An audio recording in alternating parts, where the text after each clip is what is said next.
Stream forth the gleam of old blades.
The show begins.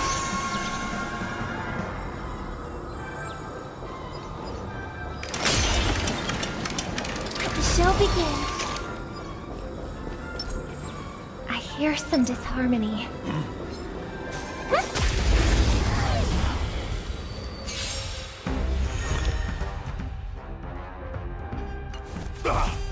Dangerous thoughts. Resonate all together. Tonight, soul stars echo. Welcome to my world.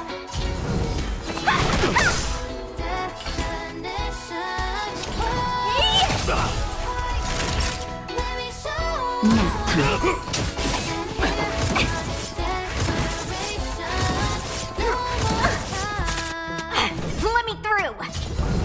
Dodge this. Take this. Shape of time to rise. Venus. Time to twirl. Time to twirl. Do you know who I am? This big diamond. It's all yours. No more playing nice.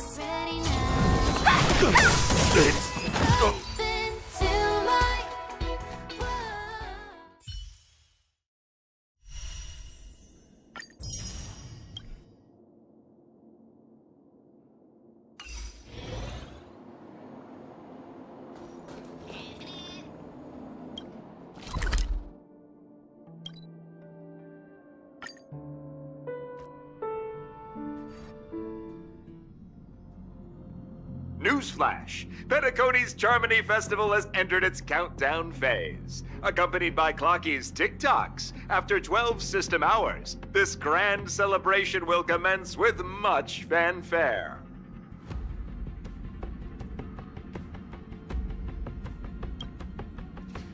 I already told you! We can talk things out! I'm sorry, Fluffy.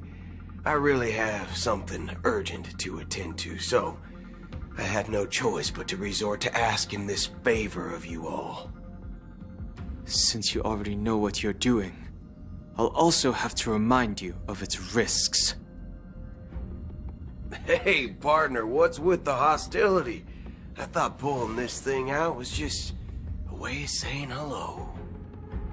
For the last time, state your identity and purpose.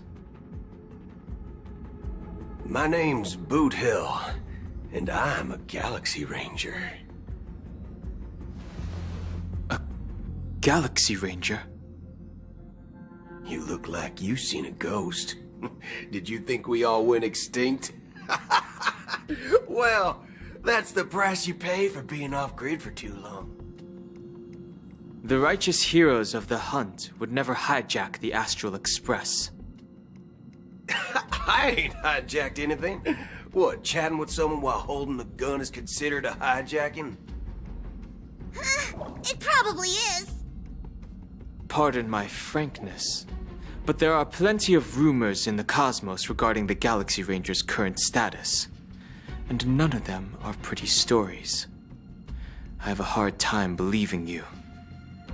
Oh, this is hilarious. The tale that this bunch of fools spin is getting out of hand. There's even a bit about the Galaxy Rangers being turned into gibbons by Dr. Primitive, and they're in some valley screwing around on swings. Of course, I know you won't believe me, which is also why, similarly, I have a hard time believing that you're the real Nameless. See the bullets in this gun? 9mm, an eternal classic. I may need the Astral Express's help right now, but if you're an imposter just like that one, then this bullet might just end up in my head.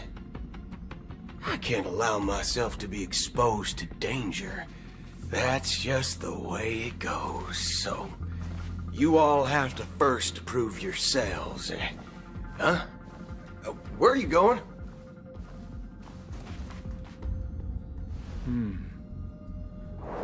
Recognize this? It's a model fudger. The Jade Abacus of Ally and Oath. The CN Joe really gave this to you guys? Model fudger? This is the Jade Abacus gifted to the Express by the Shenzhou Luofu's general, Jing Yuan. Its presence on board serves as the Shenzhou Alliance's official recognition of the Express. Is that enough? Not bad, kiddo. And across these sprawling stars, a gentle squeeze is all it takes to rustle up a whole legion of Cloud Knights. Now, I reckon that'd be one fudging sight to behold. Now it's your turn. Been ages since the Galaxy Rangers had the spotlight shown on them. We ain't equipped with such fancy gadgets, but I've been around the block enough to know the way to handle these types of situations is easy as pie. All right then. Feel free to toss any questions my way. Let's see if my answers can't turn your trust. If your gut tells you otherwise, still ain't too late to show me the door. And why would I play along? If I truly am a real Galaxy Ranger, you stand to lose nothing. All right then. Tell me, what kind of organization are the Galaxy Rangers?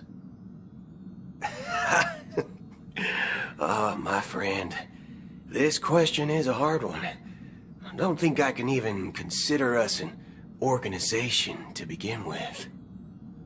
Everyone's on their own fated path along the hunt, with their own resolute sense of righteousness and not so welcome among such so-called universal values. This reply does not instill trust, and only makes your predicament more precarious. I'm guessing you're gonna ask about some form of shared faith, right? But us Galaxy Rangers don't need that sort of thing. What brings us together is a shared bottom line. Never bully the weak. Never kill the innocent. These oaths aren't some lofty beliefs, but the fundamental bottom line that one must never cross as a person.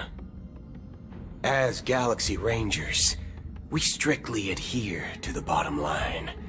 When someone crosses them, the hunt's vengeance will surely come knocking. And in this moment, the other crucial meaning of bottom line comes into play.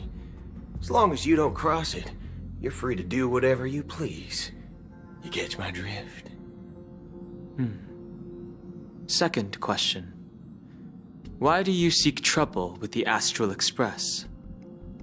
I already said that I seek no trouble. I must go to Penacony for a matter, but I don't have an invite. and I can't even enter the family's hotel doors.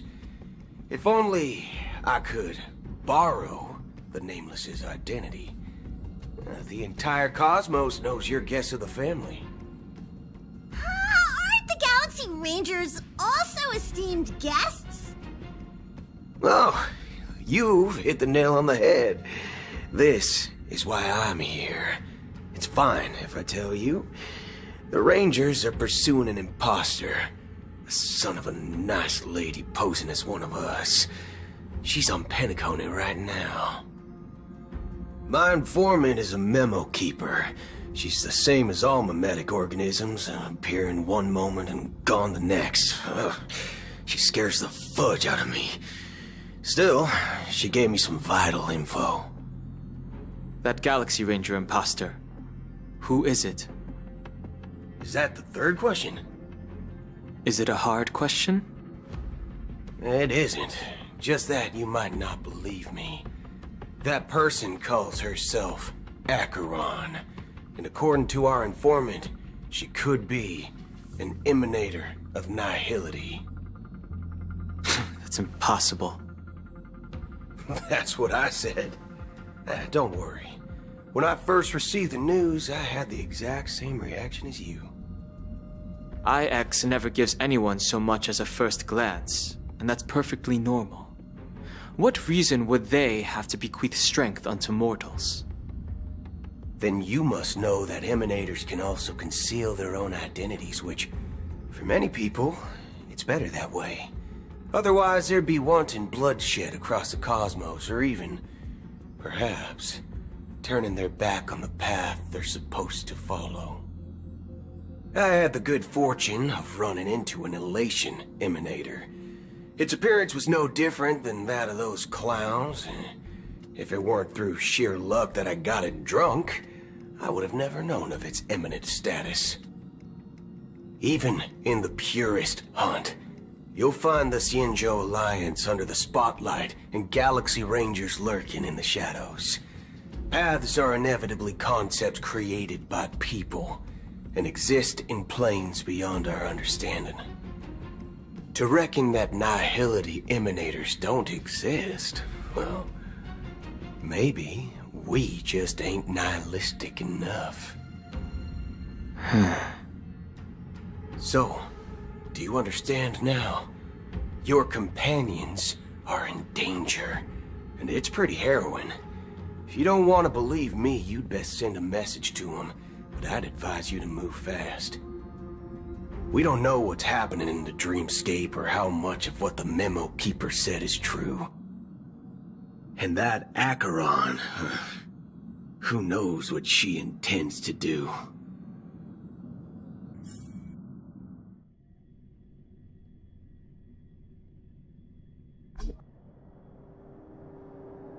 I don't intend to do anything. That's not up to you. Did you know?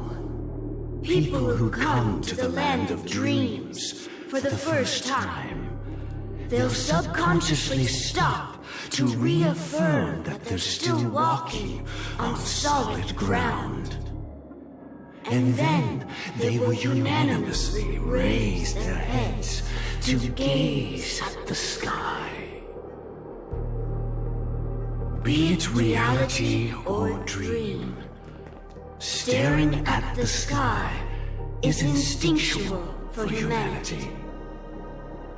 Since the day that the golden hour was completed, it's always been there, watching over every single night of decadence. But now this night sky has been mercilessly severed, dyed with the mist of nihility. And this whole event happened within the course of a single slash of a blade. A single slash of a blade isn't really accurate. It was actually 2 blades, just that the second one was faster. That's not the point. Many guests who weren't supposed to be invited have gathered at this banquet. Even if the harmony is all-embracing, I have no choice but to show some of them the door. For the sake of Penacony and the peace. The planet of festivities has no place for you, a puppet of nihility. Those who live in the shadows do not bear the right to tread the illuminated stage. Speaking of living in the shadows, there's probably not much difference between us. It's only polite to reveal your true self, at least when speaking to others. Penacony's Dream Master.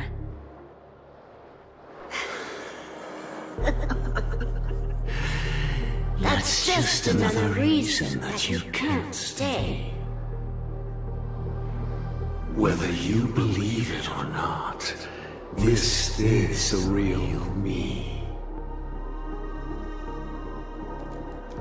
We are one. Is this the unity that the family espouses? My mortal shell has long since dissipated. The Oak family's 107,336 offspring are now my eyes, ears, and mouths, spreading joy across dreams when required, and in times of essential need, exiling evil from this haven in my stead. From the sound of it, it seems like you're asking me to leave Penacony. I am glad that you're an understanding one. Alas, I'm not asking. If you think you can. Are you threatening me? I ended it with a period. It was a statement, not a threat. Knowing who I am and still showing such malice. You're not the first, nor will you be the last. This scene played out many times before. And usually, when faced with my questions, most people retort, "Why can't I?" The result has invariably been that they can't. You are confident. But be reminded, the family is forgiving, but not weak. The cords of the harmony extend across worlds. If you do not comply, when the blade is unsheathed for even a hair's breadth, you will never be able to escape the eternal Centurion's wrath in all of your lifetime. 137 individuals.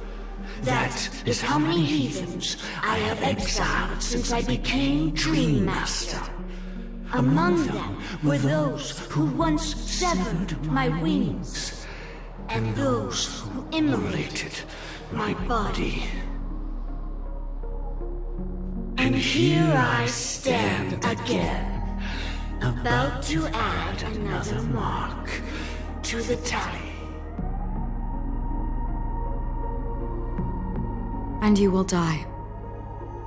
I mean, all of you will.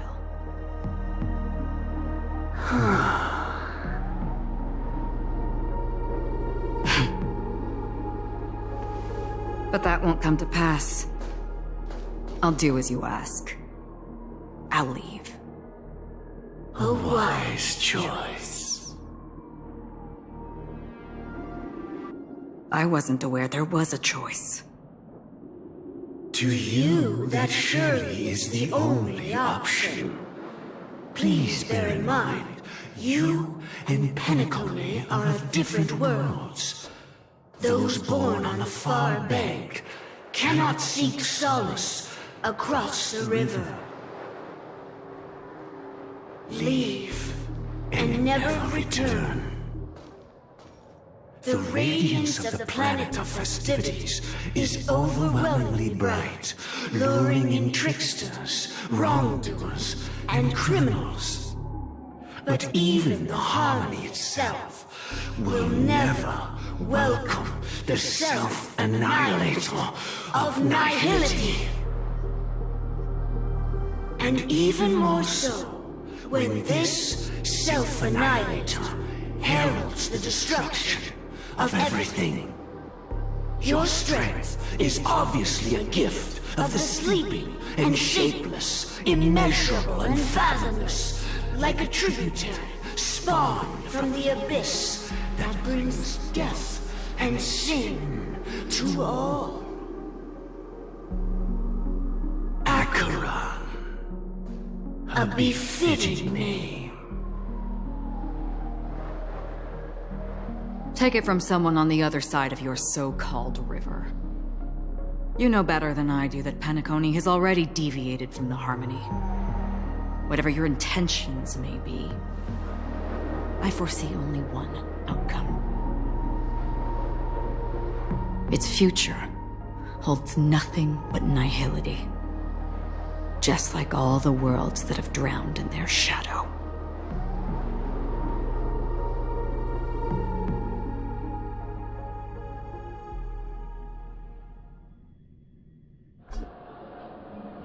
Attention, please. The unusual event that occurred moments ago was due to a technical malfunction at Clock Studios theme park. The family has promptly responded to secure the area, and we're happy to report that there have been no injuries. Oh, I swear that was no movie shoot. So many chips fell from the sky, and I even caught one of them. But it vanished in an instant before my very eyes. Excuse me. Are you talking about the Clock Studios theme park incident?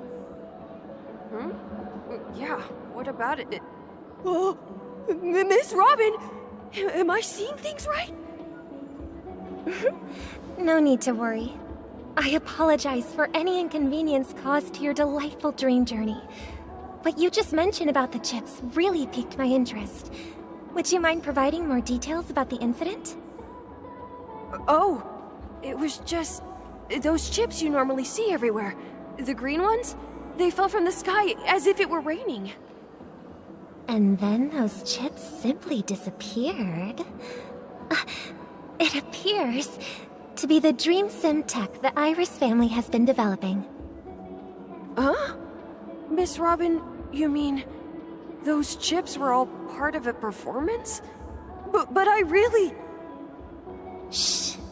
This technology hasn't been made public yet. It was originally planned to debut at the Charmony Festival, but it seems it's been leaked. Can you help me keep this secret?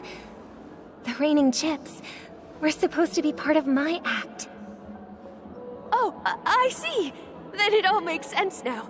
I'll do anything to help make the Charmony Festival a success. Thank you. As appreciation, I'd like to give you a token gift. Oh, this button is... Press it at just the right moment in the celebration. And there could be an unexpected treat in store for you. Alright, it looks like there are other guests who are also confused. I'll have to excuse myself.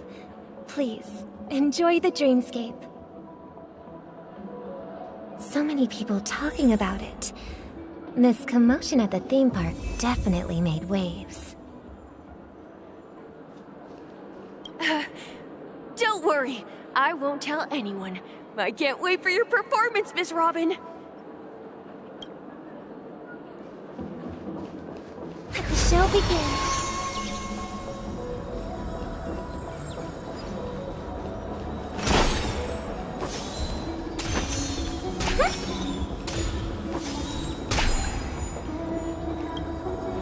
The family promised they would protect the guests within the dreamscape, but I witnessed a group of organic life forms making their way to the theme park. And soon after, a rip tore through the sky, and black rain started leaking out of the void. The family needs to provide a reasonable explanation, or I'll take my loved ones and return to reality. I thought the dreamscape was supposed to be a paradise. If it's not, then there's no point staying here. It appears the good sir has seen many great events.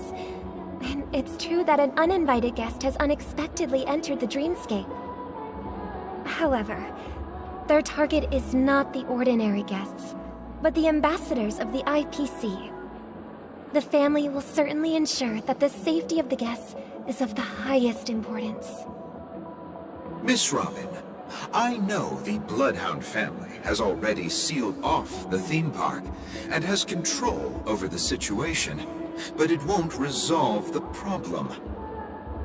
The family can try their best to protect their reputation, but as a guest, I don't wish to gamble with my life. But as you can see, sir, no innocent bystanders were affected in this incident. Perhaps the dreamscape is not as perfect as promised, but there's no place safer than dreams under the family's rule. I believe you know this better than I do. If this incident happened in real life, how many people would be able to walk away from it? I could stay here, but keep in mind, guests come to Penacony to enjoy the dreamscapes. They do not wish to be entangled in a conflict between the family and the IPC, so let's not have any more unnecessary incidents. Of course. With the Charmony Festival about to commence, we will spare no effort in our preparations. Rest assured. To express our apologies, the family has arranged this gift for the guests. Thank you for understanding.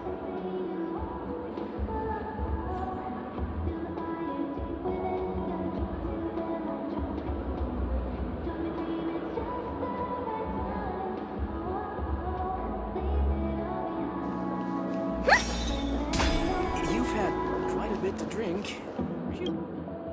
Hello. May I ask what happened here? Nothing to be worried about. There's been a small rehearsal mishap at Clock Studios theme park. Please stay calm. Hey, are you a fool? You don't even recognize Miss Robin? Who do you think you're talking to?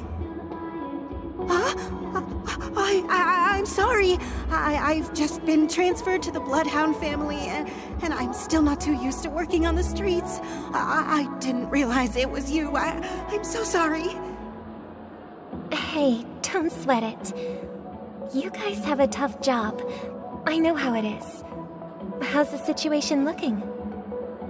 Oh, we've sealed off the theme park. Most guests are used to bizarre phenomena in the dreamscape, and so far, no threats have been detected. We can expect order to be restored soon. Rest assured, Miss Robin will intensify our patrols to ensure that no incidents occur. I trust you guys. But regarding what happened in the theme park, what do you hounds think about it? It's okay. Feel free to speak your mind. Well... Actually, I was there shortly after it happened. Is it true that the IPC's ambassadors came with ill intent? And that Galaxy Ranger who easily cut through the sky? Miss Robin, tell you the truth, everyone's been talking about it. The myriad factions on Penacony have already been causing unease for everyone. Thank you all for your loyalty towards the family. The planet of festivities has indeed run into some trouble. The representative from the IPC, he's trying to regain ownership of Penacony and is prepared for a hostile takeover. Of course, the family did not agree. The result of the failed negotiations is as you see it now. No wonder. So this is the main reason why the IPC staff are banned from entering the dreamscape. Did they apprehend the troublemaker in the end? Don't worry. Mr. Sunday is currently tracking his whereabouts, and he'll have something to show for it soon. However, given the situation, the IPC surely won't let this go easily. Therefore, we are relying on you hounds to maintain the order and stability of the dreamscape. Please be assured, Miss Robin, we take our orders seriously. We won't let those IPC cronies get away with this. Thank you for your hard work. If there are any other members who still feel uneasy, please tell them on my behalf that protecting the dreamscape requires everyone's help. This is a small gift prepared by the Iris family for the guests. There's one for you too. Please, open it at the Charmony Festival for an unexpected surprise. I can't believe I received a gift from Miss Robin. It feels like I'm dreaming. Wait, I am in a dream. If trouble comes knocking on our door, we're not afraid to go to war. Rest assured, the Dreamscape's peace will be protected by the Bloodhound family.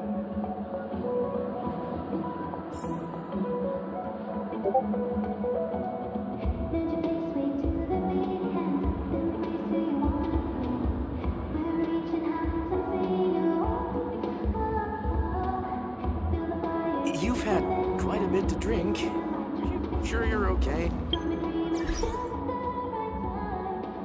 What's she drinking and drink?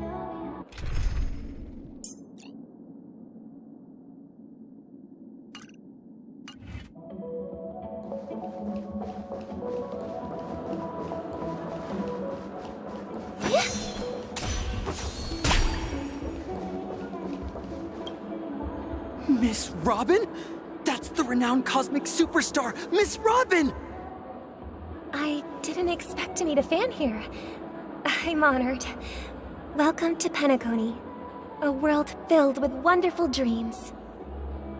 I can't believe I'm actually meeting the real Robin! Shouldn't you be preparing for the Charmony Festival? Preparation is important, but the ceremony is fundamentally about sharing the Great One's harmony with everyone. If there's a chance to sing with everyone, I will not refuse. Regarding the recent mishap, I understand it negatively impacted some of our guests. As a member of the family, it's only right for me to come forward and offer my apologies to everyone. But, are you sure it was actually a mishap? Everyone saw those chips descending like rain and the red light tearing through the sky. Claiming it was merely special effects seems a bit far-fetched. Plus, I met that generous gentleman. He looked really out of it and kept talking to himself. Is this also part of the performance? Everyone, please do not panic.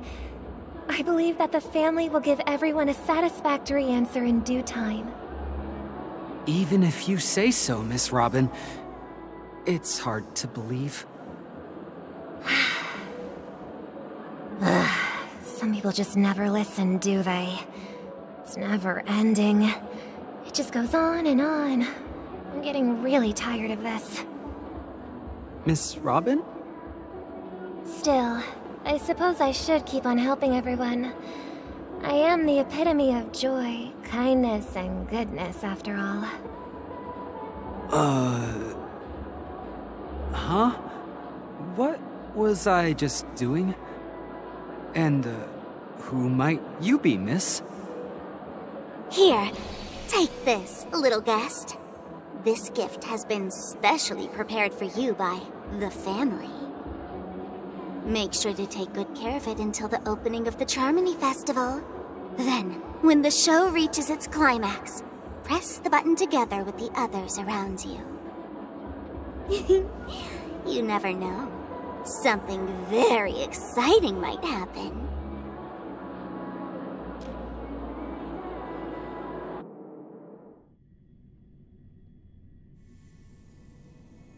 We're back to where it all began. You entered the golden hour from this place. And it is also from here where you will enter the true Penacony. It is a pleasure to journey alongside you once more. But it's time I laid bare the entire truth before you. As you might have heard, I also go by another name, Stellaron Hunter Sam.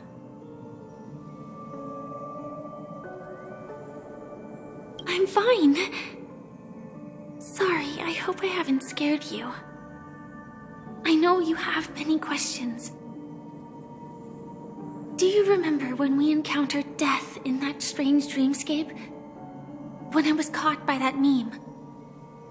In that instant before it killed me? I saw the reflection of another dreamscape in its ghastly pupils. So, following the clues in the script, I came up with some theories about the meme. That's why I instructed Silverwolf to issue invitations, drawing everyone to the Dreams Hotel. I intended to call upon death before you arrived, to solve the riddle using more direct means, and then invite you to join. However, contrary to my wishes, I couldn't defy the script. And I didn't get a chance to explain it to you. It is how you see now. I was impaled by the bladed wings of death. The heavy pressure of concentrated memoria miasma exploded in my mind as if it was actually reality. But after the momentary numbness subsided, I found that my body was absolutely unscathed. I was still alive. And it was just as I thought. I had arrived at a place starkly different from this beautiful dream. Beneath the dreamscape of Penacony lies another, more chaotic, more primal memory zone. Its name? Land of the Exiles. And so, then I returned to the hotel in the dreamscape, hoping to tell you of its existence. Yet I could not reveal my own identity. So, I could only divert your party's attention and lure you away from the battlefield. And after all my attempts proved futile, it wasn't until not long ago when a crimson blade of light shattered the high wall of the dream, causing you all to fall far into the abyssal depths of the dreamscape, that I was able to awaken you and your companions one by one. And that's it. That is all that's happened so far. I know it's tough to believe all this without reservations. I just want to say, you are very close to the final answer. Just one more thing needs to be done. And then I can prove it to you. Now, let's leave this place. Please close your eyes. Take a deep breath and visualize the dreamscape's outline in your heart. And remember, you must not open your eyes at all times. 3, 2, 1. Don't be afraid. The one who has come to greet us has arrived.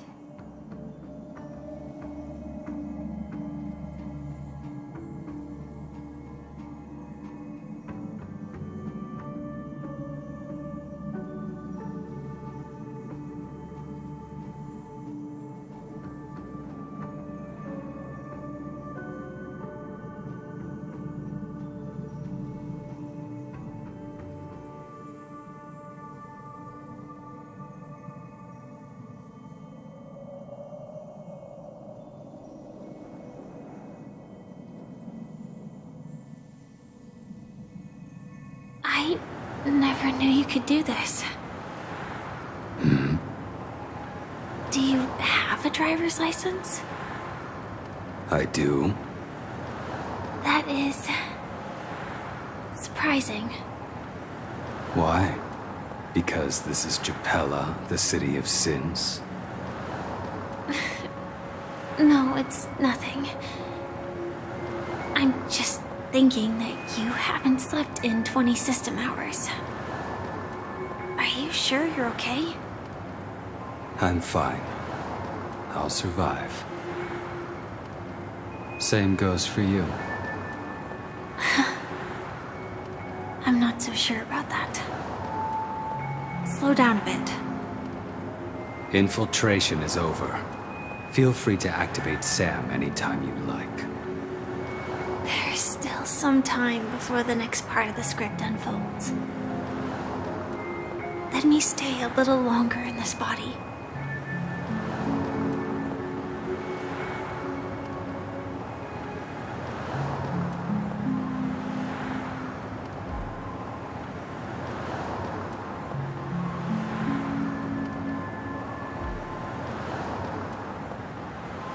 Such a long tunnel. Didn't feel this long when I set off. In half a system hour, it will lead us to Kafka. And then comes the downfall of the Japella Brotherhood. Is that also part of the script? It's in your script too. Sorry. I didn't notice. Their destiny won't change just because of your selective ignorance. I told you before, it's a bad habit. What about you then? Is this the moment you finally find the death you've been looking for? As always, it's a blank slate. It's not on this planet. Why the sudden inquiry? Because I'm currently in a car with a sleep-deprived driver. I just want to get there in one piece. This car has full self-driving capabilities. I'll just put my hand on the steering wheel. Will that do? Hey, don't take everything so seriously. Elio would always say there's only one type of destiny. The inescapable type. He can see the future, and we, likewise, are aware of our predetermined end. But before that moment arrives, we can still choose what we do. We all have this right, don't we? After today, Japella's name will disappear from cosmic history, and the Everflame Mansion will take its place. In the not-too-distant future, you'll receive an invitation. That's your next stop. Land of the Dreams. Penacony. I hope you find whatever you seek there. Be it answers or salvation.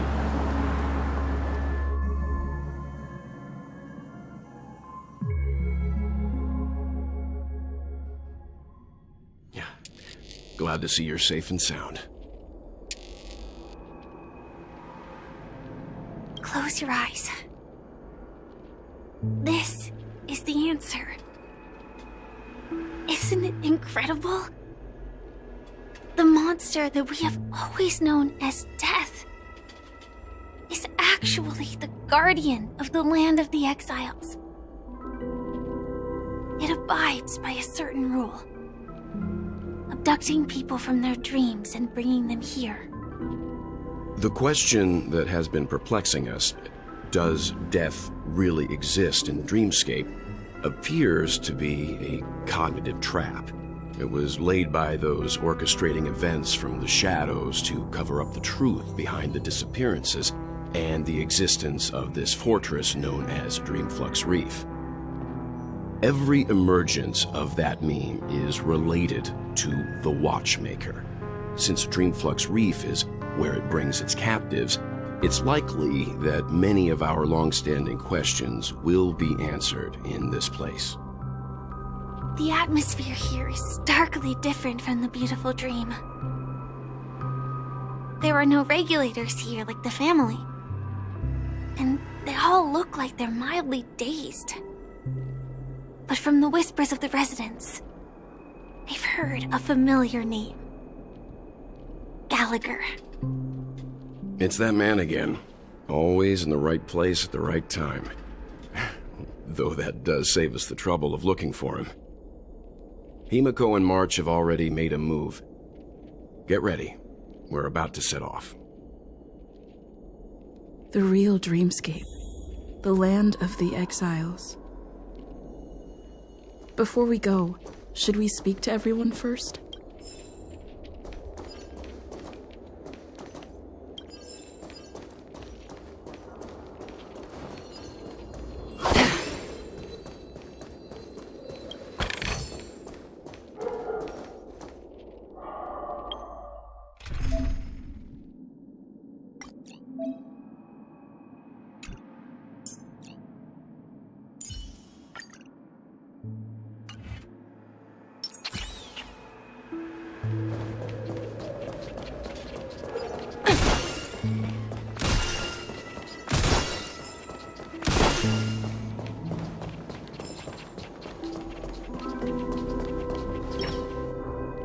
Really sorry for waiting until now to tell you everything. 2 reasons. Firstly, the script. In the future that Elio saw, Sam and the Astral Express's confrontation was inevitable. I tried to break the shackles of the prophecy, but this is as far as I could go. That aside, there were also my personal motives. I wished to travel with you as Firefly, and not Sam. Thank you. Elio only gave me one instruction. Allow the Astral Express to pursue the Grand Legacy. It means that the Watchmaker's legacy holds great significance to trailblazing. And to you. Elio's scripts used to revolve and expand around certain specific Stellarons. But with your appearance, this condition has apparently ceased to be appropriate. Perhaps he also saw the impossible in the future. Do you still remember that medical cabin I told you about? Well, that's Sam. It belongs to the Iron Cavalry of Glamoth's Firmament Frontline. A Firefly Type 4 Tactical Heavy Assault Mech. It is the cradle of my vitality. And the meaning of my birth. And for the longest time it was how I should have looked to the rest of the world. The timescale of Dreamflux Reef differs from reality, so we mustn't lower our guard. You're sensitive to Memoria. A slight misstep, and you could get lost in this memory zone.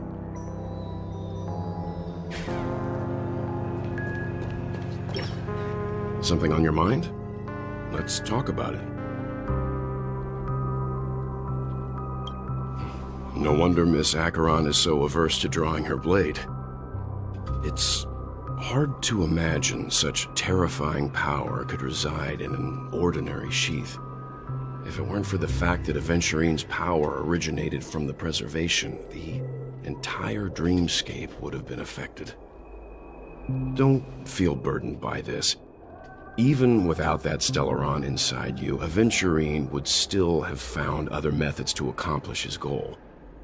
Let's just believe in Miss Acheron. And given her prowess, I don't think we've got anything to worry about. During your investigation, he shared a vital piece of information.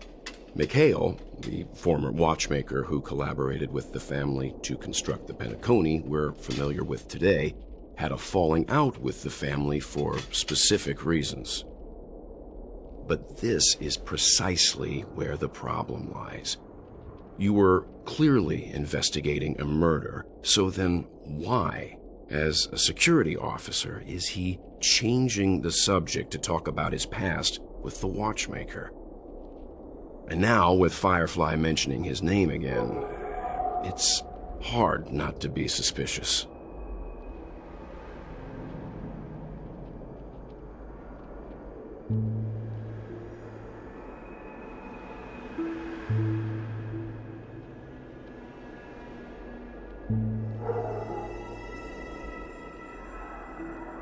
Before we found you, she'd already revealed her Stellaron Hunter identity and shared a lot of information. Who would have thought that the Molten Knight's true identity was actually a young girl? For her, this is a secret that she cannot allow others to know. That being the case, I think we can believe she's willing to cooperate. But she didn't reveal all her secrets. I just can't shake the feeling that her situation is different from that of the typical dreamer. And I hope that doesn't lead to any dangerous predicaments.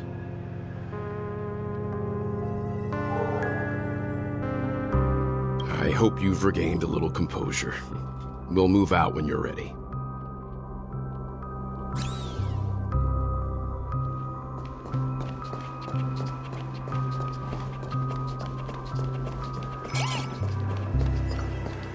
Keep going straight down this alley, and it'll lead to an elevator. It'll take us to the center of the land of the exiles.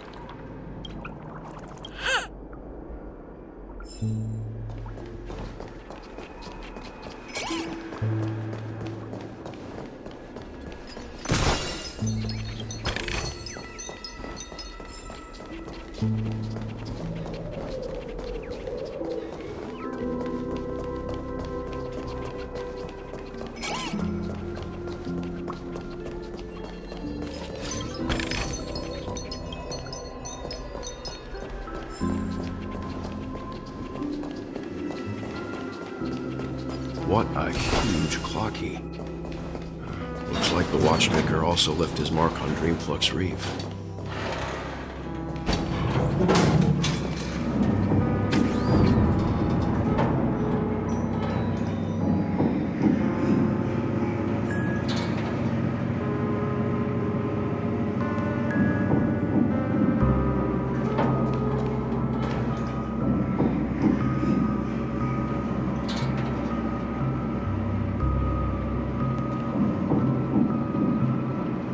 Unbelievable. To think there's a settlement of this size within the dreamscape, and all beyond the family's reach.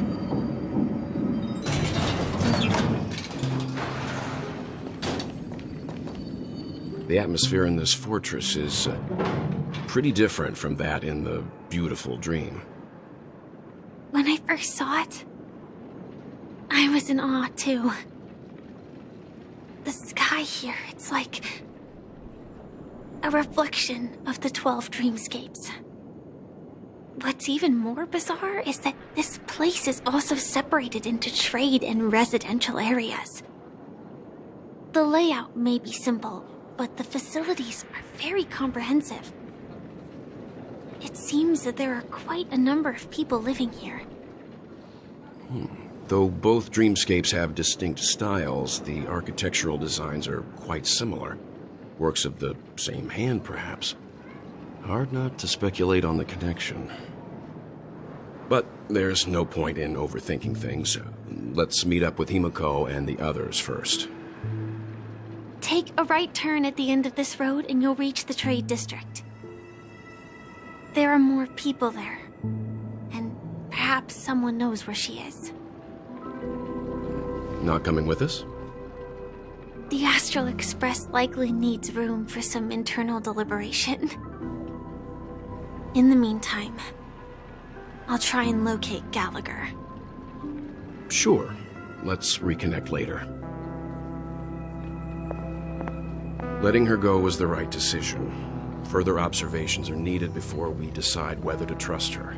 But first, there's someone I need to talk to. Let's go.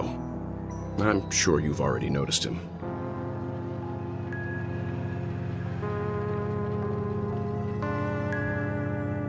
He's right over there.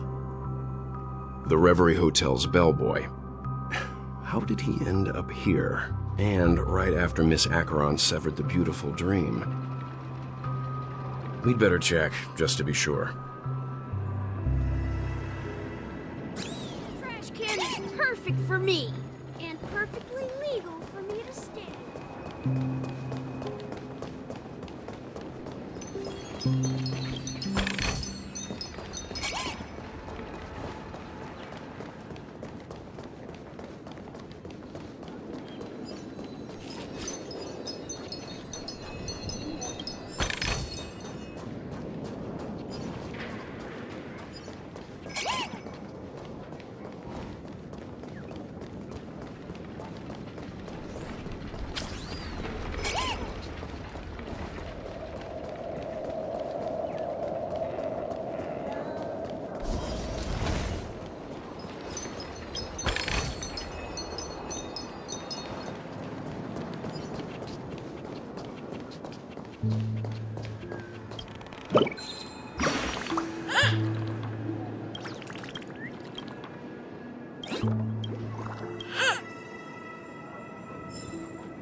The guest from before.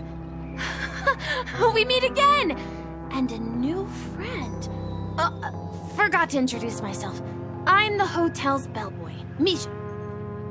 Hello, Misha. I'm Welt. We met in a dream. Oh. And who might this be? Tick-tock! Old friend and new friend! Let's high-five!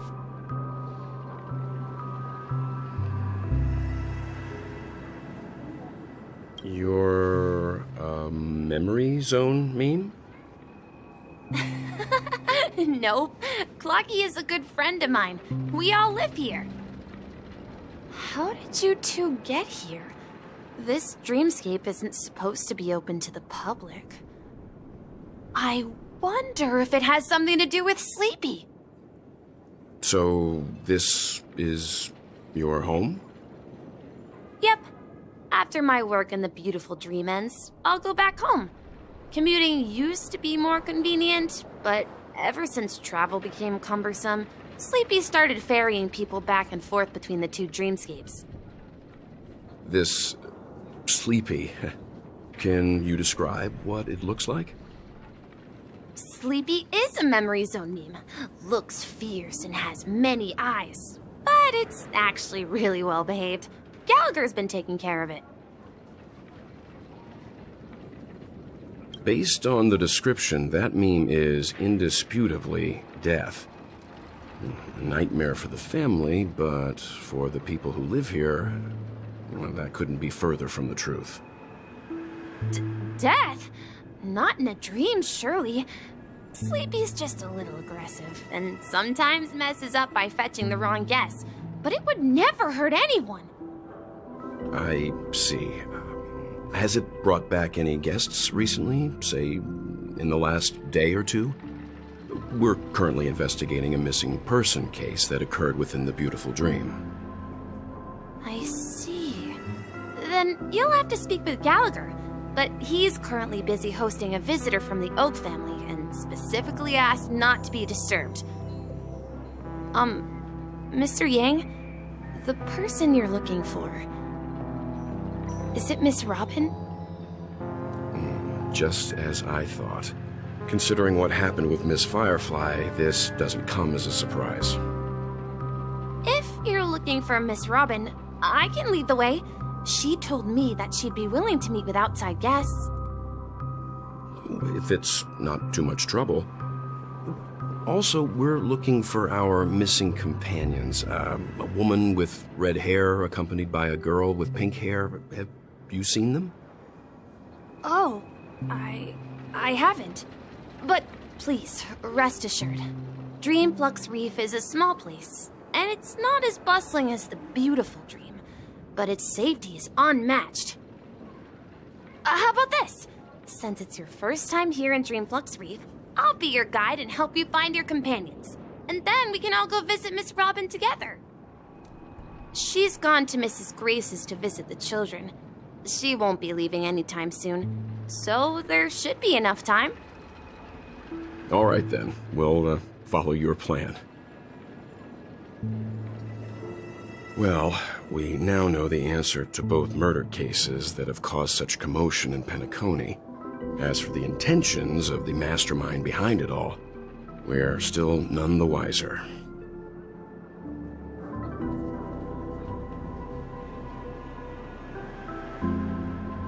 Yes, that's my thinking as well.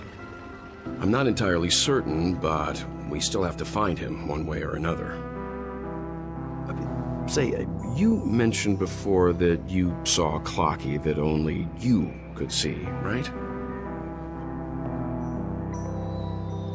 I can't shake off this strange feeling. Am I really still so young at heart? Forget it. It's not important. We'd better just follow Misha.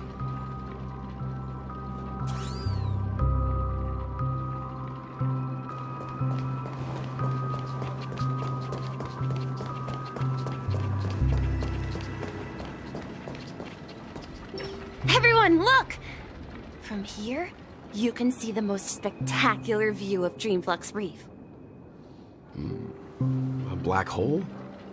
No. An accretion disk formed from consolidated memoria? Was Dreamflux Reef built on such unstable memoria? Oh, so Mr. Yang is also versed in memoria dynamics. I was just trying to figure out how to explain this huge hole to everyone. I bet you guys have a lot in common with Miss Kami.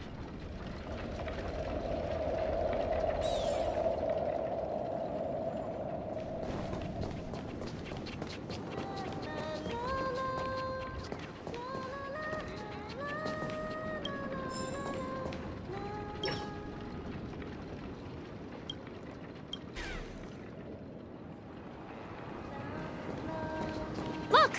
There she is! My calculations are finally done. In another 10 system hours, the above dream will swallow the dream below. My hypothesis was correct. This place will cease to exist as the dream devours everything. Who are you all, and why haven't you left yet? This place is about to disappear. I'm Kami, a dreamscape surveyor specializing in memoria dynamics, and this is my life's work that I'm researching. See that huge gaping hole? It was just a narrow rift many years ago, but now it's grown into a giant hole. The surrounding memoria has been flowing towards the other end of the hole at a constant velocity, slowly but surely. But the scary part is, according to my calculations, the flow rate of memoria has recently changed, and it's faster than ever before. It's almost as if something is sucking it in from the other side. By constantly improving upon Madame Rosalina's memoria measurement method, I've finally obtained accurate results. After 10 system hours, the Dreamflux Reef will cease to exist. Just like the melting of glaciers, everything will crumble and disintegrate. The dreams on that side of the void will fuse into one. Please don't worry. This sort of thing has happened many times before. Miss Kami isn't a bad person. She's just a bit lost in her own world. She'll probably realize she's wrong soon enough. You don't say. There was something else that piqued my interest. Who is Madame Rosalina? Oh, do you know her too? Or are you also a fan of Memoria Dynamics? We're very interested in Madame Rosalina's achievements. Could you tell us a little more about them? Why, of course! She's an excellent scholar of Memoria Dynamics, and the first person to apply Memoria rate measurement methodology on interstellar travelers. Regrettably, due to the presence of the Garden of Recollection, ordinary people don't pay much attention to the nature of Memoria. She departed this world without much fame, leaving only a few thin journals behind. I came to Penacony to learn more about my idol, and went to great lengths to seek out Dreamflux Reef, all because this is her final resting place. Prodigies always meet their demise prematurely. If only Madame Rosalina had more time, she would have discovered a way to reverse the flow of Memoria. I felt it. The source is in the golden hour. There is a certain anomalous presence stirring the currents of the memory zone. I must uncover more concrete proof. I must convince everyone. Does the name Madame Rosalina sound familiar to you? That's right. It seems like she did a great deal of research and calculations in Dreamflux Reef before abruptly passing away. Miss Katie regularly mentions her. I hear Madame Rosalina passed away during the prison war. She could see the Penacony of today. Its people building homes in the memory zone. I bet she'd be really happy. Perhaps. Our destination is the commercial district. That's where the largest crowds gather in Dreamflux Reef. We might be able to find the others there.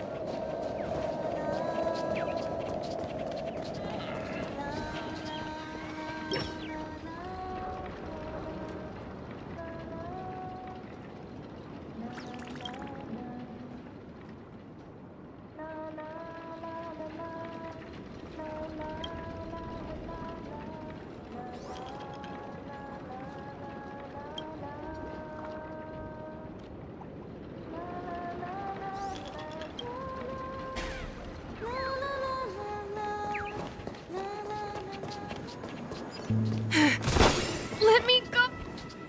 Ghost! There's a ghost! Don't come near me! Oh my. I'm human and so are you. Can you get a grip? Mr. Yang and Miss Trailblazer, I've been waiting for you. Quickly, come help. I bumped into a member of the family on the way here. He was so scared and I just wanted to calm him down. But... Let me go! Let me go! I've only done good in my life. Why can't I rest in peace after death? Well, this is how it turned out.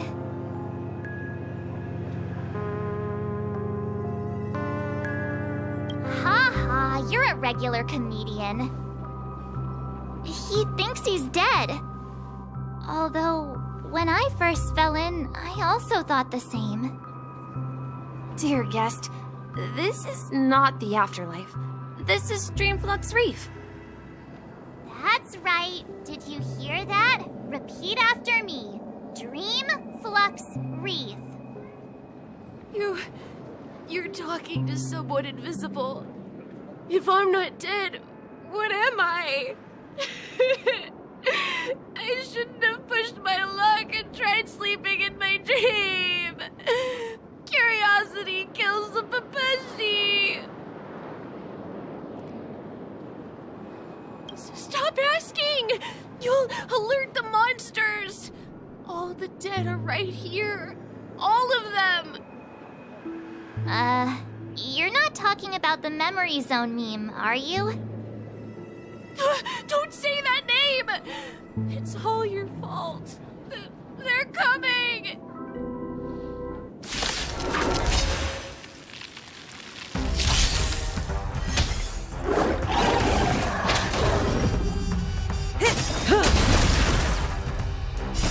time to say bye. Boom.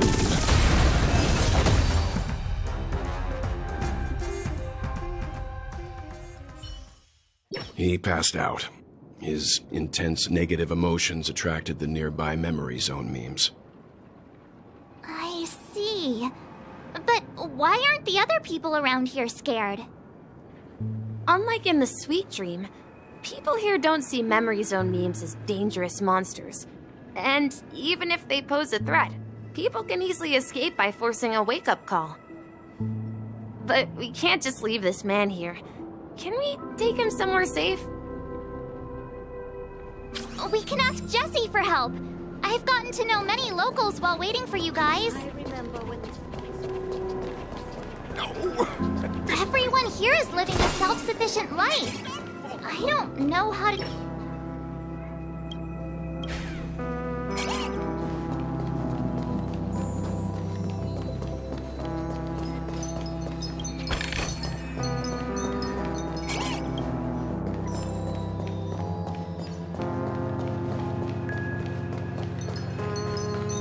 Let's see how you handle a stroke of genius like this.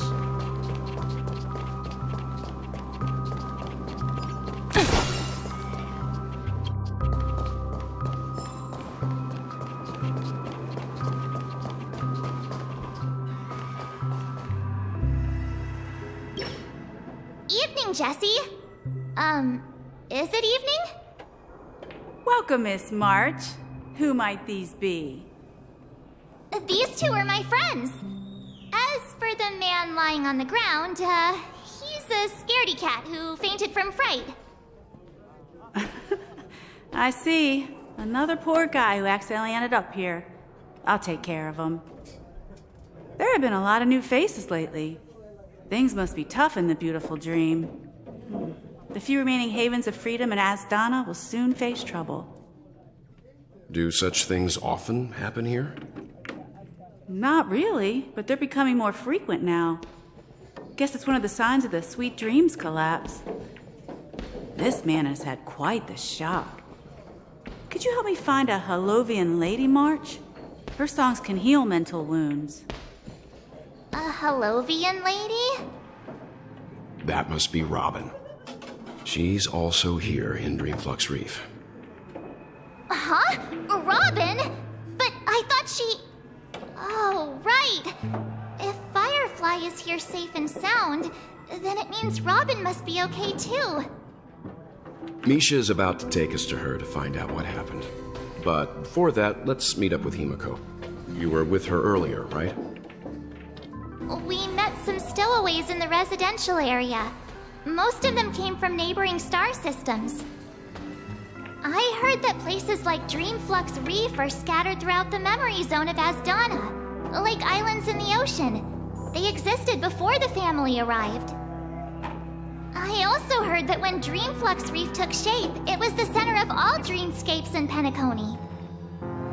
If that's true, it's no wonder there are so many similarities between this place and the Sweet Dream. Himiko must be gathering information. Let's hurry up and get going.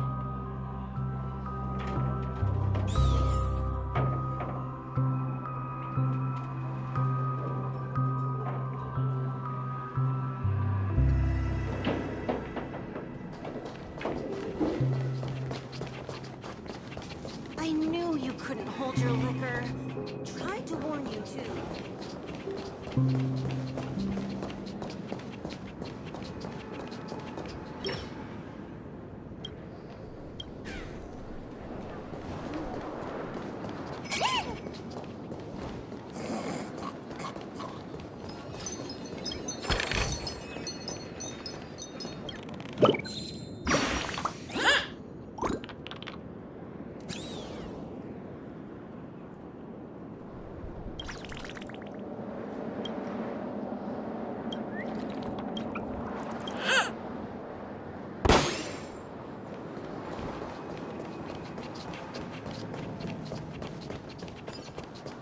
This is where we split up. So that's how it is. I never imagined we'd gather the remaining details here. To borrow Gallagher's catchphrase, what an unpredictable twist of fate. Himeko, here they are! Ah, perfect timing. Now that everyone's here, I'd like to introduce everyone to Micah, who's partly in charge of the Land of the Exiles. Micah, these are my companions. It's a pleasure to meet the Nameless. You know us? I've been keeping an eye on you since the day you arrived in Penacony. We would have met under more appropriate circumstances if Dreamflux Reef hadn't been isolated from the 12 Dreamscapes. Please, allow me to formally introduce myself. I'm Micah, the Gravekeeper of Dreamflux Reef. Gravekeeper? Life in Dreamflux Reef is pretty liberating. Everyone here mostly keeps to themselves, without meddling in others' affairs. My daily task involves cleaning a few tombstones. You're too modest, Micah.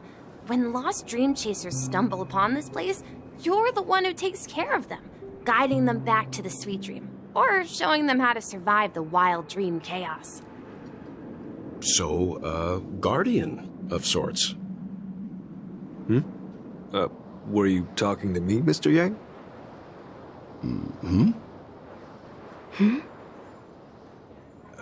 On that note, Mr. Mika, which tombstones are you referring to? We didn't come across any graveyard when we arrived. They're actually just symbolic stones. But since you're curious, Mr. Yang, I'll take you there.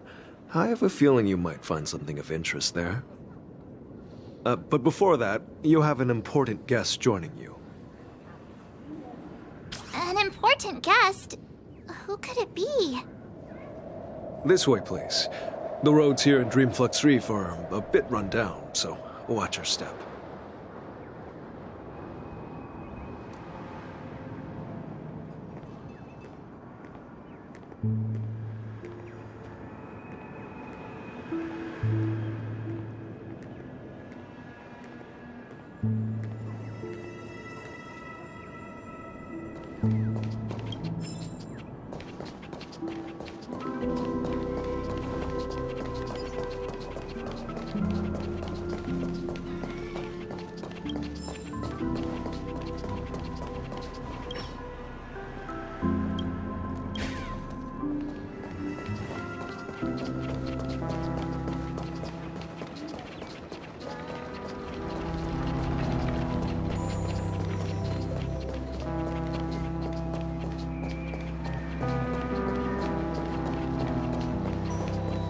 There she is.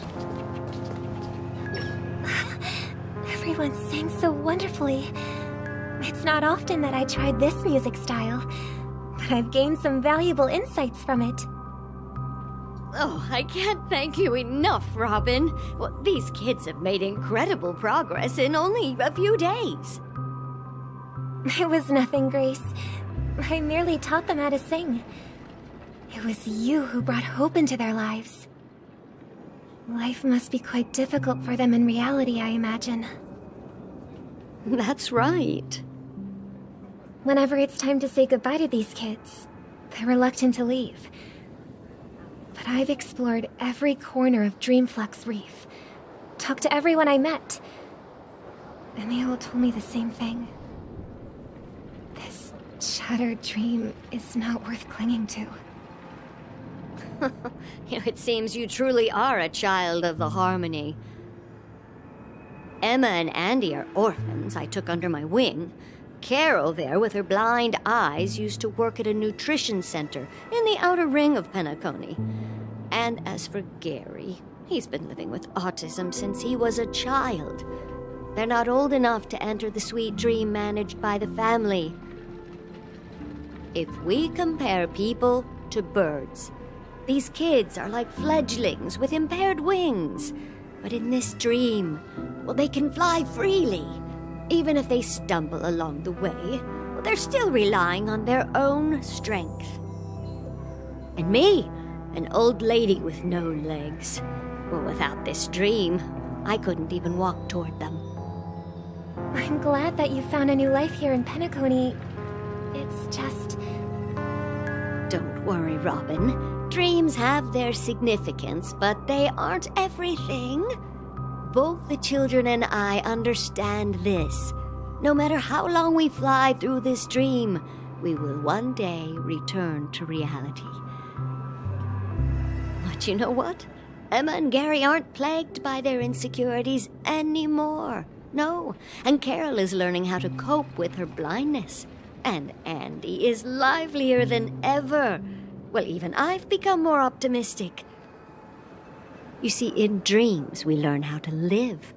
Once we return to reality, we learn how to survive. And should our feathers be damaged, then we share our wings with one another.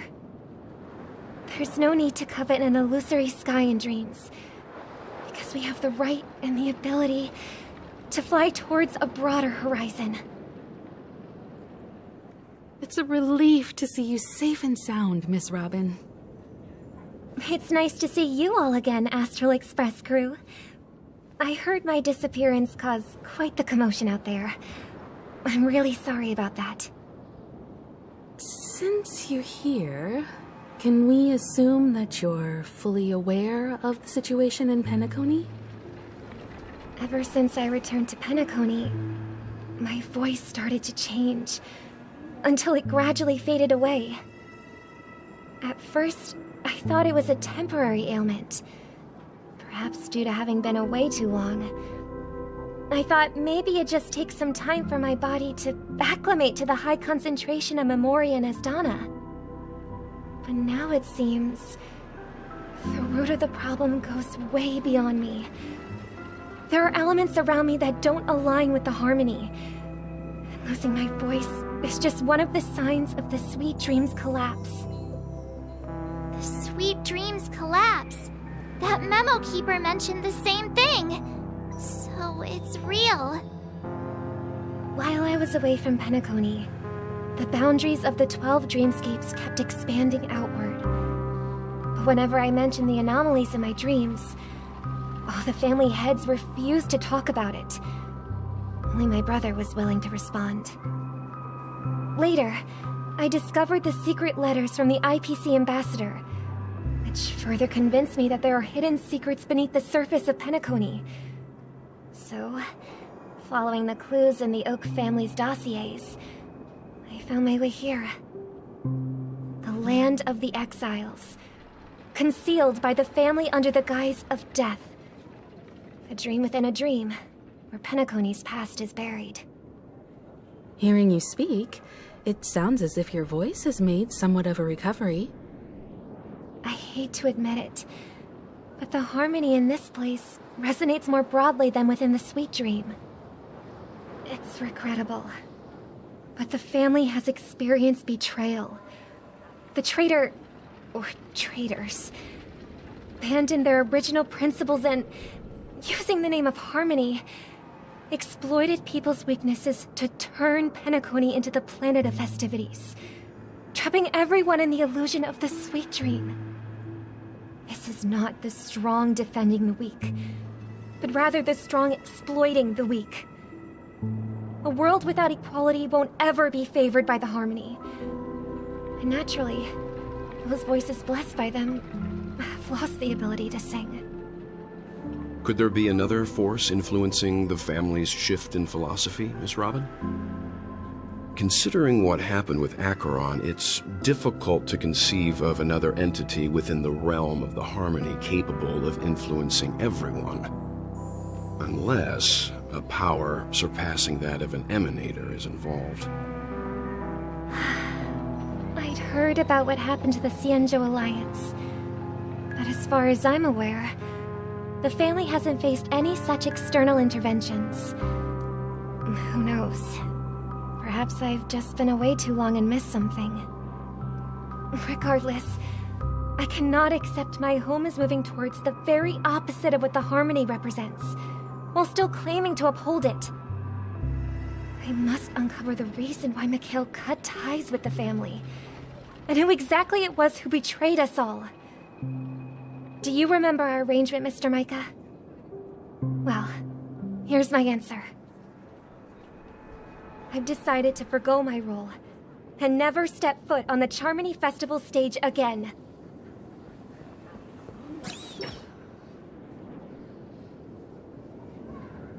Look here, brother. A little bird. Looks like a fledgling Charmony dove. But Charmony doves don't live here. So how did this little bird get here? Maybe its parents abandoned it? It looks weak and frail. Why don't we find something soft and make a nest for it? This place is too dangerous for a fledgling. Let's take it with us. We can put it on the wooden shelf in front of your window. Okay. A bird like that must have a beautiful singing voice. But where will it live?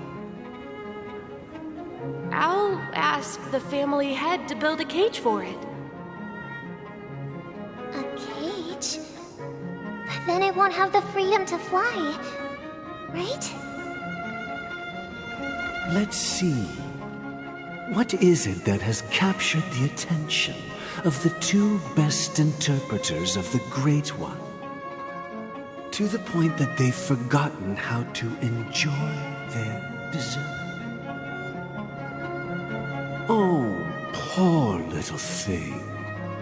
Doesn't look like it's doing well. Do you want to rescue it? I do. But I don't want to lock it up in a cage. Why? Even if it's small and not fully feathered, and can't sing, it didn't come into this world just to be locked up in a cage. Birds, they should be flying free in the sky. That's quite the romantic idea. And what about you, a young scholar? Do you agree with your sister?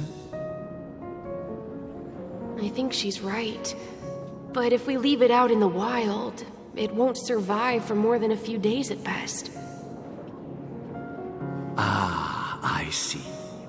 It seems our little scholar is still a bit unsure. Well, let me tell you youngsters a story. As you probably know, Charmony doves can fly through the air. When they fly really high, the friction caused by the flapping of their feathers against the atmosphere creates amazing lights, so that they look like shooting stars.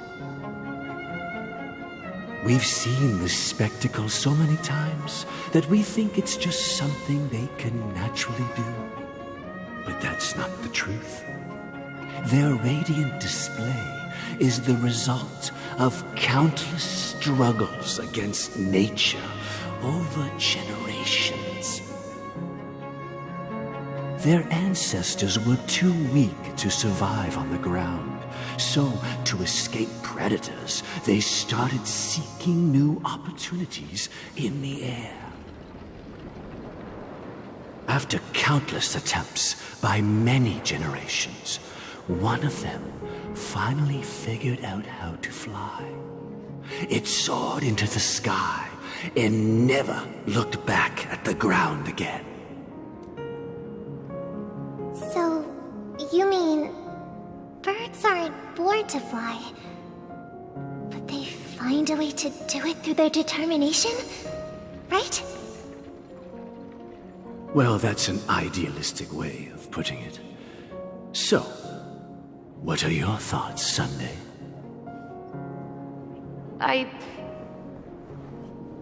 I think people believe birds are meant to fly because they've never seen those birds crashing to their death.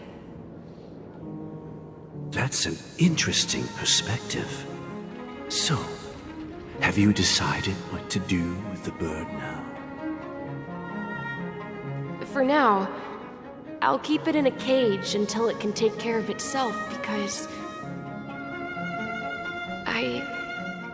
I want it to live, no matter what. Well said, kids. It seems each of you has found your own answer. Your insights are truly remarkable. And I hope they come true in their own way. We will take good care of it. Won't we, brother? Yeah. But, Mr. Gopherwood, there's one thing I don't quite understand. And what might that be, my son? What if this little Charmony dove never learns to fly in the end?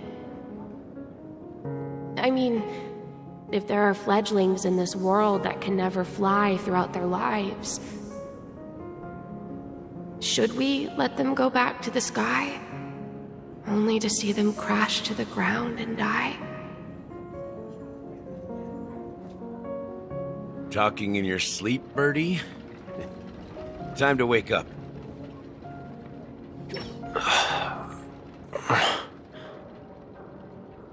Huh? Need a hand? I'm still alive? Yeah. Happy about that. Where is Robin? Tell me. Now. I knew that was going to be the first thing you'd ask. Don't worry, your sister is here, safe and sound. She's probably walking around the streets now. If I were you, I'd be more worried about myself. After all, right in front of you is the guy who just stabbed you in the chest with a dagger. If you wanted to kill me, you wouldn't give me the chance to speak. Just tell me your demands, lackey of the Watchmaker. So, you figured out who I am, huh? No wonder you had the guts to go against the Dream Master and the Four Families. Looks like I made the right choice. Choice? You are aware of my plan and see through my act. Time is running out, so let's drop the charades. I'm suggesting we cooperate. Cooperate? What makes you think I'd cooperate with you?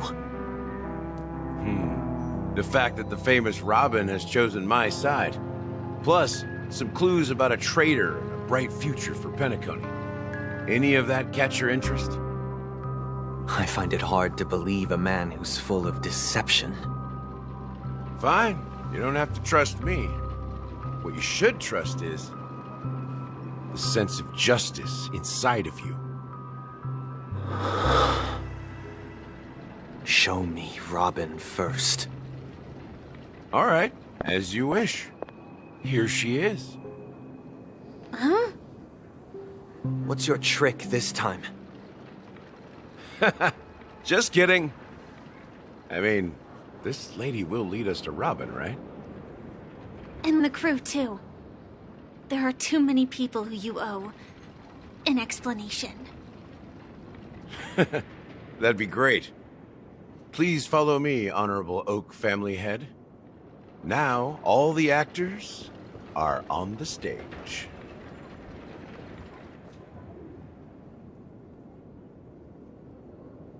This is the monument I mentioned earlier. The names inscribed on it should be familiar to all of you. Rosalina and Tiernan. When Penacony was known as a frontier prison, it was the Trailblazers who connected it with the stars. They were the heroes who saved Astana, and their names deserve to be immortalized, not just on this small stone tablet, but in the annals of history for all of time. However, today, the planet of festivities is nothing but sweet dreams. That heavy piece of history is all a distant memory. Just like that prison. If their names are inscribed here, then that means... According to Micah, they died long ago. Rosalina was killed during the War of Independence. She ventured alone into the heart of the star system to investigate the flow of Memoria, but she never returned. Tiernan was a skilled gunslinger, strong and reliable. He led the people through countless battles, but he didn't live long enough to witness the arrival of true peace. In the decade following the war, Penacony faced challenges internal and external. To protect Asdana, Tiernan took up the way of the Trailblaze and led the Lampmoth family to explore beyond the system, only to be surrounded and wiped out by the Swarm. Though I had expected as much, the tales of these heroes truly are sorrowful. True to the title of Trailblazer, they spent their lives venturing into the unknown. But what about this tablet? There are no names carved on it.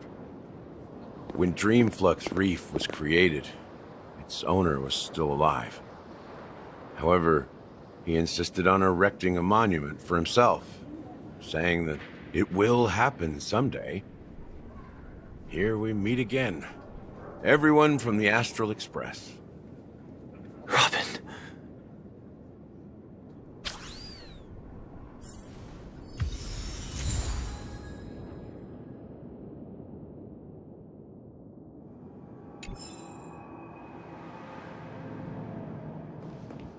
I brought Gallagher here. It's time to face the truth. I promised to give the siblings some privacy, so let's talk about our business first. What do you say? That sounds sensible enough. Since you went through the trouble of gathering the family head, the crew, and the Stellaron hunters, I'm guessing you have something important to say, Mr. Gallagher? Oh? Is it that obvious? The look on your face is practically screaming, I'm the one behind all this. You're right, Mr. Yang. It is indeed time to come clean on everything. The siblings already know what they need to, and they've made their choice. But you, Nameless, arrived a bit late. So it's only fair that I answer your questions. Before we begin, let me reintroduce myself. I'm the founder of Dreamflux Reef, the deputy of the Watchmaker, and the one who sent out that invitation. As Gallagher, the history fictionologist, I humbly extend my greetings to you all. History fictionologist? So what, everything you told us was made up? Well, don't worry. Almost everything I shared was true. Well, except for the part about the family accepting me back. I double-checked with Micah, and everything he said about the family, the Watchmaker, and Mikhail is true. Thank you for your understanding. Now let's get down to business. I'm sure you're all wondering why I went through the trouble of setting up this battle for the legacy, inviting different factions and stirring up a ruckus all over Penacony. Well, it all boils down to something very familiar to all of you. The Stellaron. The Stellaron? But how is that possible? Penacony is a free-flowing interstellar hub. There are no signs of contamination whatsoever. You're totally correct. So, care to take a guess at what that means? I wish that were the truth. But if that were the case, I wouldn't have invited all of you. The sweet dream doesn't come out of thin air. If you think of the memory zone as the sea, creating the land of the dreams is like filling that wild ocean with earth to make an island. To achieve this feat, without the help of an emanator of remembrance or enigmata, the only way is to use a Stellaron. And that's not something you can achieve with a simple wish. It requires vast quantities of knowledge, time, and manpower. I'm sure you get what I'm hinting at. In Asdana, the planet of festivities itself is a Stellaron disaster. The planet of festivities itself is a Stellaron disaster? It all started a long time ago, back when the Watchmaker and his crew liberated the frontier prison. They faced countless challenges as they began building Penacony from the ground up. That's when the idea of using the Stellaron came into play. The Stellaron first entered the Asdana system during the war. The Nameless warned everyone against the folly of attempting to tamper with such a power, and most heeded their words. But there are always people in the shadows with ulterior motives. The turning point came after Tiernan's death. With 2 of the Nameless gone, the Watchmaker had to go to the front lines. It was at that moment his rivals saw an opportunity. By the time a representative from the Montour Systems family arrived at the Watchmaker's call, the Stellaron had already been activated and was seeping into the primordial synesthesia dreamscape. And I suppose the family happened to possess the knowledge to seal the Stellaron? Not just that. They knew far more about the Stellaron than the average person.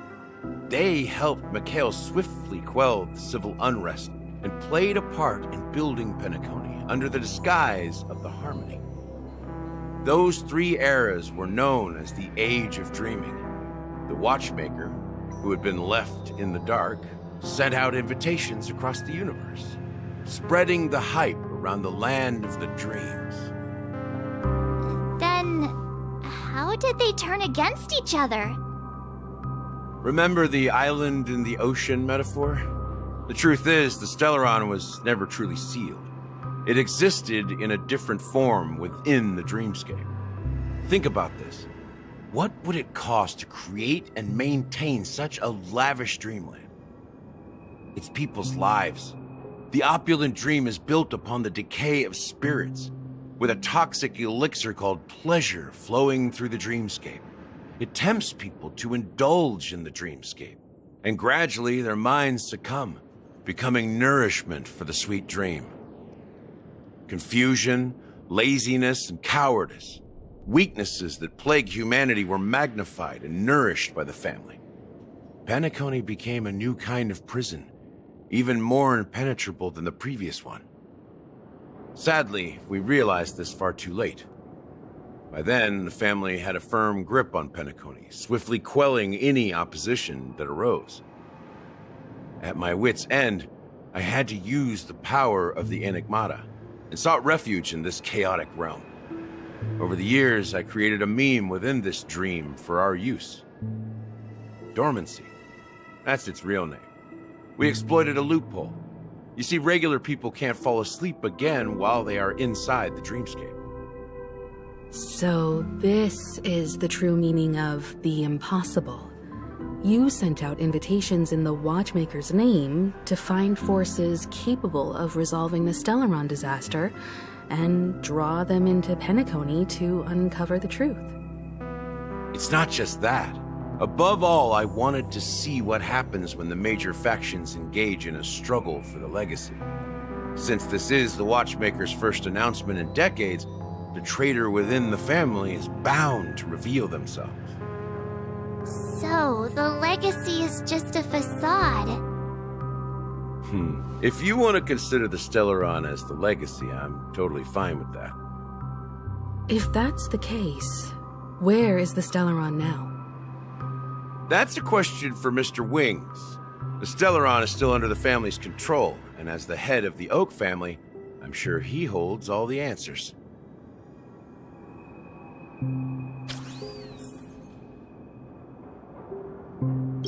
Go ahead. I'm sure Mr. Wings holds all the answers.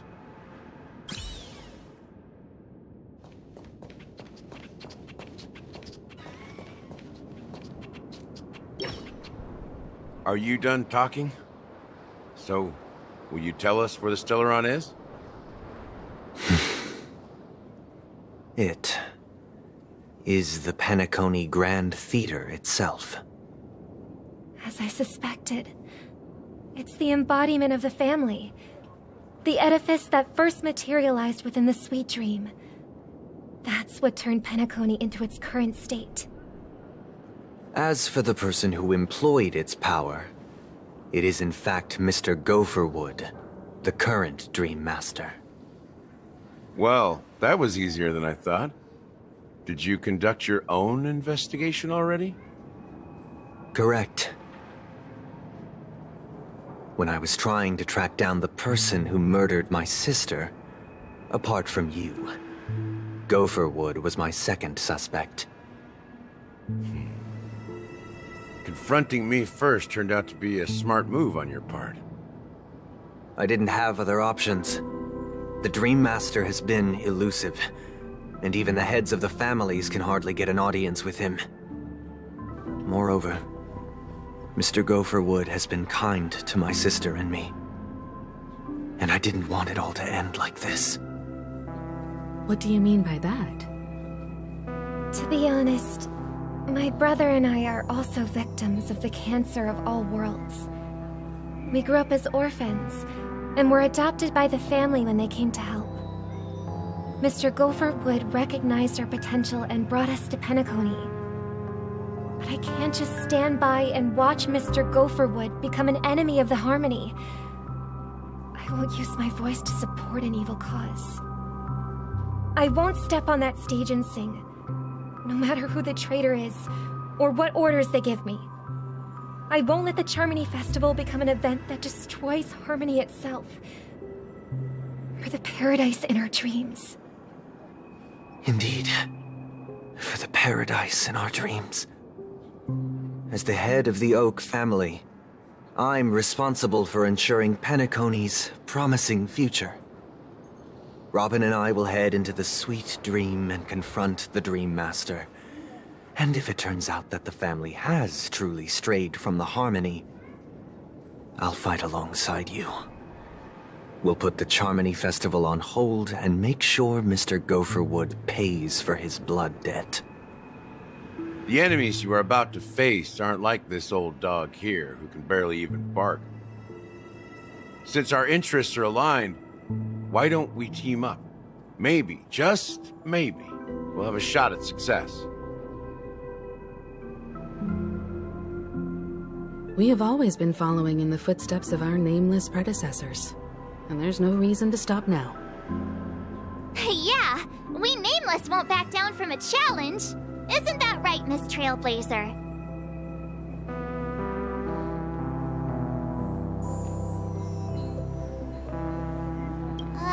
That line actually makes me a bit nervous. Rest assured, sitting on the sidelines isn't in our nature. Mr. Sunday, Miss Robin, I'm willing to accompany you on behalf of the Astral Express. Having a third party present should help with negotiations, and could make all the difference if things get ugly. Thank you, Mr. Yang. Thank you all very much. The Charmony Festival is about to start, and time is against us. We must hasten. Everyone, let's gather over here. We still need to make some preparations. I may have been quick to step up to the plate, but confronting the Dream Master could be a very dangerous affair. Huh? Even you're saying that, Mr. Yang? How powerful is that Dream Master? He's the leader of the families of Penacony, and he has the entire power of the Harmony behind him, not to mention the Stellaron in his possession. We must proceed with great caution. Maybe you can just stay behind this time, Mr. Yang? No, that won't do. Even if we count Robin as an ally, something felt off about Mr. Sunday just now. Although, I can't quite put my finger on it. I have to make sure he won't turn against us when things start to get dicey. You're still carrying the keepsake the IPC envoy gave you, right? May I borrow it for a moment? Huh. I knew it. As I suspected, this chip Aventurine gave to you is actually a miniature transmitter. If I'm right, he intends to use it to track your location or contact you when needed. As it so happens, this may actually be of some use in the current situation. Aventurine? Is he still alive? And what does he have to do with our mission to confront the Dream Master? Remember what I said earlier? Working with the IPC is a way to keep the family in check. If negotiations go south and the family show their true colors by going after the Stellaron, I'll use this transmitter to send a message to the IPC. It'll be just the opportunity the IPC ambassador was hoping for. The only question mark in all of this is Aventurine's current status.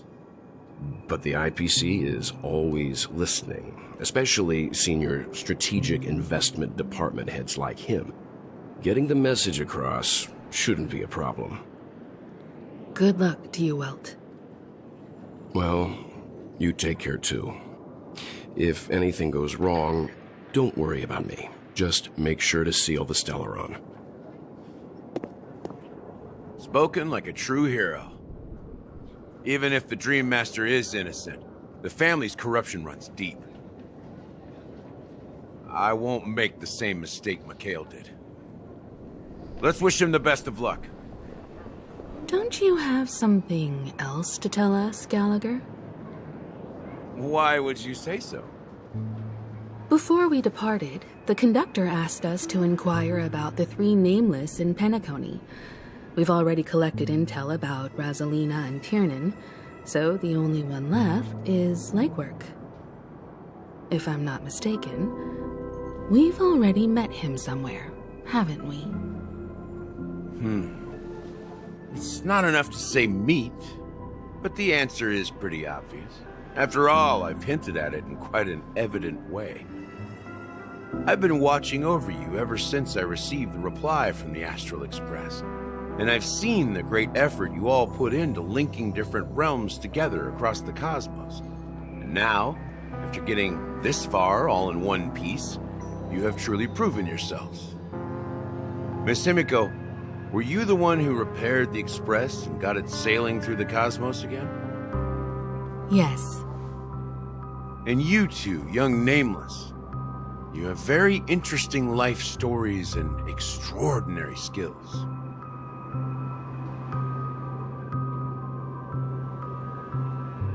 What? Hey, you can't just make up titles like that. You're full of energy. Please send my regards to the conductor, Pom Pom. Please let them know that their friend had fond memories from his time aboard the Express, which he reminisced on every time he had a good drink. As for the last Nameless, he embarked, disembarked, and embarked again, traveling in a great circle, ending up back where he started. On his deathbed, he told me to find the Astral Express and deliver an invitation to the future Nameless. He left behind a special gift, a true legacy. Something that belongs only to the successors of the Trailblaze. Come with me. Now is the time to reveal it.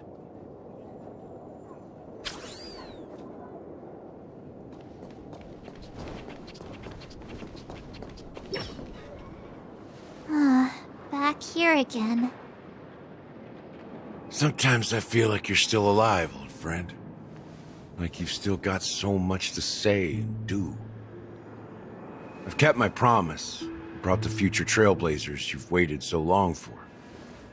I don't know why you were so obsessed with that train, but I remember your last words. Don't let us down, old man.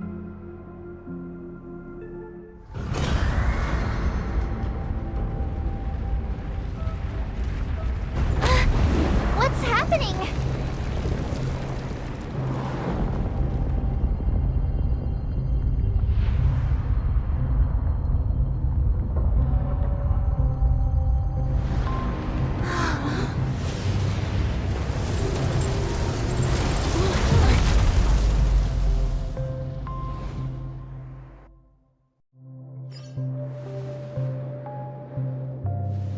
Go ahead. His resting place lies in the garden up ahead. The first and last Nameless of Penacony. Mikhail Char Legward, the Watchmaker.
Sure enough, the watchmaker is the third nameless.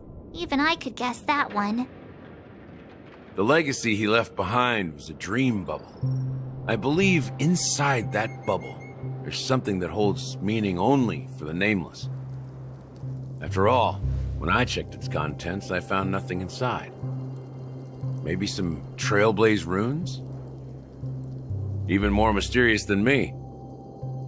Well, let's have a look.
Wait, what's going on? Seriously? There's nothing inside this dream bubble? How could a dream bubble be empty? Just as I suspected. That old man always had this strange belief in the nameless and the Trailblaze. And I never understood where he got that confidence from. Especially since he never managed to get in touch with the Express while he was alive. I could never figure out what was going on in that old man's head. But this empty dream bubble is so typical of him. He was always full of weird fantasies and incomprehensible romanticism. That mischievous old man. Well, I didn't expect him to leave anything concrete behind anyway. Don't think that's the case, Gallagher. I'm sure Mikhail has left us the most precious thing of all. Don't start getting all philosophical on me, all right? Just as Mikhail believes in the nameless of the future, we unconditionally believe in the nameless of the past. How could they leave with regrets for the future when they were ready to dedicate their lives to the land they loved? There must be something contained in this dream bubble. It's just we haven't figured it out yet. You also have faith in the watchmaker, don't you, Gallagher? Well, I'm a follower of the Enigmata. My philosophy forbids me to have faith in anything. That's why I understand what faith means in the path of Trailblaze. And I also want to know what he left behind.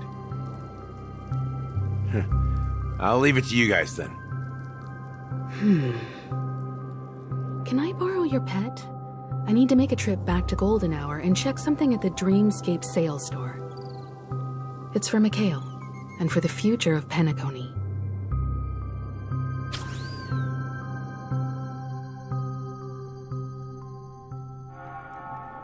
Welcome to the Reverie Hotel. How may I help you? Greetings. We're the Nameless from the Astral Express, and we'd like to check in. The Astral Express? But I thought... Yes, my companion's already checked in. My name is Dan Hung, and I believe my personal information is recorded in your system. I see, but your companion said you wouldn't be coming due to a change of plans. Now the plans have changed again. And you are... Me? I'm Pom Pom. A new nameless who's also with the Astral Express. He's my fellow trailblazer. We responded to the family's invitation before he boarded the express, so he wasn't registered in your system. Is it possible to accommodate him as well? Oh, I see. Another one of the Nameless had a similar situation. Seems like a lot of people are joining the Trailblaze these days. Since there's a precedent, it shouldn't be a problem. Just give me a second to contact your companions. I'm sorry, dear guests, but it seems I'm unable to reach the other members of the Astral Express. What do you mean by unable to reach them? My apologies. This is the first time I've encountered a situation like this. However, the system indicates that those guests are still in the dreamscape. How about this? Give me their room number, and we'll go check on them ourselves. I'm afraid that's not possible. I need to verify both of your identities before I can share any guest information. How about you just wake up someone? Let's say, Welt? I'm sorry, but there are strict rules regarding forced awakening. It cannot be done without the proper clearance. So nothing works, huh? What's your solution then? Are you saying we sleep here? At the reception? Please be patient. We need to contact your companions in order to confirm your identities. And now it seems you need to confirm our identities before you can contact our companions. It seems so. Oh, fudge. Look, nothing personal, but if you can't handle this, go find someone else who can, okay? Please calm down, dear guests. I do recall that Mr. Sunday, the Oak family head, personally handled this issue earlier. Oh, please wait a moment while I contact him. I don't think she's trying to give us a hard time. She really just doesn't know what to do. I have a bad feeling about this. You tried to contact them on the express earlier, but they didn't respond. Something doesn't seem right.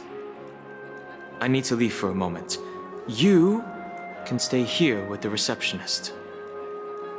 Sure thing. Just don't keep me waiting forever. Don Hung seems pretty worried about his companions. I should give him some space. Stressing out about it won't help anything. Locked and loaded.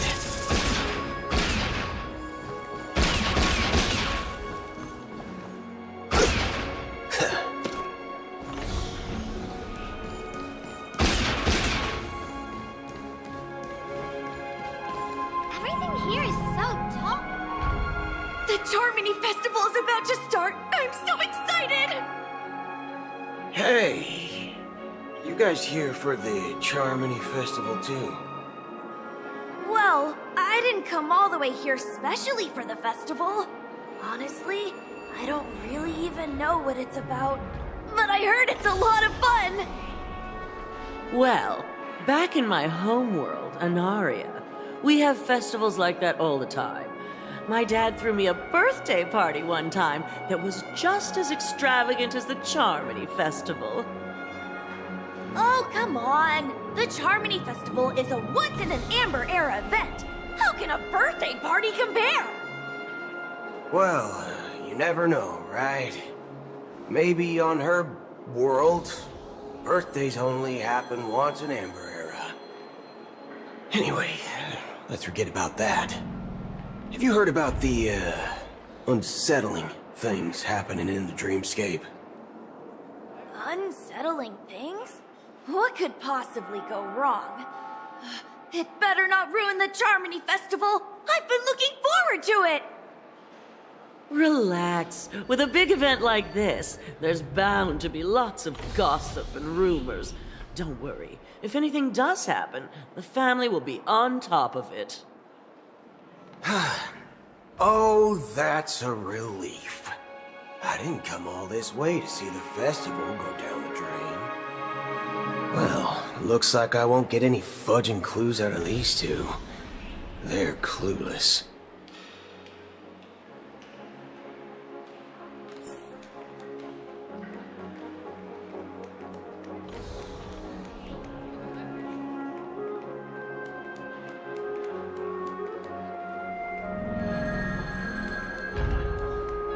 Everything here is so tall.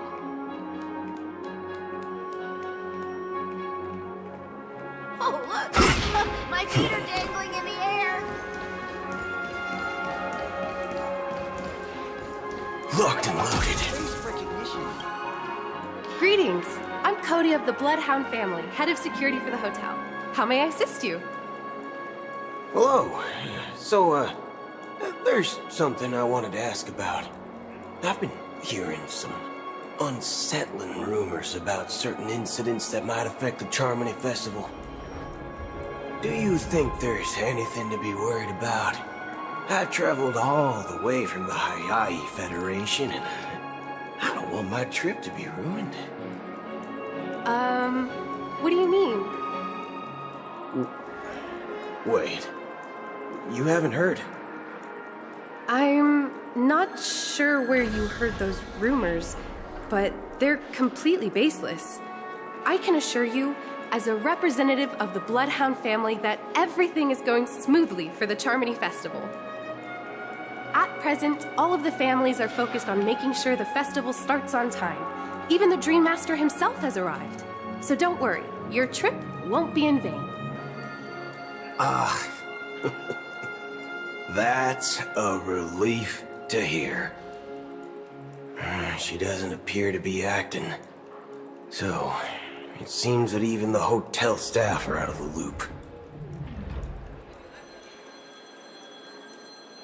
Back already? Hasn't she returned yet? Nope. I'm starting to wonder. Sending her to contact Sunday was a good idea. Neither the staff nor the guests seem to know anything about what's happening in the dreamscape, and wherever we go, all we see is people enjoying themselves.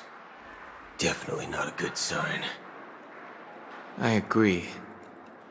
Another unusual thing is that the Oak family is supposed to be in charge of organizing the council and managing everything inside and outside the dreamscape. However, I walked around the hotel, but didn't meet a single member of the Oak family on such an important day. Well, I'll be forked. If I remember correctly, the head of the Oak family is that Sunday guy, right? We shouldn't linger here too long. Let's go back to the Express for now. Not so fast. Have you ever robbed VIPC, bro? If you run away now, everyone will be chasing after you. Are you suggesting we sit here and do nothing? I wouldn't say do nothing. But let's stay put for now. Even if the family has ulterior motives, they couldn't have anticipated us showing up here. We're the surprise factor for them.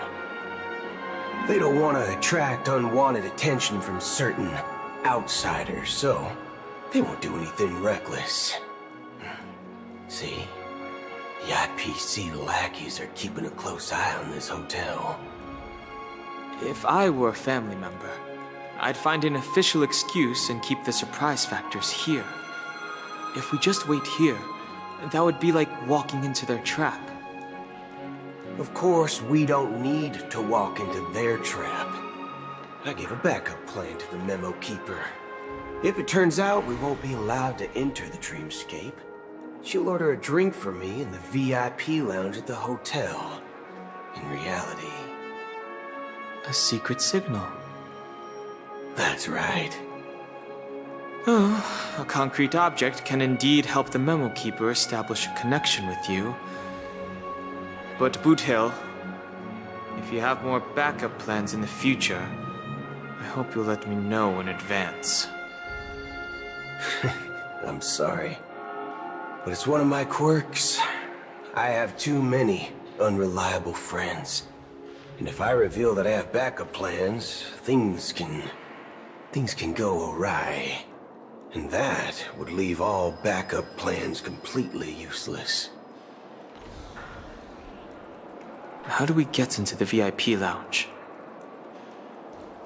This is where my street smarts come into play. My phone clearly shows that there are rooms. You're the lobby manager, right? Yes, I am. How may I assist you? We're the Nameless from the Astral Express. We wanted to check in, but there's something wrong with your system. The lady at the front desk said she would contact the manager, but now she's nowhere to be found.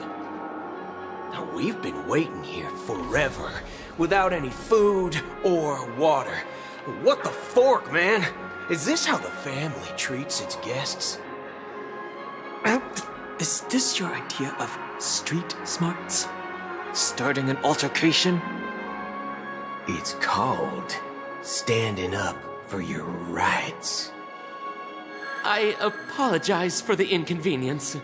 Please wait while we try to contact Mr. Sunday. I'll arrange 2 premium seats in the VIP lounge so you can rest there while you wait. See? Just like that. Just don't call yourself Nameless next time. Wow, this bar's something else. Certainly worthy of the planet of festivities.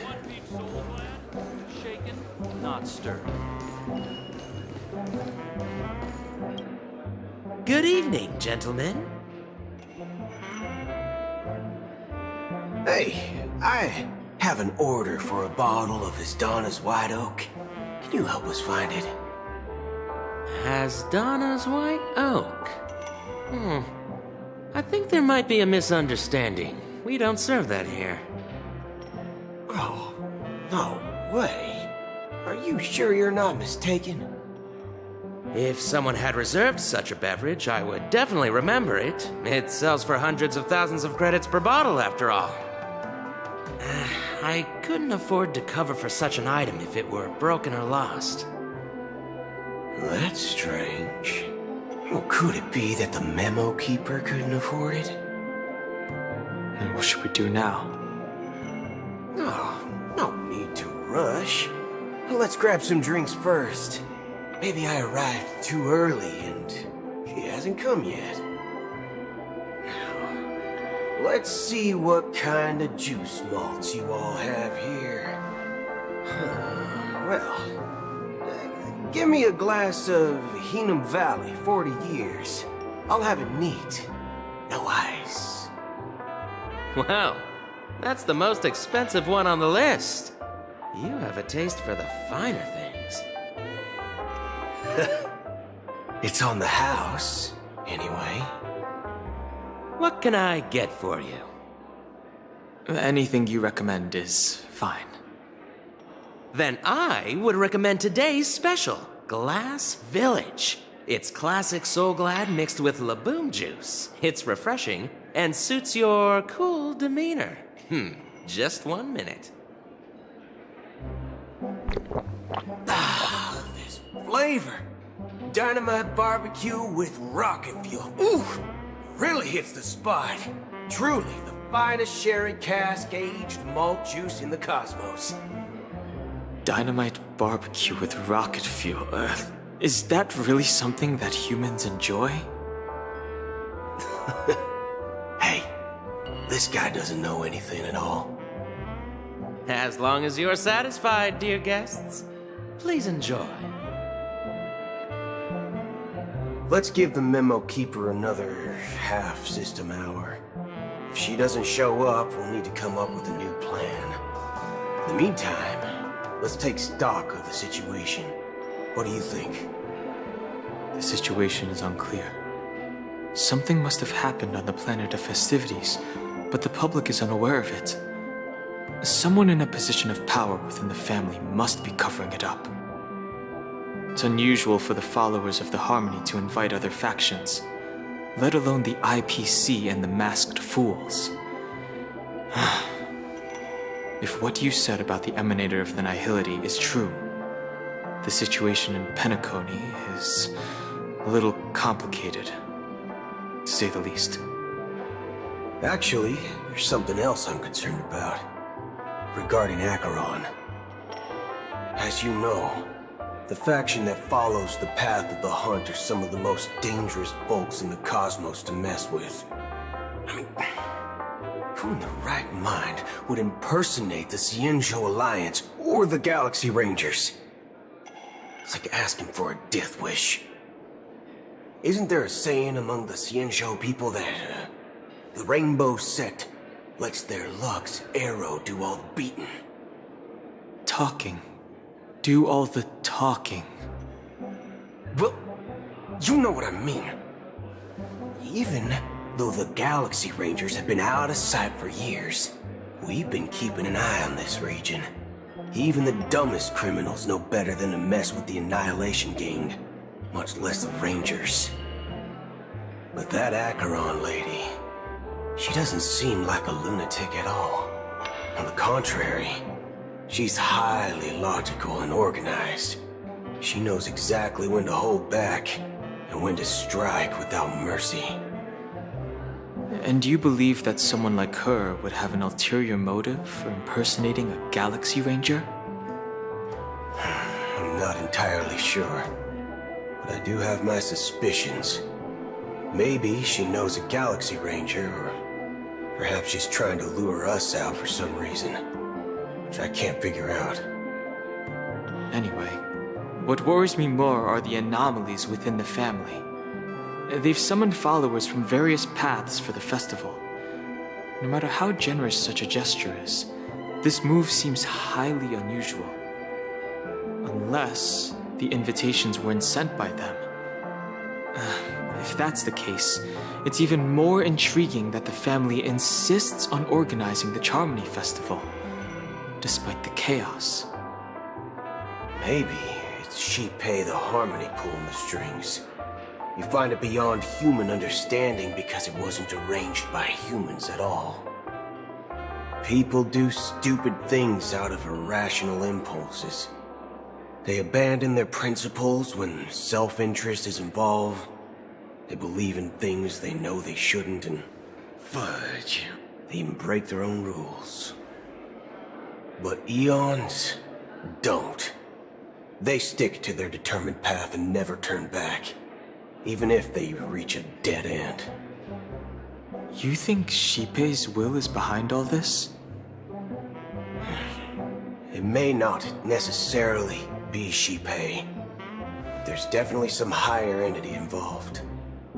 I know it may sound pessimistic, but if human free will were reliable, why would we even need Galaxy Rangers? It's much simpler when you boil it down to the eons and paths. Like how Lon always follows the path of the Hunt, or how the Express stays true to the Trailblaze despite Akavili's disappearance. But in my opinion, Akavili's fall holds significance for the Nameless. Oh, so you're saying the Nameless now have to take responsibility for their own choices because their absolutely right leader is gone? Exactly. I believe the purpose of the journey isn't just about following a path that's always considered absolutely right. It's more about doing your best to choose the right path for yourself among countless possibilities, even with limited insight and judgment. I don't know what you've been through, but I agree that people must take responsibility for their choices, because no one else can do it for them. That's why the Galaxy Rangers need to uncover the imposter and figure out her true intentions. Just in case, I have a backup plan if the memo keeper doesn't show up. This is my final backup plan. I promise. You sure have a lot of cards up your sleeve. Well, going back to my old career would make things a lot easier. By the way, when you were walking around the hotel, did you happen to see any important-looking guests? What's your plan? It's simple. We just grab some hostages and use them as bargaining chips with the family. Or maybe we can even take their identities. No need for that. We'll return to the Express now. Wait. Are you getting scared? Draw your weapon. Let's make a big scene. Are you leaving, esteemed guests? Would you like to cancel that Asdana's White Oak you just ordered? Huh? Asdana's White Oak? But didn't you just say... Ha ha. Looks like you are a bit intoxicated, esteemed guests. You ordered a bottle of Asdana's White Oak just a moment ago. Looks like your memo keeper friend has finally arrived. Oh, right. Sorry, my memory's not the best. You know, too many modifications and all. Anyway, let me check. Well, fork me. It says Donna's White Oak, all right. And there's a note. I'll be waiting for you on the Astral Express. No mistake. That's her message to you. She knew the hotel wasn't safe, so she suggested we find another place. Well, looks like we took a detour, but now it's back to the Astral Express. So, what are we waiting for? Let's go.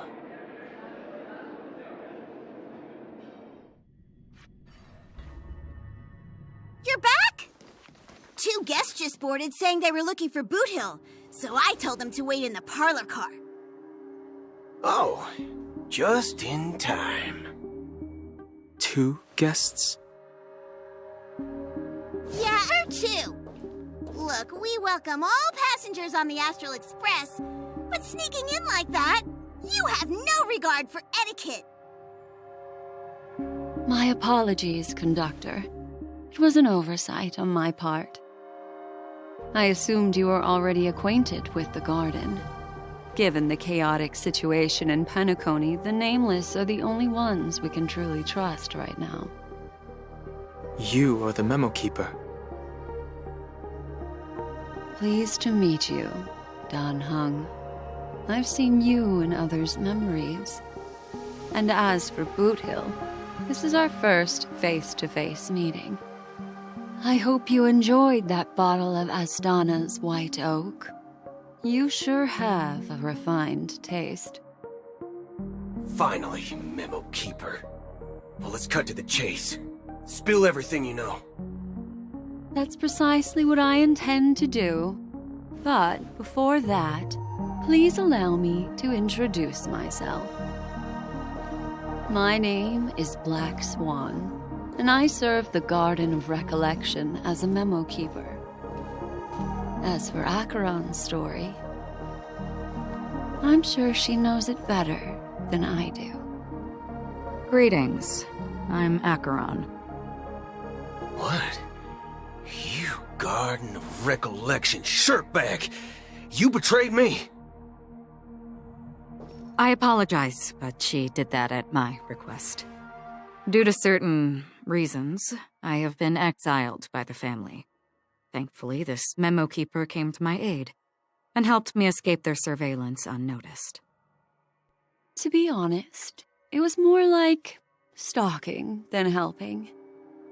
And the process was far from unnoticed. But we did escape. I asked her to guide me to a place beyond the family's reach and to contact a few trustworthy individuals. Namely, all of you. Trustworthy? Son of a nice lady. You think I'm dumb or something? How about this? I'll put a few bullet holes in your head and see what secrets spill out. Then, we can talk about trust. It doesn't have to be like that. I'm willing to answer all your questions, but not right now. If my cover hadn't been blown, we might have had more time, but at the moment, we don't have any other options. No other options? What do you mean? This is the only way I can ensure everyone's safety. I kindly request an immediate warp jump out of the Astana star system.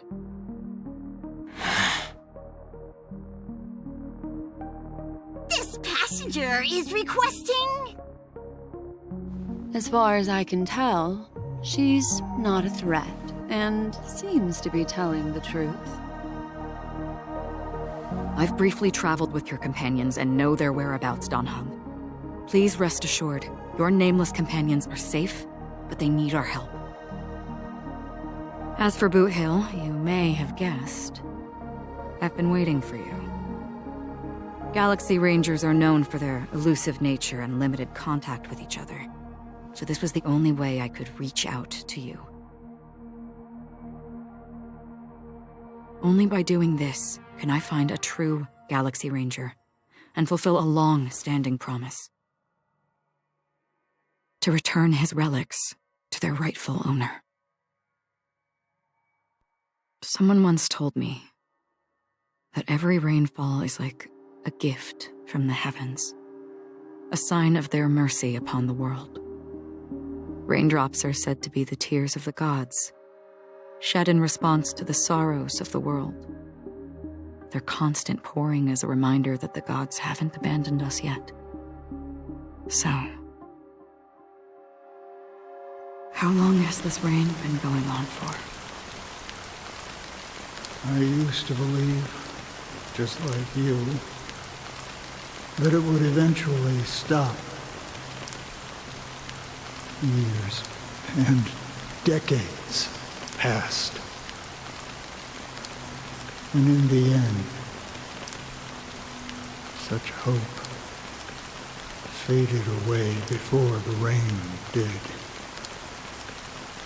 Looks like the god you mentioned doesn't exist after all.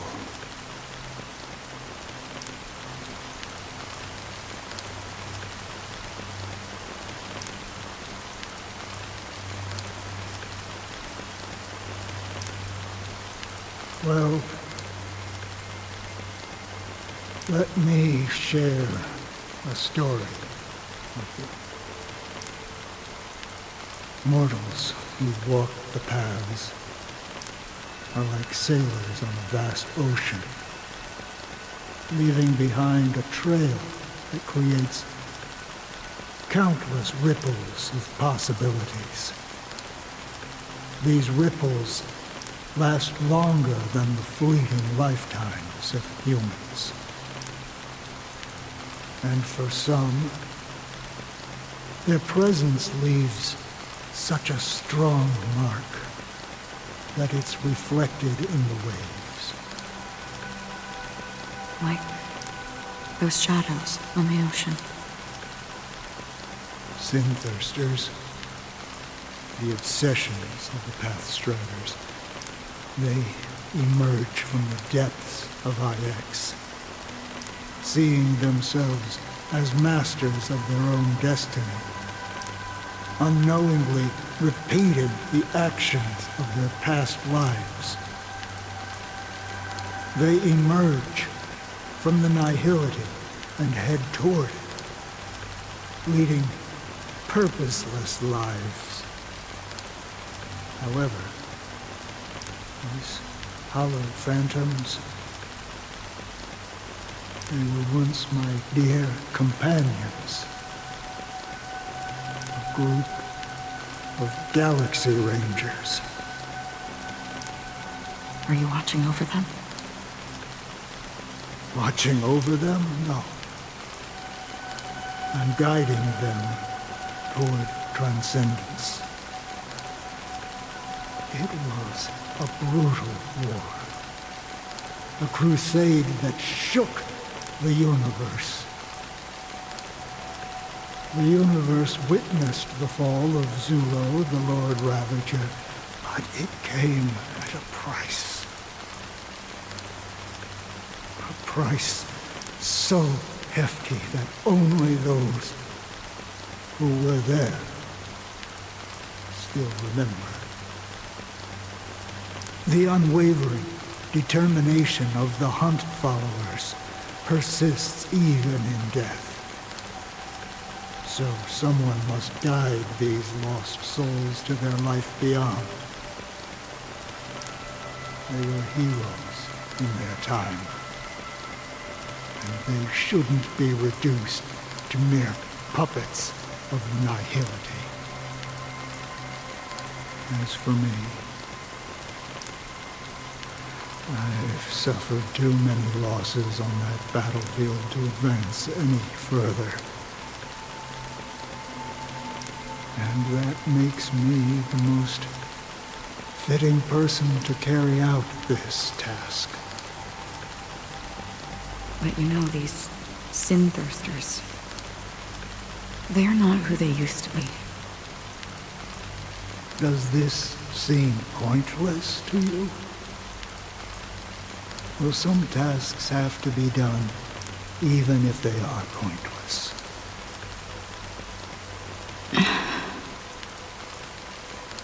I can help you. For what? For the meaning of the nihility. That's what I've been seeking. I see. After all, this realm is off limits to ordinary souls, right? Thank you, stranger. I wish that you find what you seek. Before we part ways, I have one more question. It is true that their actions and even their entire lives may seem pointless from our perspective. But if, and it's just an if this is what the departed ones expected, should we try to change it? A good question, and a profound one. I don't know the answer.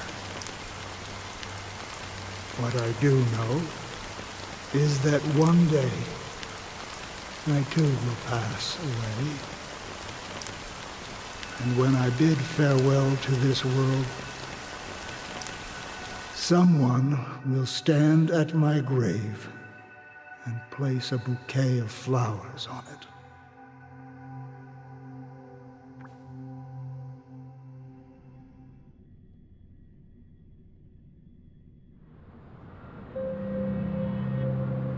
When I appeared as a child, my speech, mindset, and soul reflected immaturity and innocence. As I grew into adulthood, I left behind my childlike side.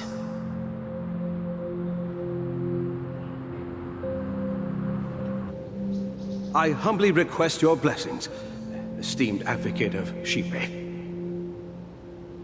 Come to me, my kinship. I have sought their presence with us. As you wish. I have faithfully served the Alfalfa family for nearly a decade, promoting the path of the harmony to the best of my ability. However, I made a mistake yesterday. While I was preparing dinner for the family head, I accidentally dropped a prepared dish on the floor. Out of laziness, I lied and claimed that everything was ready. Although the head has dismissed me as punishment, it has been tough to sleep with the guilt still gnawing at me, as I worried that the seeds of evilness may have taken root in my soul. So, I confess to you now to seek atonement for my sins. Do you sincerely repent and vow to change your ways? Yes. Have you examined your soul and confessed all your sins? Oh, yes. Are you willing to accept the process of atonement? Yes. Very well. Show your dedication and goodwill to the family, and you shall be reinstated among them. Now, please, leave in peace. Oh, praise Sheepy. And thank you, esteemed advocate. Next, please step forward. I wholeheartedly confess to you. Please, pardon my sins. Rest assured, I have implored their presence to be with us. As long as you are sincere, absolution will be granted. Oh, great. You know, I arrived in Penacony as a stowaway. I sold everything to get a ticket. My house, my land, and my 2 children. I see. Please, go on. My children were starving, and I hoped they'd have a chance at survival if they became slaves here. If I can strike it rich here, I'll lift them out of that situation and give them the life they deserve. But the Bloodhound family got wind of it. They're on my tail, hunting me down. I thought I could bring my kids here. It was all my fault. All my fault. The family is ready to forgive all sinners. I'll ask the Bloodhound family to cease their pursuit. You don't need to live in fear anymore. Oh, thank you. Thank you. I'll work my hardest to redeem my children and make them part of the family. Praise the harmony! Next, please step forward. Hey! Long time no see, Mr. Sunday. The most esteemed individual in Penacony, and the next leader of the Oak family, right? I have sought their presence with us. Let us proceed. Sure. Let's just get this over with. I have sinned. Please forgive me. I wasted half a pizza at breakfast, and a bottle of Soul Glad. That's it. Nothing more. Can we wrap this up? I've got a robo-ball game to catch, you know? Do you seek to atone for your sins through good deeds? My sins? Started to sound like a saint, huh? Well, let me tell you something. Neither the family nor you have the right to judge me. You think nobody knows what your precious family has done? About the watchmaker? Huh? Don't kid yourself, Featherbrain. Those dream chasers might be fooled by your act, but don't fool yourself. Before you start spouting off your holy verses, answer me this. Where does the power of the Oak family come from? And your power? What makes you think you can sit there all high and mighty, looking down on everyone else? Well, I've spent enough time in confession today to enter the Harmony's paradise, right?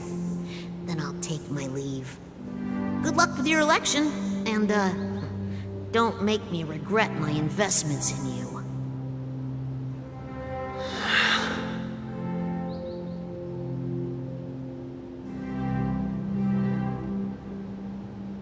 Oh, revered triple-faced soul, hear my doubts. Who can judge the strong when their power hides their crimes? Who can vouch for the weak when they will pay any price to survive? Who can comfort the purest souls when even they get led astray? If the strong defending the weak is truly the foundation of paradise, then who is responsible for the suffering and anguish in this wretched world?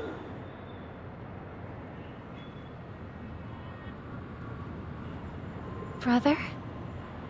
Brother? Brother, are you all right? I'm fine. I've been working long hours, and I just made a trip to Dreamflux Reef and back. So, I'm a bit out of sorts. But it'll all be over before we know it. You've been working non-stop on the Charmony Festival, Mr. Sunday, and no one could have predicted this incident. Even if the Stellaron does pose a grave threat, I still feel sorry for all the trouble we've caused you. No need to worry about troubling anyone. The Charmony Festival was meant to spread joy and harmony across the cosmos. But now that we know the truth, I'm afraid we'll have to cancel it. It has always been our wish to make everyone happy, so... we'll do our best to explain everything to the Dream Master. I'm sure he'll understand. Even if the negotiation does not go smoothly, I'll refuse to go on stage. Without the Chord Master, the Harmonious Choir would not arrive, and the Charmony Festival would be just a grand performance, and nothing more. I'm relieved to see your determination. You know, since arriving in Penacony, we haven't had any contact with this Dream Master himself. I'd heard of the heads of the 5 major lineages, but the Dream Master is a mystery to me. The Dream Master rarely grants an audience, even for us. But, given the urgency of the situation, he's agreed to meet us in person. Perhaps you'll be the first guest to meet the Dream Master in years, Mr. Yang. Let's hope we can reach a consensus that satisfies everyone. Indeed. Let us hope so. It's about time. We'll have to get ready for the meeting. I apologize for any inconvenience caused by the urgency. Don't worry. I'll be waiting here. Dear, it's Mr. Sunday! Hey, come over here! Thank you for everything you've done. I'll be waiting here.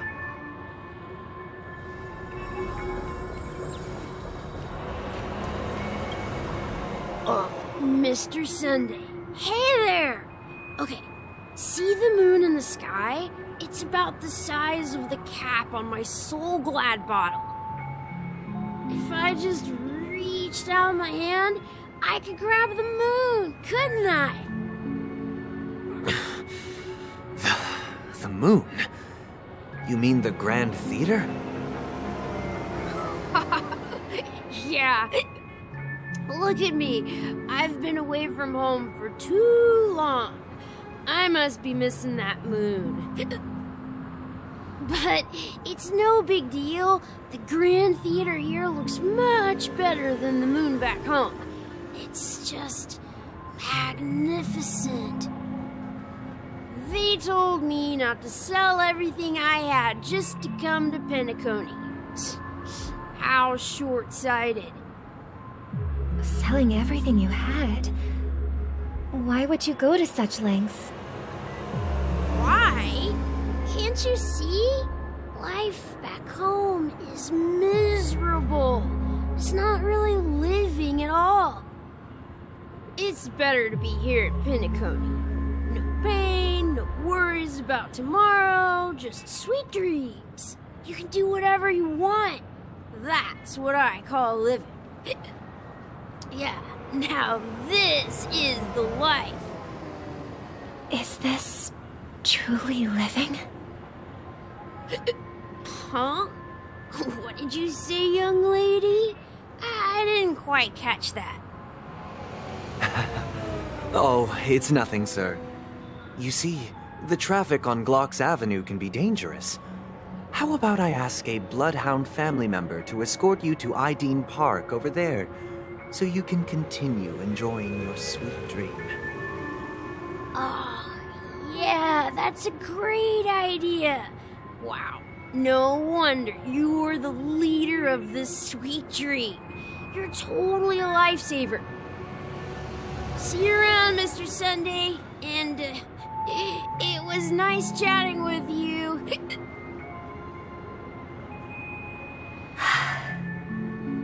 What's up, sister? This is the land of the dreams. But why do they live like this?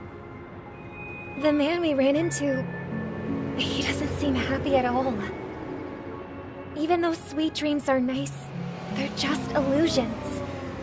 But for him, they're the only way to survive, even if it means giving up on reality. That's not really living at all. I suppose you have a point.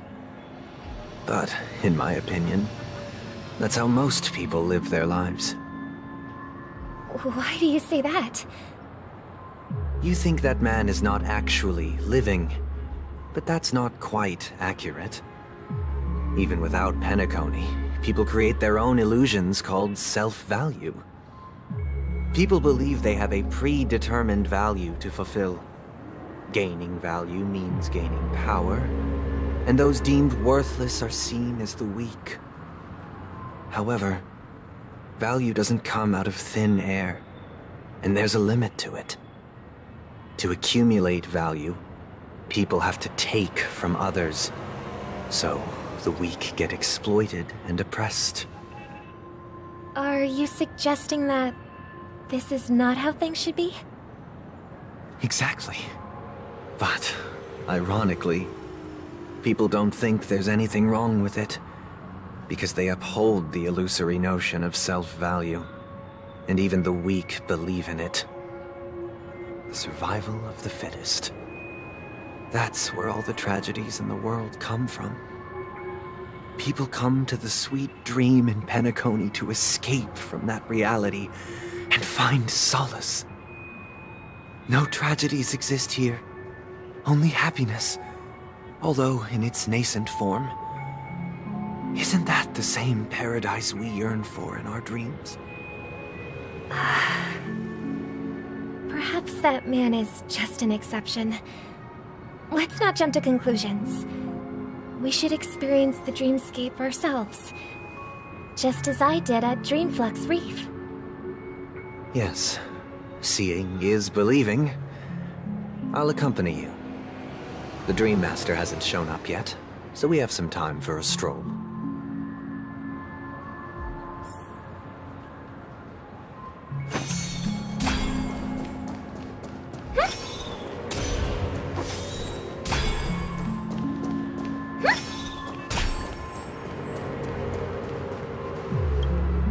Glad to meet you again, Robin.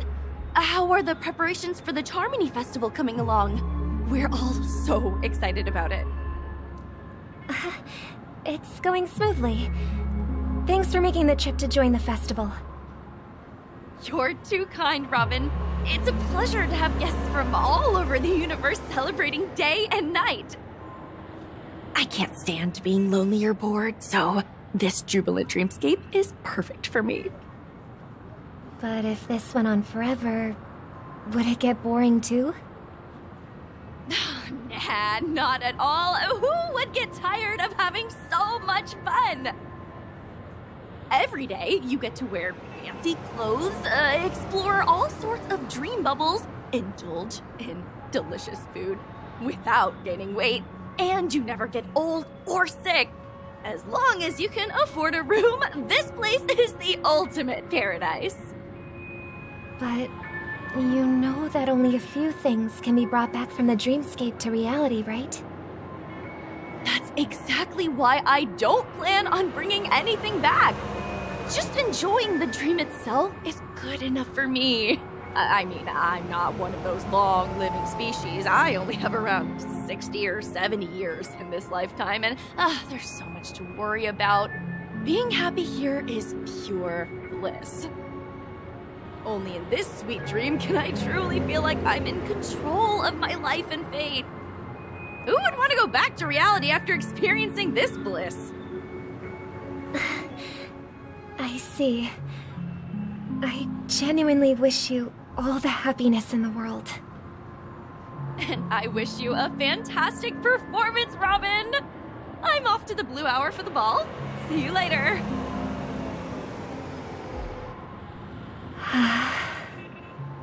Seems like that guest's perspective didn't resonate with you either. She had a valid point. I could sense her genuine happiness. It's just that... What you're trying to say is, she thinks she's in control of her life. But in reality, she's just escaping from reality and seeking solace in this sweet dream. Once she steps out of this sanctuary, everything will be lost. Well, she did make mention of being able to afford a room. Didn't she? However, the paradise in our dreams, it doesn't have to end. No. And the paradise we yearn for shouldn't be just a fleeting dream either.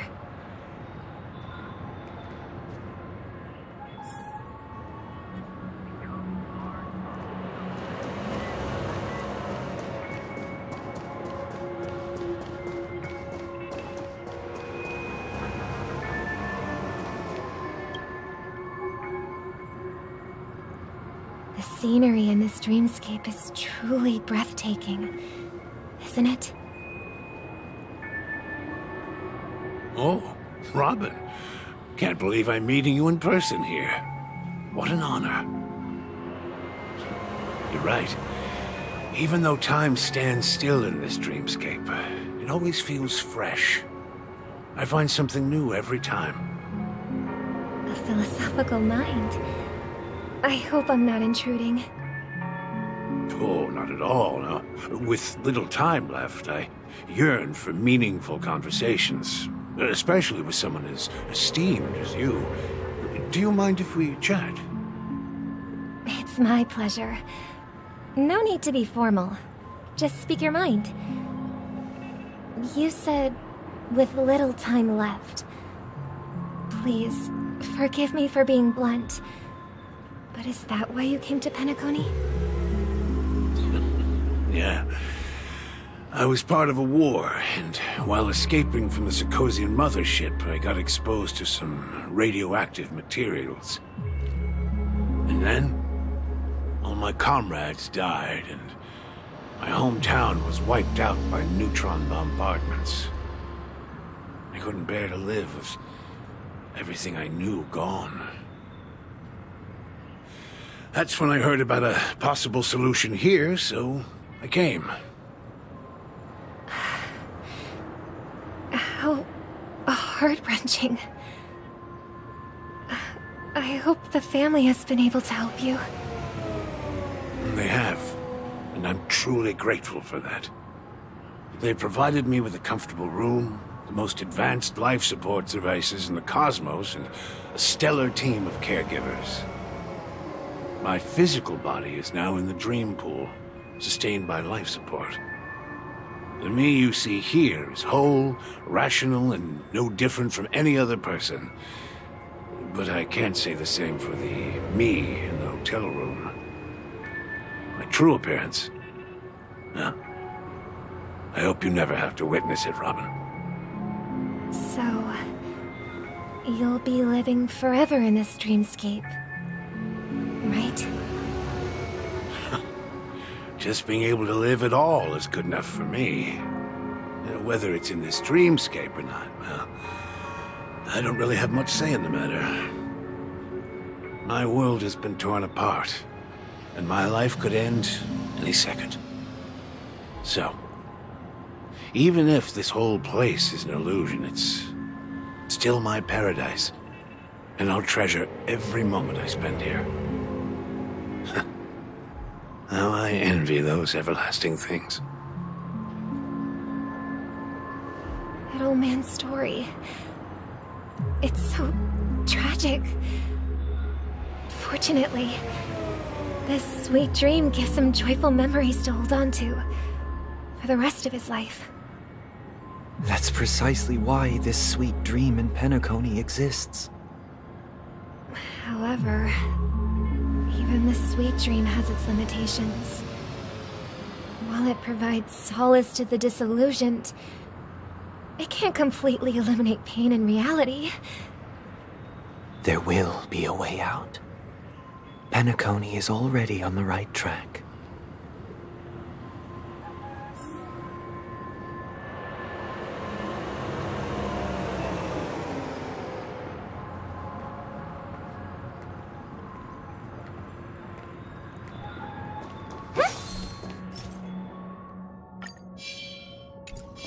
Let the show begin.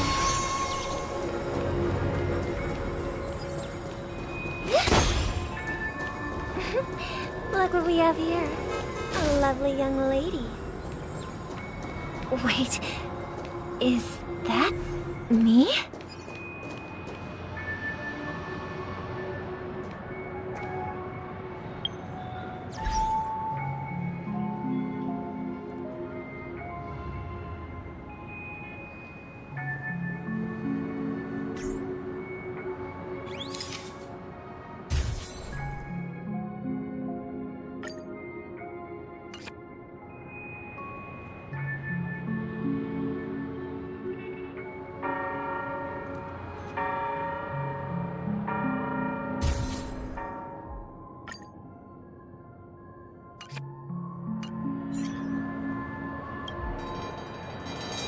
Brother, what a surprise to see you again.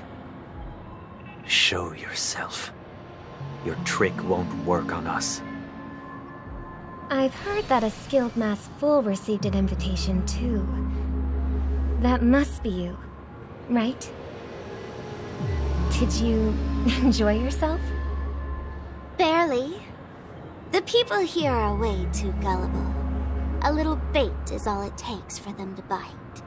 And they run away at the slightest hint of danger. In other words, they're naive and cowardly. Now that you've had your fill, it'd be wise to leave before it's too late. The music of the harmony doesn't tolerate discord.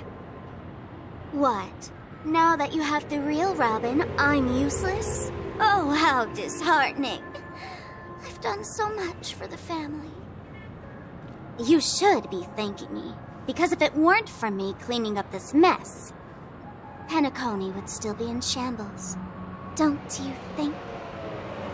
That was a personal request from the head of the Iris family, and it has nothing to do with us. Step aside and stop causing trouble for the Charmony Festival. The Charmony Festival? You think you can scare me?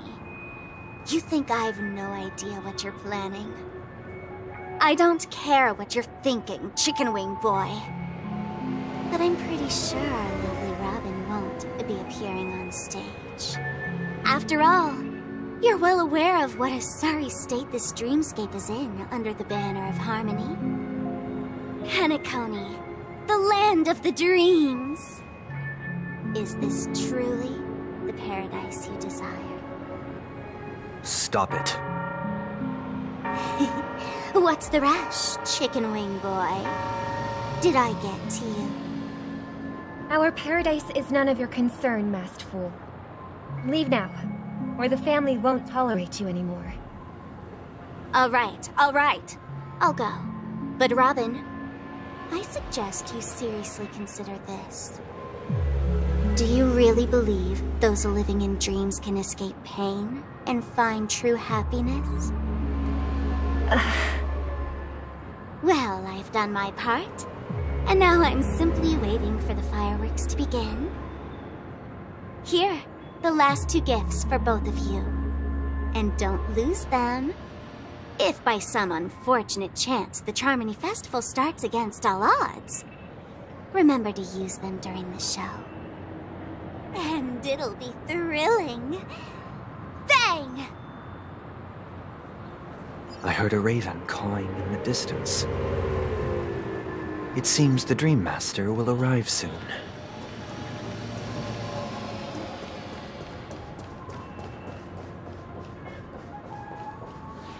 Let's wait here for the Dream Master to arrive. Okay. By the way, brother, I heard you no longer have a sweet tooth. Back when we were kids, you used to steal my desserts. Seems like a lot has changed during my absence. What exactly happened? Well, someone has to stay awake even in this sweet dream. But that someone doesn't have to be you, or anyone in particular. You're carrying too much on your shoulders, brother. The paradise in our dreams. It shouldn't be like this. Penacony is nothing more than a dream. It can't erase the worries and pain of reality, or bring true happiness. It only offers an escape from reality. Nothing more. Remember the old man we met earlier? Without this dream, he might have completely lost himself. That might be true, but even without Penacony, he could have chosen another path. As far as I know, the Intelligentsia Guild has been promoting their rehabilitation techniques for a long time now. That path may have been more ordinary and challenging, but now he is receiving hospice care in a comatose state, and his fate is sealed. Is Penacony granting these people a future? Or is it taking it away from them? Well, don't forget this. Not everyone really has a future. The future for humanity is like the sky for birds.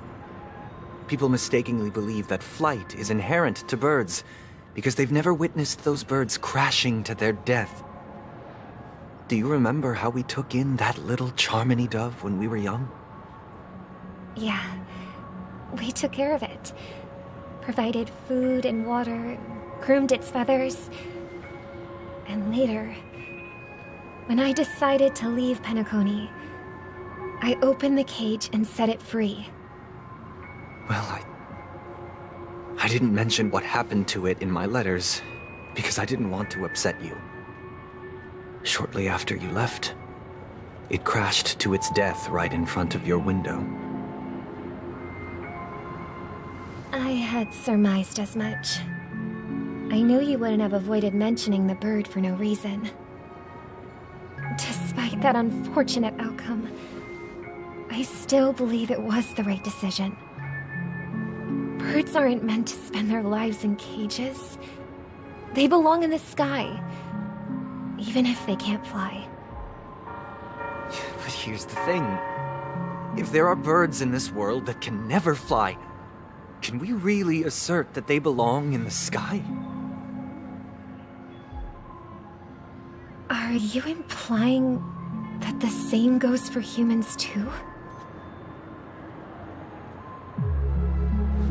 Let's take the Astral Express as an example. The Nameless made tremendous efforts to bridge worlds, gaining fame across the universe. However, only a few extraordinary individuals can endure such a perilous journey. That's because the pursuit of the Trailblaze exceeds the capabilities of ordinary humans. Otherwise, why would this path be filled with broken rails, an abandoned express, and even a fallen Eon? That's just sophistry. If that were true, then only the powerful would have the right to determine the future. Unfortunately, that's exactly what happens. Another name for the future is self-value. While this world has its fair share of heroes who inspire people and garner admiration for their heroic deeds, the majority of ordinary people will never become heroes in their lifetime. Some are born weak and vulnerable. Some find themselves trapped in unfortunate circumstances, Some fall victim to malice and cowardice. When it comes to survival, everyone is equal, and the weak can only watch as their value gets constantly diminished by external forces. That's why we should care for the weak and support them as if their suffering were our own. That's what the Odes of Harmony have always taught us. While the Harmony holds noble aspirations, the strong will always be strong, and the weak will always be weak. Even in this carefree dream. Human nature contains greatness, but it also harbors inherent weaknesses that can't be eradicated. In the end, if people can't even secure their own survival, they won't care about the illusory future of equality. As long as the law of survival of the fittest prevails, there will always be fledglings crashing to their death. But if people don't live for the future, do they merely exist for survival? If even you, my brother, don't believe that the Harmony will save the weak, then which eon can make our dreams come true?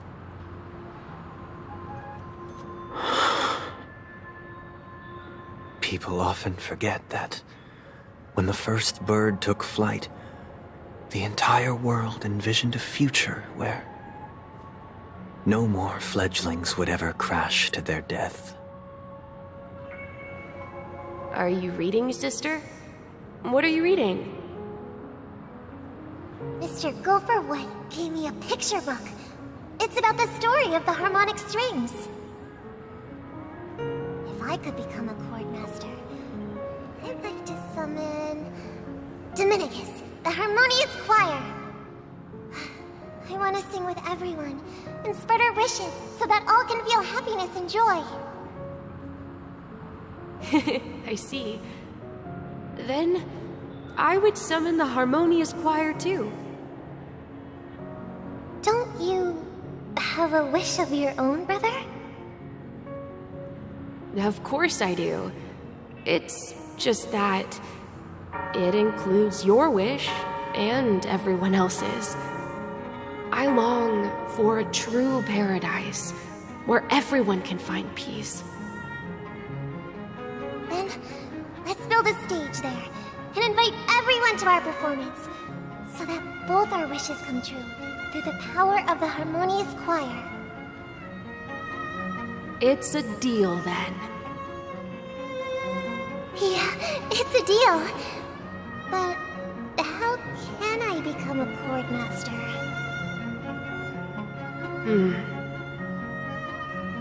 Maybe you'll have to become a star first.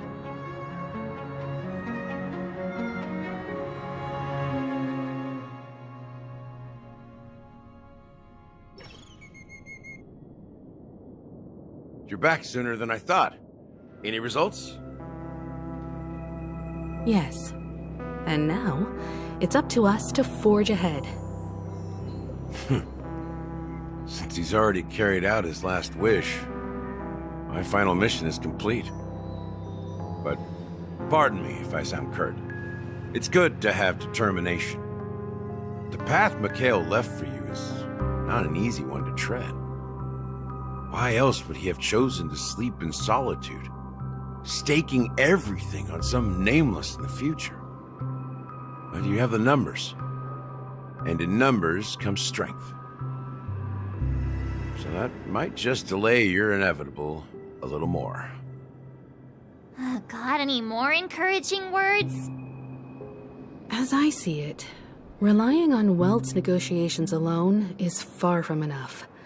Regardless of whether the other party will be compliant, negotiating simply allows us to meet them as equals and won't grant us an upper hand. Penacony is our rival's home turf, and we already have very few chips left to play with. Rather than idly sit around while the family's got us blocked off, an offensive approach might be a wiser course of action. We're more familiar with the Stellaron's properties than most, And since it's the key to stabilizing the sweet dream, it's vital to the family's interests. By attacking their core interests, they're bound to retaliate hastily. And as the saying goes, haste makes waste. That's right. As long as we pose a threat to the Stellaron, either with words or otherwise, we have a chance at gaining the upper hand. But the problem is, on the eve of the Charmony Festival opening, how exactly are we going to get close to the theater? Family security will be airtight, and if we brute force it, even if we succeed, it's too risky.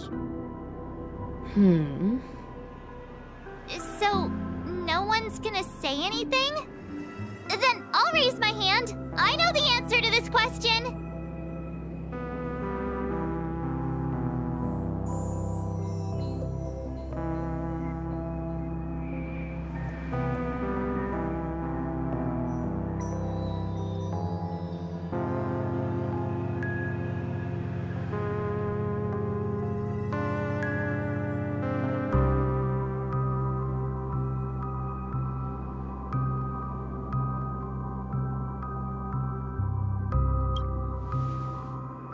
The Express crew would have been disbanded long ago if it weren't for me. So, I heard that before the Charmony Festival begins, there'll be a pageant to kick off the festival. It's called the Soul Glad TM Festivity Auditions, or something, and it's going to be held in the moment of Scorch Sand. As long as we clinch the top spot, we'll be able to attain the title of Festive Superstar, and be able to personally bask in the graces of Miss Robin. Not that that's important. What's crucial is that we can enter the Grand Theater before the audience arrives. So, how do we go about participating in these festivity auditions? I've already procured special invite tickets from Miss Robin's fan club. To tell you the truth, I had been preparing to join the auditions all along, but now it looks like even if I scrape through, I probably still won't have the chance to shake Miss Robin's hand. So they're still running this thing, huh? It was originally just a publicity stunt, set up by Mikhail to drum up attention. But it looks like it might be worth a shot. We'll follow Marge's plan. Mr. Gallagher, will you be joining us? I'm afraid I won't have the time. As a virtual character, I've already completed my final mission. Whether Penacony can awaken from this dream is all down to you. Should we ever cross paths again? I'd love for you to visit the Express. All right. I'll have to add to that databank of yours you've got on the Express. And Miss Firefly, we thank you for all your support. We're faced with a formidable enemy. As long as the Astral Express and Stellaron Hunter's objectives are aligned, we're willing to cooperate with you. We've already come this far together. I'd like to join you for the rest of your journey on Penacony. I'm pleased that we can finally fight shoulder to shoulder. I couldn't ask for a better ending. This is also the spirit of the Trailblaze. Now, everyone, let's prepare to move out.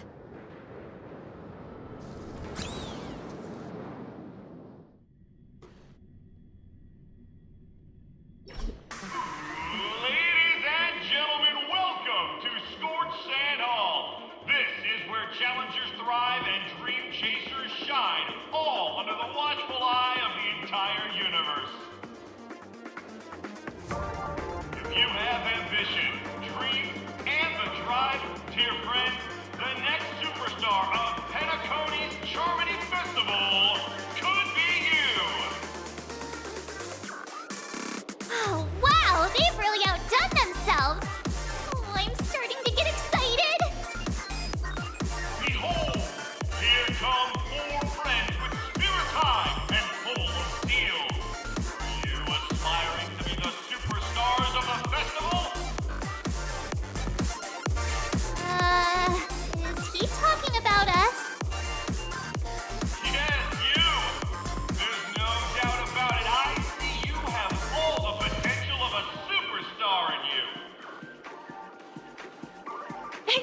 Trust me, you four. What are you hoping to get out of all this?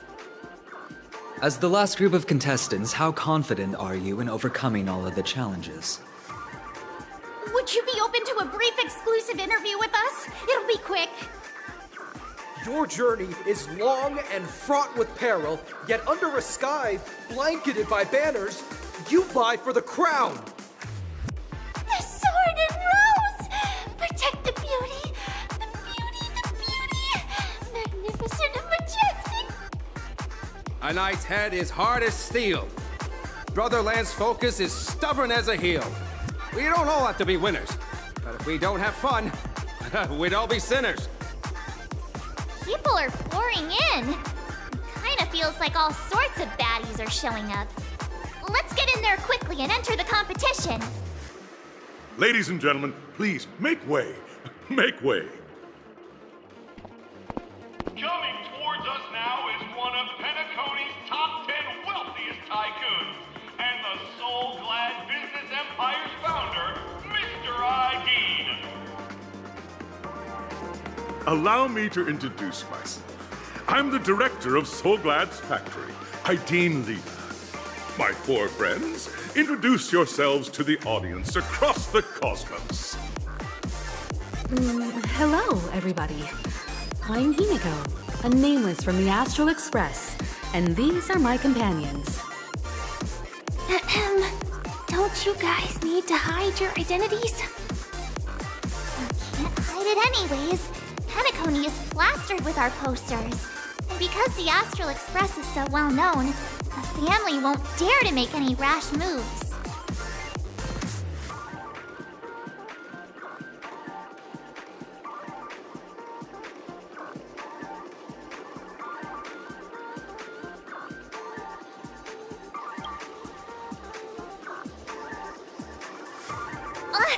Don't expose my net handle to everyone! Hello, everyone! I'm March 7th. I'm an ordinary girl who loves adventures. Hello, everyone. I'm Firefly. I am also an ordinary girl who enjoys adventures. So it's a bunch of nameless guests. This final face-off is bound to be spectacular. Time is precious. My four friends, come with me. Grab a bottle of Soul Glad and make your dreams a blast.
This place is buzzing.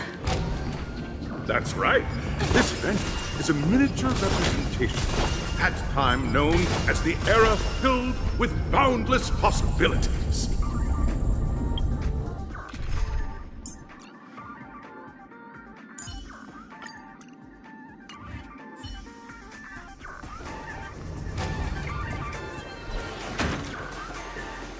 Grab a bottle of Soul Glad and make your dreams a blast. Nameless, your arrival reminds me of the grand occasion when Penacony was first established. I was still a young, bright-eyed lad back then, lured here by the watchmaker's ads, full of zeal and ready to make my first fortune in life. Once, during a particularly grueling day, I passed out and was resuscitated by a drink from Mr. Sousa. That sweet taste has since been etched in my mind, And that was what drove me to create the Soul Glad that we all know and love today. The dream-chasing era was truly a wondrous time. Oh, I miss those days. And the Watchmaker. Scorched Sand Hall is my homage to that time of boundless possibilities. I wholeheartedly hope you make it to the finish and emerge as the next superstars of Penacony. Now then, is there anything you'd like to say before the competition officially begins?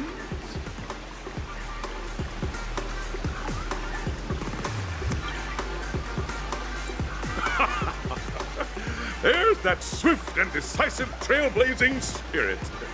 How about you, Miss March? Hello, everyone! Next up, get ready for the Mega March 7th Adventure, where I'm going to break the speedrun world record! Trailblazing into the uncharted and challenging the limits. That's Miss March 7th for you. How about Miss Firefly? I hope that by the end of this journey, everyone will have achieved the outcome that they hoped for. Ah, a wonderful wish! Miss Himiko, what are you expecting from your team? Safety first, everyone. Simple words, but full of warmth. Waiting for you are 3 stages, each connected to that era. The first 2 stages offer 2 distinct paths to choose from, with unique challenges on each route. And in the last stage, you will face off against a champion who has defended the title to this very day. A beloved contender whose noble virtues are unrivaled. Those are the rules. Simple. Everyone clear? Now, I hereby announce that the 33rd Scorched Sand Festival of the 20th season, sponsored by Soul Glad Enterprises, has started.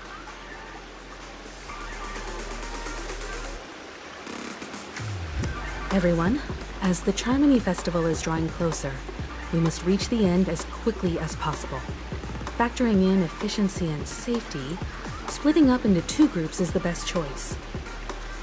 March and I haven't known Miss Firefly for too long and aren't overly familiar with her. It'd probably be better if the 2 of you paired up.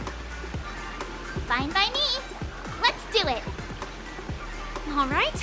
I don't have a problem with that.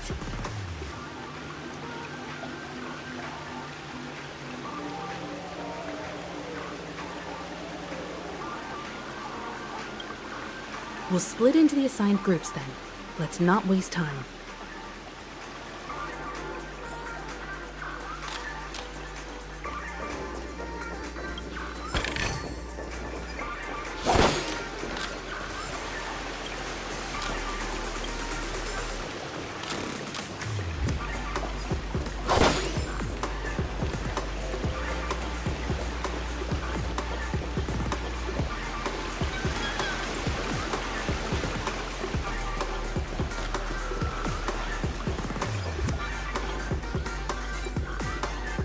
Welcome to the first stage of Soul Glad Enterprises' 33rd Scorched Sand Festival of the 20th season, Dream Play Fantasia!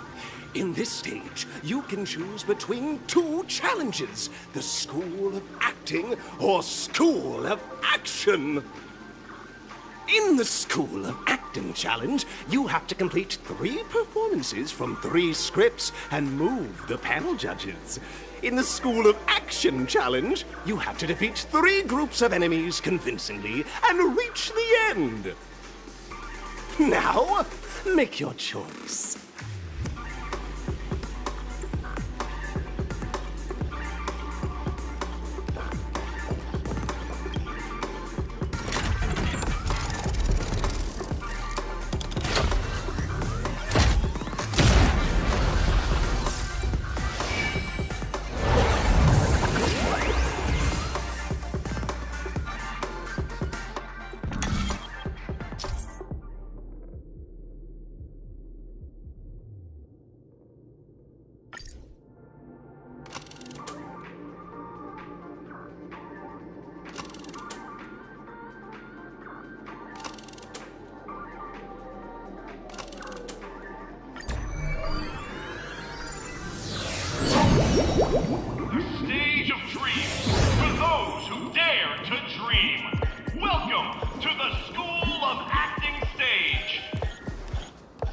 competitors, allow me to introduce the rules of this challenge to you. There are 3 stages up ahead. On each, you will find an outline of a script. These 3 scripts were written by the legendary filmmaker, The Watchmaker, and depict various stories from Penacony's era of pioneering. Your task is to bring those moments to life, find the right words, and act convincingly to make the judges feel the script's intended emotions. Oh, I wish you a successful performance. Also, a bit of trivia. The record score for this stage is held by a participant with fiery red hair. His exceptional performance brought even the strictest judge to tears.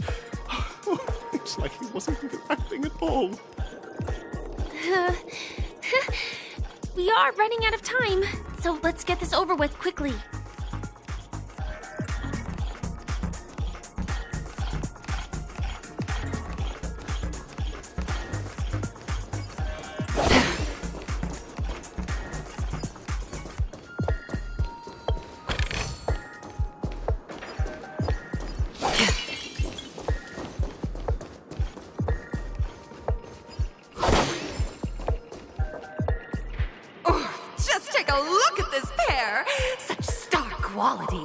Since you come as a pair, I'll prep a 2-person scene for you. You two, are you ready?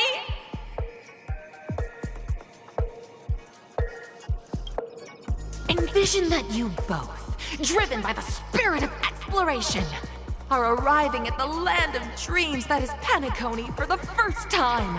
But instead of lush lands, you find yourselves amidst swirling sands and desolation, far from the paradise the Watchmaker described. You're driving an old clunker through the wilderness of the dreamscape, braving the cold wind, choking on the dust, and suddenly, a fierce memory zone meme blocks your path. Now, Miss Greyhair, what line would you deliver to express your disappointment in Penacony?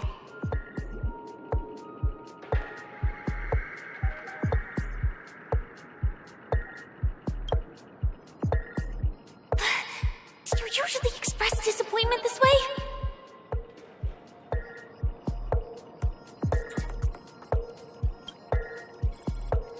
Very good! Now, though you're disappointed, your screen partner is conversely very enthusiastic. Now, young lady, you will say... This is great! I love living on the wild side! Very good! Very intense! And then we cut to the story's next scene. You find a job mending the rails. But the days are long, and your endurance can't keep up, and you finally collapse in the endless expanse of desert! Suddenly, sweet rain falls from the sky, wetting your lips and rousing your spirits! Now, Miss Greyhair, what line will best express your surprise at this moment?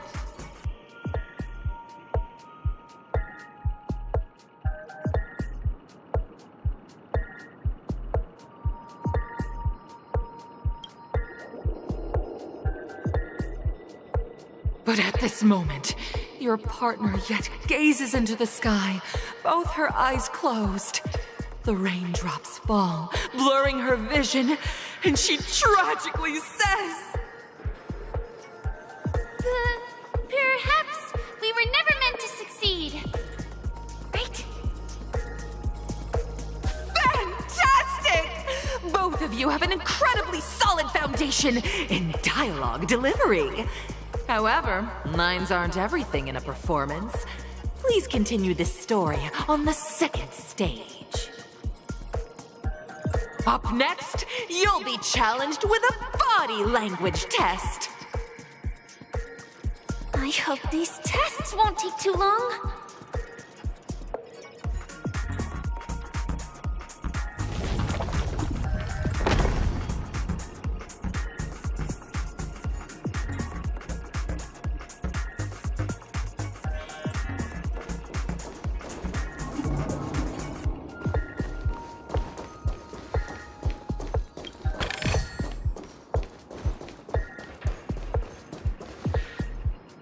Here, you two are required to skillfully utilize body language to portray the story context I've laid out for you.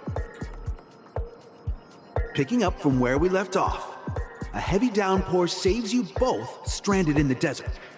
This rain quenches the anger in your heart. You look to your companion, now completely devoid of fighting spirit, wanting to comfort her.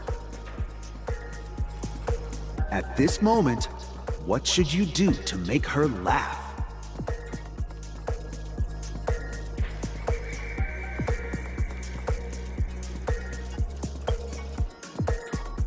The test now is about body language. I don't think dialogue is allowed here.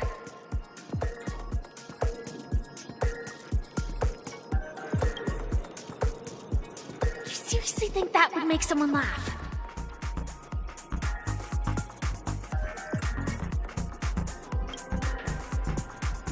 You look less like you want to make me laugh and more like you want to abandon me.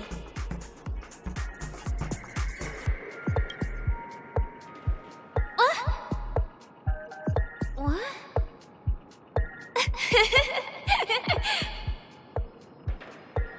Right answer! Your companion sees you rolling about in the sand and thinks about the arduous obstacles along this journey. She can't help but let loose a laugh, rekindling hope in her heart. And so this girl... I'm gonna get back on my feet and keep moving forward. A tug at the heartstrings! The story continues to develop. The heavy rain leads you both to sense a business opportunity, so you start venturing into the umbrella industry. But just as the business begins to pick up, competitors start flooding the market with low-priced goods, squeezing your market share. You have no choice. The goods you stockpiled at high prices have to be sold at a loss.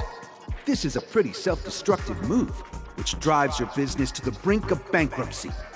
At this moment, what would you, who refuses to admit defeat, decide to do?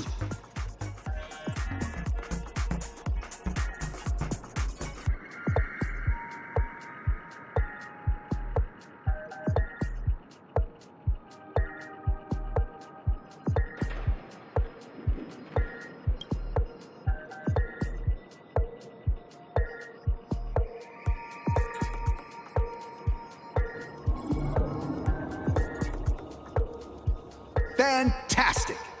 But it's a pity your friend does not agree. Seeing that you're up to your eyeballs in debt, she sees nothing but despair in her future. And then... I leave Penacony in utter disappointment. Is that okay? Of course! Absolutely! I was this close to tears! Both of you possess exceptional acting talent! However, the true test is yet to come. You're about to encounter the harshest judge this show has ever seen. You'll need to rely on perfect performances if you want to win them over.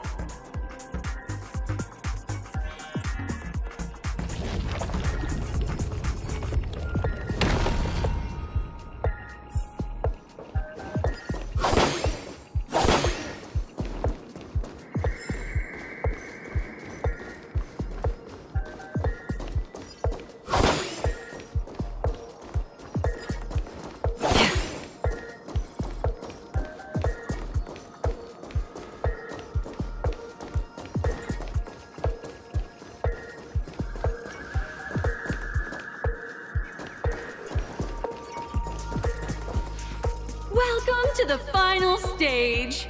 Actually, all the scenarios that you previously encountered were all from the film Once Upon a Time in Dreams.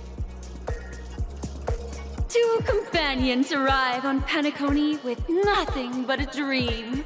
Their desire for achievement is met with continuous setbacks. Ultimately, one continues on, despite spiraling into debt, while the other concedes defeat and leaves. Many years later, their paths cross once more in the thriving Penacony. Yet, they refuse to acknowledge each other because...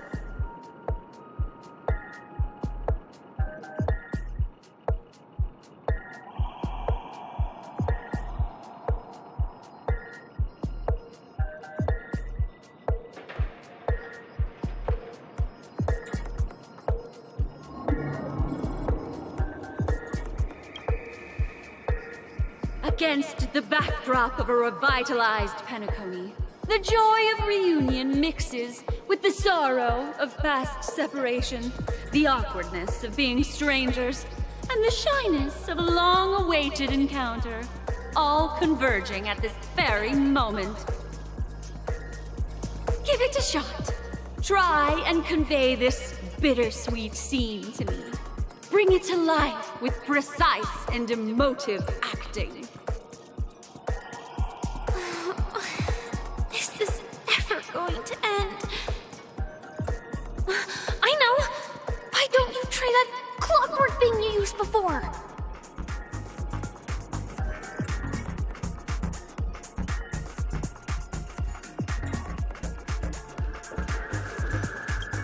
Your performance is far from satisfactory.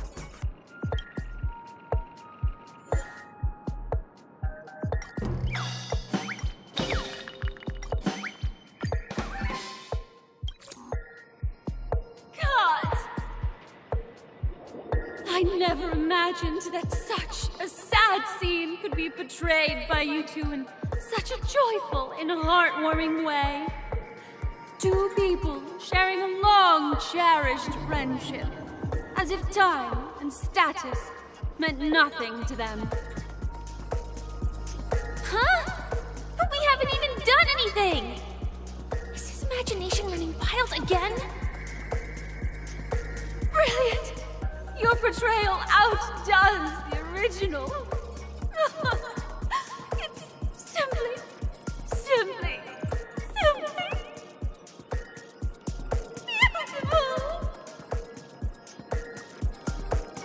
We have passed the test. We ought to hurry up. Stellaron is at stake.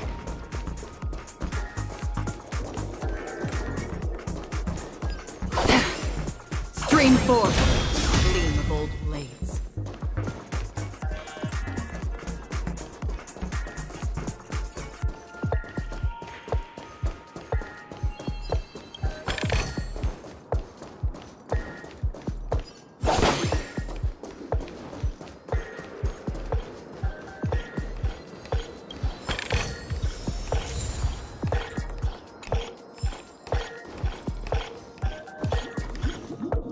Congrats to both of you for clearing the stage, but more importantly, are you having fun? Fun is more important than success. Look at the time! You finished much faster than that red-haired contestant did. That red-haired contestant. Who is that exactly? You'll find out eventually, but only if you clear the next test first.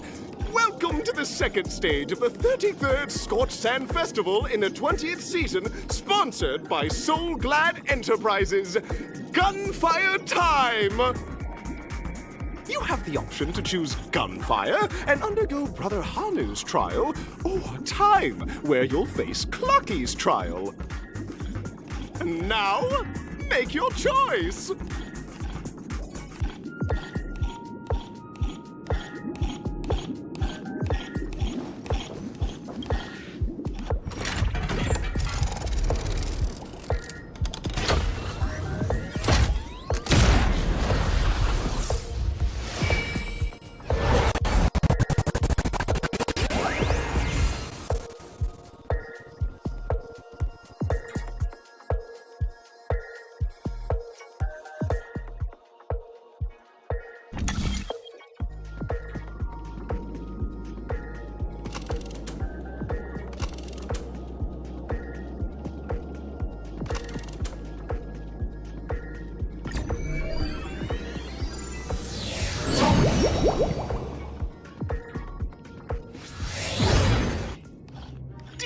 friends. Welcome to the enchanting universe created by the Watchmaker.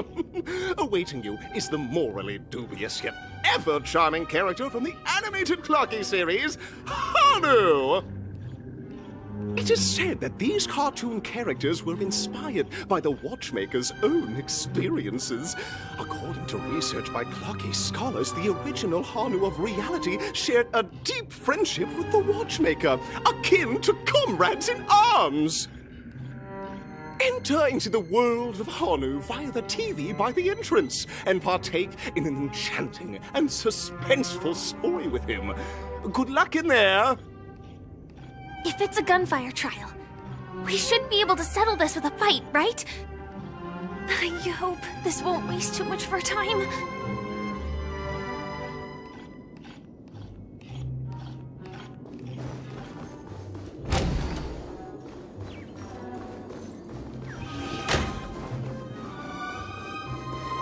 Ready? 1, 2, 3. Are we... Very good! Looks like you've got the hang of it! In this Hanu's Adventure episode, Boss Stone has gathered his battleships for an assault on Dreamville. Old Buzzfly, Cousin Wolf, and Bombhead are all raring to go. The brave Hanu must thwart their advance and protect his home!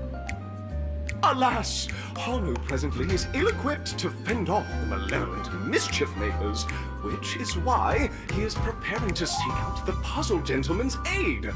Go forth and speak to him.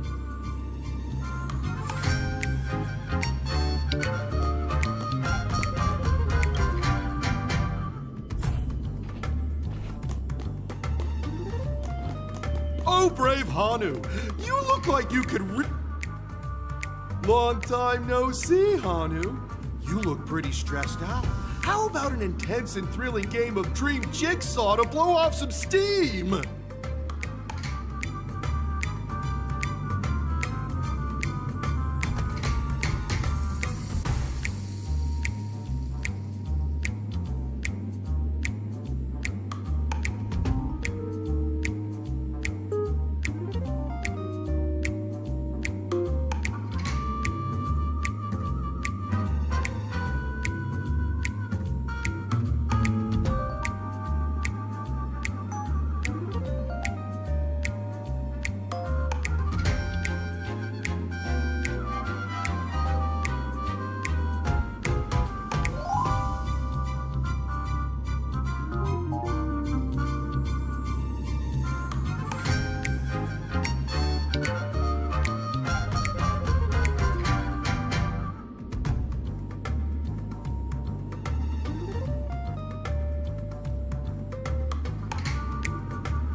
Oh my!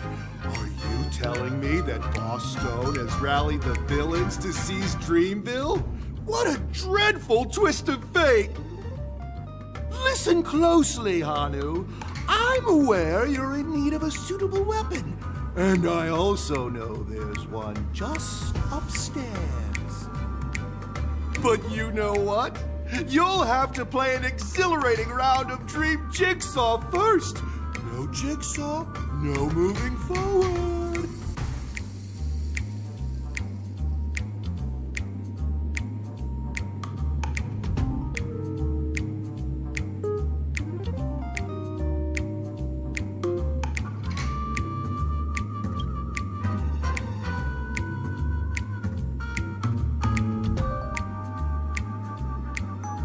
Now scurry along, Hanu. I can't wait to see you finish the dream.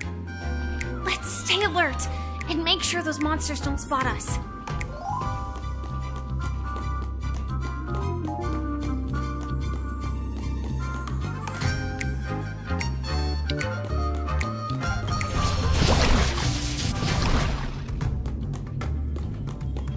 Look up there. If we can...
Jigsaw pieces.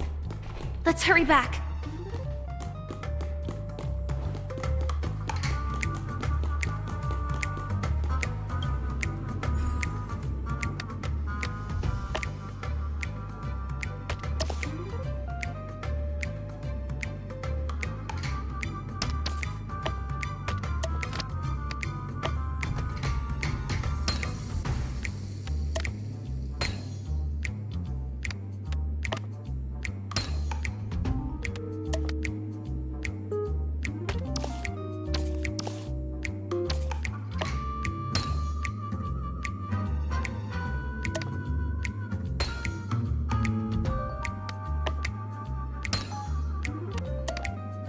Oh my! The exquisite sensation of perfect alignment! My organizational itch has been quite thoroughly scratched. Hurry now, Hanu! Touch that TV set and transform back into your old self. Then head upstairs. Your weapon awaits you there. Are such haphazard instructions really okay?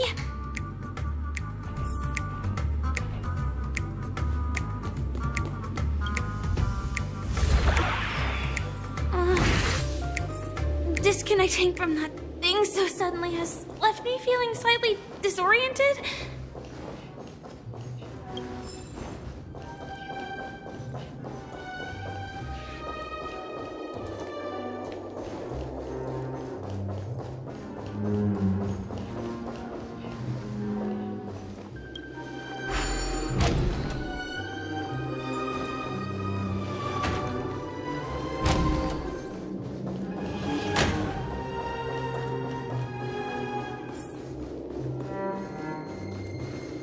Is that Hanu?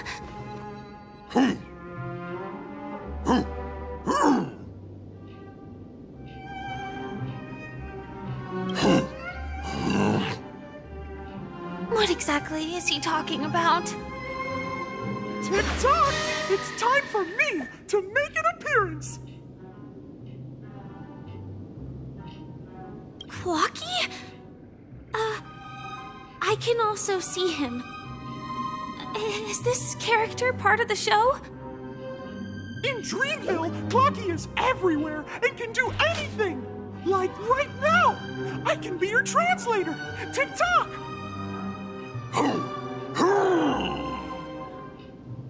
Hanu says, battle! We must do battle!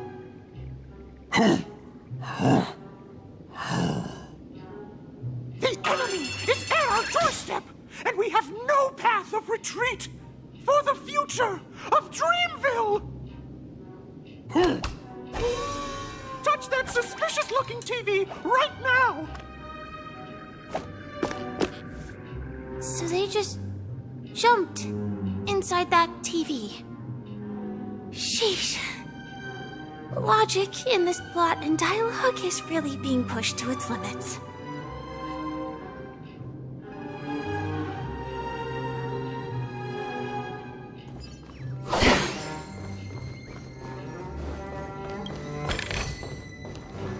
Well, here we go again.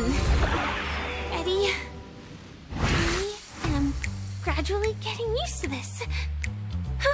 Oh, did someone say high-level movies just now?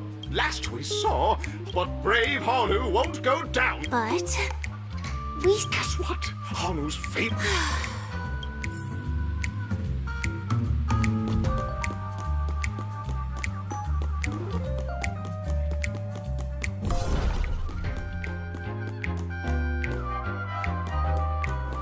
the storage room. It's behind the shelves, right?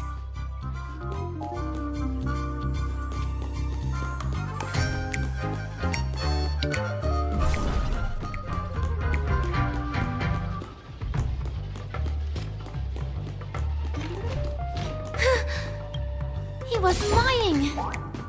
There's actually a bazooka here. Now we should have a way of dealing with those baddies. This thing feels just like the soaring locust too.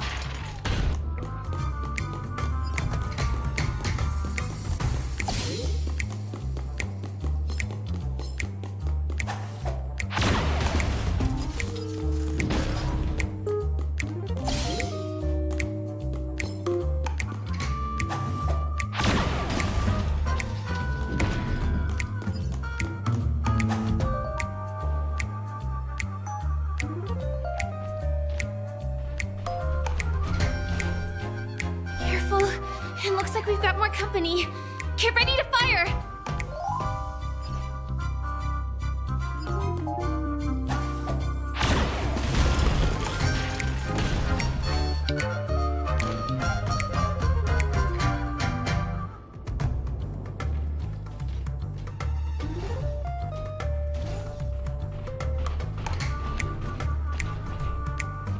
Here we go again.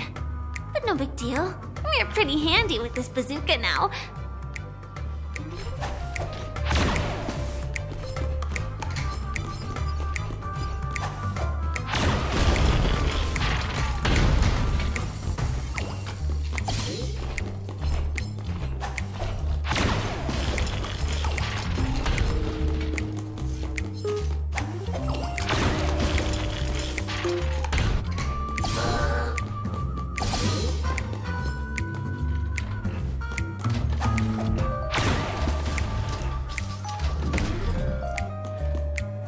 That should be all of them, right? Oh my! Hanu is on the street! Everyone! The stage is complete!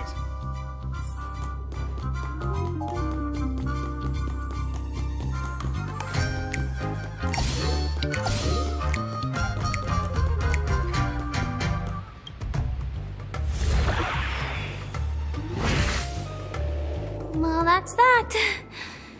But it is gonna be hard to let go of this bazooka. Never mind. Let's hurry over to the next stage.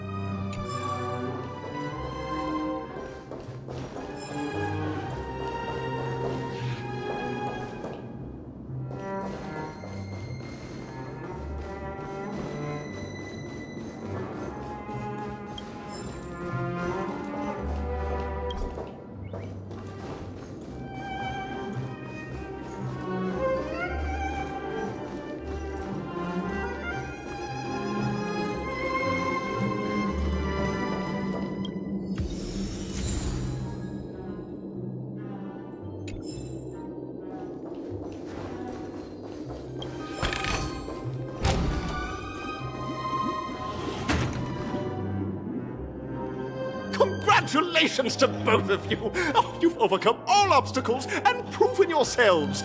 But, unfortunately, there is only one who can be Penacony's festive superstar. In the final stage, you will face the defending champion. If you fail, you will lose the opportunity to become the festive superstar. Welcome to the 33rd Scorched Sand Festival's third stage in the 20th season, sponsored by Soul Glad Enterprises, Superstar Showdown.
Let's wait and see. Make a wish.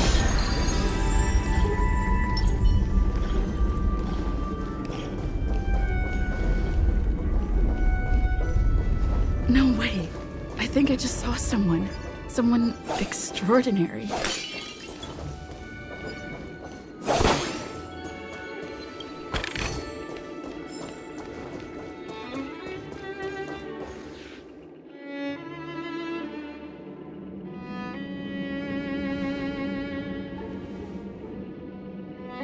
Are you a knight of beauty?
Repay! Behold, this symbol of pure... Just in time. The flesh wound! Ill fate descend! I'll see you off.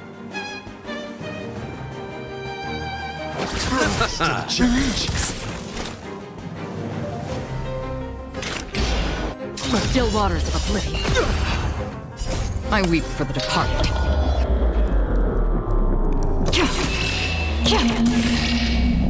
It too shall fall.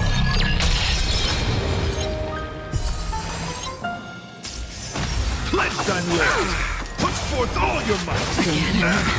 Bloom.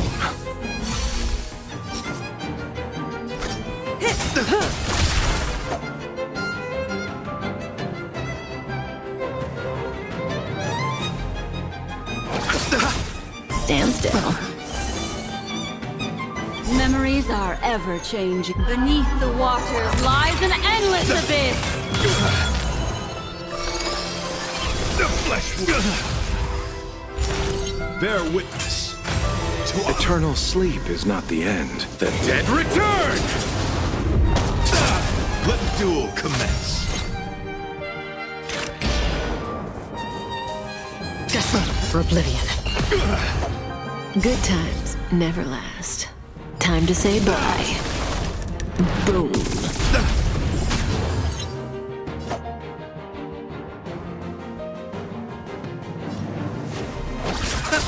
May as well kill them all. I weep for the departed.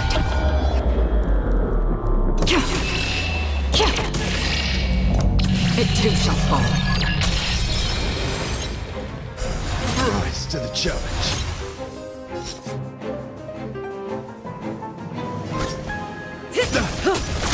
Destiny isn't chosen. Relax. Confess! Put forth all your might! Receive divinity. Destiny's hand Repay. has truly blessed me. You chose the wrong enemy. Don't worry. It's just a scream. Eternal sleep is not the end. The dead return! The flesh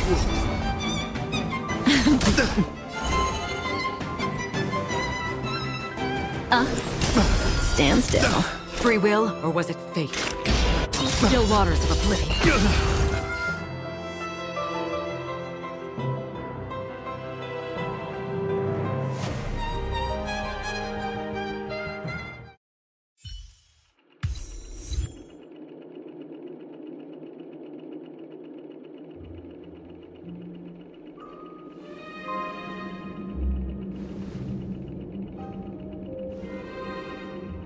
We don't have much time.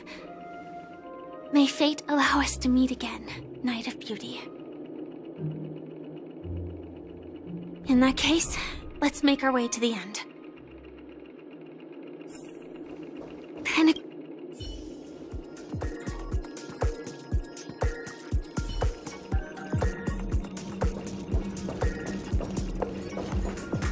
Let's wait and see. Make a wish. Huh.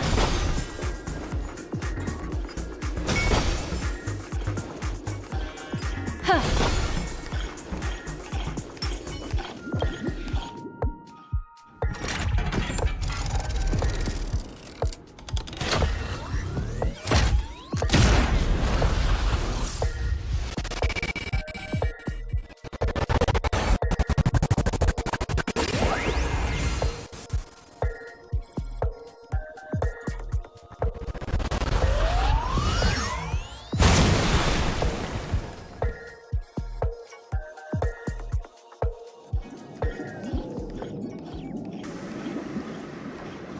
Congratulations to the Galactic Baseballer and Firefly on becoming this Sports Sand Festival champions! We look forward to their amazing entrance in the Charmony Festival! Let's give a round of applause! Congratulations to the both of you on becoming the festive superstars of this year's Charmony Festival. Before entering the Grand Theater, I, on behalf of the organizers, extend my sincere congratulations to you, wishing you joy under their radiance.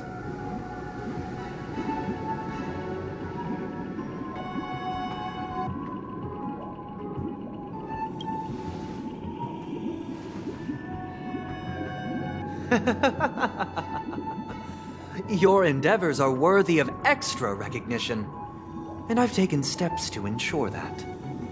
However, this reward is not a material one, but rather the opportunity for an open and honest communication between us.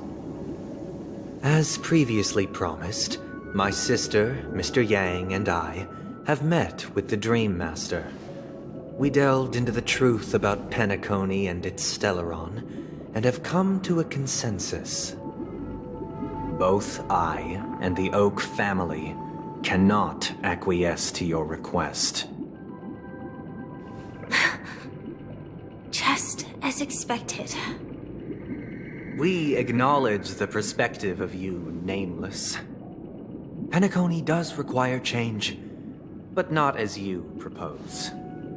The planet of festivities cannot and will not revert to a place characterized by chaos, disorder, or anarchy. Through your journey of overcoming obstacles, you must have glimpsed the essence of that era. The vulnerable ruthlessly eliminated, equality non-existent, common folk living precarious lives, eking out a dreary existence. Ultimately, only heroes like yourselves manage to achieve success. But I would dare ask, if you did not possess the special status of having a Stellaron, and you were but an anonymous and frail member among the masses, which Penacony would you prefer? A dystopia for the survival of the fittest, or a sweet dream paradise for all?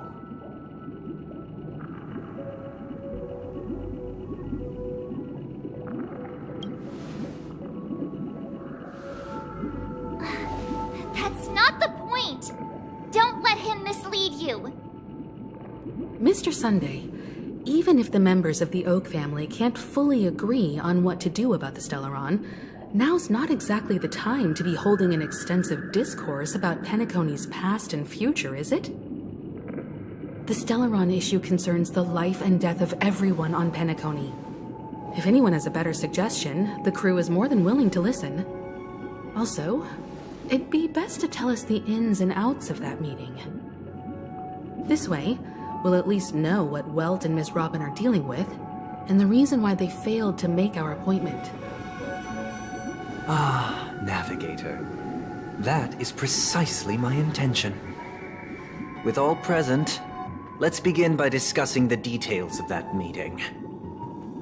Let's talk about our tribulations and choices, our ideals and beliefs, and our final course of action. The only path to take.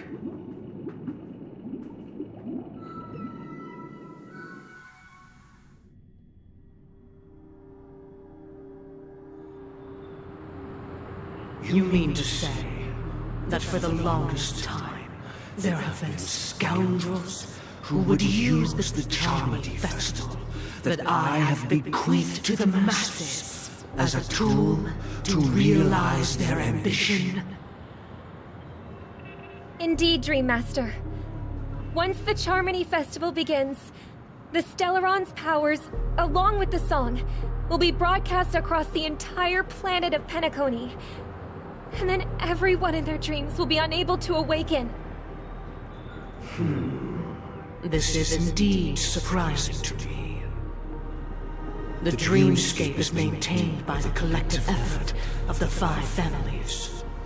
If someone were to use the Charmony Festival to recklessly disseminate the power of the Stellaron, this individual must hold a position of great authority.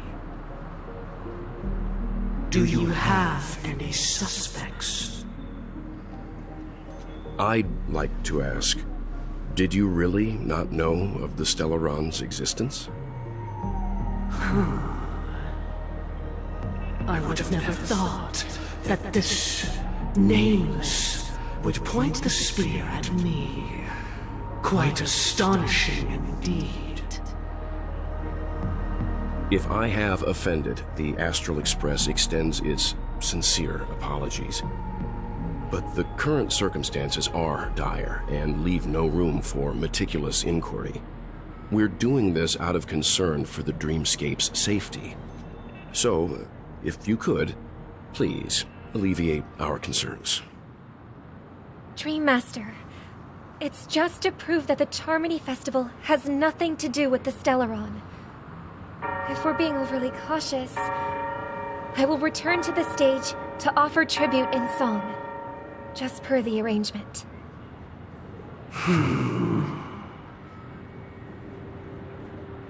Sunday, Robin. I've watched you two grow up, and know your dispositions like the back of my hand.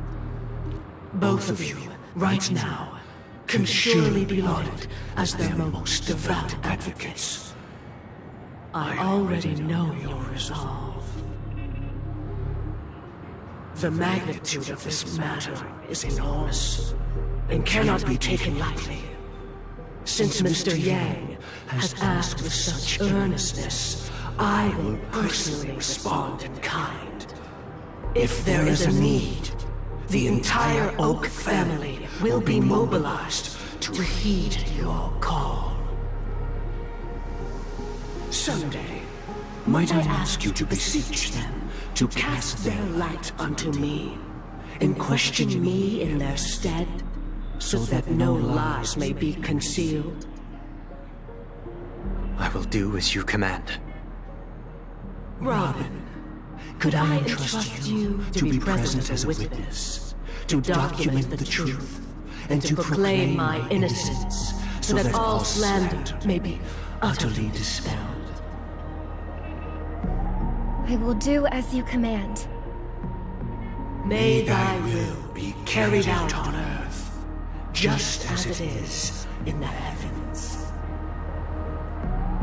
Oh, triple-faced soul, please sear his tongue and palms with a hot iron, so that he will not be able to fabricate lies and make false vows. Let us begin. There is nothing else to prepare.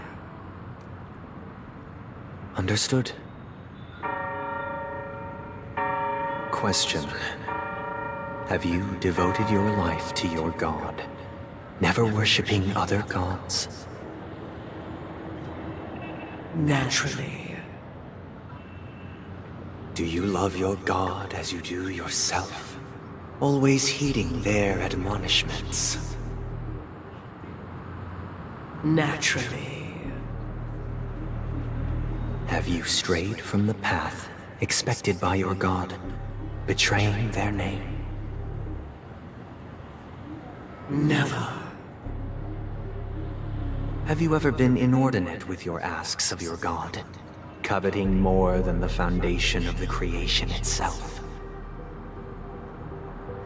Never.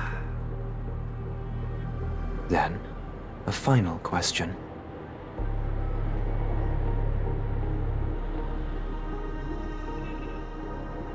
Do you swear to fulfill all vows, past, present, and future? With the Eon as my witness, if I do not deliver on my words, or if I renege on my vows, may I be cursed in accordance with divine law. They have seen your faith, and have endorsed your faith. With this, it can be evidenced... Just a moment. What is it, Mr. Yang?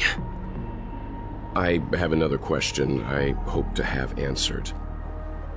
To my understanding, the family's harmony and prosperity have never relied on so-called divine laws. The god you both mentioned, are they truly Shipe? Mr. Yang should know that those belonging to the family toil together as if they were kin, embracing solidarity and unity under their light. All duplicity is laid bare before the harmony. Such a delicate and complex symphony. Which other god could perfectly harmonize this, if not for the Great One, Shipe? Perfectly harmonize. Therein lies the problem. It isn't an outsider lurking in the shadows who changed the harmony, but a dissonance that has surreptitiously emerged from within this very symphony itself. In the distant past, there existed an Eon. With one flick of the wrist, they crafted the laws of the cosmos. Their followers formed the Beyond the Sky Choir, spreading solemn and reverent hymns throughout the universe. Later, they fell. The route traversed by this Eon clashed with the harmony, ultimately being absorbed and fused into it. The chorus that once reverberated across worlds fell silent, and when it echoed anew, it was transformed into the hymn of harmony. Though an eon may perish, paths with no masters still linger. In the all-forgiving harmony, echoes of bygone dissonance may subtly arise. Mr. Yang, being overly astute can be a detriment, especially when you find yourself alone and without allies. So this is how it is. For the sake of our grand cause, Sunday, please afford these two an opportunity to rest. What?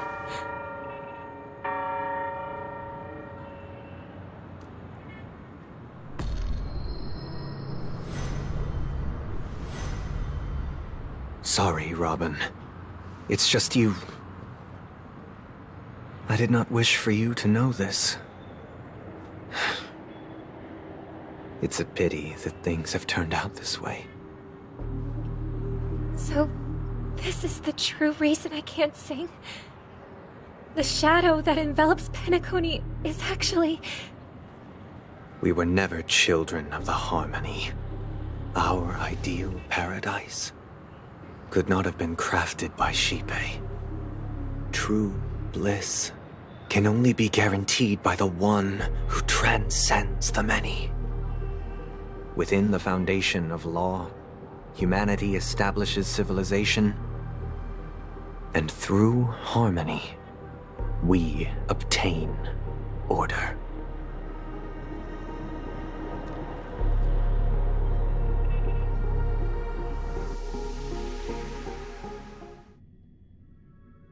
Unbelievable. To think that there would be remnants of the Order on Penacony. What have you done with Mr. Yang and Miss Robin? Don't worry. I just gave them some time alone to ponder their fates.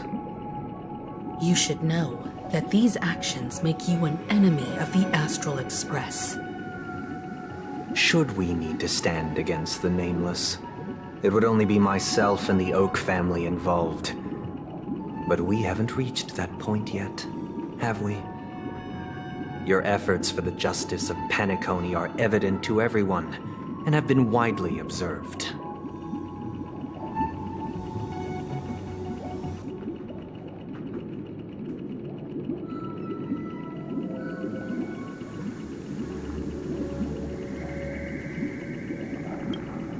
Oh, I intend to. But that hinges on the outcome of this negotiation.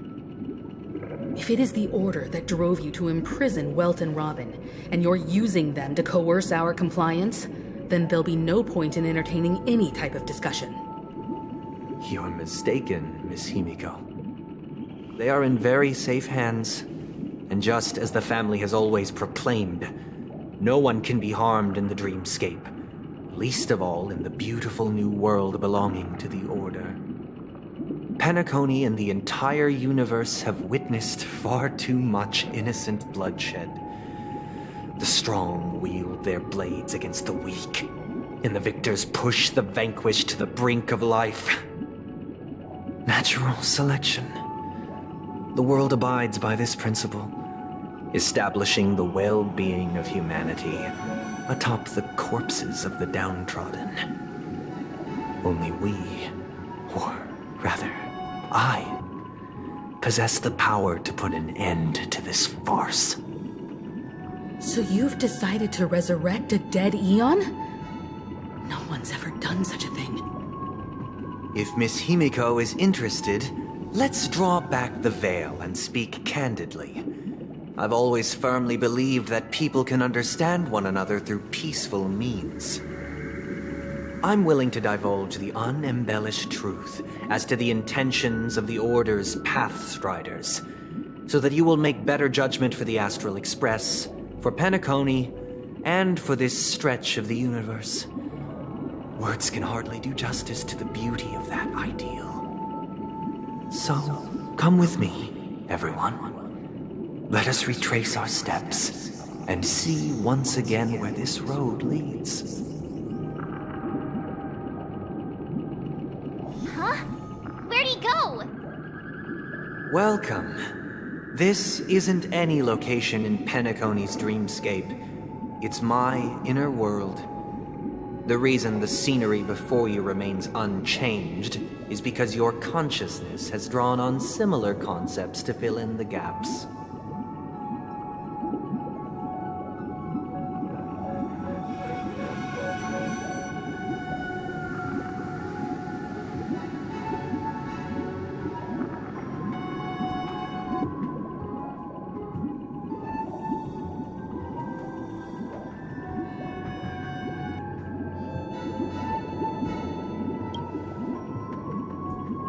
That means... Did you do the same to Welt? It's a tuning process. Stronger in effect and more draining on the mind. The gray-haired guest has experienced it before, so she should understand what it entails. Tuning allows you to intuitively grasp my feelings, which also means that I cannot hide anything from you.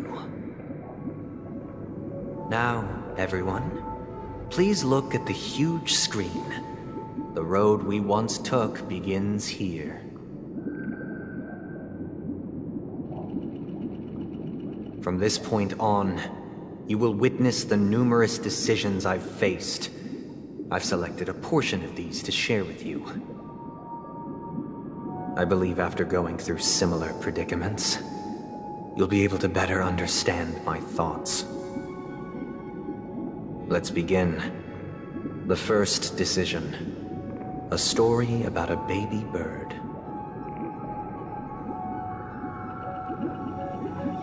This story happened when Robin and I were very young.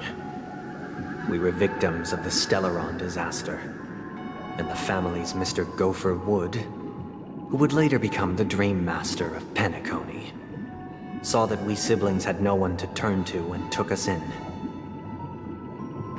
Later on, Robin and I lived a time with nary a care in the world. One day, after dinner, while my younger sister and I were lounging about in Mr. Gopher Wood's yard, we spotted a fledgling Charmony dove all on its own.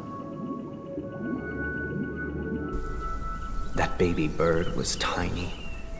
It didn't even have all of its feathers, and it couldn't sing. When we found it, it was already on its last breath, having fallen into a shrub, probably abandoned by its parents. We decided to build a nest for it right there and then.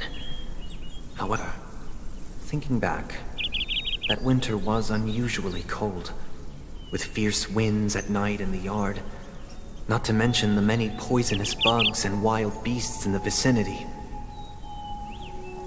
It was clear that if we left the fledgling in the yard, it stood no chance of surviving until spring. So, I suggested we take it inside, place it on the shelf by the window, and asked the adults to fashion a cage for it. We decided that when it regained its strength enough to spread its wings, we would release it back into the wild.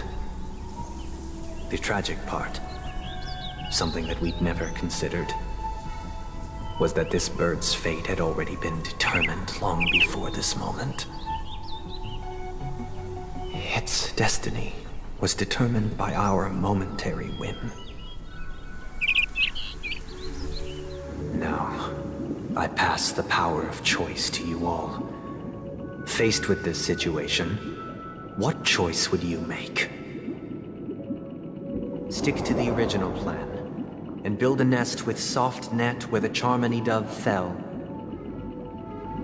Or build a cage for it, and feed it, giving it the utmost care from within the warmth of a home. I eagerly await your answer.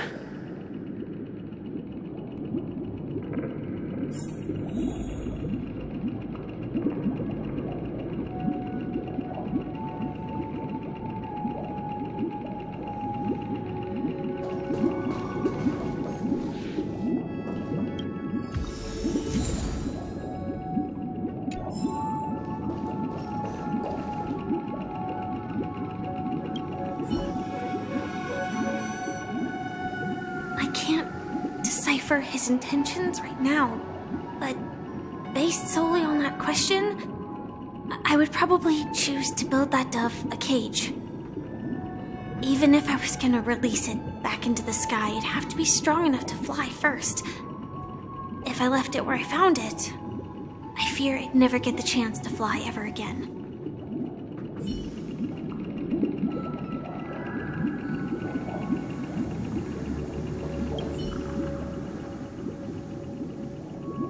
It looks like he really has no intention of imprisoning us.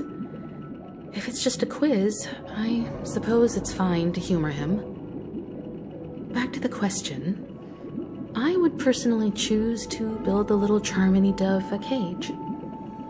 No special reason. I do think that a fledgling should have the right to fly into the sky. But if it can't even live to that point, then there's nothing to talk about to begin with.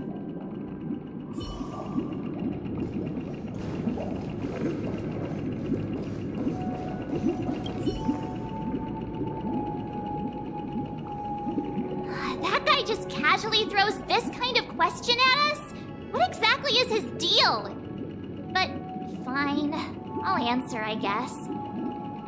If it were me, I guess I'd choose to build a cage for the little Charmony dove. After all, leaving it there, it's bound to get hurt by wild animals or something. And that'd just be too sad.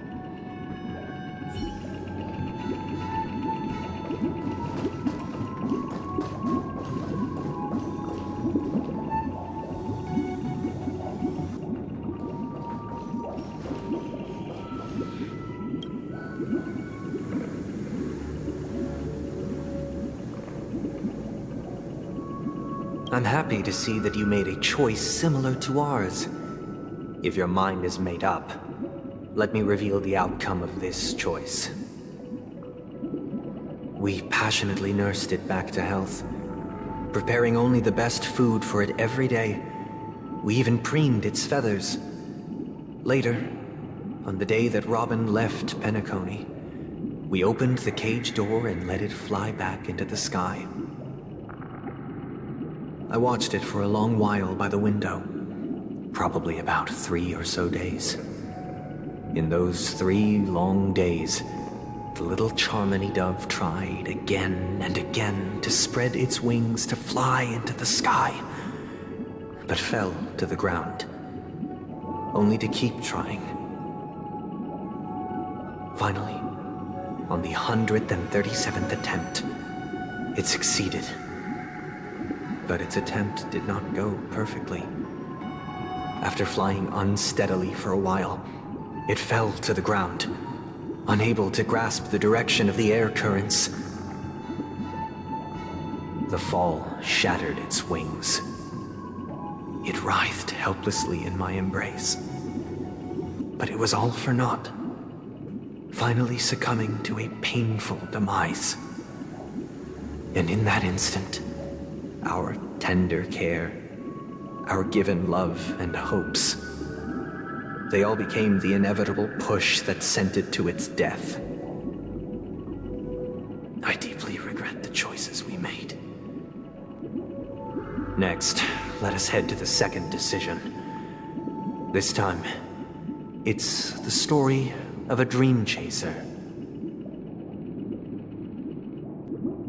This story happened when I was appointed as Bronze Melodia, a position exclusive to the Oak family, charged with listening to the problems and vexations of Dreamscape residents, and providing them with the relevant guidance. It was during that period that I had the opportunity to hear voices from all corners of the Dreamscape. Joy, sorrow, arrogance, regret. The complex tapestry of human nature that formed the world. And I was fortunate to catch a glimpse of it. He was a dream chaser, and an illegal stowaway. Just like the rest of them, he came to Penacony in search of a better life, except that, to most people, the price he paid I suppose you could say it was everything. He told me I sold everything I could at home. The house, the land, even his 2 children. He said he could not afford to raise them, and that at least they could eat if they lived as slaves. He had a plan in place. He would buy back his children once he had made his fortune, and enjoy Penacony's beautiful dream with them. Alas, his plan to smuggle himself was somewhat clumsy, and he was sniffed out by those pig-headed hounds. After hearing the Dream Chaser's story, I immediately appealed to the Bloodhound family to cease their pursuit. That way, at least he could live peacefully. But I was still too naive to the ways of the world. I did not anticipate that what I thought was a kind gesture would later lead to dire consequences. I'll tell you the outcome soon. For now, I'd like you all to make a choice. Will you do as I did, and try to convince the Bloodhound family to stop their pursuit, so that the Dream Chaser may live peacefully and realize his wishes? Or will you remain silent, leaving him to languish while the hounds are hot on his heels, until his inevitable judgment arrives? I look forward to everyone's decisions. Who knows? Perhaps they might even alter the outcome of this tragedy.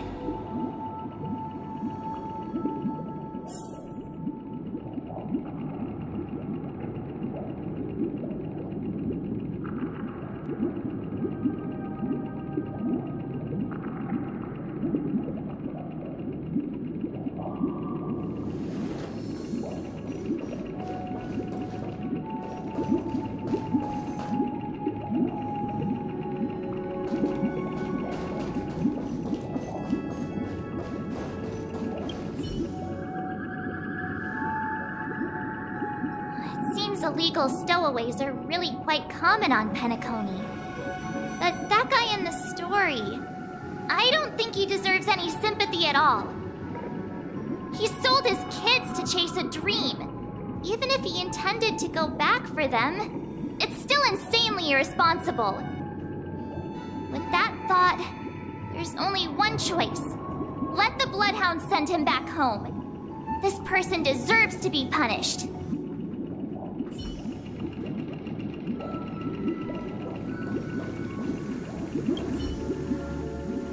Dream Chaser story. If I acted out of kindness, I would probably ask the Bloodhounds to stop their pursuit and lend him a hand. But what cruel repercussion would this choice result in? I think Sunday must have been deeply impressed by the limitations of the strong defending the weak through this incident.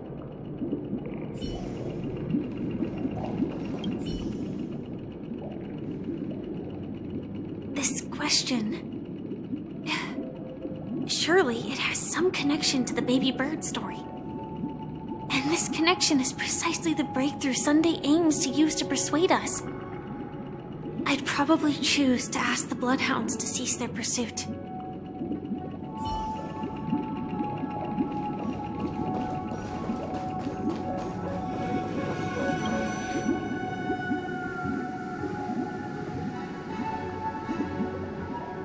I'm honored to witness you arriving at the same decision. Out of respect, I'll share with you the dire consequences that my choice back then brought about. First, the outcome. He attained major success.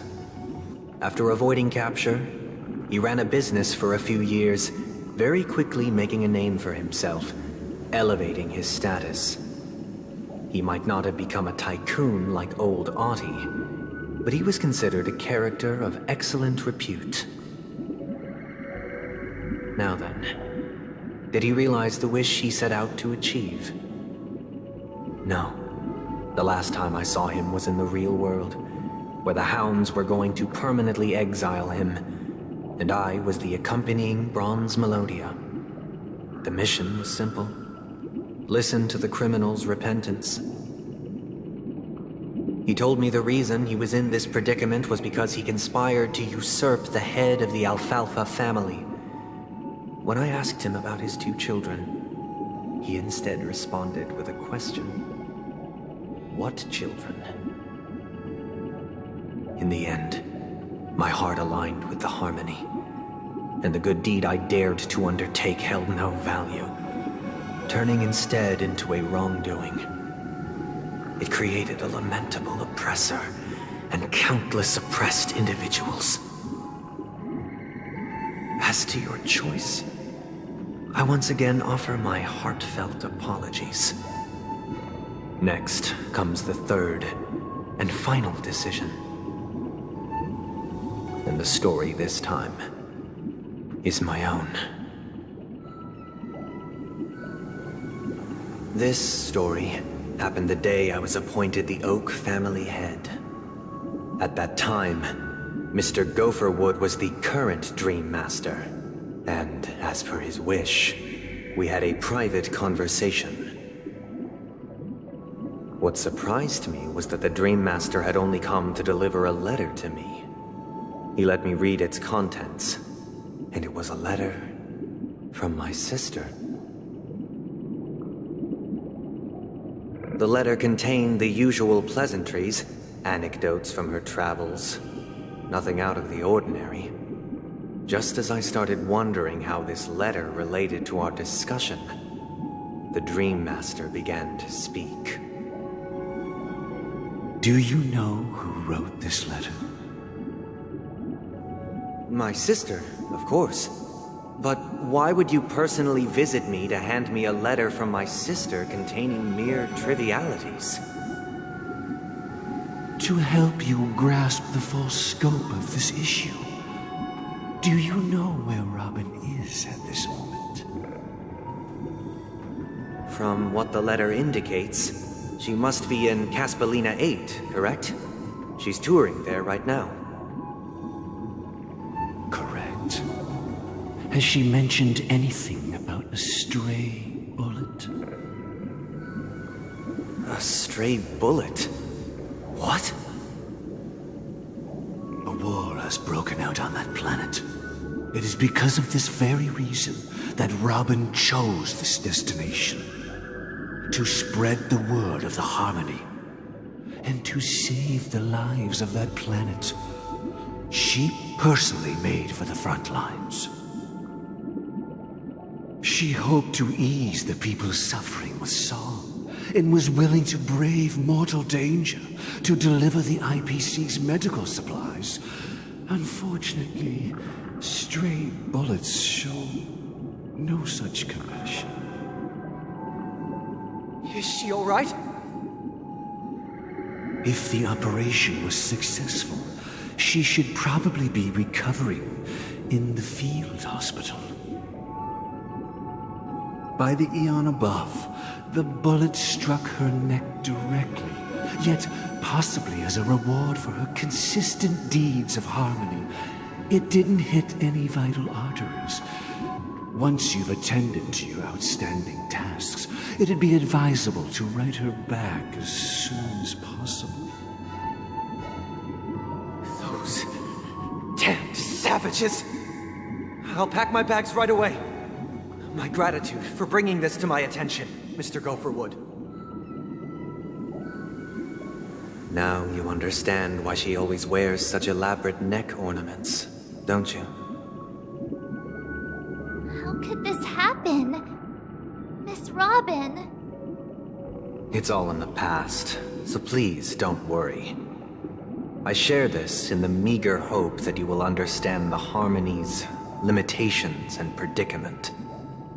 As grandiose as the strong defending the weak sounds, many times, it is nothing more than wishful thinking. Likewise, I've prepared one last question, one last choice. But rest assured, this choice will not have any grave consequences. Because this is merely a figment of imagination, a nightmare that has haunted me through countless nights. If you ever had the opportunity to make a choice like I did, would you still support Robin's journey on the path of harmony?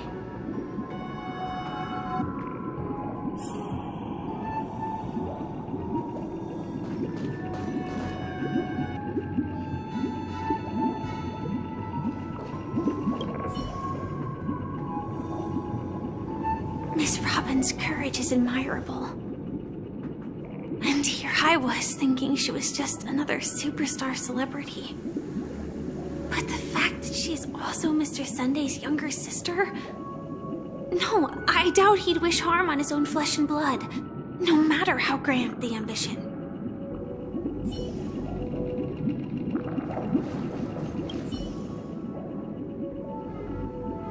I often feel like I've dreamt of similar scenes on certain nights. In the dream, I see blurry faces. I don't know who they are, but I sympathize with all of them, fighting for survival against some unfathomable force. Their confusion and fear are lucid to me, but I also remember they chose never to give up. Just like Miss Robin. If Mr. Sunday's question leaves you puzzled, you should find the answer from your own experiences. With each trailblaze, dangers and tribulations will surely follow. But would you ever back away? Would you stop March and Don Hung from reaching their next destination? I believe you have an answer of your own in your heart.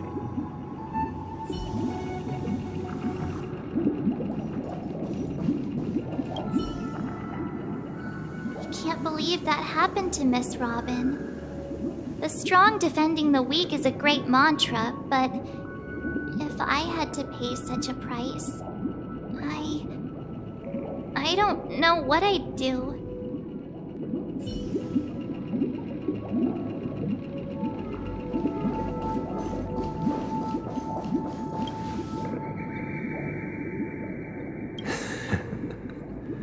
I see. I am now aware of everyone's stances.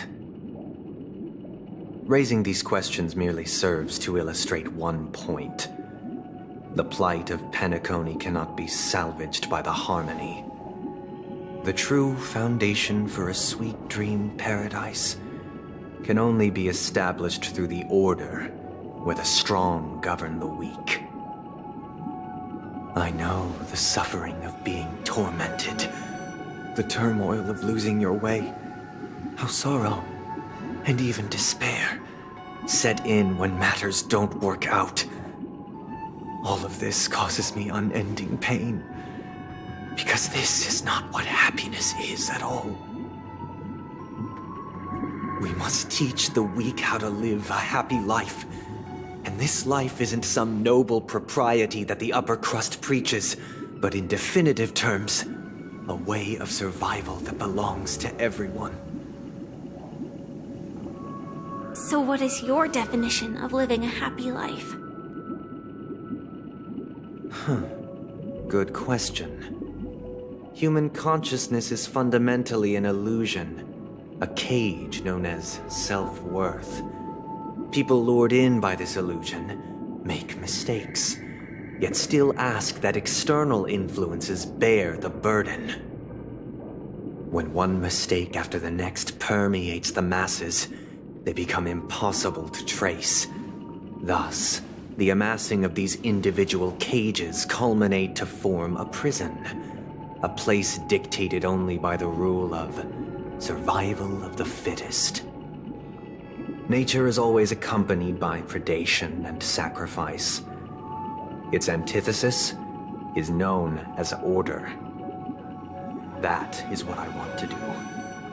Unite people's happiness under the banner of order. They won't need to make bitter choices any longer. nor face the weaknesses of humanity. They can cast aside their primal instincts to build a haven for mankind. Simply describing thoughts is far too abstract, so allow me to provide a simple example. As you all may know, there are societal norms like weekends and long weekends that exist on some worlds. During these hard-earned rest days, people are given the chance to extricate themselves from the stresses of everyday life, allowing a certain tranquility to return to their souls. And it is only on these days that people do not have to adhere to the law where the strong prey on the weak. They can live out their lives happily during these brief intermissions. It's just a pity that 2 or 3 days are still too fleeting compared to the span of a lifetime. From where I stand, society's ideal system should be 7 rest days.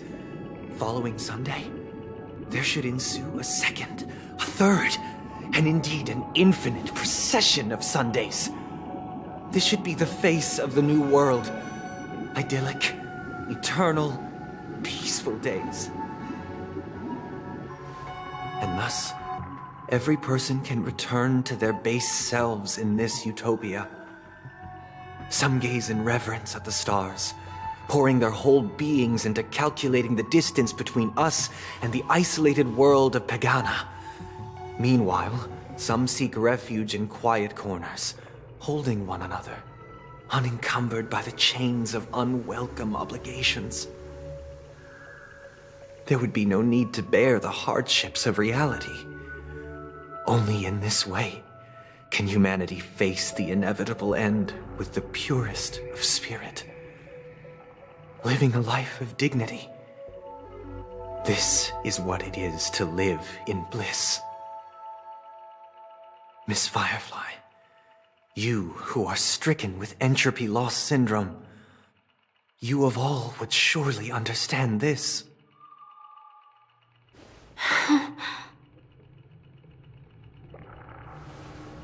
It sounds like a flawless theory.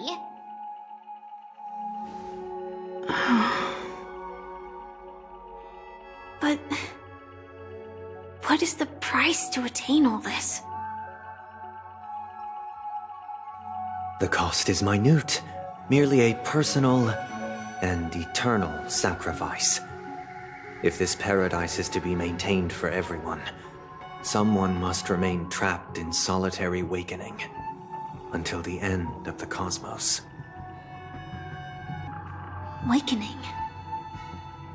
Which means that this so-called paradise is still a dream. Stepping into this paradise means forsaking reality, correct? It is not forsaking, but transcending. Flesh, blood, sorrow, weakness. If the physical is the root of spiritual suffering, it is only logical that we defeat it. But in this supposed bliss, people won't have defeated their demons. The chance to overcome their tribulations would be forever lost to them. In other words, it is an escape. That's another way of understanding it. But there is no shame in escape. On the contrary, the seeds of escape exist in everyone's hearts. Don't you agree, Miss Firefly? And as to why we sleep, it is because we are afraid to awaken from our dreams. But this is not in conflict with the grand plan. Only in acknowledging this can we truly understand the frailty of human nature, and from there, show compassion and protection.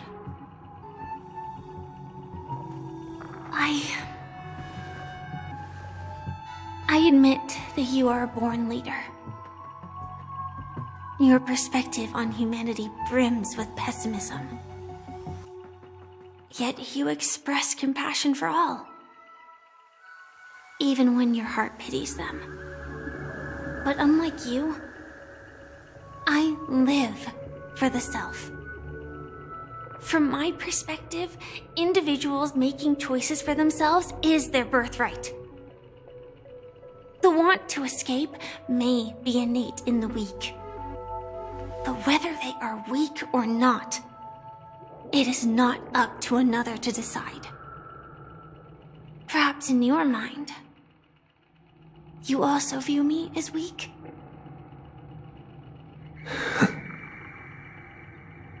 Because I don't think so. Since Miss Firefly has said her piece, the Astral Express will also naturally give you our answer. We'll leave it to you. Just as Mr. McHale instructed before. Tell him our choice.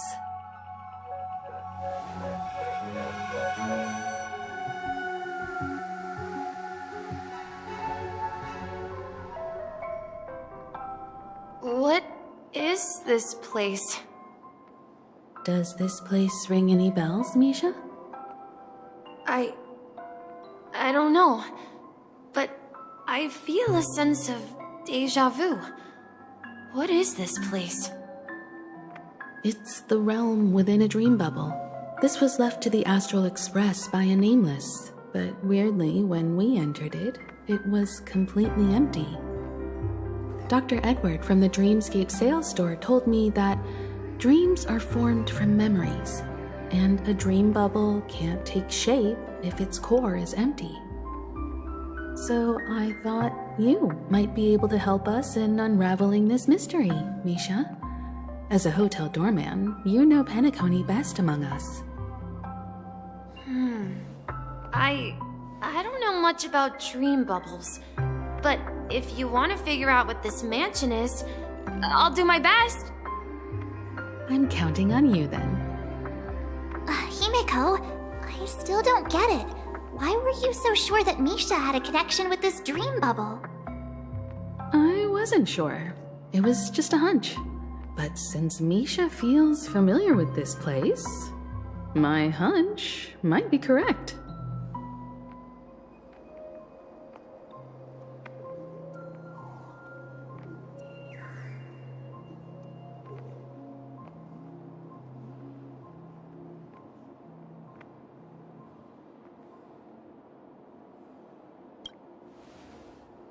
Exactly. This is where you and Firefly encountered death, which we now know as dormancy. Considering its connection to Dreamflux Reef, it's not surprising it appeared here. The question now is, who brought you here? Based on the clues we have so far, it's unlikely to be that masked fool, so identifying them is crucial to us. We're drawing closer to the truth once more. Let's give Misha some time, as I believe he'll unveil the secret of this dream bubble. Alright, but there are doors all over the place. Which one should we choose? Do you have any idea, Misha? I guess... maybe this way?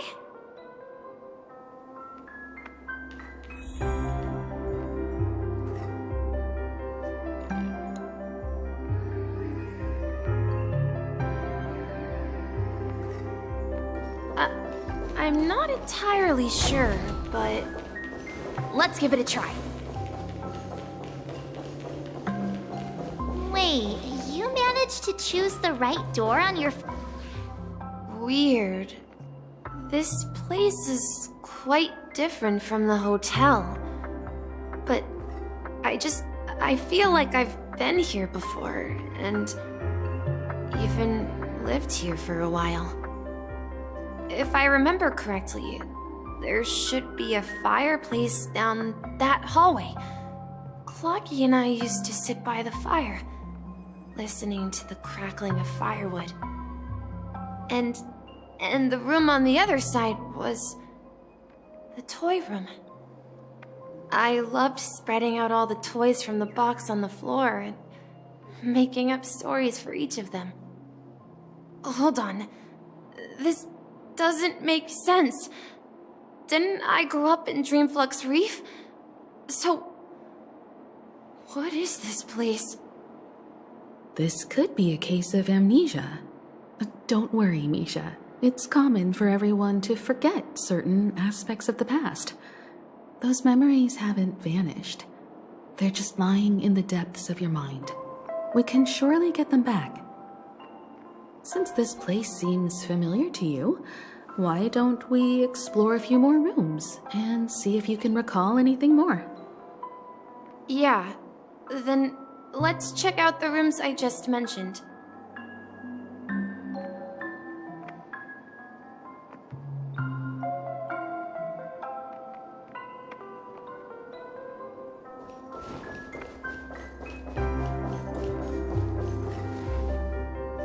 Mikhail, that's the name. Now we all know him as the Watchmaker. So, who is he talking to? Do you know anything about it, Misha? I'm sorry, I don't know much about the Watchmaker. But, Mikhail... Anything special about that name? Mikhail is Grandpa's name. Grandpa? Do you mean you're the Watchmaker's grandson? But we haven't heard anything about the Watchmaker having descendants. And the name Mikhail is not rare. Perhaps it's merely a coincidence. Could you tell us more about your grandpa, Mikhail? Yeah, sure. He was a seafarer who fearlessly ventured into mysterious seas and storms. He was always on the sea and had lots of friends who accompanied him on his travels. He didn't want me to call him Grandpa because that would make him sound old. He believed he was still young. The name Mikhail was given to him by his parents, Mihaly and Elise, both renowned seafarers. Every time he came back, he'd share his logbook with me and tell me about his adventures at sea. I want to become a great adventurer, just like him. It appears that the Seafarer has nothing to do with the Watchmaker. So, perhaps it's just a coincidence? So, where is your grandpa now? He went off on a new journey, and it's been quite a while since I last saw him. So, where has Clocky gone? Did he leave to protect Dreamville?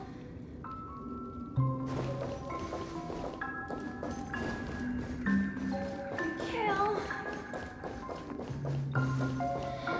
Tick-tock. Tick-tock. Tick-tock. Tick... I heard some noises from the room. Origami Bird? That's a friend of mine. You and Origami Bird are friends? Yeah. It's a member of the Compass crew, just like Clocky and Miss Mirror. And there's more than just one Origami Bird. They are a big family with lots of brothers and sisters who look the same. They follow Miss Mirror's orders and handle all sorts of jobs on the ship. They're the best sailors. Sailors? Can Origami Birds be sailors? Could you tell us more about the Compass, Misha? The Compass is a ship bound for the New World. Clocky and his partners travel through layers of fog to the depths of the sea. Whenever there is danger, Clocky will use a compass and guide the ship in the right direction. That's a great story. But in the Penacony cartoon, Clocky and his partners have always lived in Dreamville and never ventured out, right? Huh? Oh, that does seem to be the case. Weird. I clearly remember Clocky arrived in the New World in the end.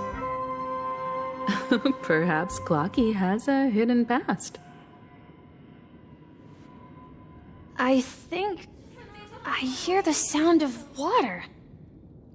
You once mentioned there's a magnificent fountain up ahead.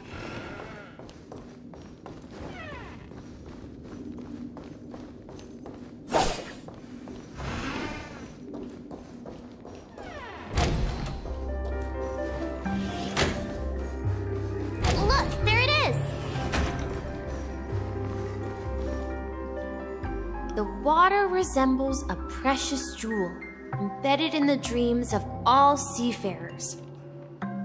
Every time I gaze at the shimmering lights beneath the waves, it feels as though I'm back in this place, standing by your side.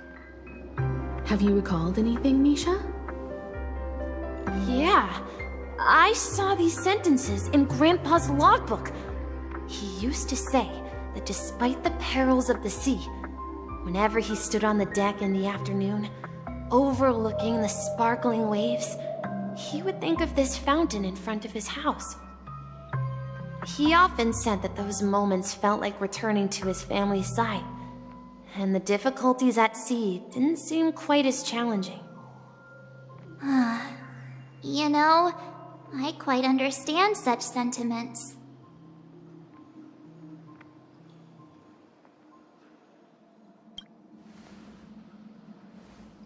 Hey, don't tease! I was just being a bit sentimental. Perhaps every adventurer far from home carries a fountain within their soul.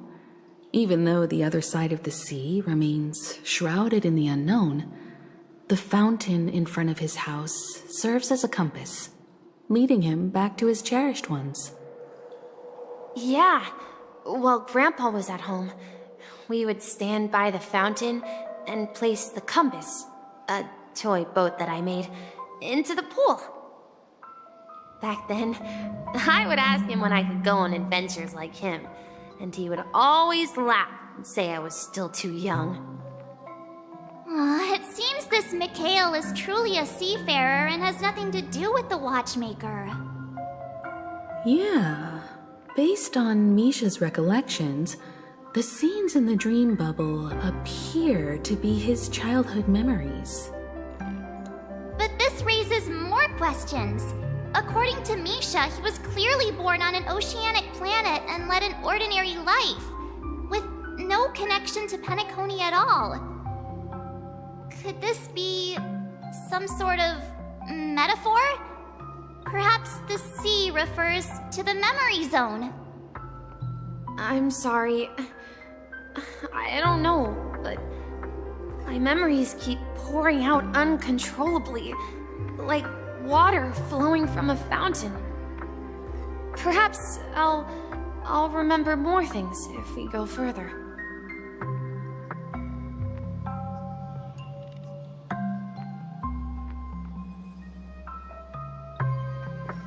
I wish to share your burden.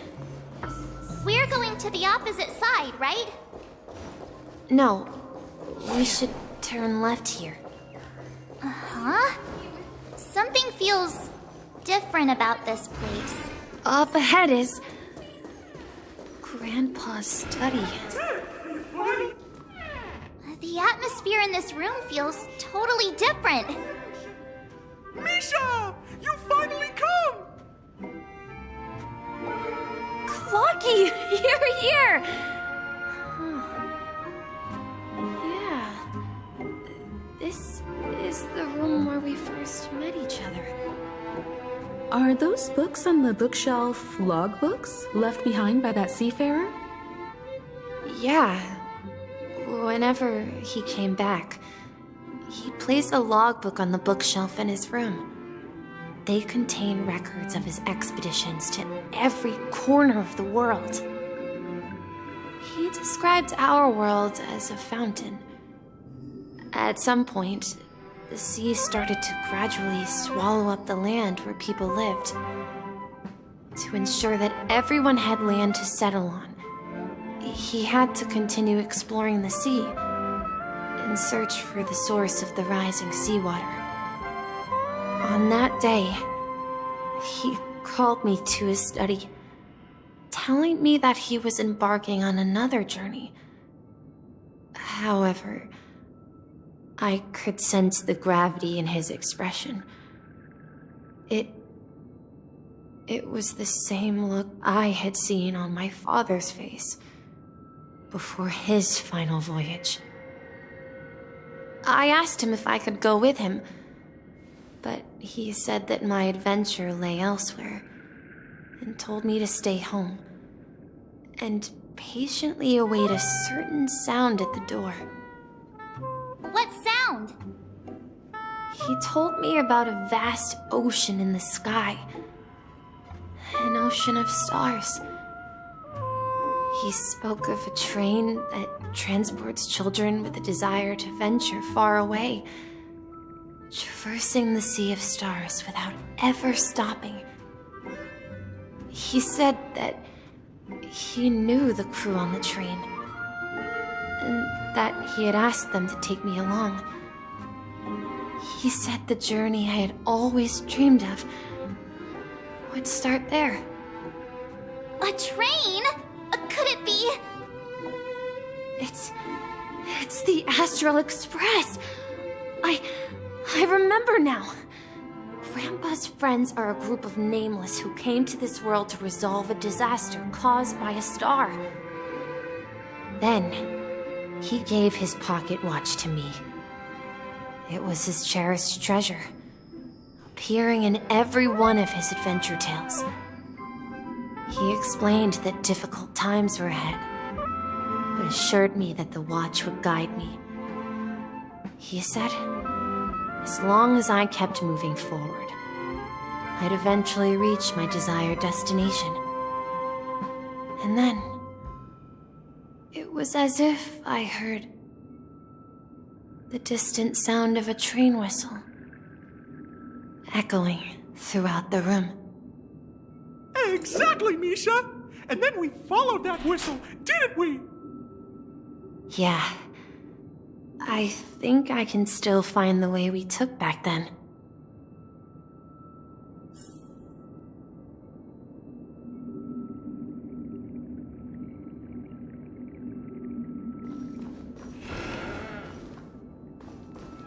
This is the dream jigsaw, right? So we're supposed to find the exit.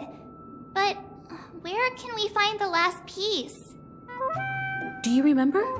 You said you obtained a mysterious shard when you stumbled into this place.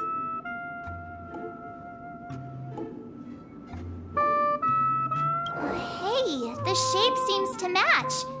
So this shard is also connected to Misha? Looks like we're just one step from revealing the truth. Let's get to the other side and investigate.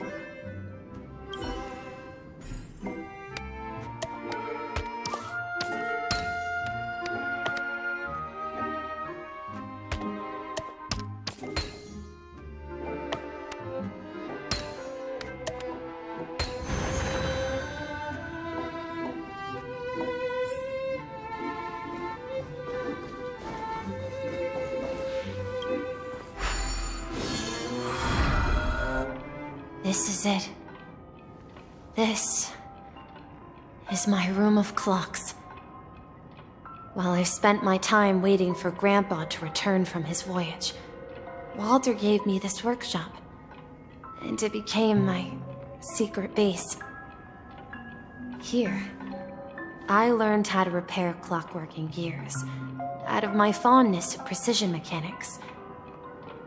In my dreams, I was the captain of the compass, embarking on adventures with my companions, Clocky and Miss Mirror, in search of the new world. I was born and raised here. So, this building in the dream bubble is your childhood home? Yes, but not exactly. To be more precise, this dream bubble itself is my home.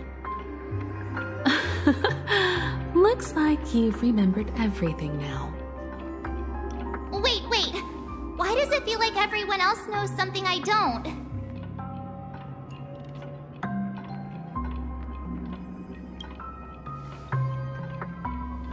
Marge, do you remember when she mentioned a clocky that only she could see? Yeah, the little guy here, right? But we all saw him in Dreamflux Reef, right? And Mr. Yang even greeted him. Looks like everyone on the Astral Express has a childlike spirit. The answer lies in the Astral Express. Her experience shows that neither Firefly nor Acheron can see this Clocky. And when we were in Dreamflux Reef, you may have noticed that for some reason, nobody outside of the crew had ever talked with Clocky.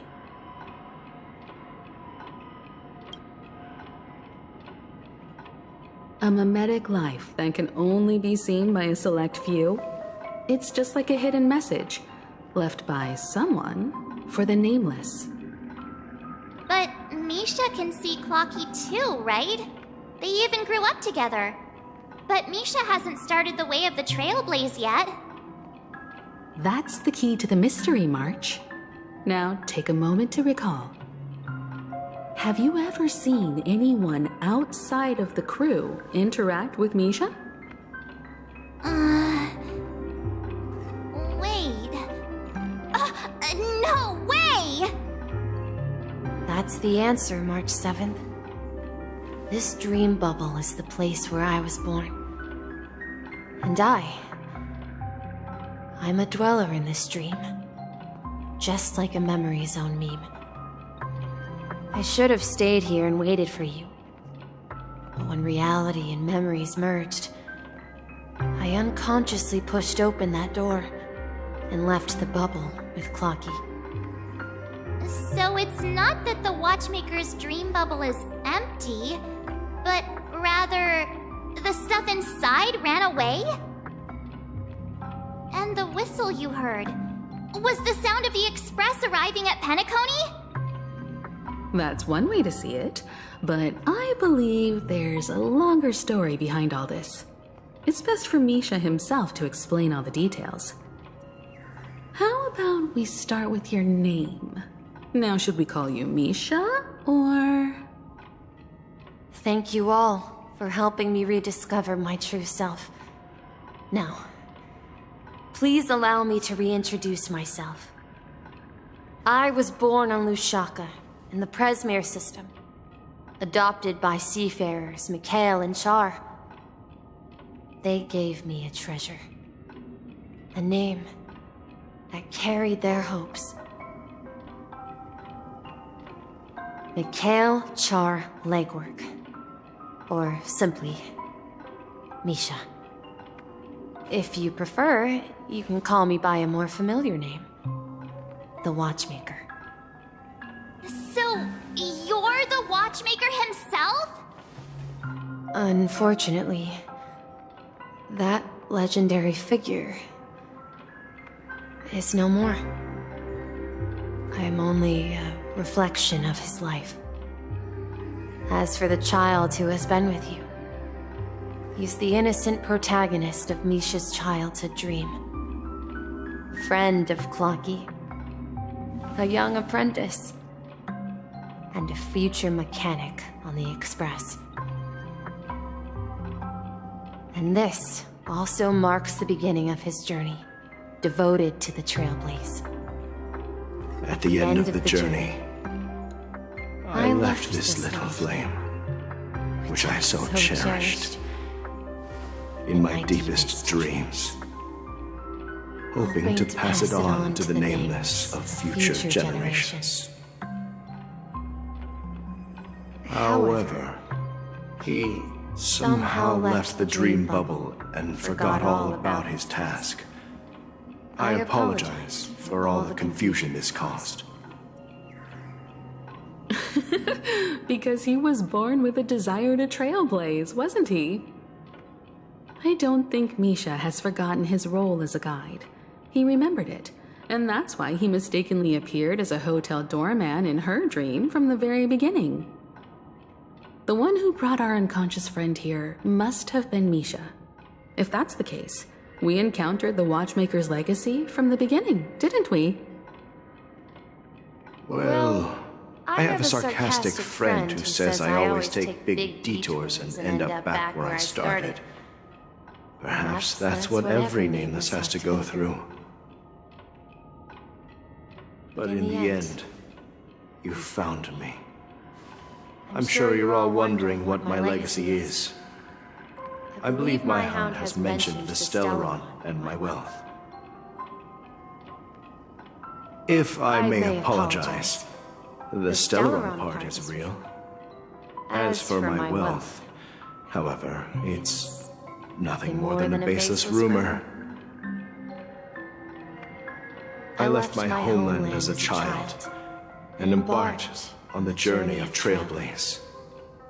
I traveled to various planets until finally reaching Esdana, where my friends and I built the original Penacony and fought for its future ever since. I've been moving forward all my life, doing what I could to overcome the obstacles in my path. But ultimately, my journey reached its end, and I left behind no possessions worth entrusting. So, if you ask what's left within this worn-out train engine that can be called a legacy, I suppose it's the things that are still burning in the engine's furnace. Now that you're well aware of the current situation of Penacony, I certainly hope that you'll help me get this world back on track. But I'll leave that decision to you, for the path of Trailblaze is never paved by others. All I have for you is a story and 2 gifts. I want to give you my pocket watch. It has accompanied me throughout my long journey, guiding that naive child forward, and has been blessed with the presence of so many great people up to this day. And my hat, too. The one who navigated for me placed it on my head and planted a fanciful thought in my mind. The trailblazing expedition will never end. Now, it's time for you to make your choice. Once you've made up your mind, open that door and enter the long dream of an old man. I'll be waiting for you at the end of this corridor of time. All right, everyone. Let's make a decision. Although I don't think anyone will have any objections.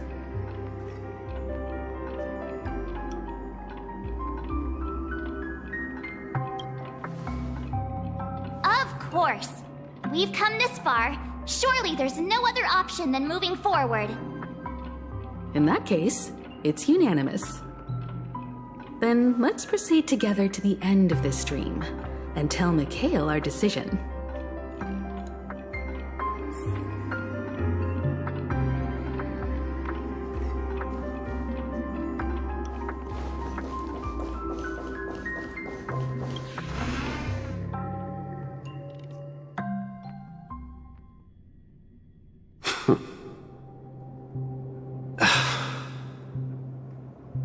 Mikhail, where are you going? Someone has to step up and save Lushaka. So why can't it be me, Misha? Please don't go. And if you must, please take me with you. Don't leave me alone. Even without me, you know how to proceed forward, brave Captain Misha. The compass is waiting for you. Haven't you always wanted to be a better adventurer than me? Now go, board that train and start your journey. Where are you going, Mikhail? I'm going to clean the floor in the parlor car. I've promised the conductor. Wait, first tell me, did you fix this watch? Yeah? I know what it looked like before. Its chain was broken, the back case torn, and the marks on the dial all worn out. How did you manage to fix it? Well, it's hard to explain, but I knew it could be fixed. It's the hands, Mr. Amundsen. Its hands were intact and pointing in the right direction, so I knew there would be a way to fix the rest. I see. You'll work with me from now on. Haven't you always wanted to tinker with this train? You're its mechanic now. As for the conductor, I'll do the talking. But I only know how to fix watches. Don't worry. You've got what it takes. I'll teach you what you need to know. Where are you going, legwork? It's time to head to our next stop.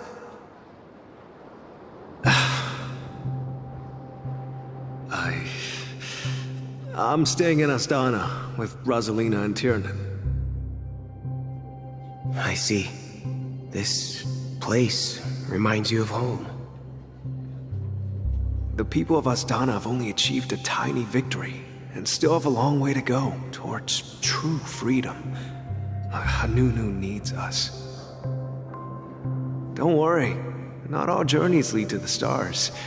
Even if I leave the Express, our path of trailblaze will continue. Yeah. I knew you wouldn't stay on the Express forever.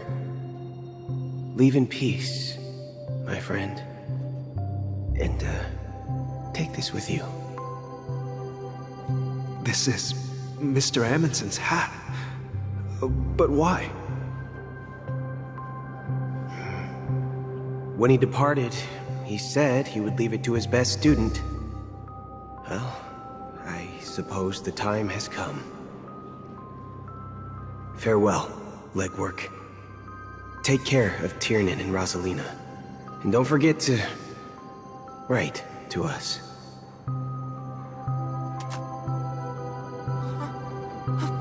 Where are you going, watchmaker? Don't worry, Micah. Just going on a little trip. Someone has to be at the forefront of the interstellar frontier, and I'm the only former nameless in Penacony. So why can't it be me? Because you're all we have! Have you forgotten about Tiernan? The cosmos is way more dangerous now. What will happen to Penacony if we lose you too? But what will happen to Penacony if we don't find a way out? Tiernan. How could I ever forget him? I've spent countless sleepless nights asking myself why I didn't go with him back then. We Nameless won't stop. Don't worry, Micah. It's just a matter of getting back to my old profession. Just wait for me to come back. But if, and it's a big if I don't come back in one piece, then you'll become the next watchmaker. Where are you going, old man? Oh, you're here. Answer my question. What are you up to? Relax, Gallagher. I just came up with a great idea. Wanna hear it? Oh, come on! Aren't all your ideas just ways to get yourself killed? I may be blunt here, but you're the last remaining hero in Penacony. If you die too, the secret of the Stellaron will go to the grave with you. Yes, I'm afraid there's no way out in Penacony, so I'll have to consider alternatives beyond Astana. We'll organize a festival using the Watchmaker's legacy as a facade and send invitations to the entire cosmos to gather people here. So, a desperate struggle against the family? Desperate? Don't we have you here, my friend? This task is challenging, but what hasn't been challenging for us along the way? Well, whatever you do, remember, make sure to send an invitation to the Astral Express. Misha! Where are you going? Oh, it's you, Clocky. Take me to Dreamflux Reef. Last night, I had a long dream about the day we met. I want to write down that dream. Write it down? Why? Oh, so I won't forget it. Do you remember how you got your name, Clocky? Of course! You told me that when you were a kid, you lived in a room full of clocks. Those wall clocks and pocket watches grew up with you and were your best friends. Yes, but what I didn't mention was there's a funny misunderstanding behind it. I was a kid, and there was always a special pocket watch in my memories. It was with my grandpa, guiding him on his sea voyages and leading the way in his every adventure story. I wanted to have a pocket watch like that too. And that's when you appeared in my dreams. Yeah. Every night, we boarded the compass and set sail together. But you know what? It wasn't until the day my grandpa gave it to me that I realized it wasn't a pocket watch at all. It was a compass. So, your name should have been Compassy. And the watchmaker is just a nameless.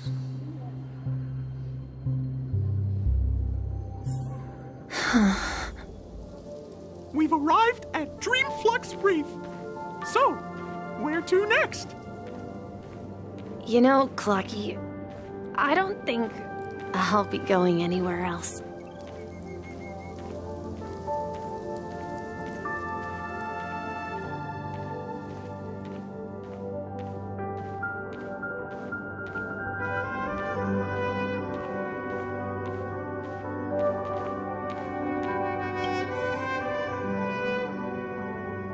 I've traveled far enough, and it's time for a little break.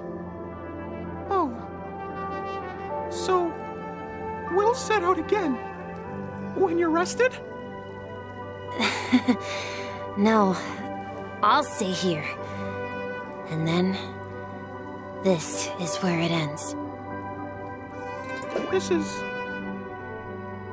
where it ends? What do you mean, Misha? You told me that the trailblazing expedition would never end. Yeah, that's what I said. So now, it's up to you to decide your next destination. My next destination? What's that supposed to be? I've been following you. Misha? You're acting weird today. If you're feeling down, we can just do what we usually do. With the clockwork. No, I'm not feeling down. As for clockwork, yeah, it resolves all problems in this dream. So, do you know what clockwork actually is? I'm not quite sure. Well, everyone gets lost at times. They may hesitate and doubt which way to go. That happens in this dreamscape and beyond. But don't worry. Everyone goes through moments of uncertainty and hesitation. Eventually, they gather the courage to make bold decisions. Whether it's calming, joyful, angry, or sad, All they need is a little nudge to take that step toward where they truly belong. I'm leaving that little nudge with you, and I hope you'll share it with others. Such is the essence of clockwork, the will of the Trailblaze.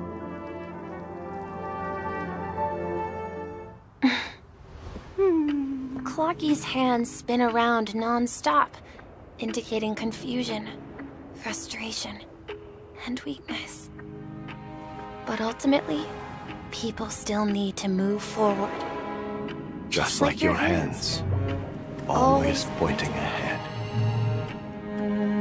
This is where my journey ends. From now on, it is your path to walk. Trailblazing means taking paths your predecessors forswore and venturing even further. The Penacony in Mikhail's dreams does not belong to order.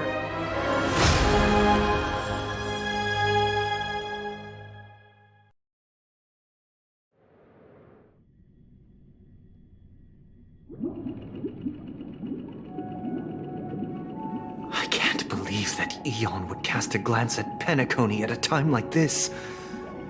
Is it because of the resonance from the legacy of the Trailblaze? Or perhaps the bond between you is so strong that it even impresses an Eon? Well, there might be another possibility. Perhaps they want to witness, on behalf of the fallen Eons, who will hold the future of Penacony. If that's the case, on behalf of the Dream Master of Penacony and the 107,336 members of the Oak family, I'm extending a formal invitation to all of you. I'm cordially inviting you all to the Penacony Grand Theater to participate in the upcoming Charmony Festival. And, of course, you won't be in the audience, but on center stage. Since the future of the Stellaron, Penacony, and even the entire cosmos is at stake, let's draw a conclusion there, in all fairness. If you truly believe in Akavili's path, then show me their courage and determination.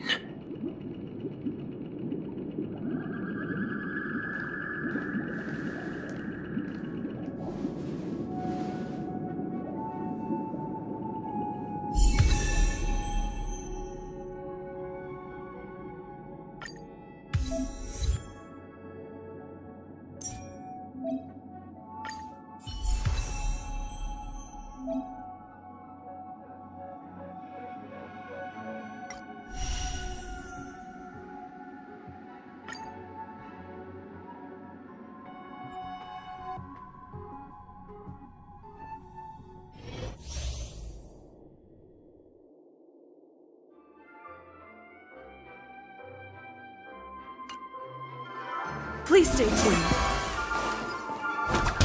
Please stay tuned.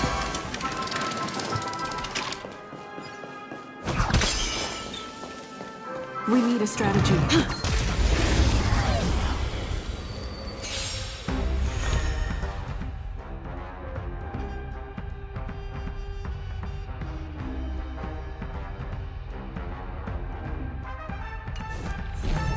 Time to test our rapport.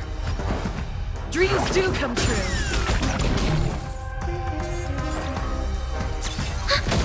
Do you admit this crime? In the mood for another beating?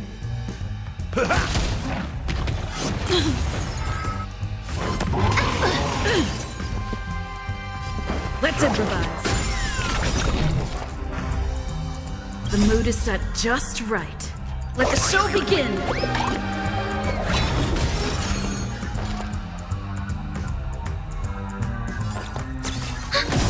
It's time. Enemy data secured. Net markers activated. Time for a good old counterattack.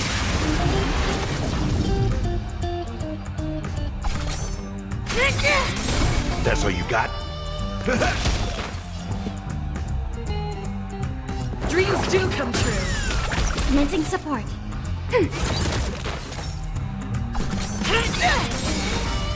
By the order of the Ten Lords, execute the Marastruck!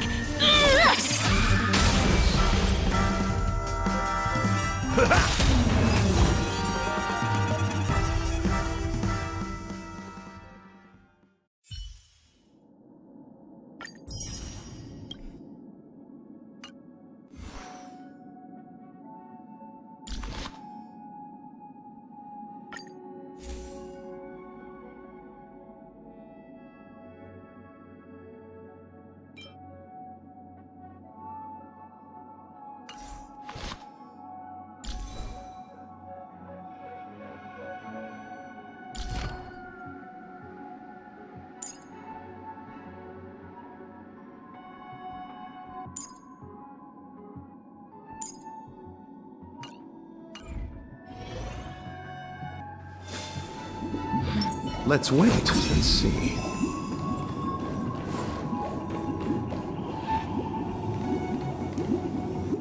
Does that mean he wants to fight us during the Charmony Festival?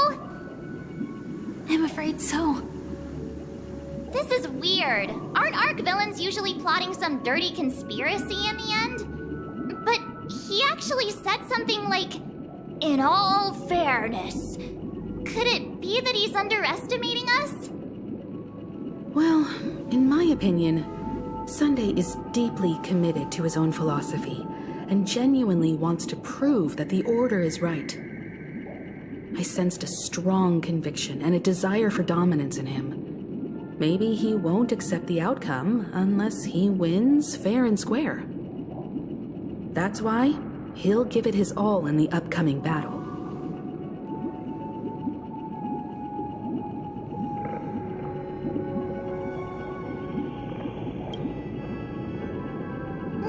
You.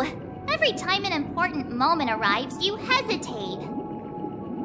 We've even dealt with a Lord Ravager of the Destruction, so a follower of the Order won't be a big deal. Anyway, we can't leave the Stellaron unchecked.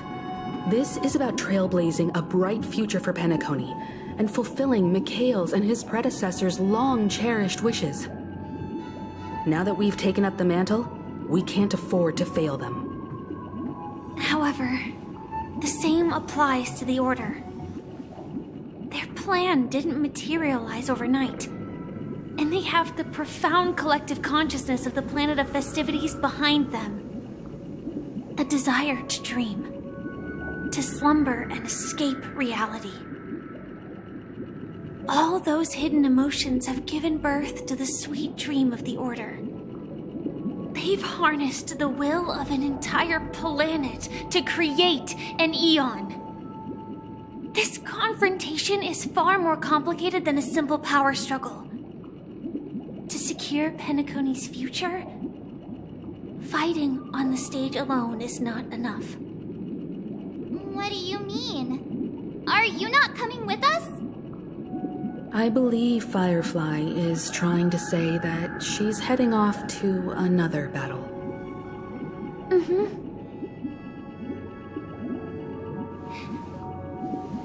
Before I left, the Destiny Slave told me that this journey would bring unforgettable rewards. Even though the script he gave me only had a few lines, I couldn't ignore them. Because one of the lines said, "I'll experience death 3 times in the land of the dreams." 3 times? This can't be serious, right? The first time was a painful death when I was stabbed by the Blade of Dormancy, which led to all subsequent events. The script will always come true, but in a way that will only be revealed when that page is turned. So now I've understood the meaning of my second death. And I am prepared to face it. If all goes well, my efforts will provide crucial support for you. Only by achieving victory in this battle can we secure a future for Penacony. and only then, my third and final death won't come true in the most terrible form. The most terrible form?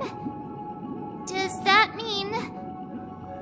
The true death, where everyone in Penacony loses themselves completely in the eternal sweet dream of the Order. We must do everything we can to prevent that. Have you made up your mind, Firefly? Yes. Otherwise, I wouldn't be here. Thank you again for your assistance for the Astral Express. May we meet again, in reality. Yeah. Farewell, everyone. May your trailblazing expedition never end.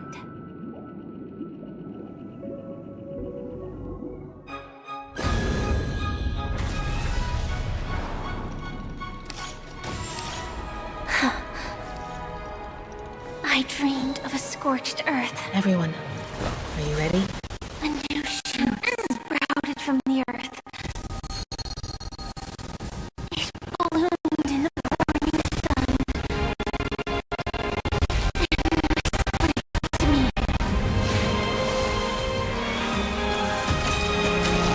Like fireflies to a flame, my biggest death.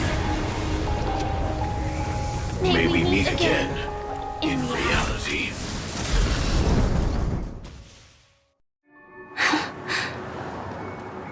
After today, Japella's name will disappear from cosmic history, and the Everflame Mansion will take its place.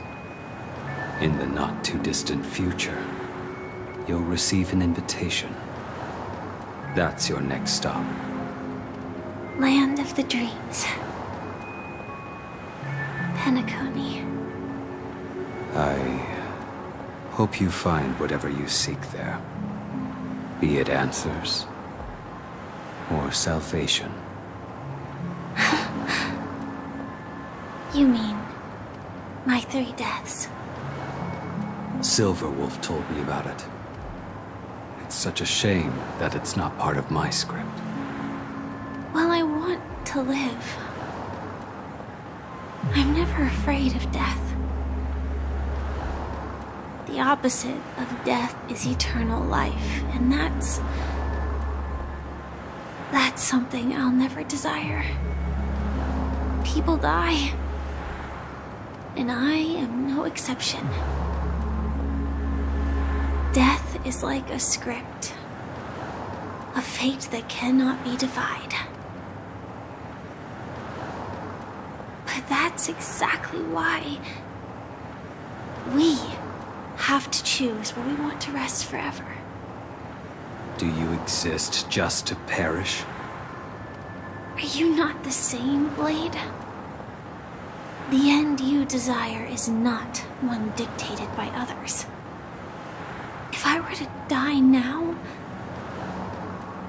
I would only be a weapon. I believe I should die as a human. Though its definition escapes me, isn't this the answer that ordinary people look for their whole lives?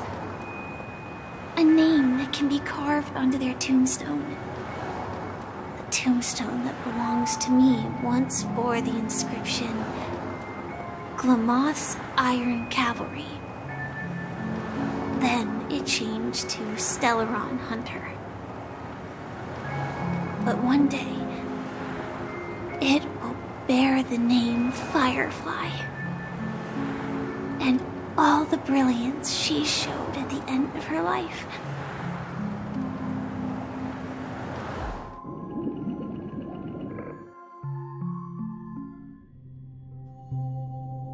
That's quite unexpected, old man. Who would have thought your crazy plan would actually work? Do all you nameless fools just act on a whim?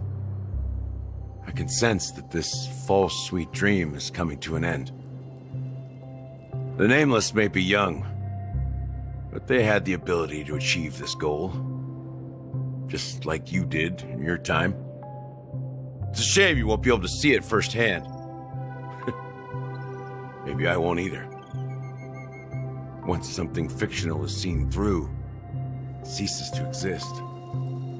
Yeah, not just those nameless. Even Mr. Wings is just like you. Stubborn, won't listen or give up, no matter what.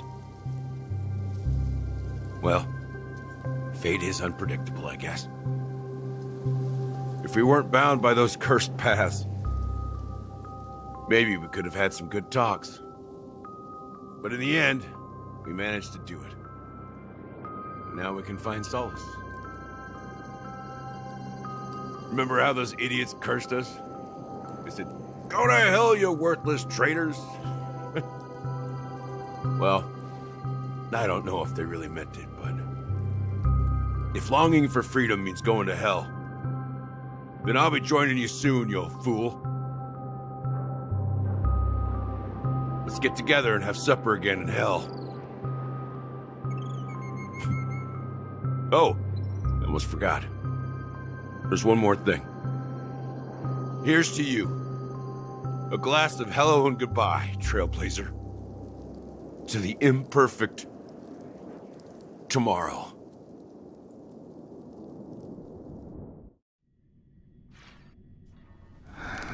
It's warm here, isn't it?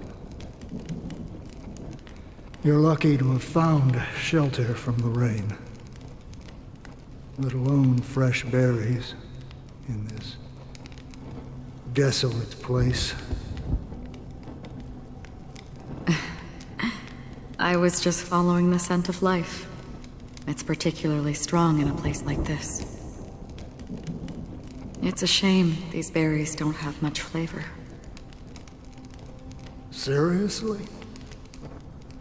In case you didn't know, this fruit is pretty juicy. The only downside is that when you chew it, it becomes extremely spicy.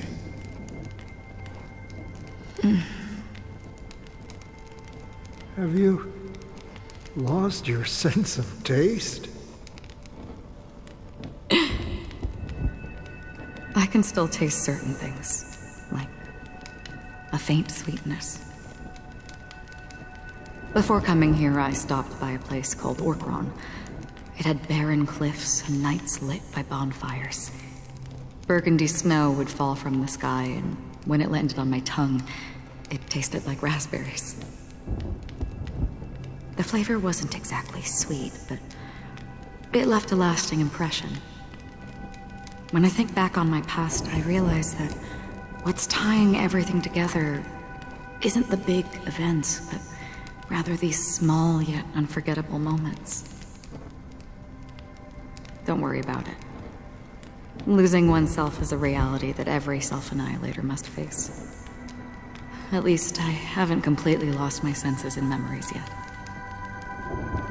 Well, congratulations on adding another footnote to your journey. By the way, are you always alone? No, I had a companion in Orkron. She's a short, nameless girl who aspired to explore IX. She always said she'd walk a path deeper and farther than Akavilis. Quite an ambition for such a small girl. So, what happened? She became stagnant water. Well, my condolences. Condolences. I don't need them. The girl left with a smile. She never regretted her choice and most definitely wanted me to say goodbye with a smile. So, that's what I did. That's proof that you're grieving for her. Or perhaps I'm just afraid. Afraid? I rarely sense that emotion from you. What do you fear? I'm afraid I'll forget the 30 days I spent with her, just like all the other days in my life. Most of them have already washed away with the rain, disappearing into an unseen realm. I fear that those vivid red memories will fade away too. There isn't much color left. And besides this faint, warm red, there's almost nothing. Hard to imagine. A ranger accustomed to bloodshed, destruction, and chaos finding warmth in the red color. Because I have experienced this warmth many times. Long ago, I promised someone that I'd bring it to more people. And that for every remaining moment of my life, I'd strive for a better ending for all. As long as this red color still lingers, I have a chance to fulfill that promise. It represents a burning fire, a blooming flower, the berries in this cave, and life itself, fleeting yet still dazzling. In the end, it will lead me beyond the horizon of existence. And on the other side, I will cut off nihility. The one blessed by the sleeping and shapeless is considering how to kill them. That's truly pure nihility. But you're right about one thing. After spending so much time near this stagnant water, only when I look at this vibrant red fire do I realize that I'm still alive. When will this rain ever stop? Perhaps when the sorrows of the departed have finally quieted down, the sky will clear up.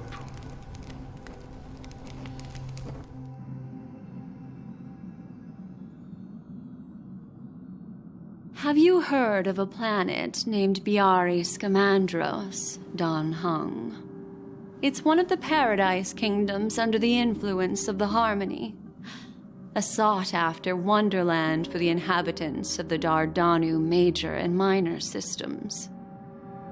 Half an Amber Era ago, the family held an unprecedented festival there. And after that, everyone on the planet became part of the family. Do you think the same thing will happen on Penacony? Yes. Or how else can we explain it? The family deliberately used the Watchmaker's invitation to keep all the Pathstriders here, but banished the Emanator of the Nihility.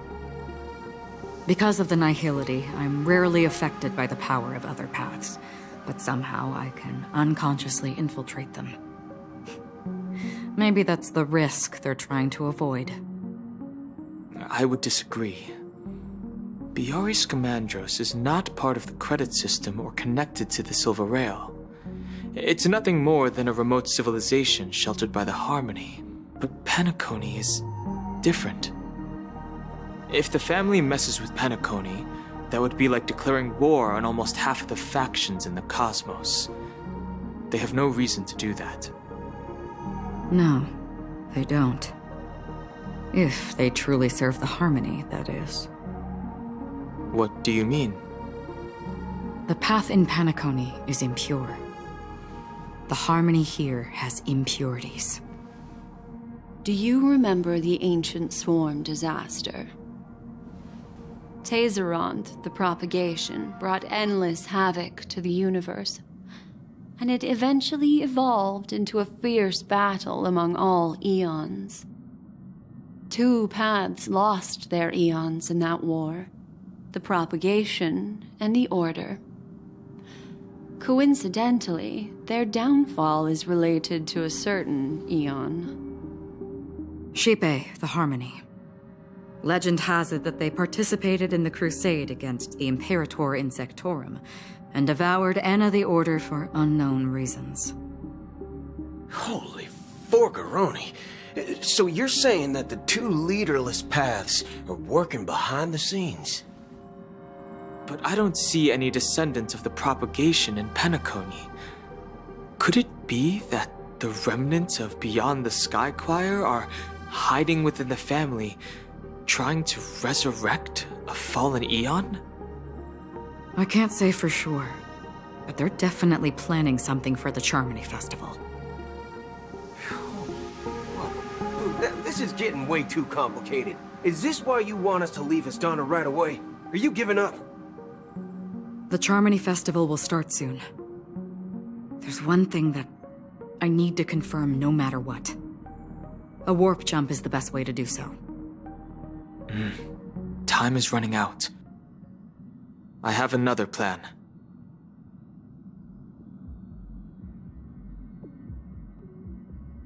Hold on. Are you thinking of using the Jade Abacus of Allying Oath? Exactly. The assistance from the Lawful Cloud Knights would be enough. Think it over carefully. You can only use that once in your lifetime. I have considered it thoroughly. My companions are... they're also once-in-a-lifetime treasures.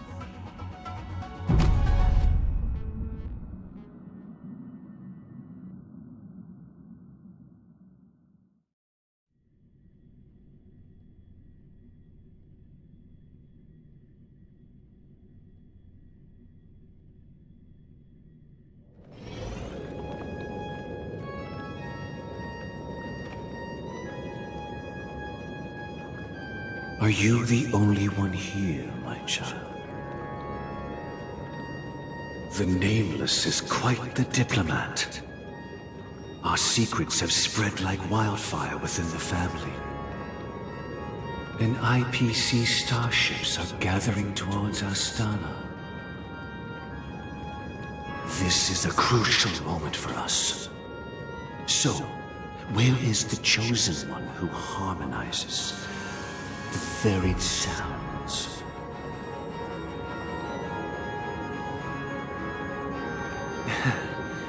What do you mean, Master? I'm right here in front of you, aren't I? You know, she was supposed to be the star of the Charmony Festival in our plan. But the plan has changed. As her brother, I know she doesn't want to sing for the Order, so I'll take her place. You've always been wise beyond your years. I'm sure you understand the consequences of your choice. If you consider this a betrayal, well, there can't be two suns in the sky. I'll step up and take down the other sun if necessary. Do you believe in karma?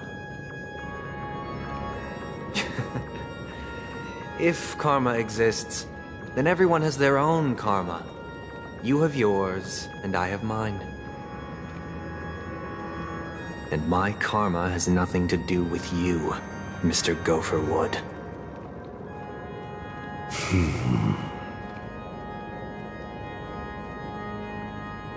All right. Since you're willing to sacrifice yourself for her, I'll grant your wish. Well, the compromise came sooner than expected. Why? You and your sister were born as twins of the Order. And one of you is destined to follow this path to the end.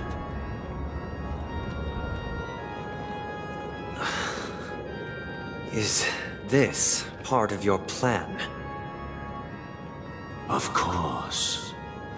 You're still as clever as you were when you were a child. The opening is near. Go my child. Seize the power of the harmony and reveal your karma. I have one final question, Master. Why did you choose to bring the Order to Penacony? Wouldn't it have been better to choose a desperate world instead of a city filled with hope and dreams? Why? It's for justice, my child. If we lose justice in our hearts, we'll make the same mistake as the Harmony did. So, it's not you who manipulates the dreamscape with the Stellaron, but...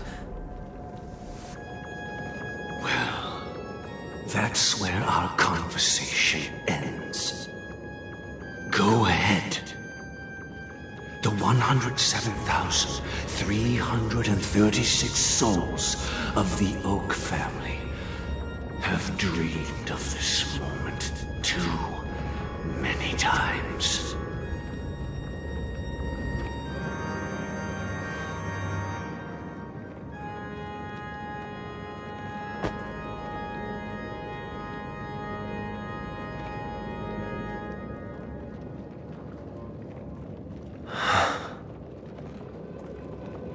I shall ascend to the heavens, becoming the scorching sun. Bathed in my light, my people shall flourish, while all evil shall be eradicated.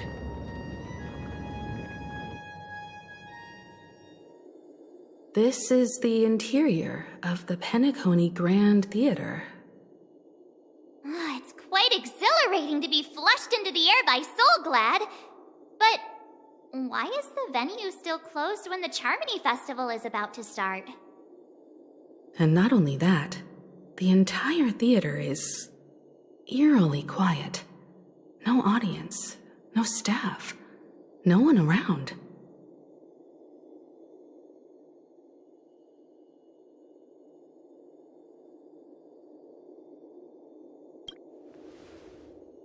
Yeah, I wonder how many tickets... Hey, that's not what we should be concerned about! Let's explore around. Be careful, everyone.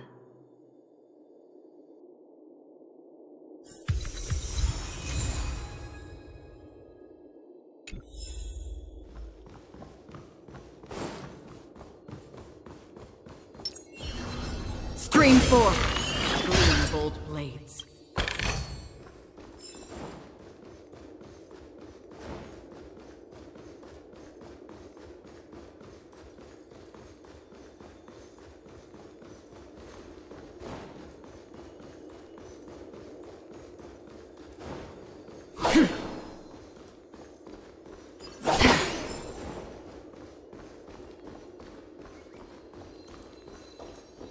Gosh, the atmosphere here is so creepy and unsettling.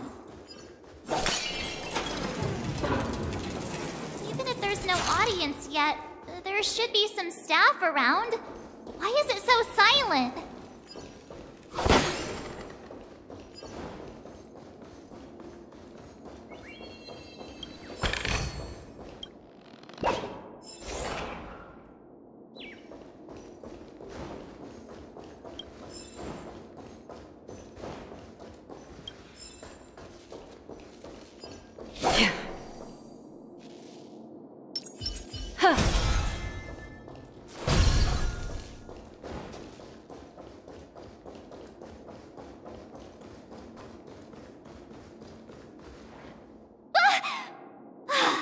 Yikes! They scared the life out of me!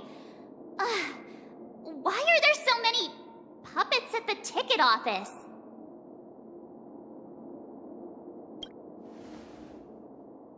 What? You're so... Are these puppets part of the stage setup?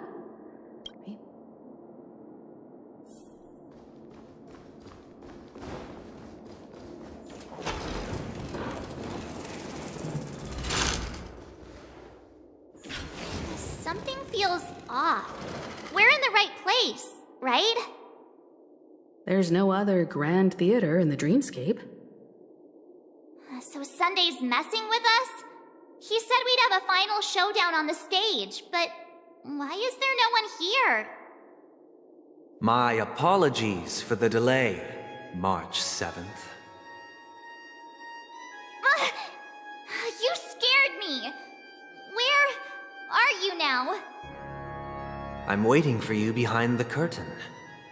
Following the Asdana tradition, I invite you to enjoy a stage play in 3 acts before the festival begins. History is a mirror reflecting the universe's true essence. Let's use this opportunity to delve into the rich history of Penacony and the eons. Within it, naturally, the future takes shape. Let us commence with the dawning of the world. After the Dusk Wars, darkness veiled the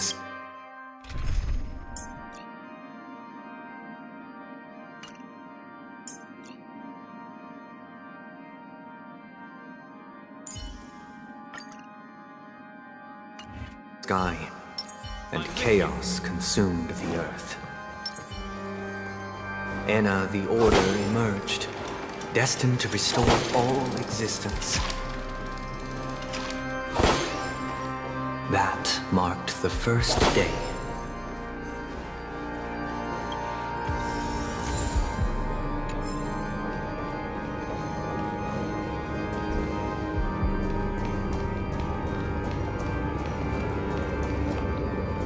They gathered nebulae and forged them into picks, thus creating a grand lyre with black and white keys. Strike the white keys, and the sun rose.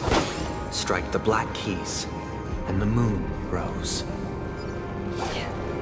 And so, the cycle of day and night arose. That marked the second day.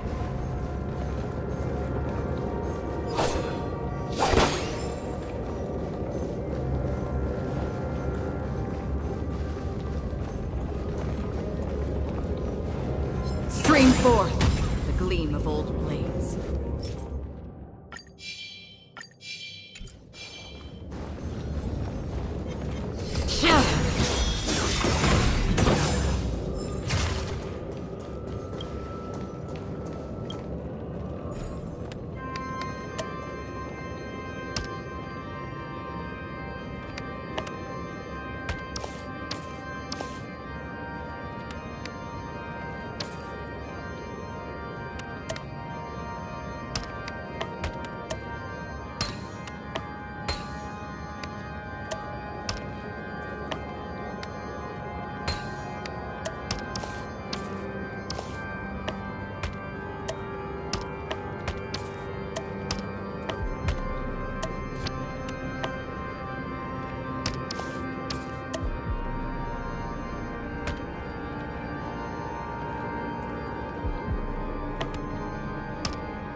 forth the gleam of old blades.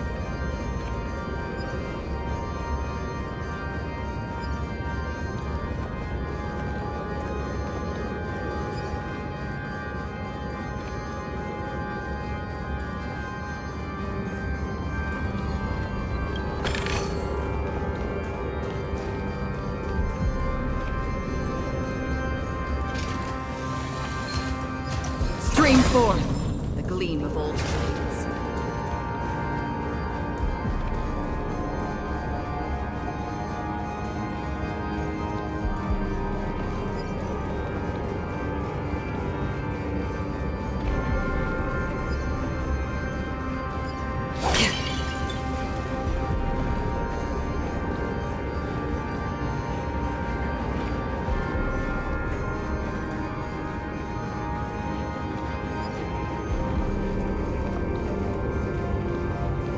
The puppets are gathering around the frame. Are they expecting us to enter it?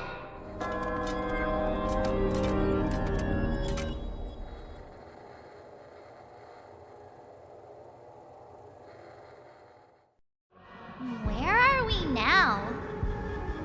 The atmosphere here looks similar to Sunday's inner world. Perhaps this so-called stage play is created with his abilities. This act is named Ode to Prisoner. Given the atmosphere here, I believe it's about Penacony's past. I thought things were finally looking up as I managed to dodge prison during my recent trailblazing expeditions. But now it looks like I'll be back behind bars again.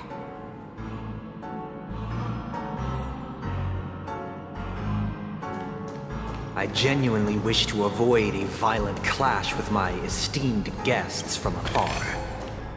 Therefore, I've arranged 3 acts before the situation becomes irreparable.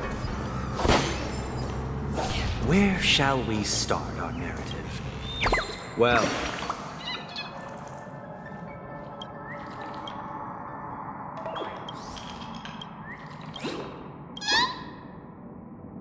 shall we start our narrative?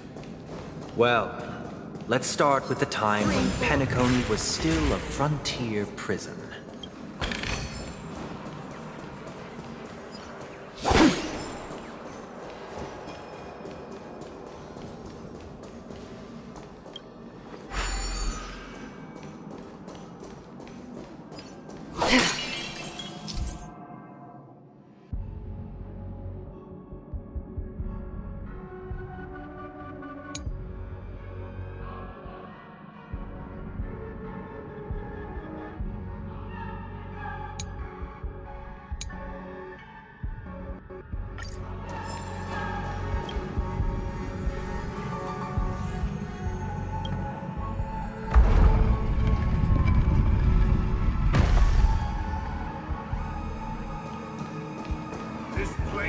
In 2147 AE, a prisoner named Hanun ignited a struggle for liberty and emerged triumphant.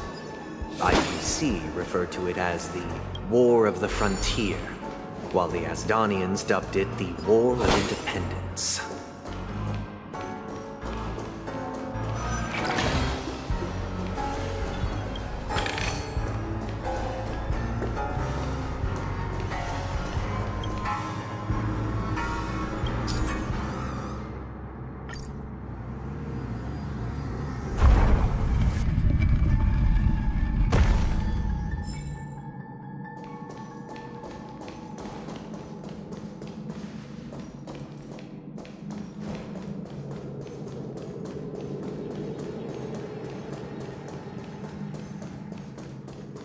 We've shattered the cages and expelled. It's true that Hanunu was a legendary hero, but it must be acknowledged that while he bestowed freedom upon the prisoners, he didn't grant them true liberation. Thank you for staying here, honorable travelers.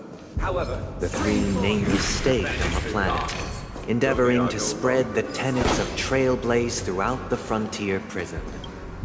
Alas, their efforts proved futile.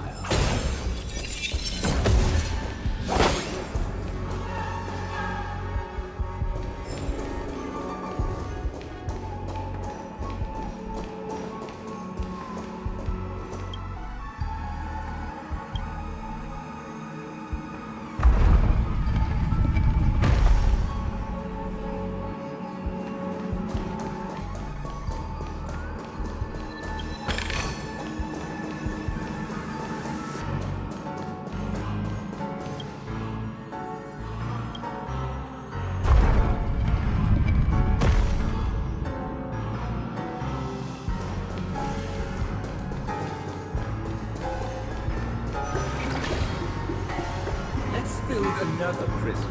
Not even. Once again, Asdana was engulfed in war. This time, the enemies originating from within. The prisoners remained prisoners for the rest of their lives, fighting for freedom rather than living for it.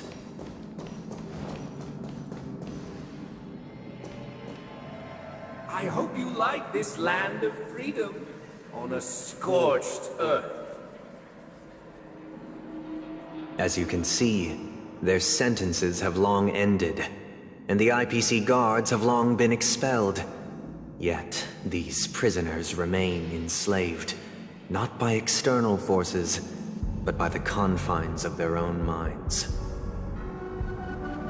Freedom permeates every corner, except fragile souls. It gives solace only to those who believe in its existence. Prisoners, this is my order. Learn the essence of freedom and teach your fellow prisoners to fight for their lives.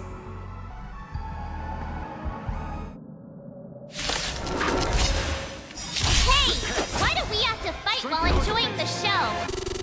For I desire not only your enjoyment, but also your assistance in its completion. Forged in ice never falters!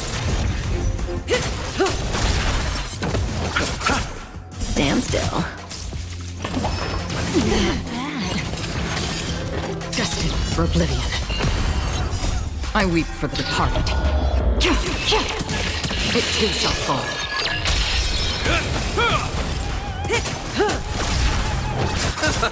Relax.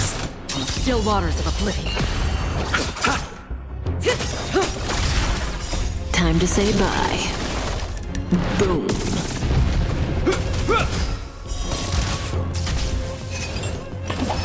I underestimated you. The dead return! Destined for oblivion. I weep for the departed. It too shall fall.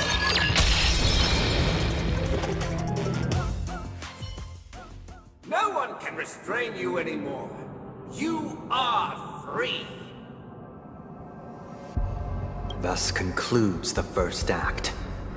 Amidst a raging war, the frontier prison headed toward becoming Land of the Exiles. This must be how Penacony was constructed. With the aid of outsiders, the prisoners were finally liberated and established the Land of the Exiles. However, it appears that Sunday aims to convey the spiritual plight of the prisoners more than the physical aspects of imprisonment. This show is a bit too literary for my taste. But the battle part is quite easy to understand. Anyway, we've arrived at the exit. Let's go!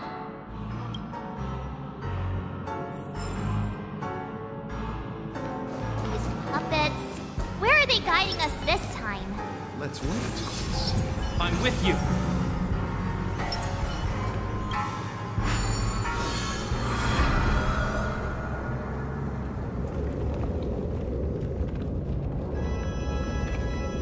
They transmuted streams of stars into inked nibs, creating symbols to be pronounced and counted. They molded stardust into flowing rivers, assigning the righteous upstream and the unjust downstream. Thus, all things were marked, and the world learned to discern between good and evil. That marked the third and fourth days.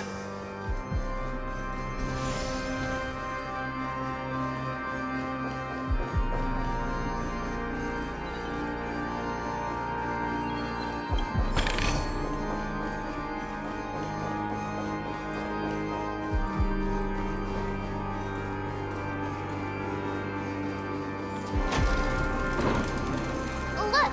Another frame!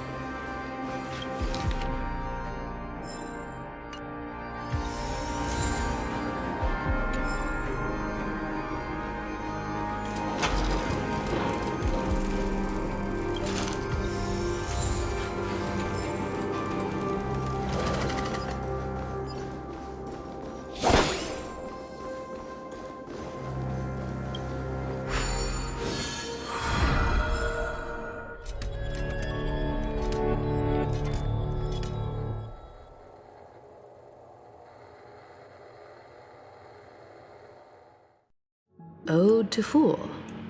This must be... The surroundings are different from before.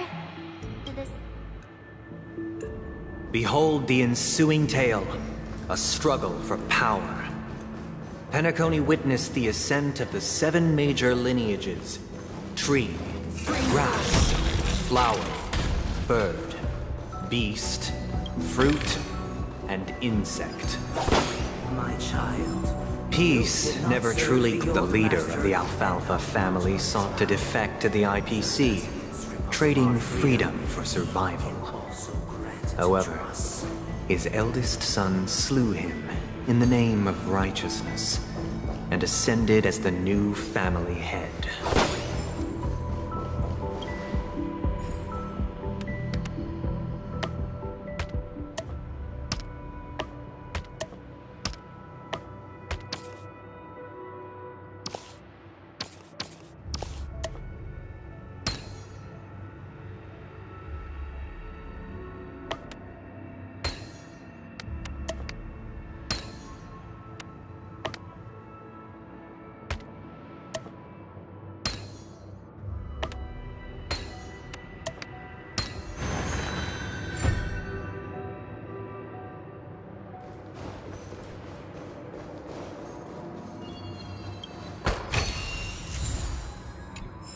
Welcome to this mansion, dear outsider. Land of the Exiles was in disarray, besieged by both internal and external perils.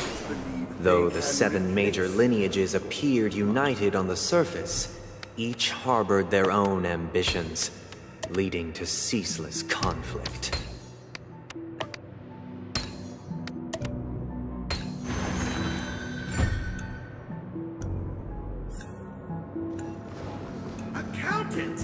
We are the pillars of this mansion. The Black Plum family was the first to fall. They withered away in the White Desert event, orchestrated by the Alfalfa family. Because Master shaped you from clay, but forged me from fire. I'm superior to you.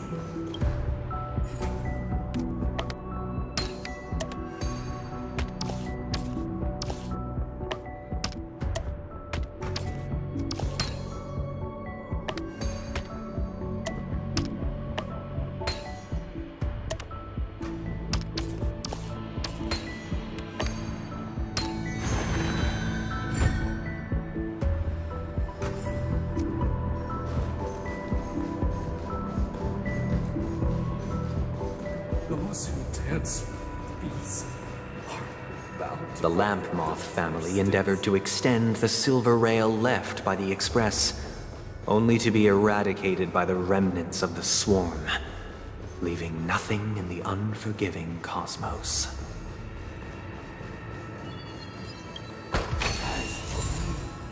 I shall... Only when Gopher Wood led the family to Land of the Exiles and earned recognition from all 5 major lineages. Dear outsider, I beseech your aid in purging this mansion of the poison spread by the lurking instigators. You want us to help you? What do you need? I wish they could regain their reason and cast away the shackles of hypocrisy. This is the second act. Looks like it's about Penacony's journey to becoming the Land of the Dreams, during which the family plays a crucial role. But this new master seems like a bad guy to me, don't you think? Perhaps this is the truth Sunday is trying to express, if you read between the lines. The Harmony changed Penacony just as the guards once did.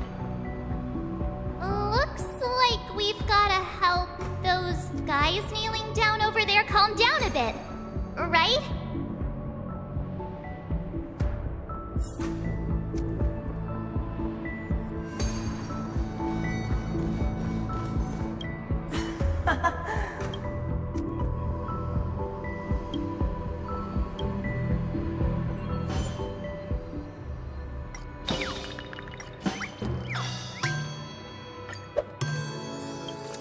shall sing for my new master, just as their noble voice once resonated throughout the cosmos.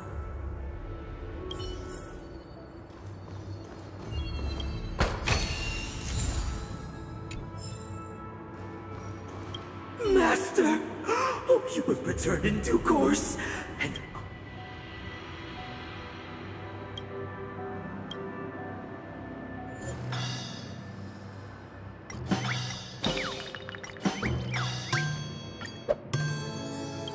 Master, now that you have gone, I shall wait. Once, I stood as the most loyal guard.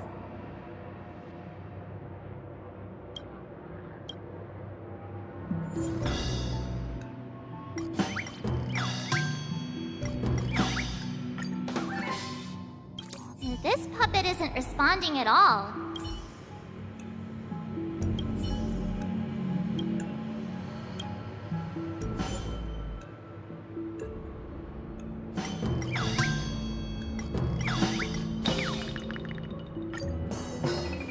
Once, I stood as the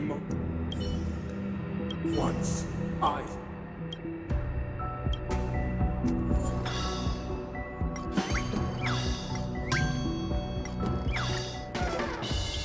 This puppet isn't responding.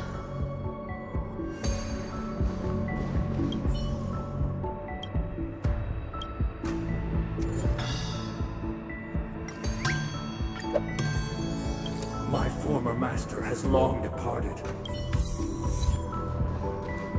Master is no longer here. I thought I'd be free.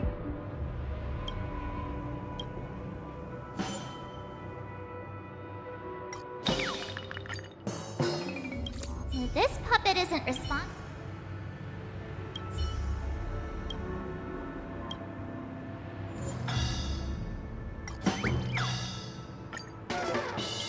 This puppet isn't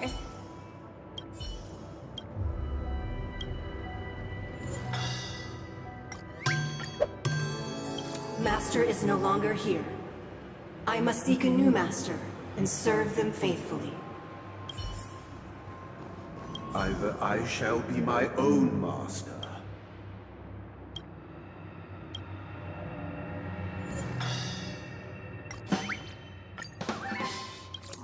This puppet isn't responding.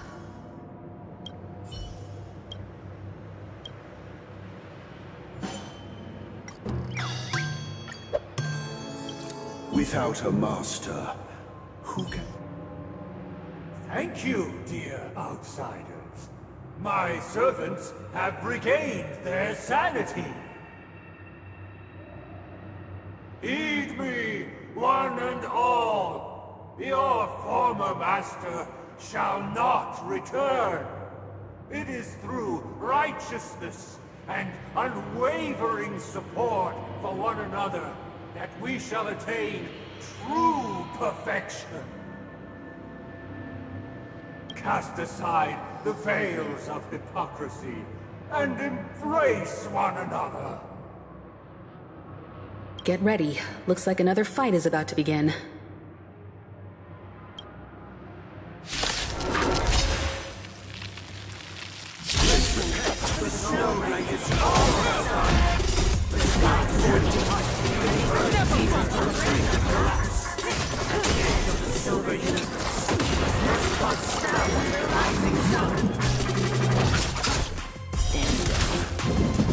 How familiar.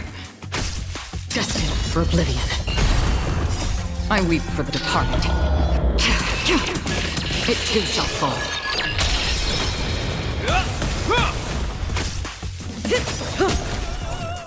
Time to say bye. Boom.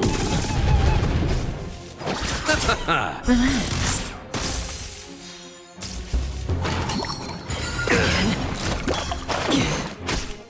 Still waters of oblivion.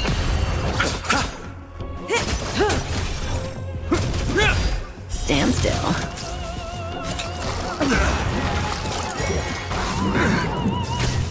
Receive divinity. The dead return!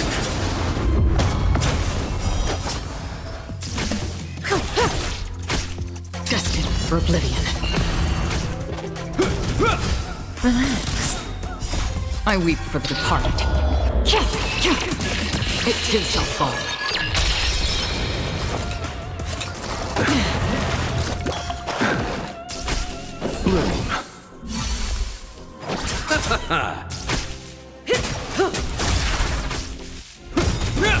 Stand still. A will forged in ice never falters! Time to say bye. Boom.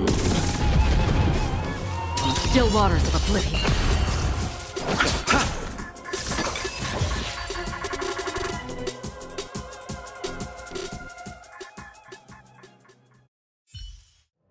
Alas, they remain but slaves till the very end, with the illusion of freedom.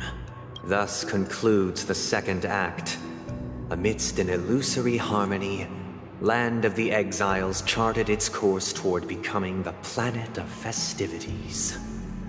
This is how Penacony fell under the family's control. Since the arrival of the Harmony, the Land of the Exiles has undergone dramatic changes, not all of which have proven beneficial. This guy really loves dramatic scenes. Bet he comes from a whole lineage of stage performers.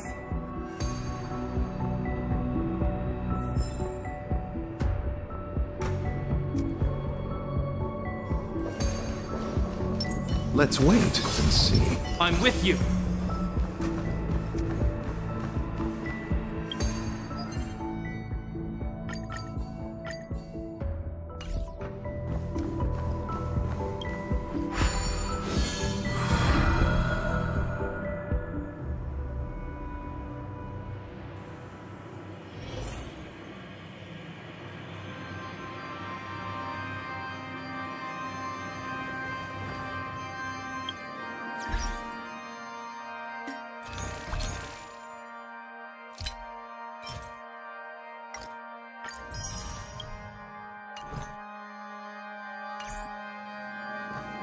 They used the planetary rings to establish the law, forging a code of conduct among the masses. A grand lyre with black and white keys served as an instrument, while symbols of articulation and numerical notation took the form of musical notes.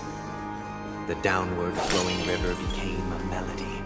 The canon of law dictated the form. Thus, all mortals found their unique place within this symphony. That marked the 5th and 6th days.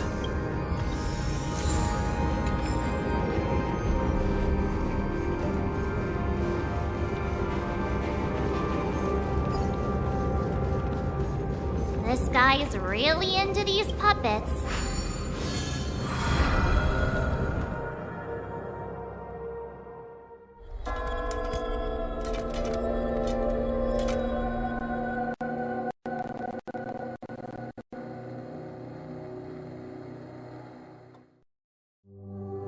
Oh, I get it now. The last scene is all about singing the praises of the Order. And the atmosphere here is completely different.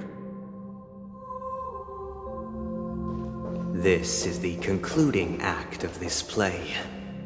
I have showcased the past and present of Penacony, hoping that my desire for change resonates within you. And now, I shall reveal its future to you.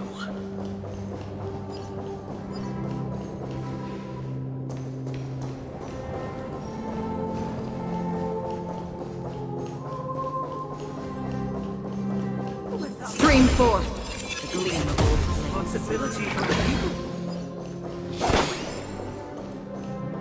The people lack foresight. We will make choices on their behalf and bear responsibility. We shall support them, protect them, and standing against the might.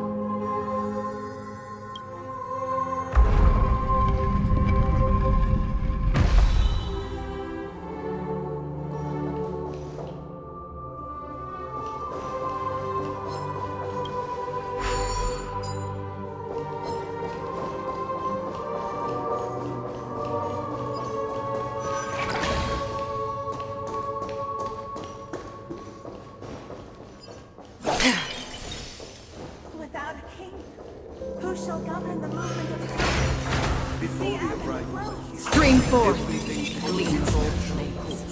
And so it shall continue, even we no longer have need. For we have become kings of all.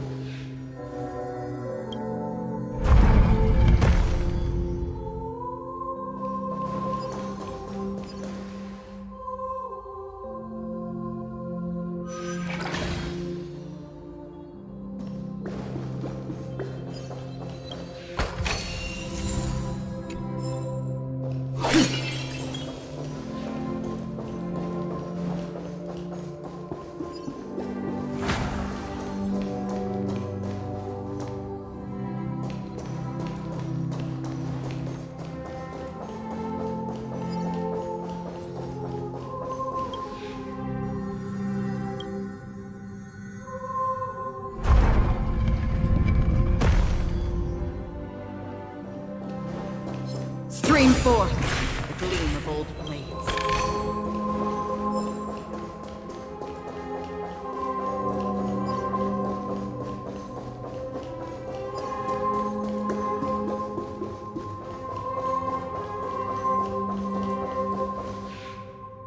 Hey, aren't we supposed to kick off a short story and have a fight here just like we did in the previous acts?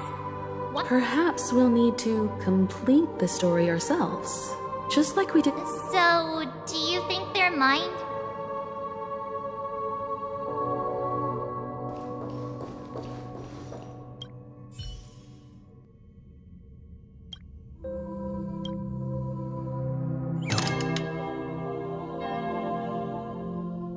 Farewell, former king. How did it go? You can't change them? My apologies for my negligence.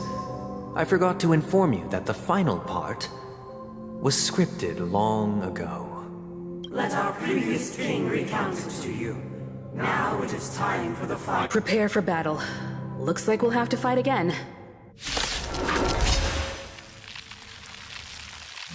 Descending to the infinite spiral staircase, like the resonance of future, measured steps.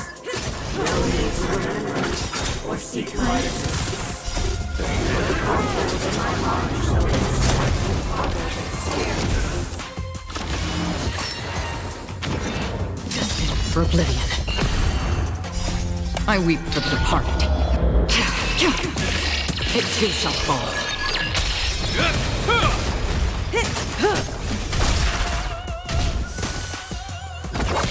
Stand still.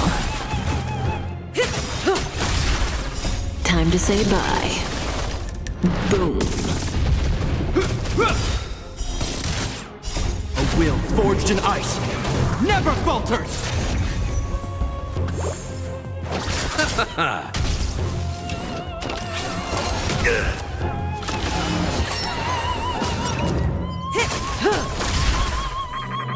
Still waters of oblivion. I weep for the departed. It too shall fall. Stand still.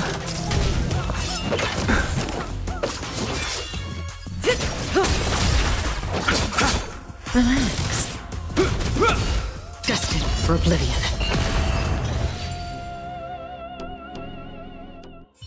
In the hushed expanse of a nocturnal reverie, I leave faint traces behind. No need to remember me, or to recall the essence of dreams.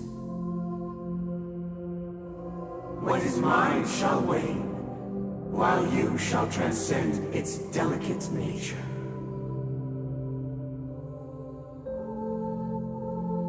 This is the final scene. It's much more straightforward. He wants to expel the Harmony and establish an empire based on the Order. Let's go. Once this stage play concludes, it'll be time for the main event, the Charmony Festival.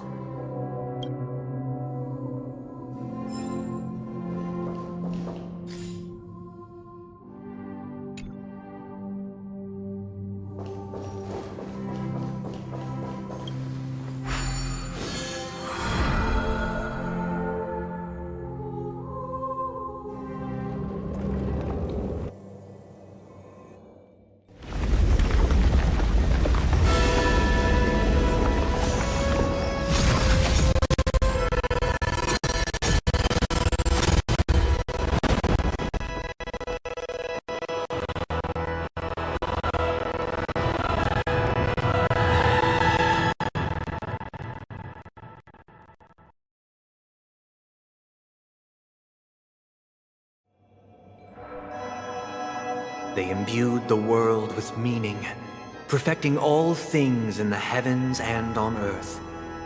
Then, they rested from the labors of creation.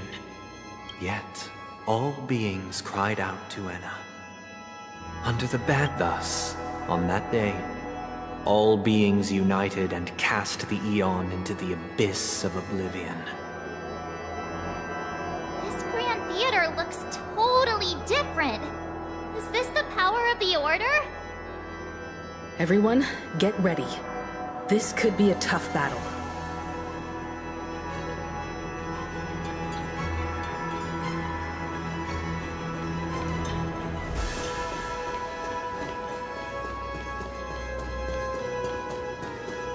Let's wait and see. I'm with you.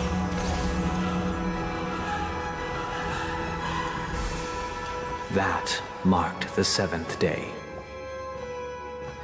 Cheers and chants reverberated in unison.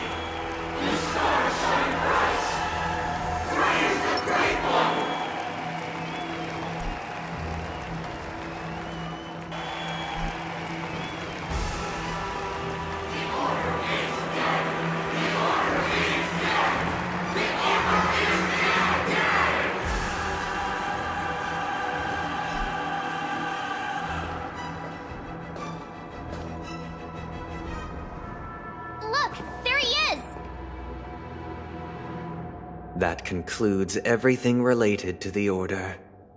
What are your reflections on this, my dear guests?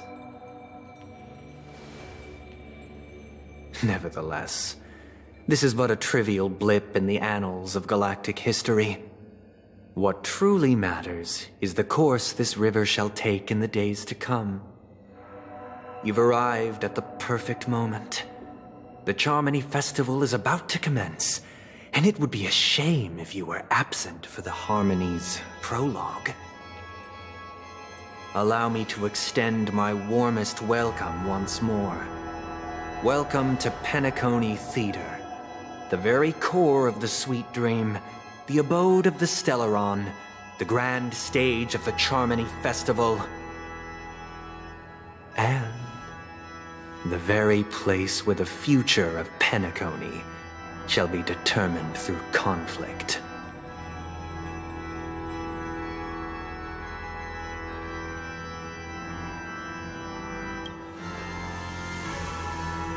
It hides behind the curtain, or rather, it is the theater itself.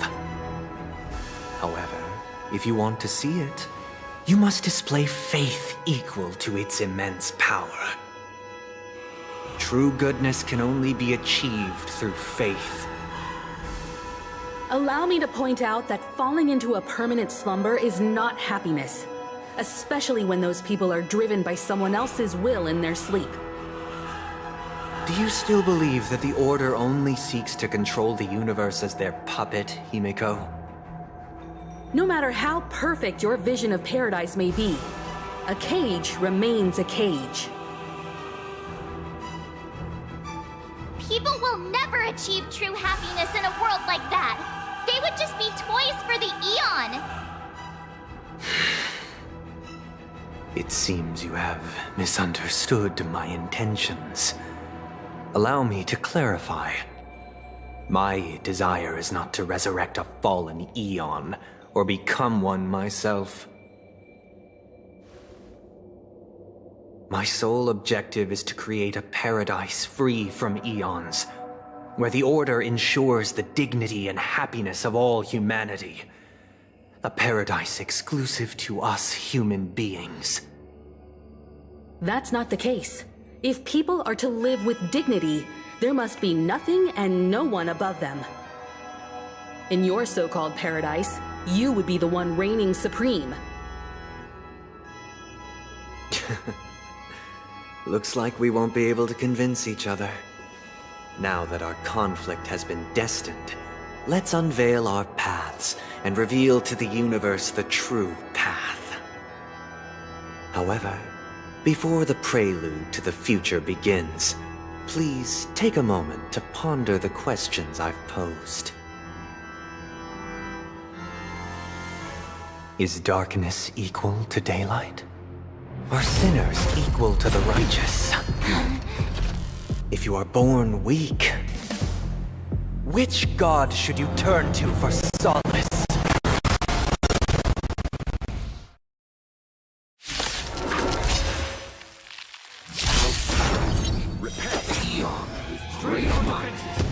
Under the banner of the Order, you have defied all things in the cosmos.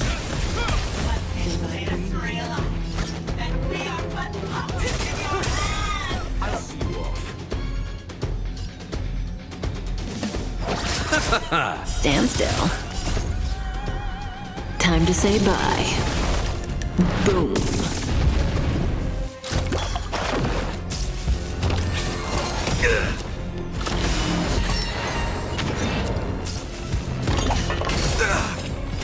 In the name of Landau, a will forged in ice never falters!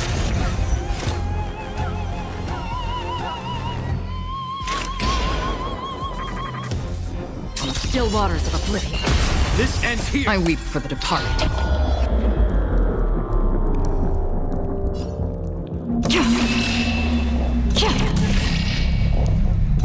It too shall fall.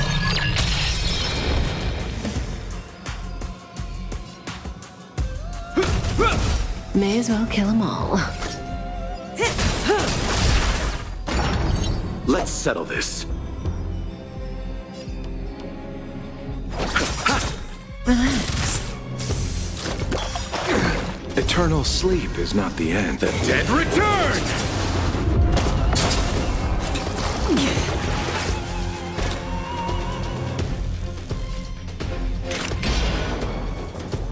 Destined for oblivion.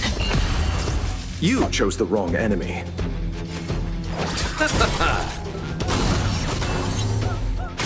Cutting the net.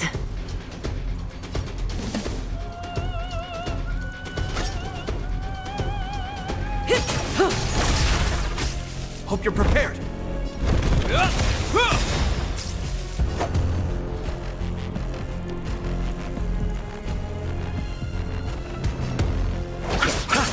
Stand still. Say bye to breathing.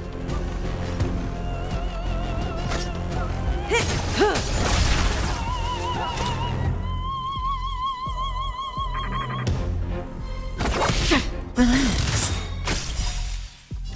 I weep for the departed.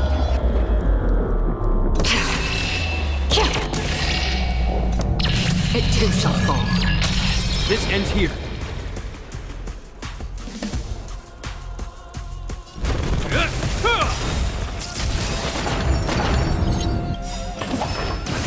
Familiar. In the name of Landau, a will forged in ice never falters!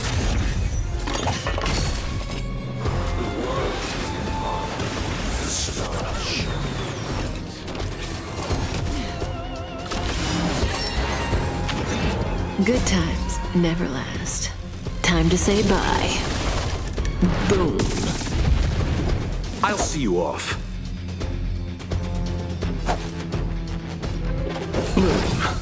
You have my gratitude. Repay. Eternal sleep is not the dead Return!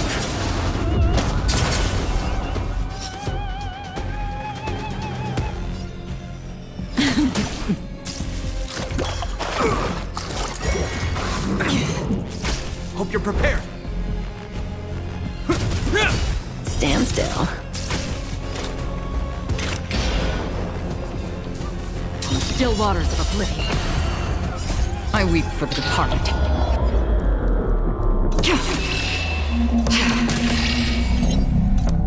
It too shall fall. Let's settle this.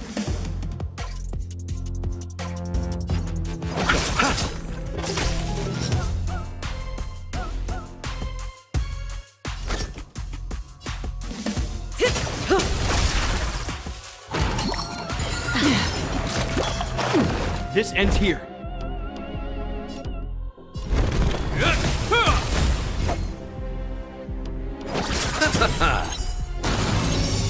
Relax. Cutting the net. Another journey begins.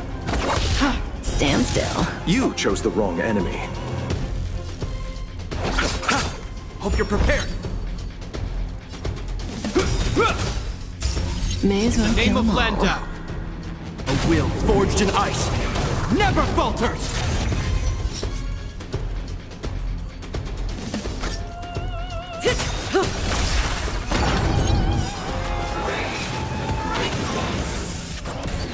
Good times never last.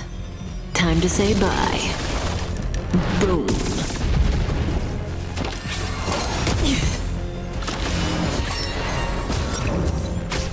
Free will, or was it fate? On still waters of oblivion, I weep for the departed.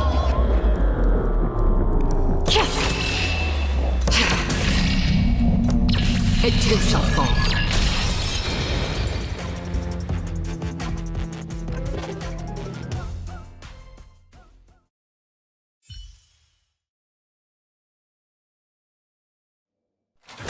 I already know your decision. I now permit you to gaze into the sun. On these 107,336 stones, the almighty and powerful springs of harmony are at my disposal. The supreme tuner, harmonious choir, Dominicus!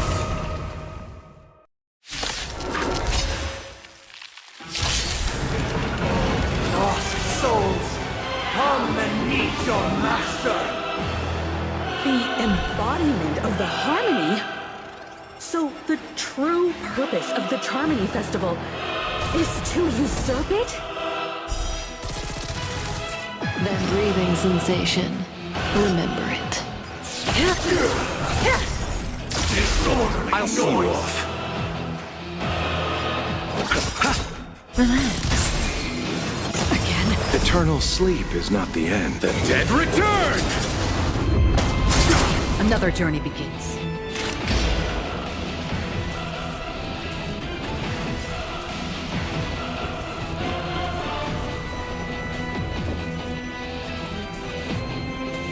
Destined for oblivion.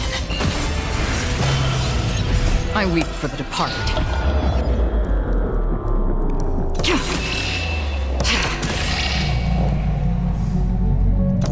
It too shall fall. Wise and receptive as you are, answer me this. Why could the harmony and the order merge into one?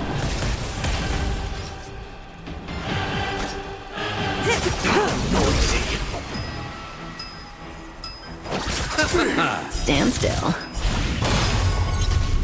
Why is everybody silent? The noise is fading. In the name of Landau,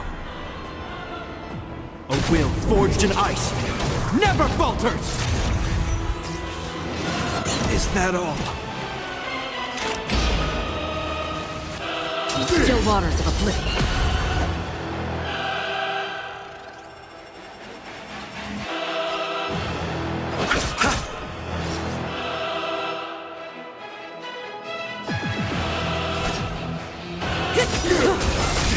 Prepare noise!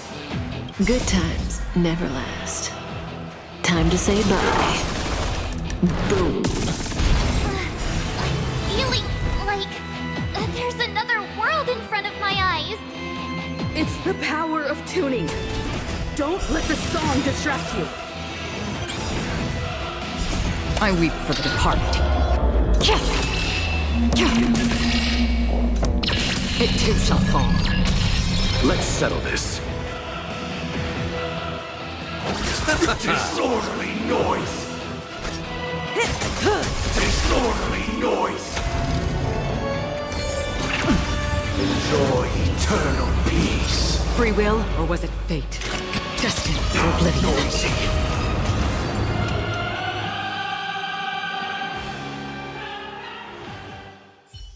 The time has come. Creation will be reborn from the remains of the gods. Don Hung?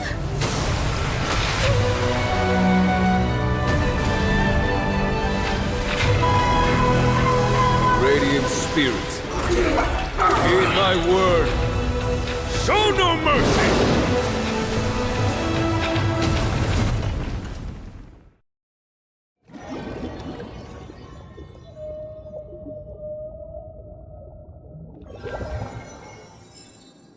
Wake up! Wake up! Hey, wake up! The sun's frying your butt! Are you alright? Can you hear me? Do you remember your name?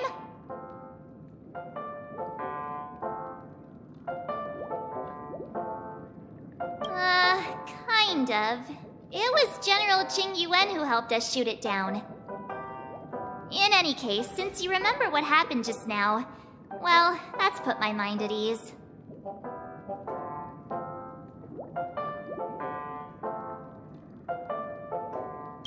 It's a long story. Simply put, Don Hung used the Jade Abacus of Allying Oath when we were in the middle of a fierce battle, and summoned the General to help us just in time. And then we returned to reality. Look, this is your room. Everyone else has also returned from the dreamscape. Himeko and the rest are at the lobby discussing matters with the General. And now that you're awake, we should tell the crew that you're all right. Come with me. Not going to come chat with me, sleepyhead. That voice. Is that Black Swan?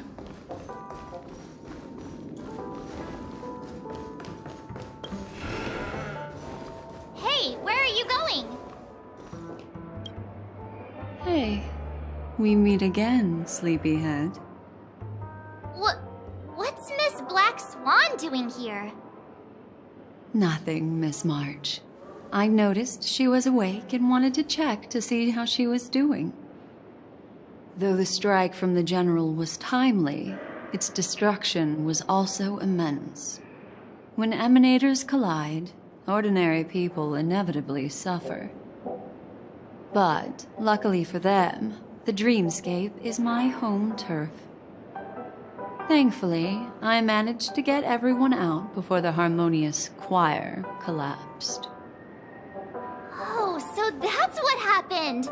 Thank you, Miss Black Swan! Don't mention it. After all, I wouldn't want to see such precious memories vanish. You're heading to see your friends, aren't you? Would it bother you if I walked with you for a short while? Of course not. But you're not planning on doing something like last time, are you? Why would you think that? I've never harbored any ill intentions. Well, not when you are around, anyway. Himeko and Mr. Yang are probably still busy. Let's go look for Don Hung first!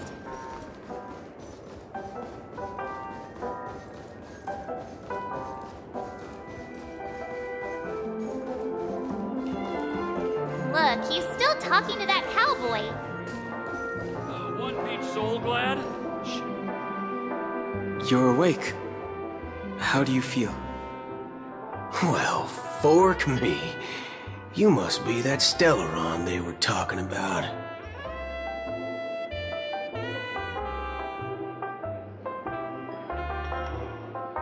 Allow me to introduce him to you. This is Boot Hill, a Galaxy Ranger. During our pursuit of a certain person, we crossed paths and just so happened to uncover a shocking plot being concocted by Mr. Sunday. Which is why we sought you out, to help the Astral Express save the world together. No need for thanks. The Galaxy Ranger's principle is correct every injustice one sees. That's how you lot in this Yen show put it, right, Don Hung? More or less. sec. This is the first time I'm hearing about this certain person. Who are you chasing? And why would that lead you to the Express? Good question. It's, who was it again? Don Hum. Do you remember? No, that ain't it. I just can't seem to recall. Weird. My neurochip hasn't registered any malfunctions. I can't seem to remember either. What's going on? Heck. Forget about it. If it slipped all our minds, reckon that person was just a minor scoundrel. Unimportant. Ain't gonna stop us from piecing together the story anyhow. Yes, when the dust settles, I'll just think of a way to recall it in the memory zone. Everyone, let's hurry up and look for Miss Himiko, shall we? She's now a minor star on Penacony, and the entire hotel's concerned about her well-being. You're right. Let's head to the lobby then.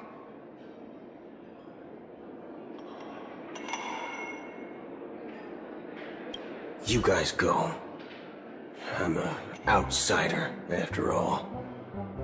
I'd rather not disrupt the long-awaited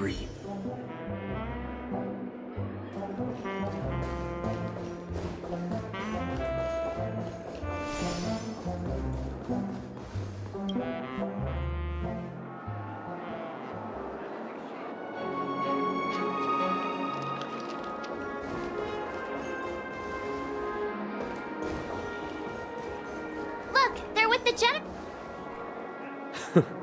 That's all right. In these times of conflict for the sake of utmost safety, it is only right that the Alliance steps forward to mediate on behalf of the Astral Express. We must not allow you to take unnecessary risks. Furthermore, despite the IPC's eagerness for success, it prioritizes peace above all. And the family, trapped though it may be, professes a desire for harmony. The Alliance has always won people over with reason. I firmly believe both parties can indeed put aside their differences and come to a peaceful agreement. The General possesses a deep understanding of the greater good. With the Cienjo Alliance mediating, peace for Penacony is within reach. You flatter me. But ultimately, it's been all down to the Express. Without your efforts, this sweet dream paradise would have been claimed by the last remnants of order before there was even a shot at peace. Well, would you look at that? Here comes the big hero.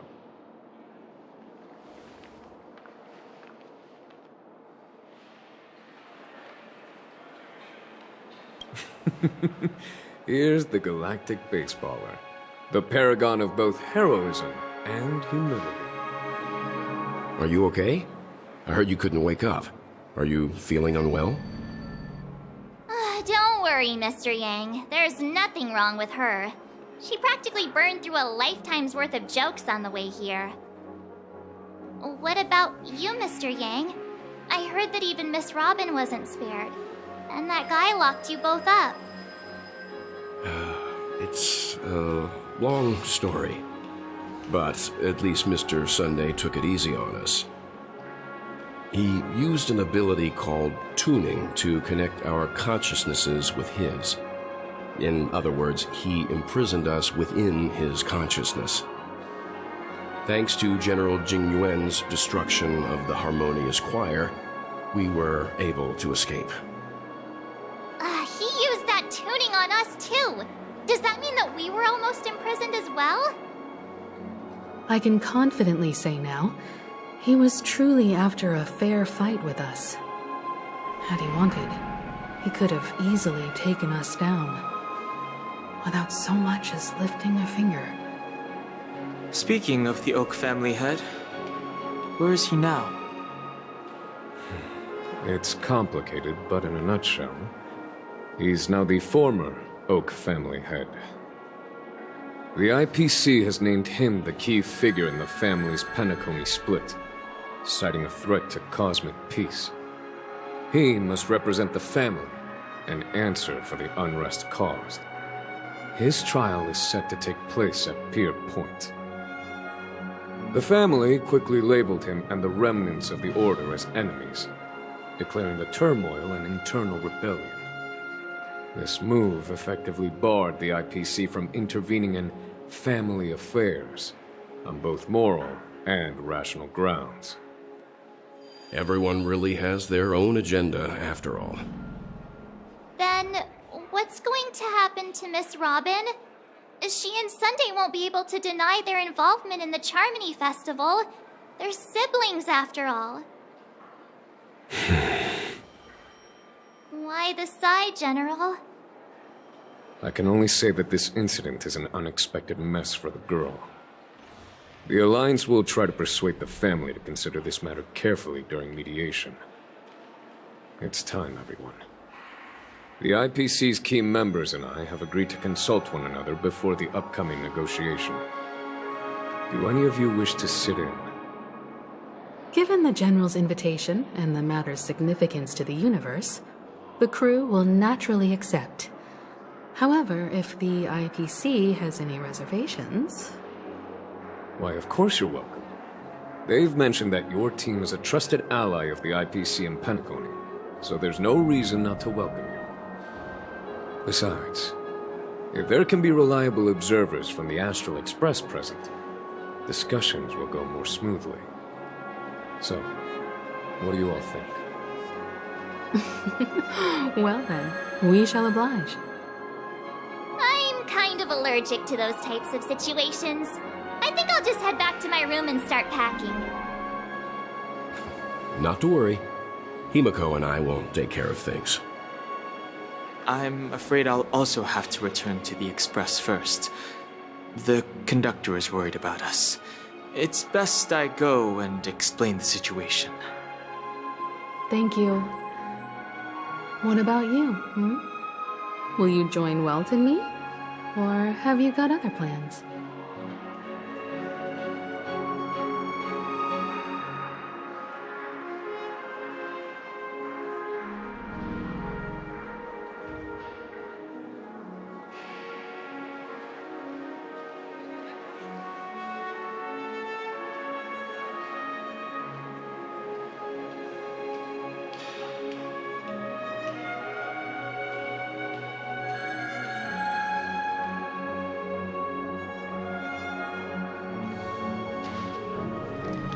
What? I can pack it myself, you know. If that's the case, our galactic baseballer can join us. Although I'm not too sure of the reason, the representatives from the IPC have insisted on her presence. Allow me to... The negotiation will commence at the hotel lobby. Everyone please, follow me.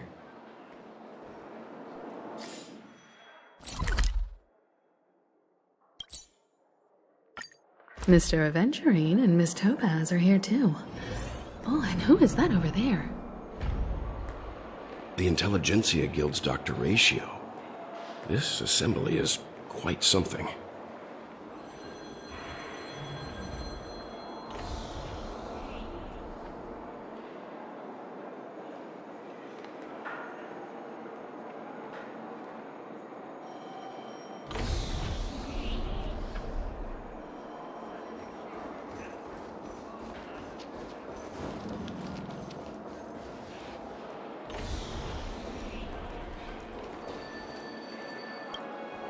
It's been a while, my Astral Express friends.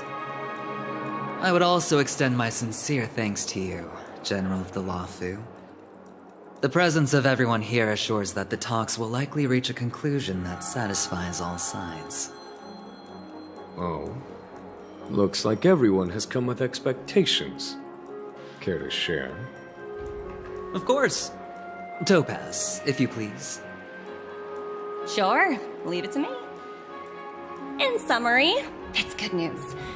After much deliberation from the Strategic Investment Department's council, the absolute majority of members have agreed to the following resolutions. In light of long-term considerations for interastral peace, and by authority of Pierpoint HQ, the Strategic Investment Department, on behalf of the Interastral Peace Corporation, will permanently relinquish its claim on Penacony sovereignty and offer unconditional support of the family's rebuilding efforts on Penacony. Now that's something.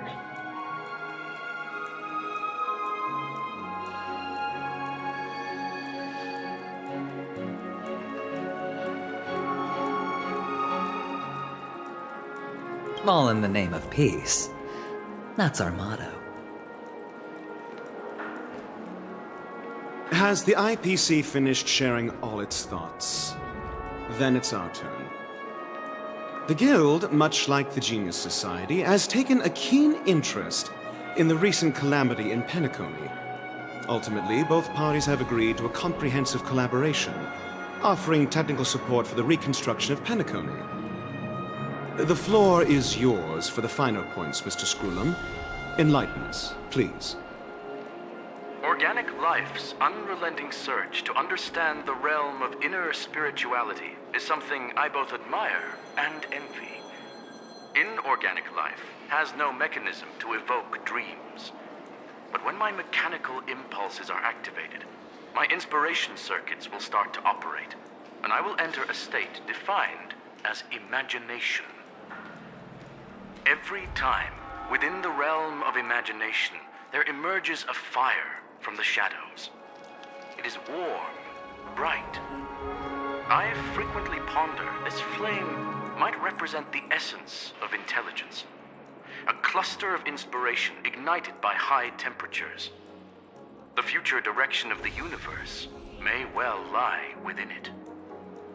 Alas, they are nothing but projections of my thought system to me. Desired, but unattainable. But after learning of Penacony's accomplishments, I have come to realize that the flame is not beyond my grasp. After deliberations with my partners, we have decided to defer the progress of the Simulated Universe project, and instead assist the Intelligentsia Guild as technological consultants in the research of the Dreamscape and Memory Zone, so that these assets may be better used to serve humanity. Not only that, we've also established contact with the Garden of Recollection through the IPC, and they've pledged their support for our research endeavors. I'm truly happy for the Dream Chasers on Penacony. The cosmos' brightest and, let's admit, dimmer intellects are now at their service.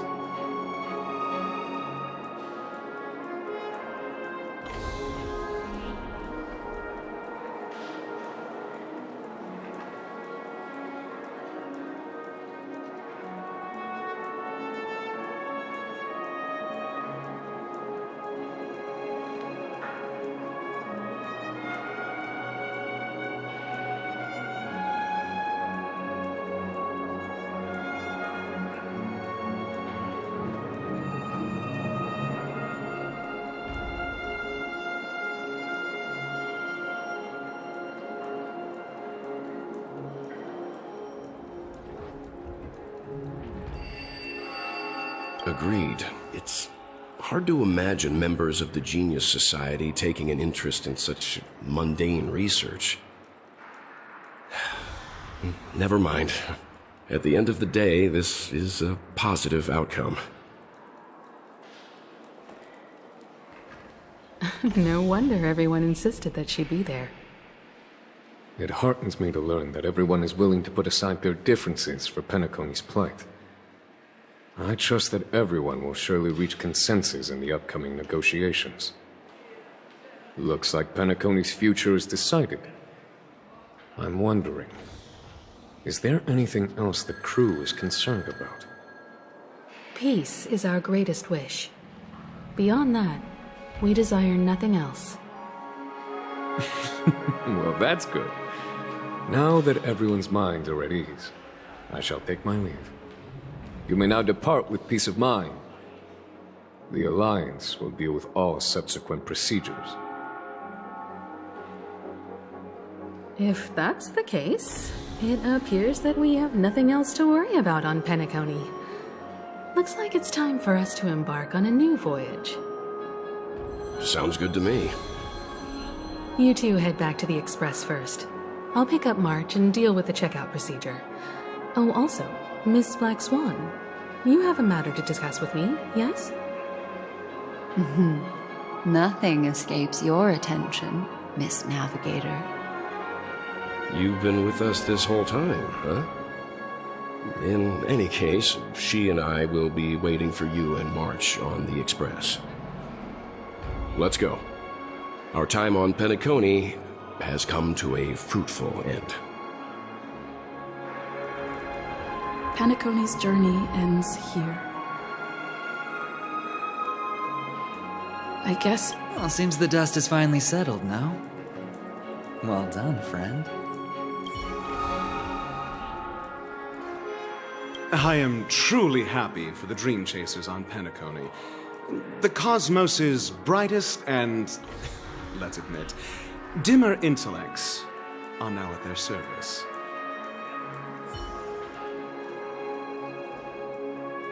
This is all due to your heroic deeds in Penacony. Everyone's been moved by your integrity and selflessness.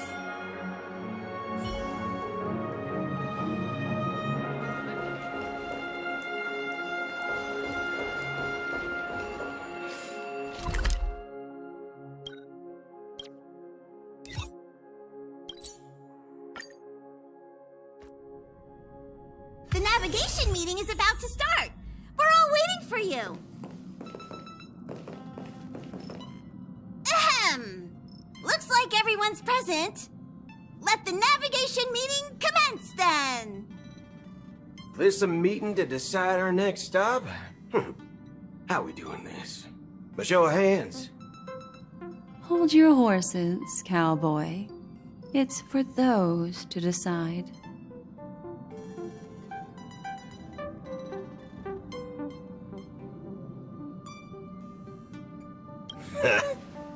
I'm just catching a lift. Don't sweat it. Allow me to explain. Mr. Boothill and Miss Black Swan submitted a request to temporarily travel with the Express for their own personal reasons.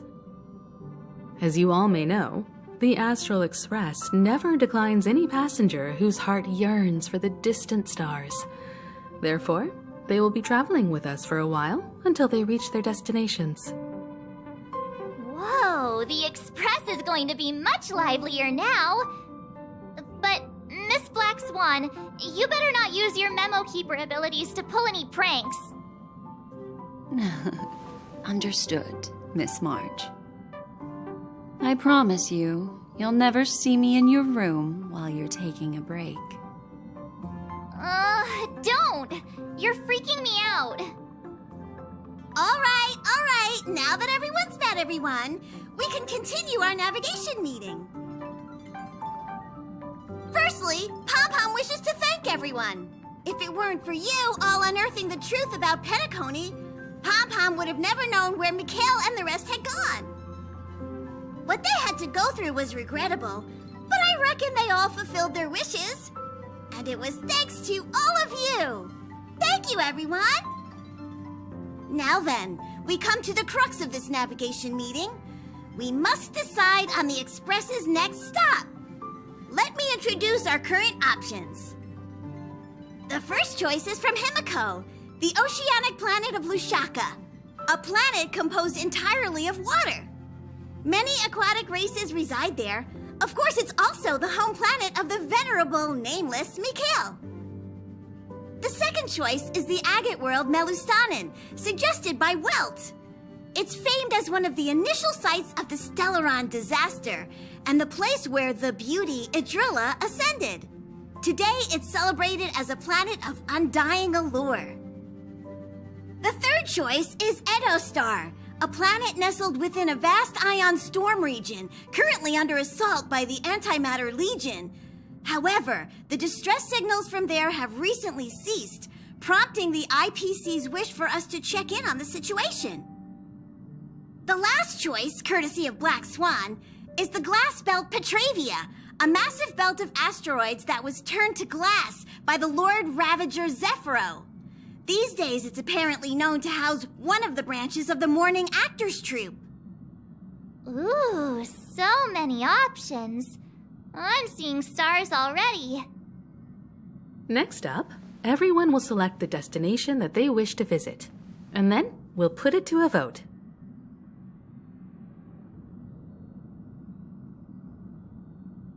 If that's the case, how about we go to Edo Star first? If that planet really is in danger, then we should go help them out. March is right. Though the fact that the distress signals have ceased means we're probably too late. But I still think we should investigate the situation there. You and Dan Heng make good points. I'll throw in a vote for Edo Star 2. If that's the general sentiment, then we should indeed investigate. I vote for Edo Star 2. 4 votes for Edo Star. 1 vote abstained. Looks like we have a winner. Next stop, Edo Star. Then this navigation meeting is adjourned. I'll go check the warp jump coordinates. Everyone can catch up on some rest in the meantime. When it's time to make the jump, Pom-Pom will make an announcement. There's still some time before the jump. What should I do? How about a chat? Over here.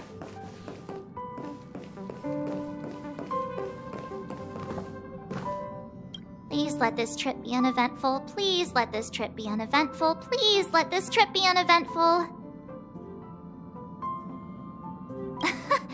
What's with you and always copying the way I talk? The last couple of trailblazing expeditions have been downright terrifying. It's about time we had some fun, cozy, and cute adventures for a change. Come on, start praying with me. Please let this trip be uneventful. Please let this trip be uneventful. Please let this trip be uneventful.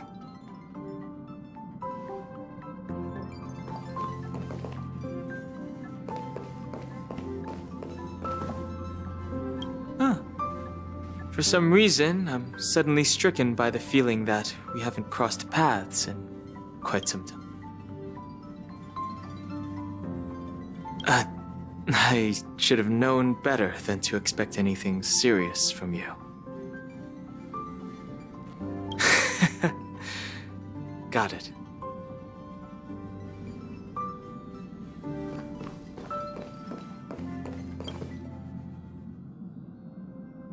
Oh, you're here. Seeing your reflection among the stars in the porthole really does seem somewhat surreal. How about it? This journey of beautiful dreams. Was it to your liking?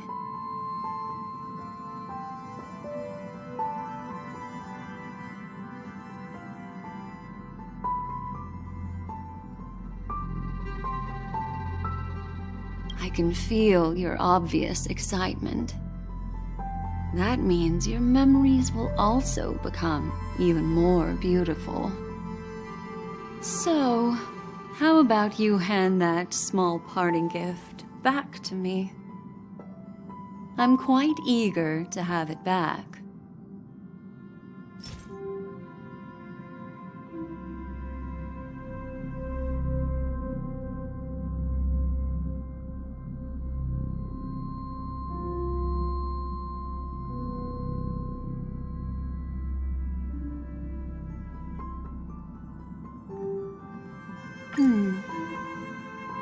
Oh?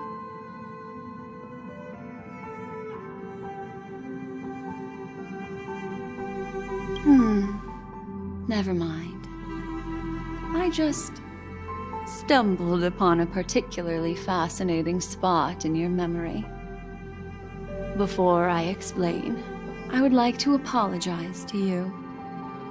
This farewell gift I gave you isn't really a compass from the memory zone, but merely an empty light cone.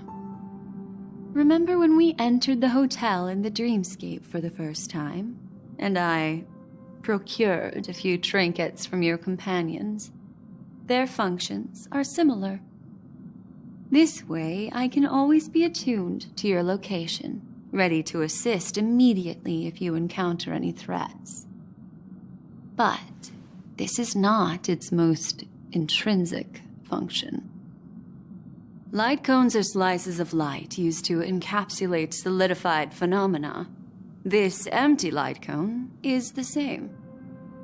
It can etch your memories in their most vivid form, and then allow me to admire and manipulate them, turning them into unique mementos.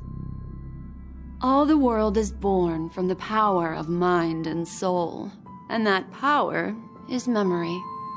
To prevent ourselves from being forgotten by the world, we must make the world remember us, or use our memories to recreate it. Life, seemingly vast, offers but a scant collection of impactful memories. Some joyful, some sorrowful, some light, some heavy. But you are different. Memory is a reflection of the future. Within that reflection, I see your unparalleled worth. You have the power to craft memories that can captivate the world. Your memory can illuminate the universe's future path. And that memory will be as scintillating as the star clusters you see in this porthole.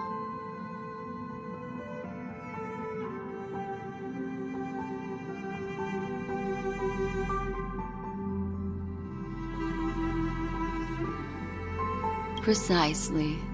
But do you know the deeper meaning behind it? The reason is simple. In this grandiose and ostentatious dream of the families, only you personally experienced the entire course.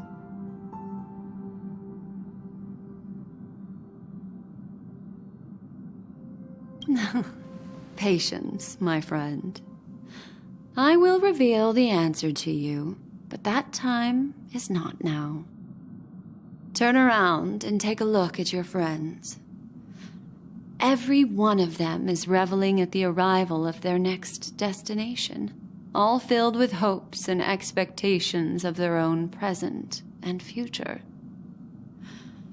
Revealing everything at this moment would be a bit of a buzzkill, wouldn't it? I'm looking for an opportune time, a time when you're totally at ease. Perhaps when the night grows hazy and you're about to drift off would be the most opportune. How about one fine night? I will prepare the candles, aromatics, and even a cushy couch to create a cozy dreamland for you. And then I will tell you the answer in the form of a little bedtime story to lull you to sleep. Ahem. Hi. Hello. Attention all passengers. The express is about to make the jump. Please be seated and hold on. It looks like we're finally about to set off. There are countless gleaming memories out there waiting for us. Why don't we just leave it at that for now? That's right. As a small token of compensation for playing that little trick on you with the empty light cone, I will gift you with some words. They hold great significance to me. Life is akin to a winding labyrinth where memories serve as our sole companions. You'll remember these words dearly, won't you? In the year 2158 of the Amber Era, the first year of the new epoch, the universe resumed its intended trajectory. The kindling of conspiracy smoldered in Penacony, the land of the dreams.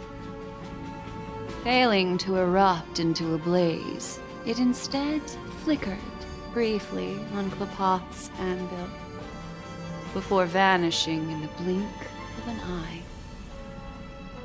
The dead, and those fated to die, remain in their eternal slumber, while the living find solace in deep sleep.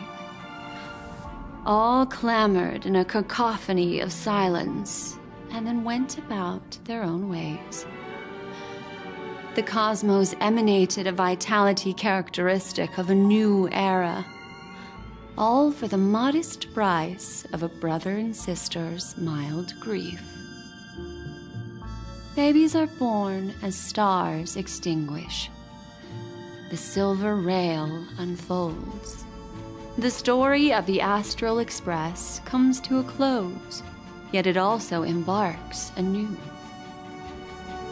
Time marches forward, heralding the arrival of a new chapter in the history of trailblazing expeditions.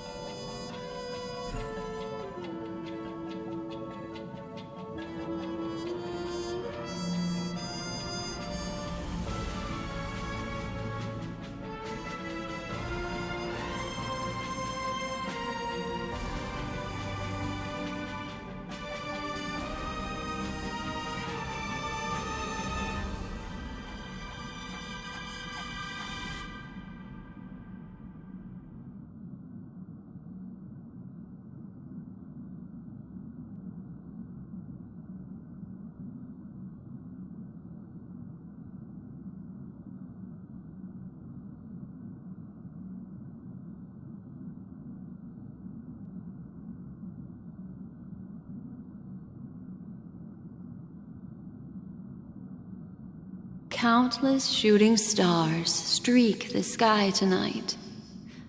If you can pick the right one, it will carry your wish to thousands of distant worlds. You're feeling very relaxed now, aren't you? So, then, it's time to tell you a little bedtime story. Well, let's start with a conclusion. The crew was defeated in the battle against Sunday. Everyone in Penacony failed, and no one survived. But don't panic. The truth, as horrifying as it may be, is not yet irreversible.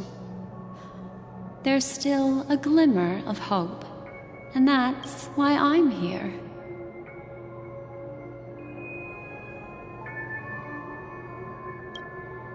Next, I'll use this empty light cone that carries all your memories to relive everything that happened before. And when this story reaches its end, I'm sure someone as clever as you will notice that. There's a major flaw in the story you have experienced, yet within that flaw lies a glimmer of hope.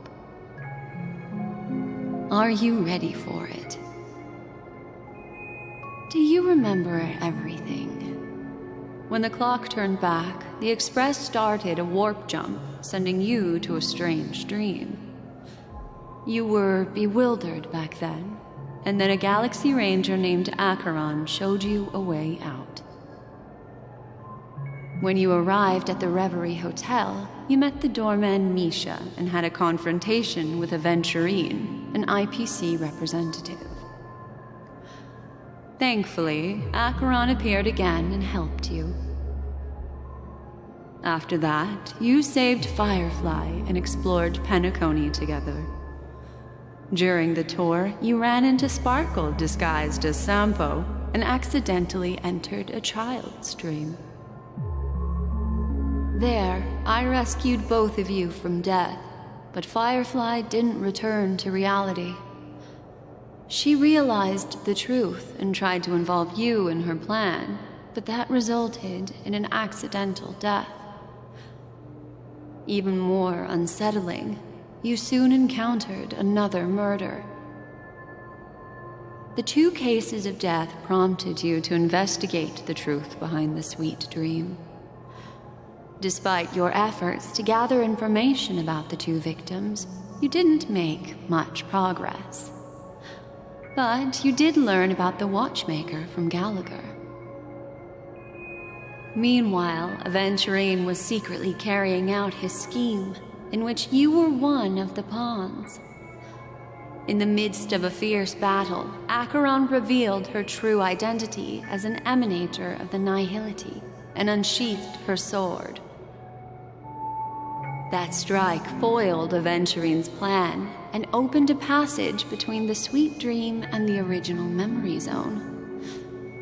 Upon your arrival at Dreamflux Reef, you learned the truth that death was actually dormancy, as well as the truth about the dreamscape, the Stellaron, and the bellboy, Misha. You split up with Sunday and Robin, looking for a way to seal the Stellaron. However, it turned out that Sunday and the Dream Master had their own hidden agenda. And you had to engage in an ultimate duel on the stage of the Charmony Festival. Finally, the story reached its conclusion. You emerged victorious, with the Trailblaze triumphing over the Order, and Penacony embracing a bright and peaceful future. This marks the end of the thrilling journey in Penacony. I'm sure you've already noticed something unusual, haven't you? The major flaw, which contradicts all the known information, hides in this story.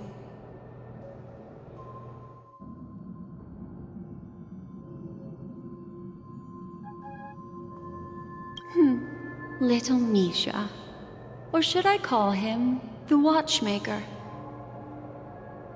He's only a segment of memory in a dream bubble, but his ambition for the Trailblaze led him to leave the bubble and embark on a grand adventure in Penacony.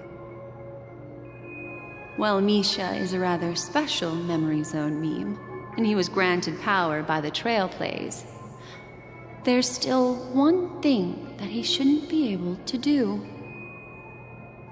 A life born in the memory zone could never manifest in reality. So, why did he appear in the Reverie Hotel in reality?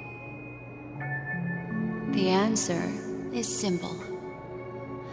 He is the one fatal variable that contradicts all our known information. This means that you, who wholeheartedly believe in this memory, are still trapped in the dreamscape at this very moment. Wake up, sleepyhead. Break free from this eternal dream and return to the real world. We'll find our answers there. The train is about to make the jump. 5, 4, 3, 2...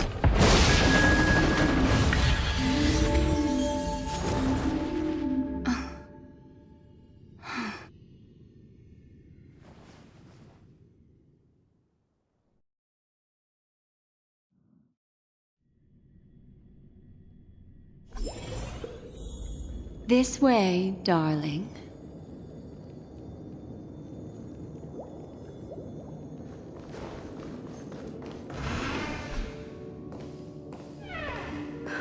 Not another one. Thank you so much, Black Swan. Finally, I can breathe a sigh of relief.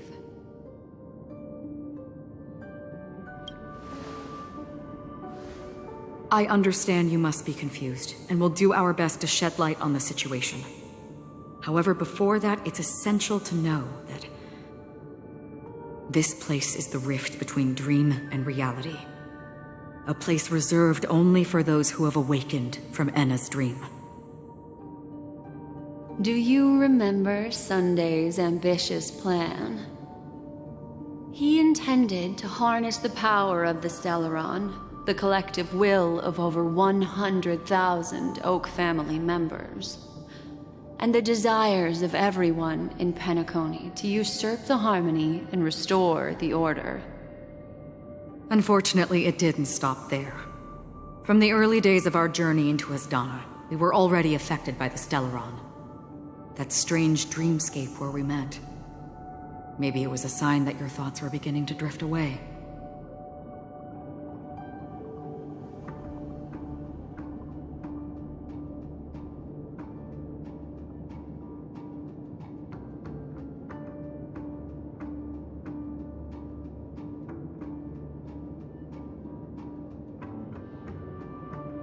I don't think the goal of the Order was to put everyone into a deep sleep. Quite the contrary.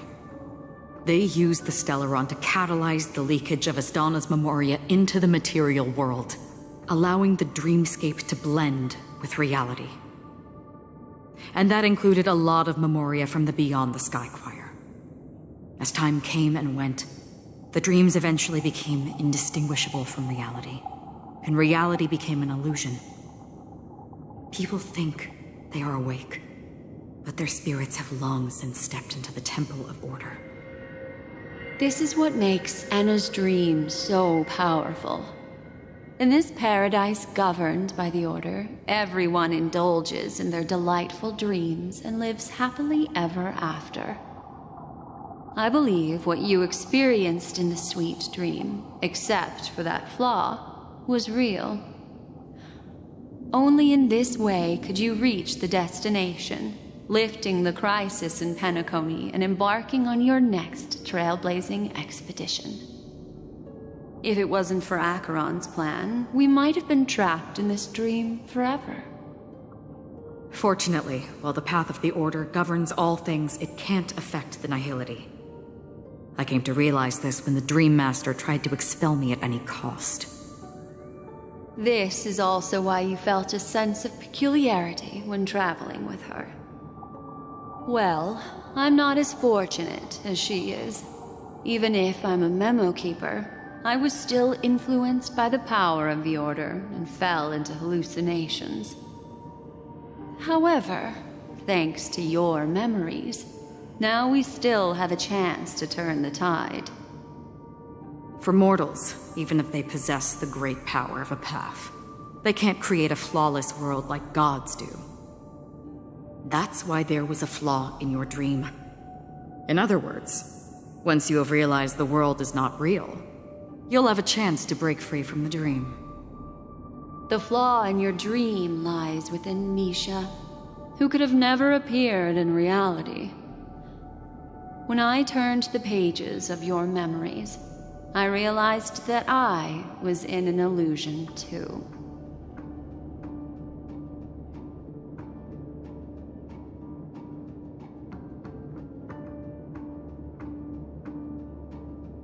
Now Sunday has usurped the power of the Harmonious Choir through the Charmony Festival. Asdana has thus fallen into Enna's dream, transforming everyone equally into the notes of the Aeon. Failure doesn't mean weakness. Only the strong can gather the will to resist the Order and try to break free. We still have a chance, though. To make it happen, please, Black Swan, guide us to those with a strong will. All right, please come with me. These people are... They're the ones who accept Enna's dream and indulge in their happy illusions. We have no means to wake them up now.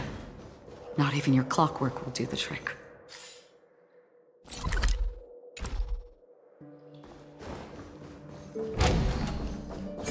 However, there are still other things we can do.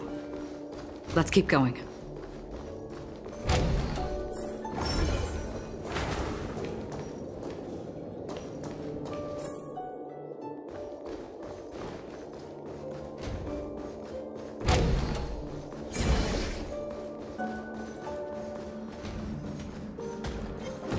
Stream forth the gleam of old flames.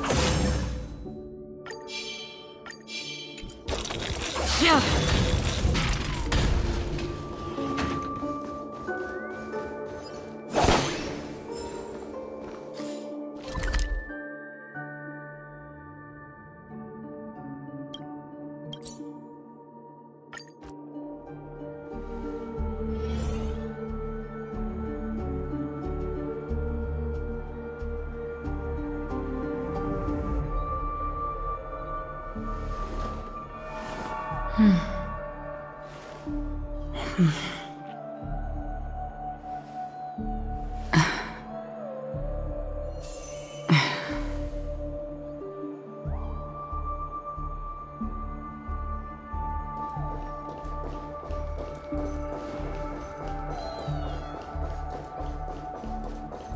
Here we are.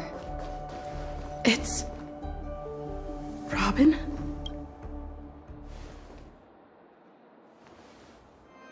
Finally, you've arrived.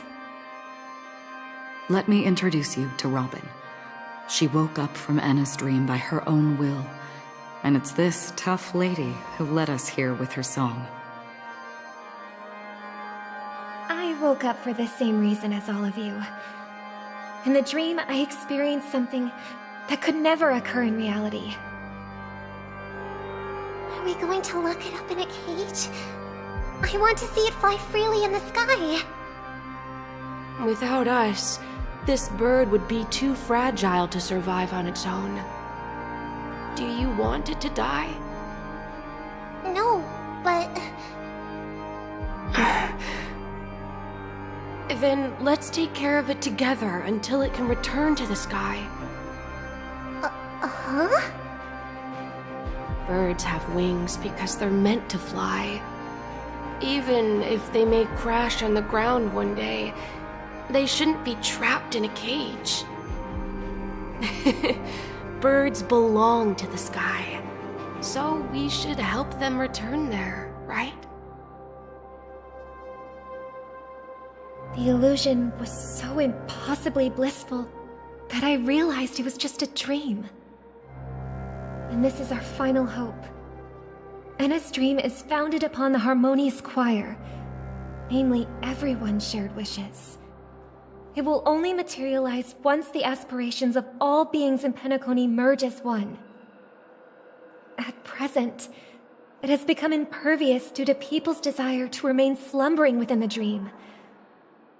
And in order to destroy it, we must make everyone in Penacony want to wake up. Now comes the tricky part. How do we do it?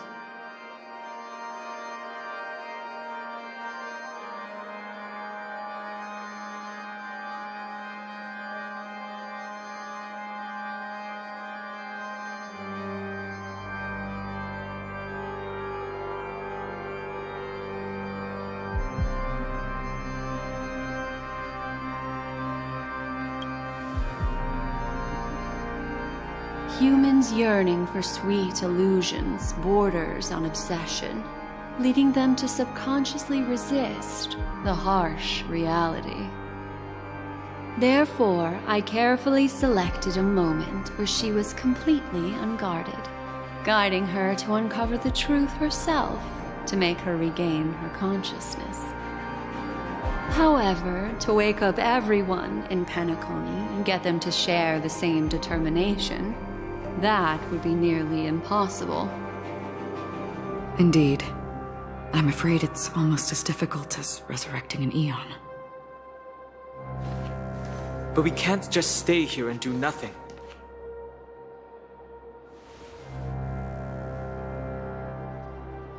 This is a critical moment for the whole universe. Who cares about some dumb number?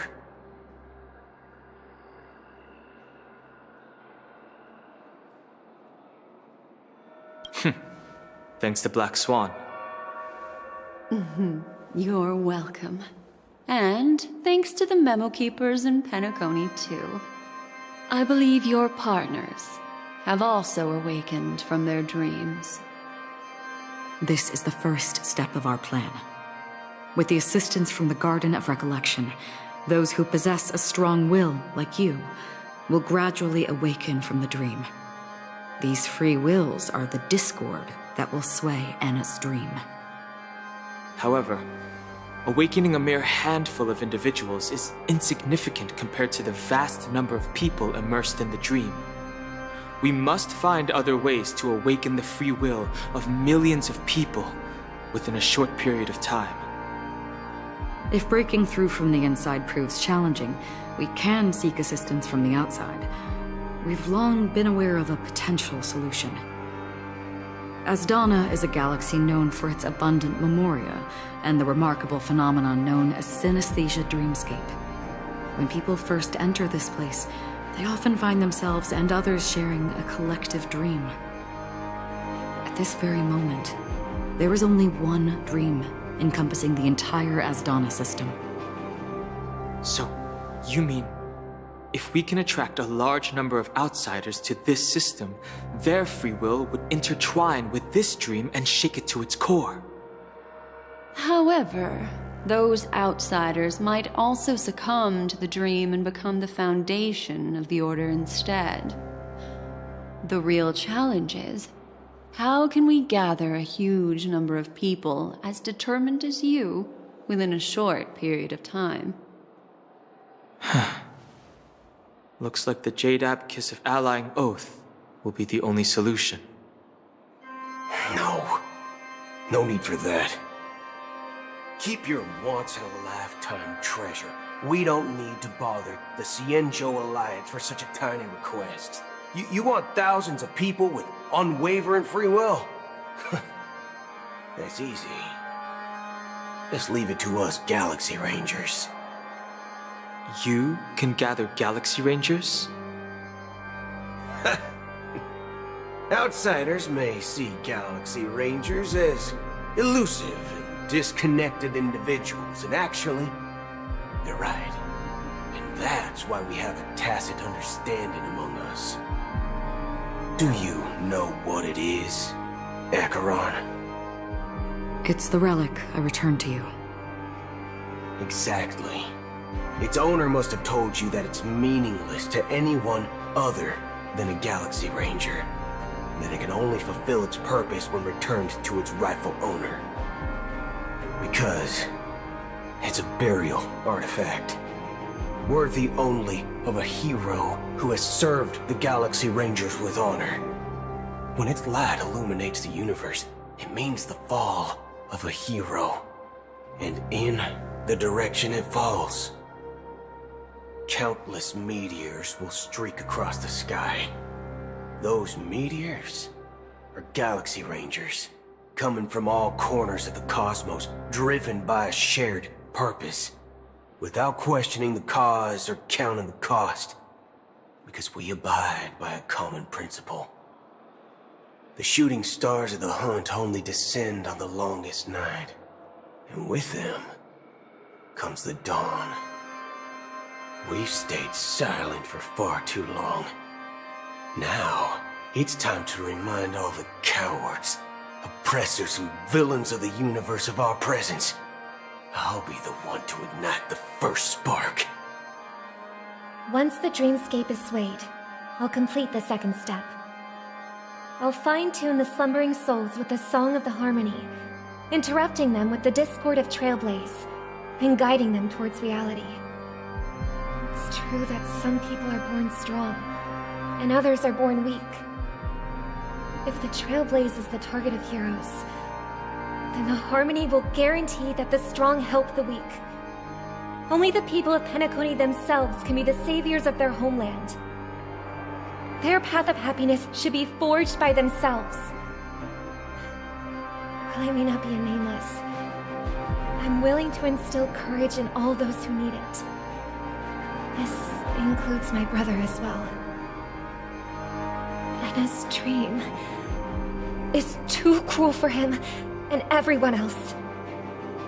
Your plan sounds well conceived, but still, it appears somewhat idealistic and romantic. The flaws rooted in human nature can't be eradicated overnight. Do you believe these efforts alone are enough to convince everyone to choose the right path? I agree with you, Black Swan. That's why the most critical aspect of this plan is not to convince everyone to choose the right path, but to inspire them to save themselves.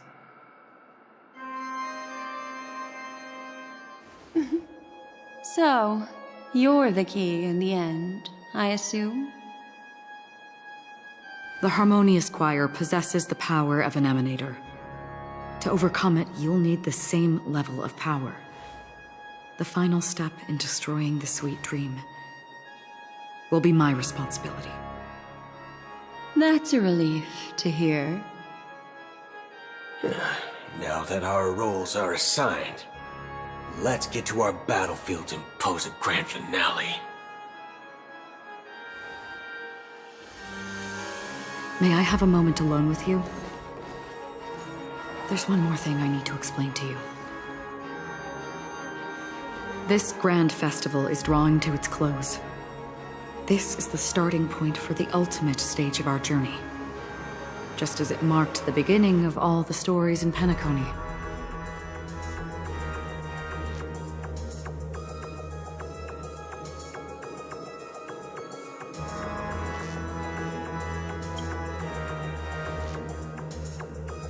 Indeed, she was the first to discover the world beyond the shores of death, and shared this truth with all of us.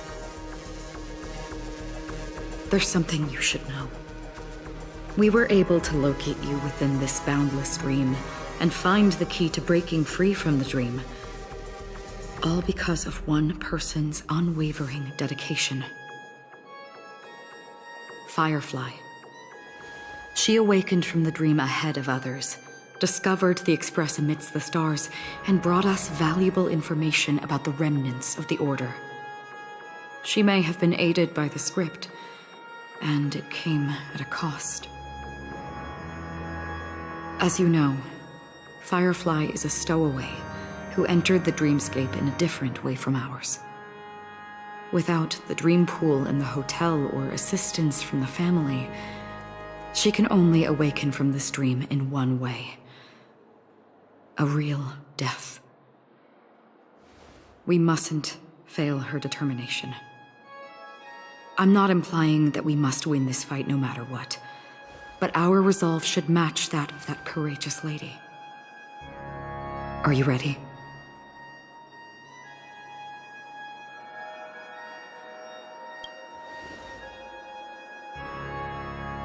Very well.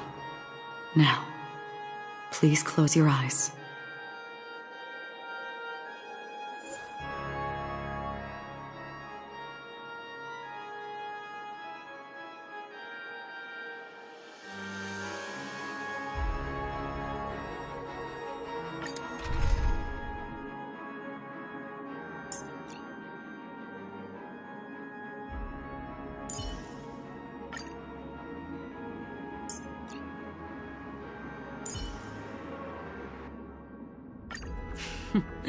So it's you. Our time spent with one another is precious.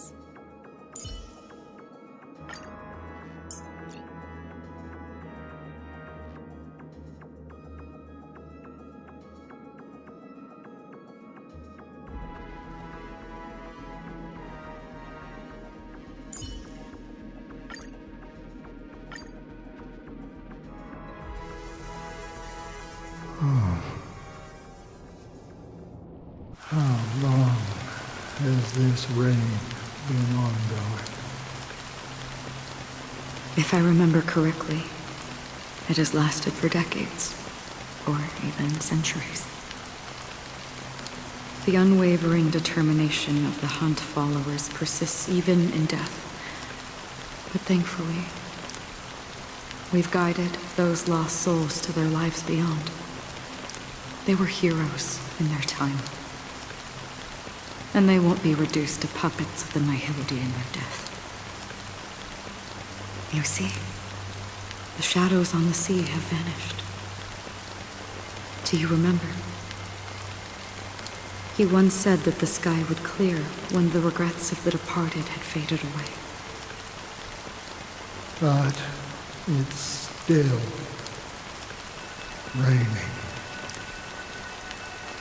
I know. So, why is all this? Why did this rain choose me? Because someone's regrets haven't been fulfilled, perhaps. Mortals who walk the paths are like sailors on a vast ocean, leaving behind a trail that creates countless ripples of possibilities. These ripples last longer than the fleeting lifetimes of humans. And for some, their presence leaves such a strong mark that it's reflected in the waves. Sin-thirsters, the obsessions of the Pathstriders. They emerge from the depths of Ix, seeing themselves as masters of their own destiny, unknowingly repeating the actions of their past lives. They emerge from the nihility and head toward it, leading purposeless lives. However, these hollow phantoms, they have journeyed with me for such a long time.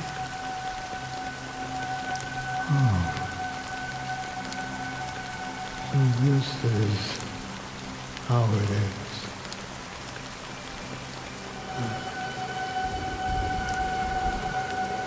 I'm already dead. Yes. Are you watching over me? This is my duty as Acheron the Watcher. I'm guarding the path to the abyss of the nihility, guiding every soul reluctant to become one with it. Back to this side. But if this is what the departed ones expected, should you try to change it? I don't know. But someone once told me that when the inevitable moment came, he hoped that someone would stand at his grave and place a bouquet of flowers. Even if it doesn't make sense at all. Some tasks have to be done, even if they are pointless. I have experienced that much already. Please extend your hand and then close your eyes. I'll carry your wish with me and fulfill it. Only then will I be able to put an end to the final regret by the Dead Sea. Will I ever see them again? Yes, that is certain. Because it was you who told me about the Express, your two former companions. The expedition cut short by the Swarm, your narrow escape from death, and your encounter with the Galaxy Rangers. And Penacony, the hometown to which you could never return. Yeah, for countless times I got rejected by the family and had to pass it by. But I knew that my companion was still there.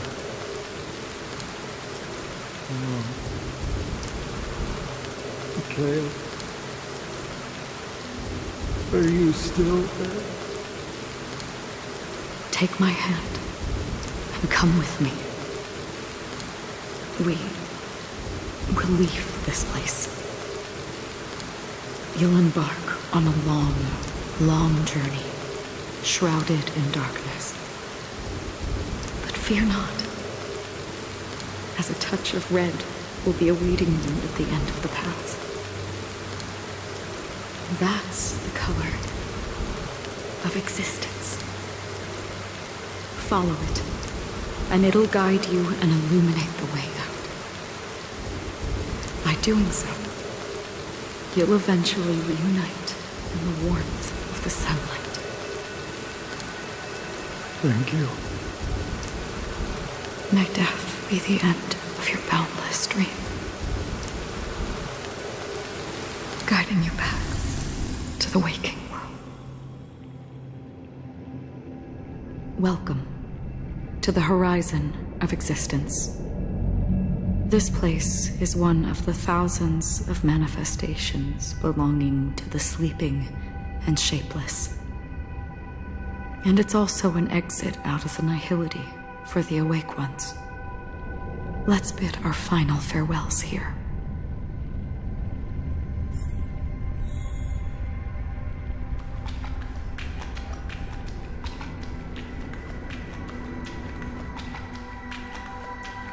Always distinguish between reality and imagination.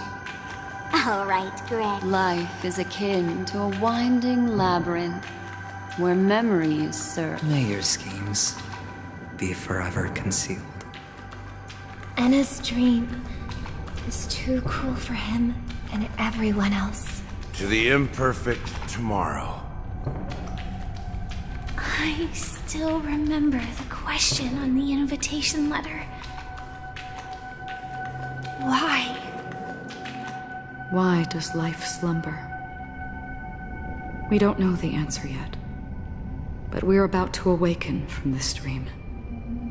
Or perhaps such is the answer itself. Leave this place, return to where you belong, and awaken Penacony from this dream.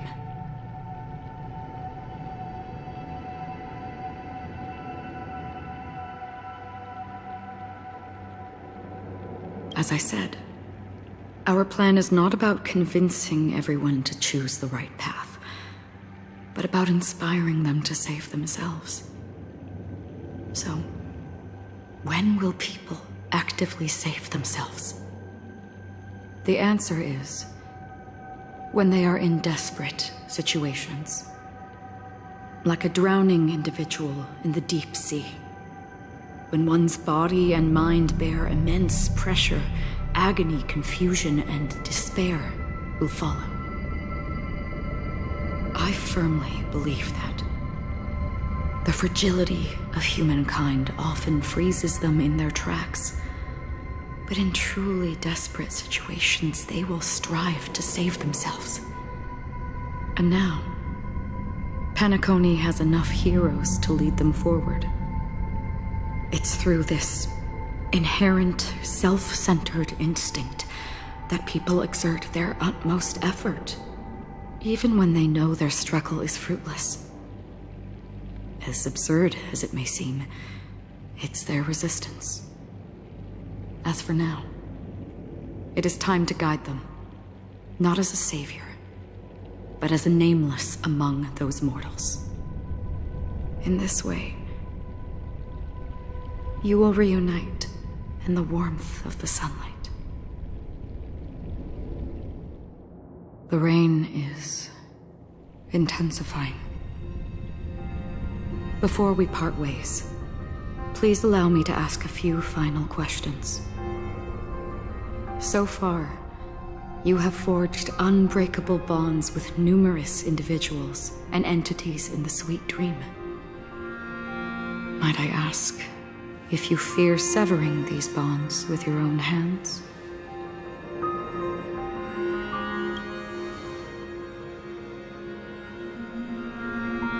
If there is a vast, lifelike dreamland that is virtually indistinguishable from reality, a realm without death, where everyone can attain the happiness and fulfillment they deserve, living blissfully ever after, I would ask, would you wish to stay?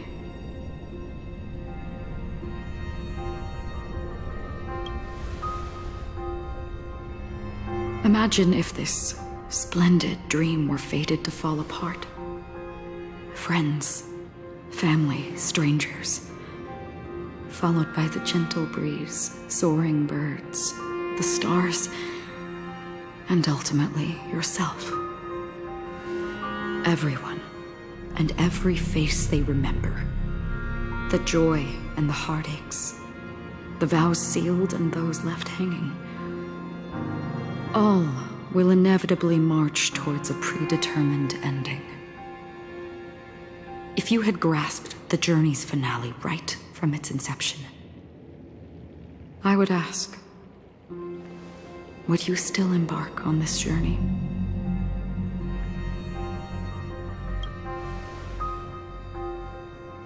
I'm glad. The answer itself doesn't matter. What matters is that you've made a decision. Listen, touch, and ponder.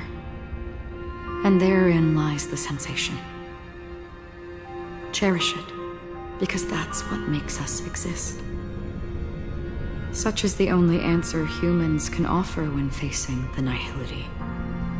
If the nihility represents the primal fear of life, rendering any lofty convictions insignificant under their imposing shadow, then behind this shadow, there must exist the most fervent source of light in the world.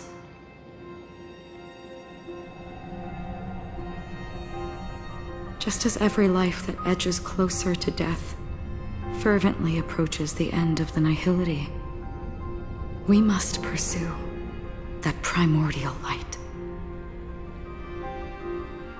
And to think you exist in the nihility,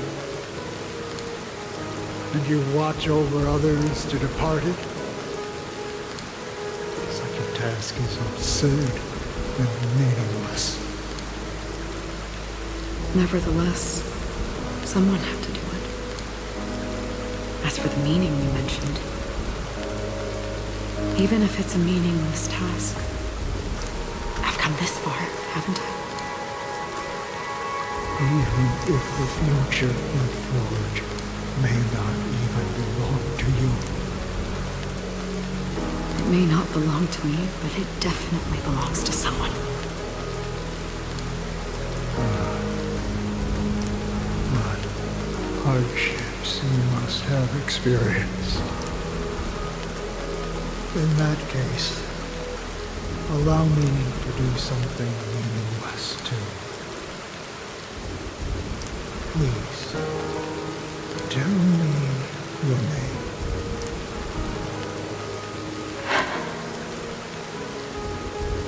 Perhaps my existence will vanish in the next moment. Nobody will remember this conversation or your answer. But I believe that your name should be remembered. And this universe will remember it as well.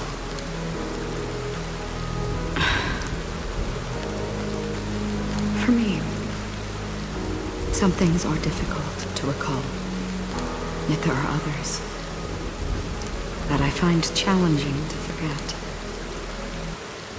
Such is memory, a creation of the past that blossoms into significance in the distant future. I remember that marks the start of my journey, the origin of the vibrant red hue in my life, and the most fervent element amidst every tempest. That's my name. Raiden Ozenmori May.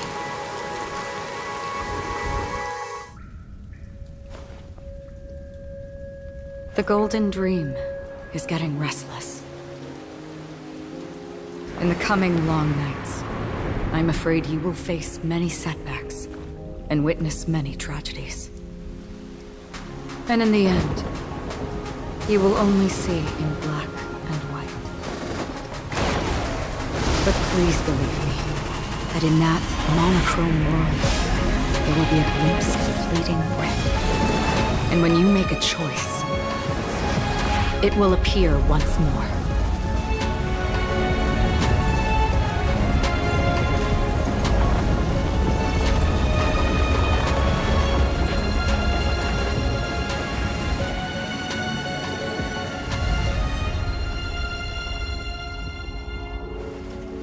What you must do is ponder its significance, then return to the waking world.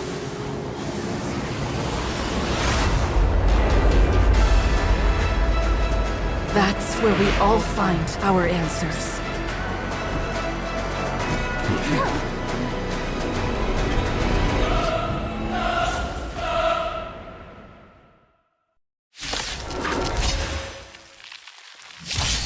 Have you broken free from the dream of order? We've done enough sleeping already. Let's show them a wake-up call. Keep up with me. Wake up!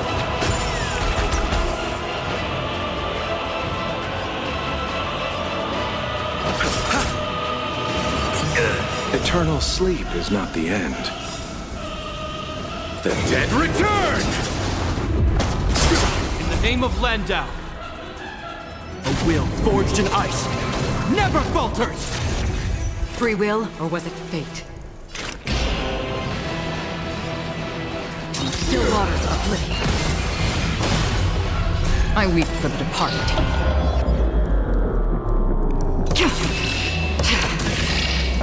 It too shall fall. Without order, how can the weak be righteous? Orderly noise! I'll take the lead.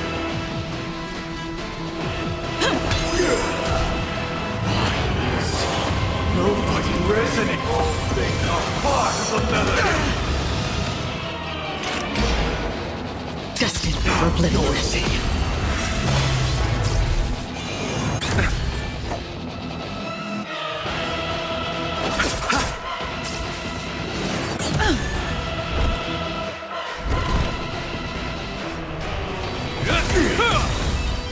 In the name of Landau, a will forged in ice never falters! Listen up!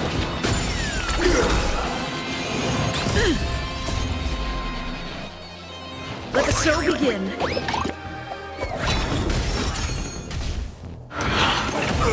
Sink into a dream.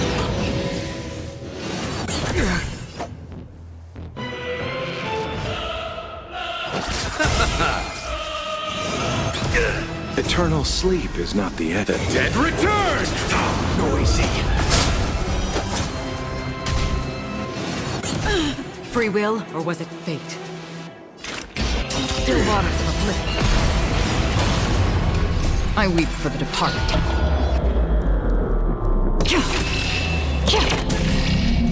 It too shall fall. We're finally waking up from our dreams. Wake up! This ends here. You chose the wrong enemy. Listen up!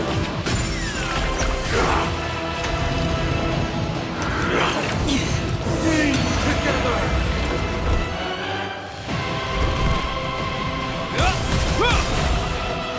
In the name of Landau, a will forged in ice never falters!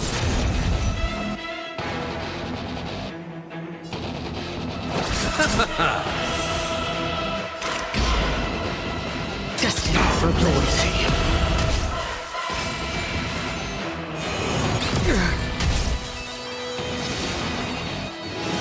Again? If you have any objection, feel free to make your case.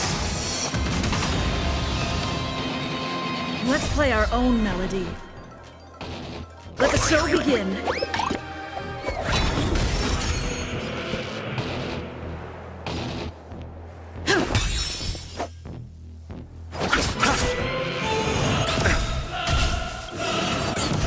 Eternal sleep is not the end. The dead return!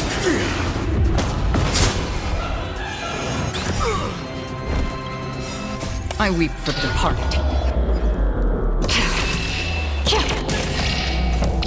It too shall fall.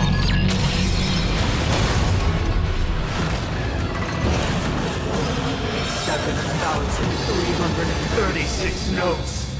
I solemnly invite you to join the glorious chorus and ascend to the heavens! Still waters of oblivion. Keep up with me. I'll see you off. Noisy. Is that all? In the name of Landau, a will forged in ice never falters!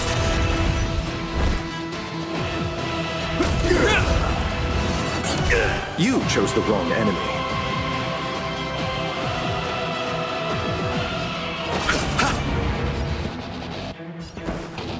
Wake up!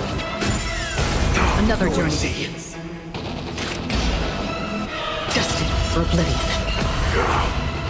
Noise is fading!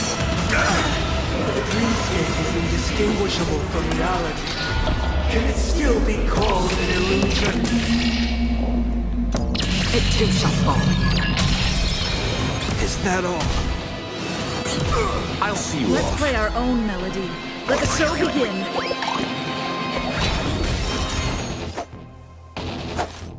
Bloom. Don't worry, it's just a scrape. Eternal sleep is not the end. The dead return! Disorderly noise!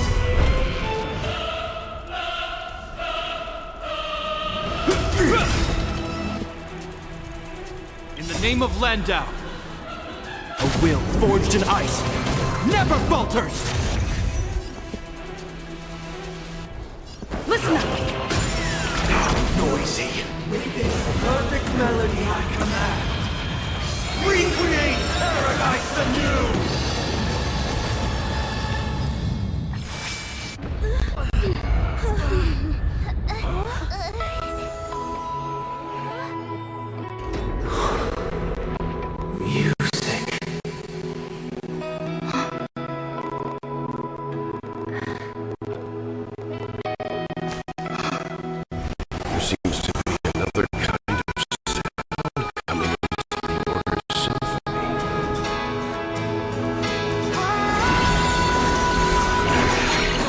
Penacony's first and last disharmony.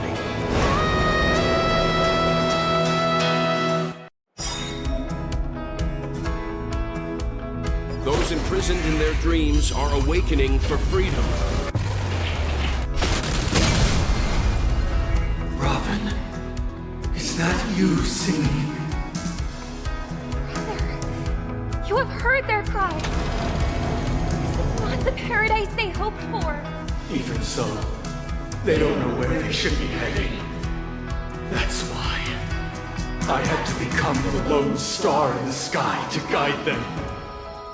Even if that star must hang in a perpetual night of solitude.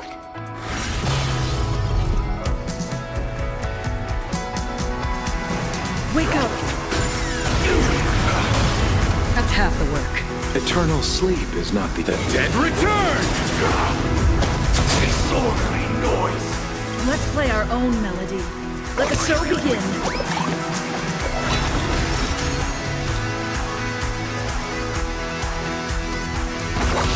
I'll see you off. I'll take the lead. Listen up! I hope you're prepared. Disorderly You noise. chose the wrong enemy. Another journey begins. Destined for oblivion. Disorderly noise. Uphold the truth, and you will. Wake up! This ends here. Witness the will of the weak!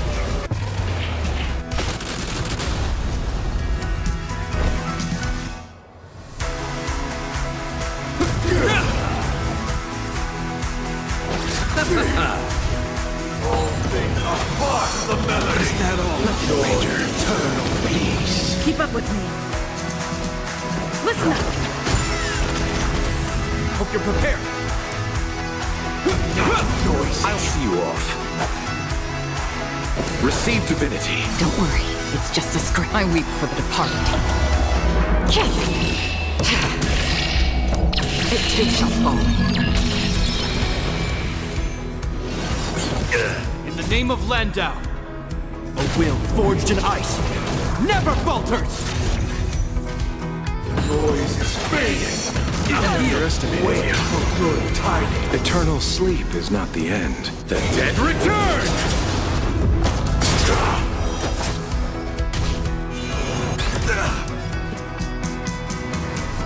Wake up!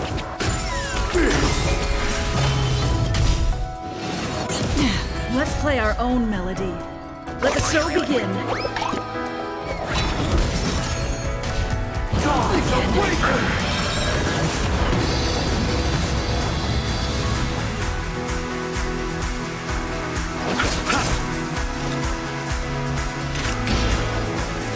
Destined for oblivion. The weakness of humanity cannot be redeemed by others. This ends here. Noisy. Listen up! With wisdom comes protection. Noisy. In the name of Landau, a will forged in ice never falters! Still waters of Noisy. I weep for the departed. It too shall fall. If we had never experienced solitude, how could we have embarked on different paths? Now, our final talk has concluded. All the work of creation has been completed. The inevitable day has arrived. The embryo of philosophy will reshape for us all of reality. If your paradise can save more people, sever my path with your hands.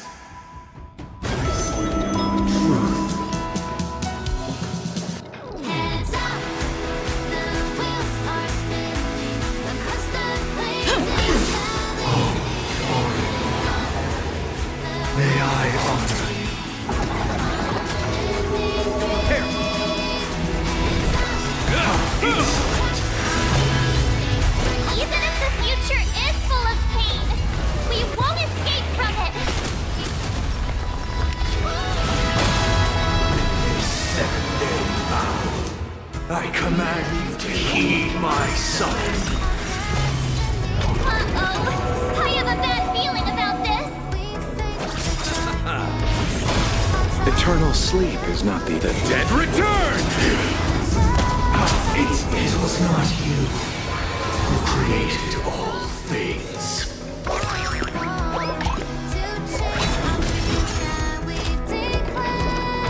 Destined for oblivion.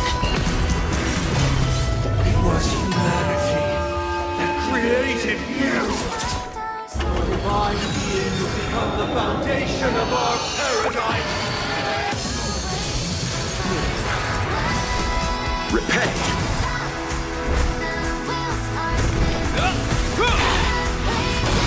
Keep up with me. Listen up. How insolent! Free will, or was it fate? Still waters split. The solemn desire for order. You want to achieve eternal. Have a noble soul! Don't be shackled by the past!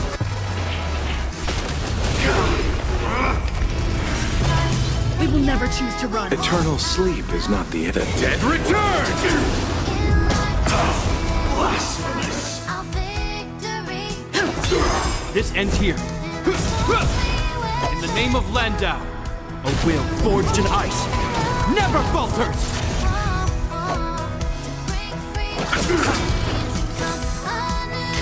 Destined for oblivion. I'll take the lead. Blasphemous! Wake up! you're prepared. I'll see you off. Keep up with me.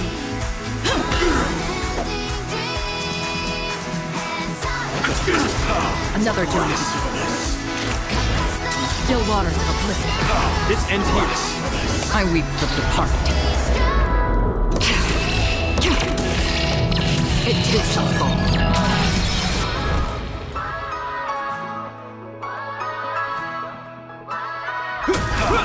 Blasphemous! Listen up! You chose the wrong enemy.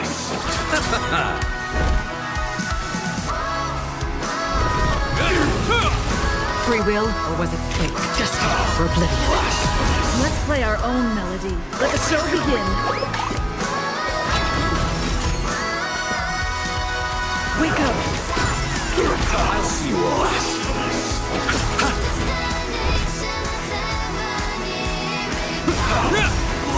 In the name of Landau, a will forged in ice never falters!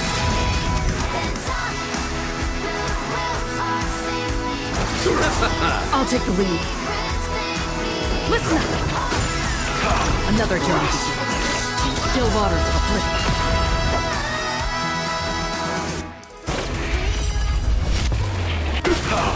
Blasphemous!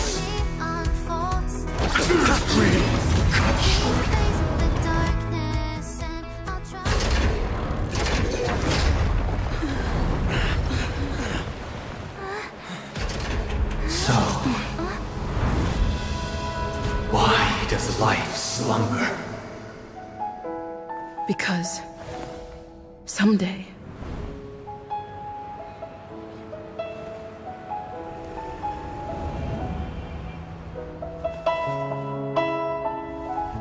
we will wake up from our dreams.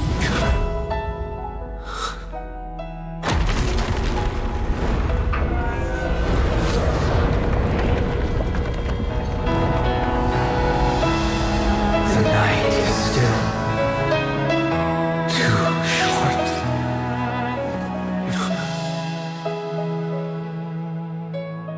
Brother, the dream is over.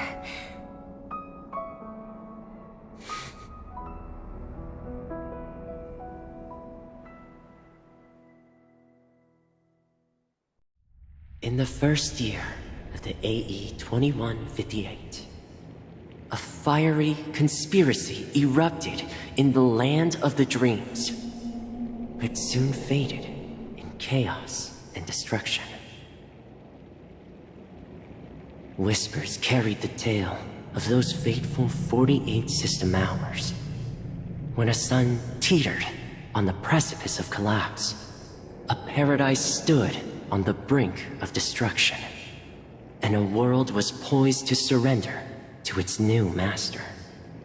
Amidst it all, a body decayed, a pack of vultures gathered, and a brother and sister were doomed for eternal separation. And so, an eon succumbed to slumber once more. Some celebrated this fall, while others mourned. Among the insignificant witnesses, mere specks in the vast tapestry of the universe, it was said that this time, the Eon met their demise with dignity.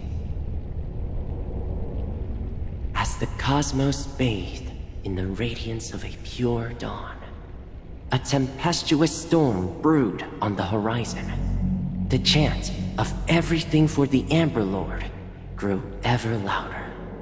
Yet, no matter how one contemplates it, time inexorably swings Klapot's colossal hammer in eternal cycles. The tale of the Astral Express reaches both its conclusion and a new beginning.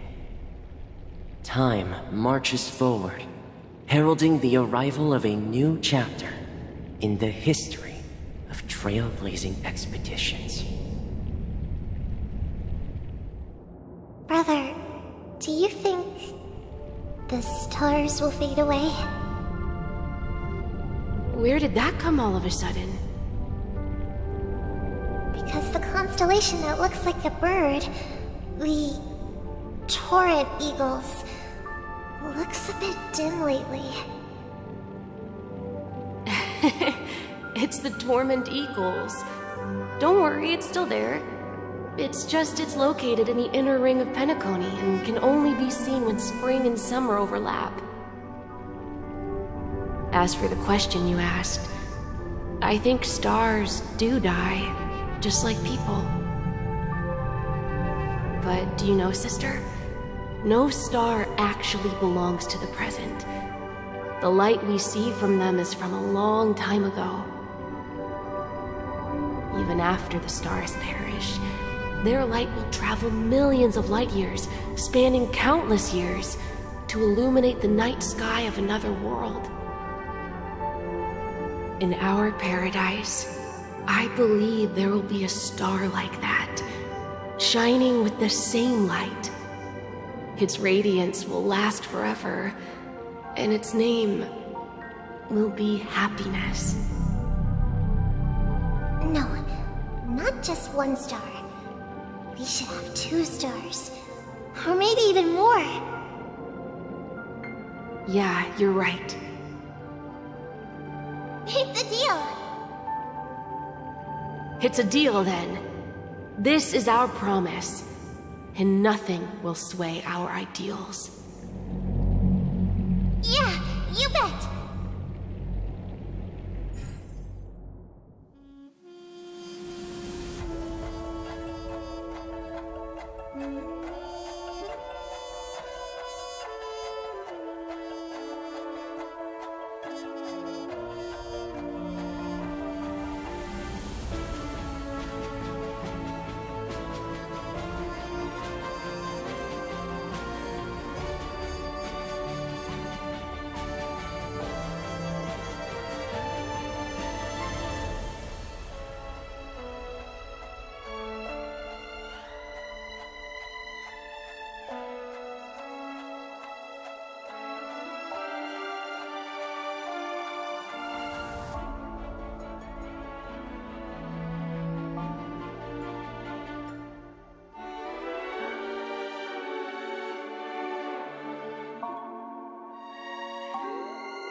It's a pleasure to hear your voice again. Congratulations.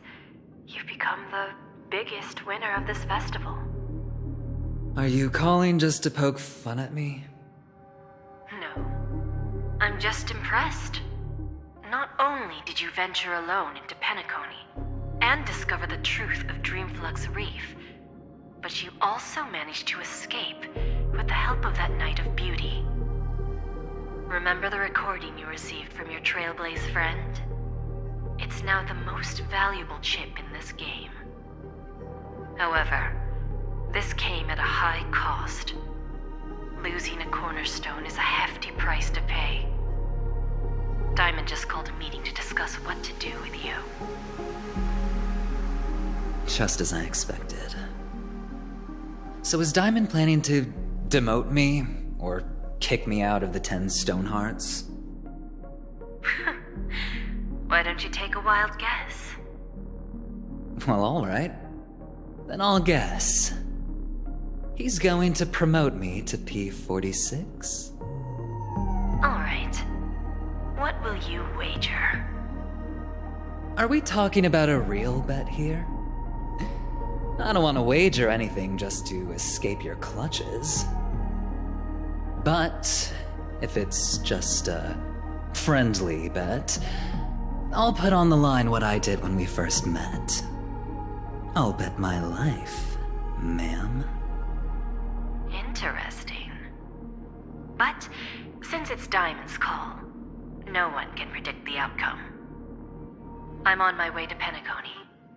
Once everyone is settled, we'll return to Pier Point for the final showdown. Sounds like I'll be out of the action for a while. Finally, a chance to kick back and relax. Yeah. Leave everything to me and Topaz, child. Thanks to you, as soon as the Jade Stone was delivered to the family's compound, we finished up our preparations. The seeds we planted have taken root. Soon, it'll be time to reap the rewards. Huh?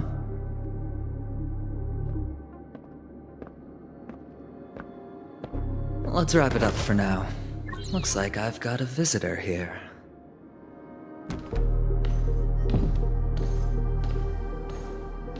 Oh, so many surprises today. Didn't expect a Galaxy Ranger and wanted criminal to show up here. One who managed to take out 2 IPC members under the noses of our fleet. Do you understand what that means? Screw wubba boo, I just put him to sleep. Don't try to intimidate me with that nonsense. Besides, I've taken down more IPC lackeys than the residual value you squeezed. And I don't mind adding a few more zeros to my wanted poster. I have a question for you. Be honest, or I don't mind putting a bullet into your head.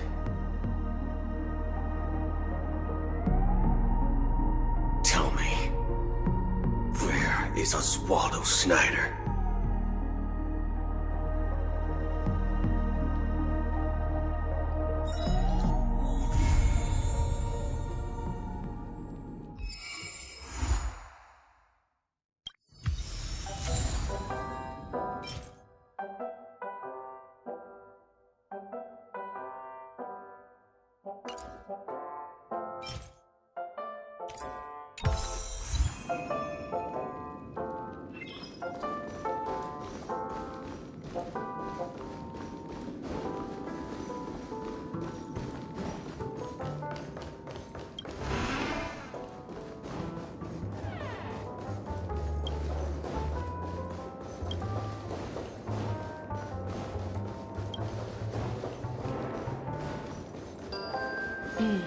Seems the older I get,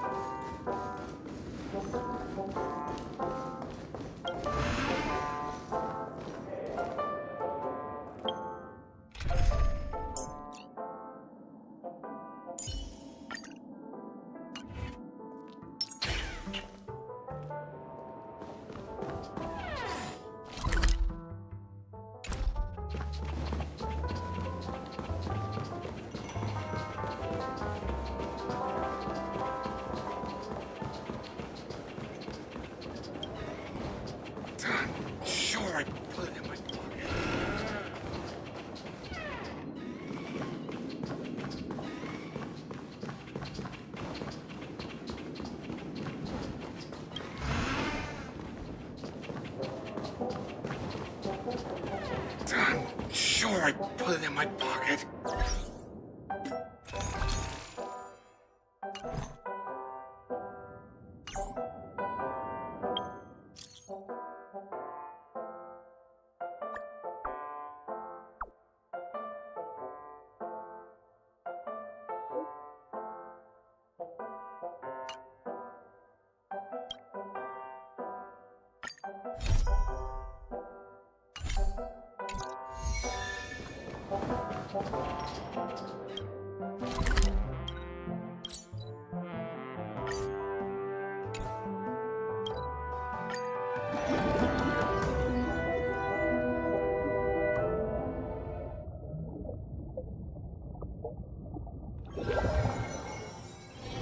Time for a break.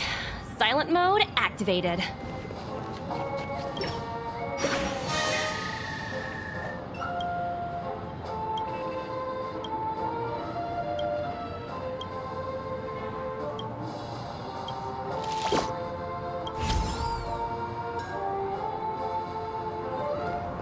Time outweighs money, buddy!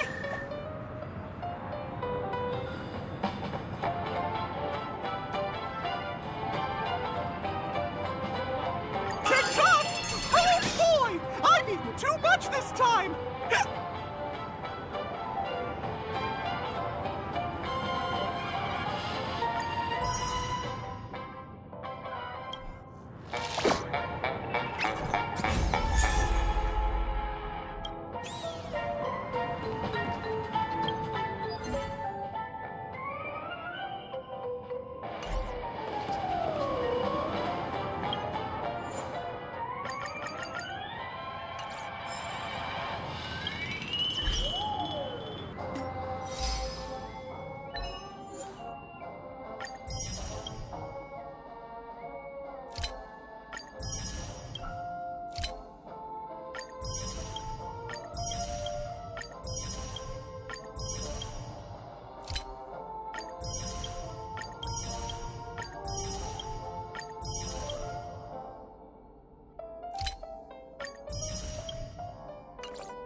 Unknown to each other, yet united in purpose, we make the same choices.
I heard that thing's... Time for a break.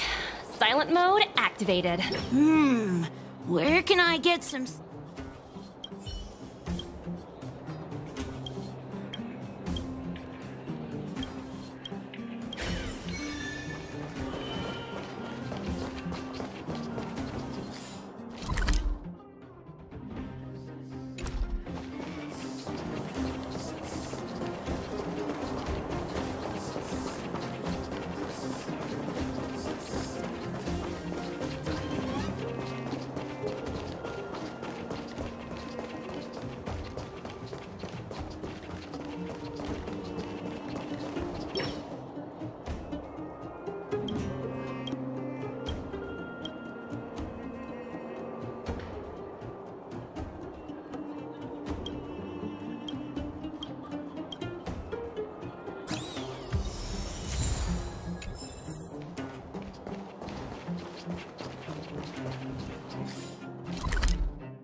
Thing's been cursed.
Serving under the Ten Lords as a judge of souls, I come to the world of the living to enforce their will.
No more playing nice. Dodge this!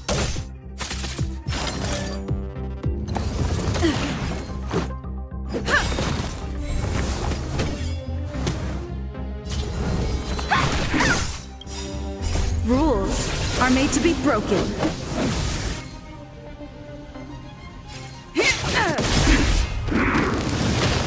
Hands hurt? No more playing nice. Dodge this! Just a scratch. Take this! Shape of rise Venus! Wanna see what I can do? Let's make it quick.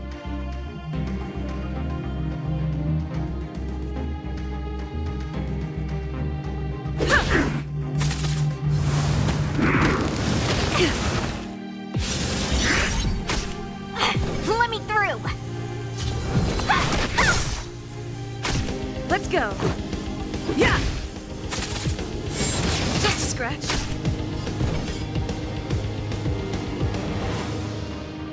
You're not going anywhere!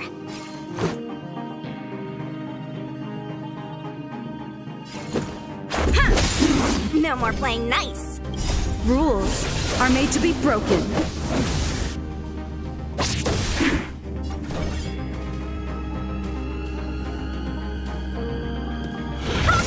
Let's make it quick.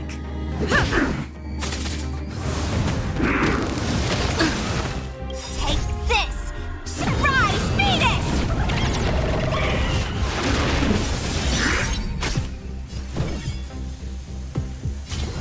Dodge this!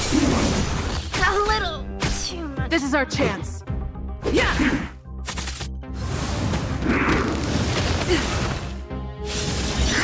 So this is defeat.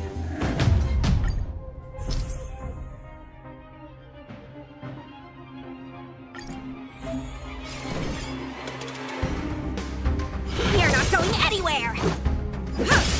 No more playing nice. Don't your Let's hands go. hurt? Yeah!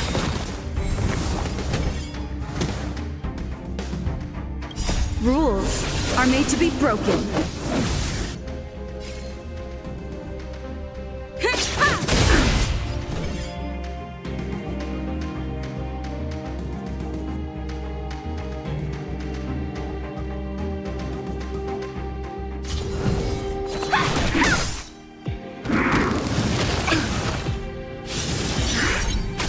Let's make it quick.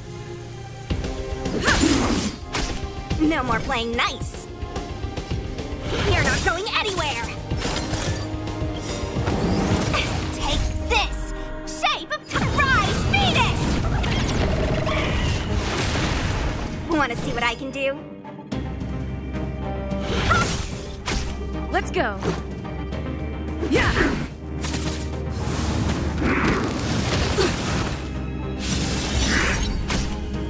Let me through! Dodge this! Let's make it quick.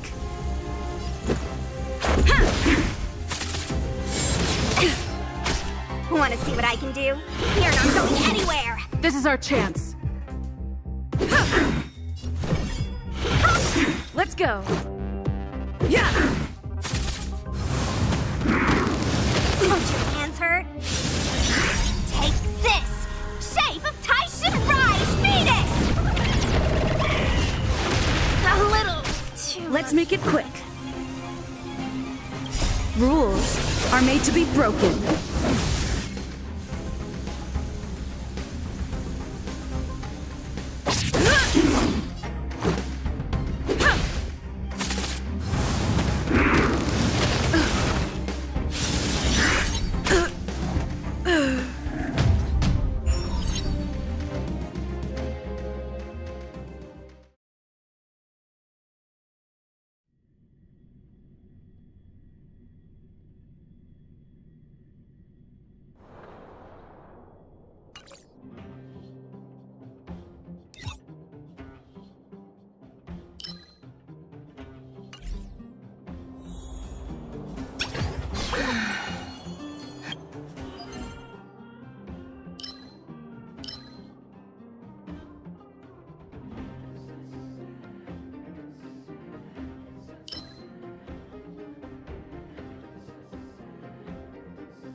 We have a Stand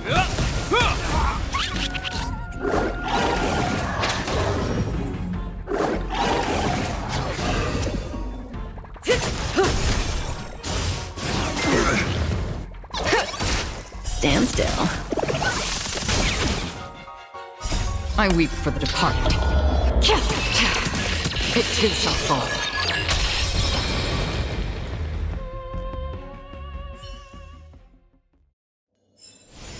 Project wrapped!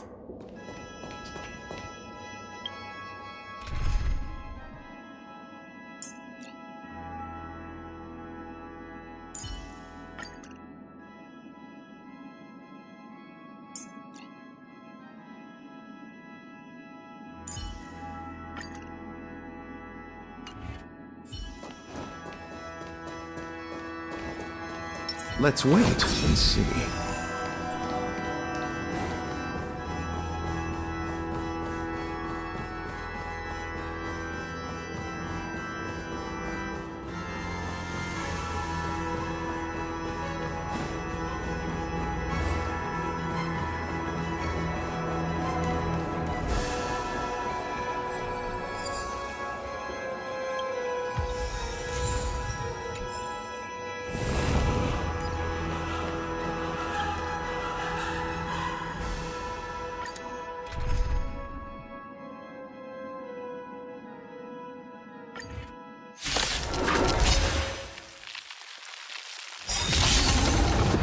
Repay! The dead return! Noisy. Word cleansing dragon.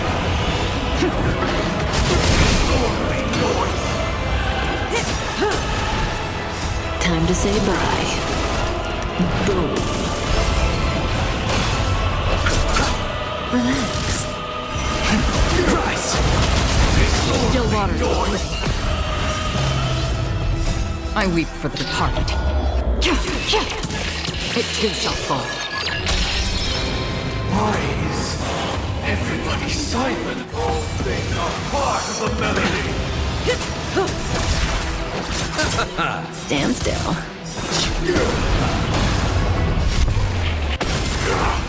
Destined for oblivion. Relax. Disorderly noise. Sink into a dream. The dead return!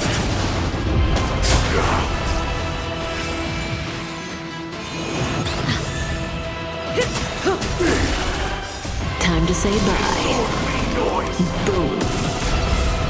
Still waters of oblivion. I weep for the departed. It too shall fall. Awaken! Receive divinity. Repay. Word cleansing dragon. Disorderly noise. Stand still. Noisy. Again. Noisy. Didn't hurt. Uphold the truth. Relax. Destined for oblivion. Disorderly noise. Move. The dead return! Noisy. Eternal prayer. Receive divinity. Stand still. Noisy. I underestimated you. Actually, really.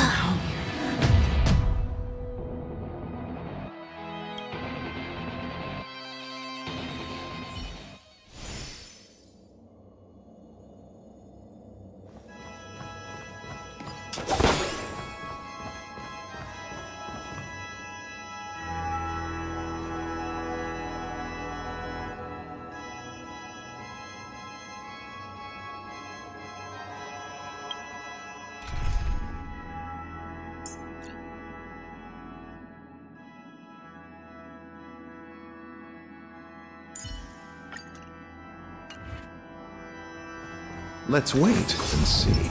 I'm with you.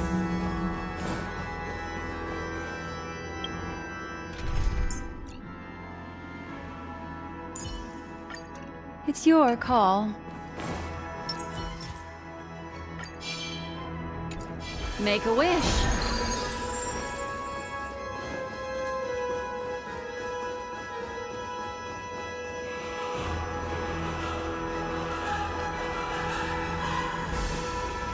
Huh.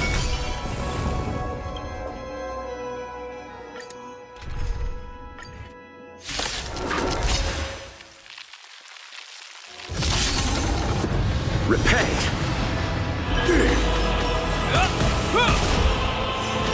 Noisy! Ill tidings manifest. Beneath the waters lies an endless abyss. I weep for the departed. It too shall fall.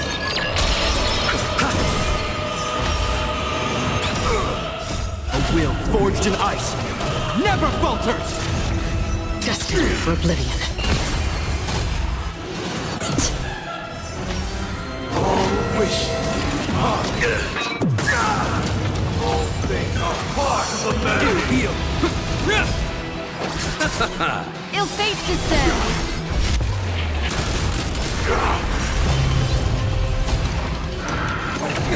Enjoy eternal peace. Still waters of oblivion. I weep for the departed. It too shall fall. Ill tidings manifest. Is that all? Be together!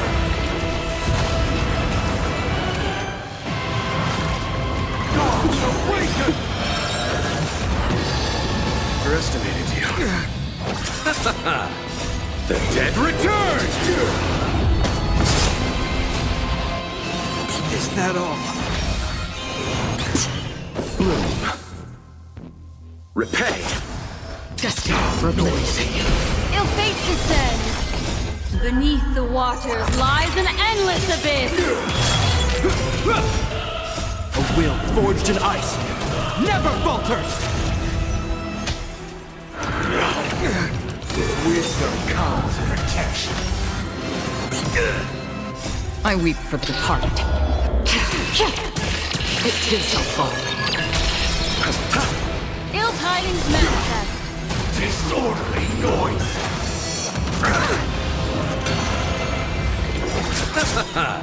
The dead return!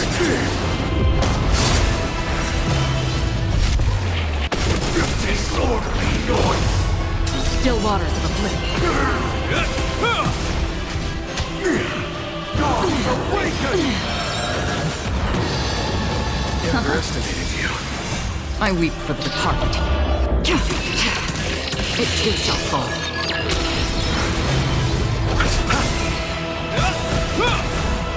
A will forged in ice never falters! Destiny for oblivion. Disorderly noise! Ill fate descends. Disorderly noise! Beneath the waters lies an endless abyss. Disorderly noise! Nothing major. Uphold the truth, and you will.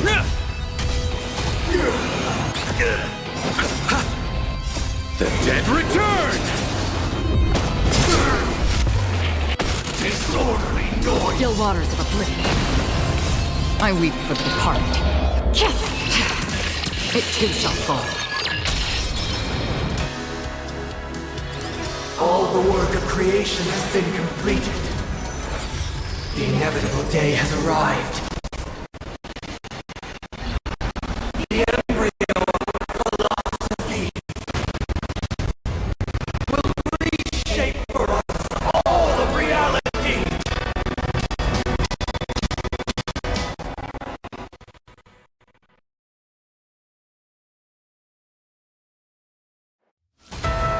I swear on truth. Ill tidings manifest. I swear on the calendar. I swear on words. I swear on mountains.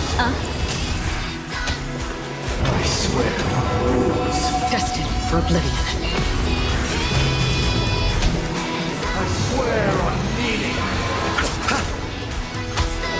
I swear on human dignity. A will forged in ice never falters! Judge of the world! How familiar. Move. Repay. The dead return!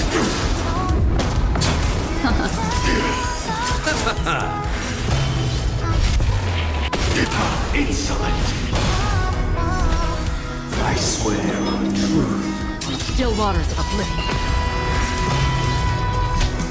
I swear on calendar.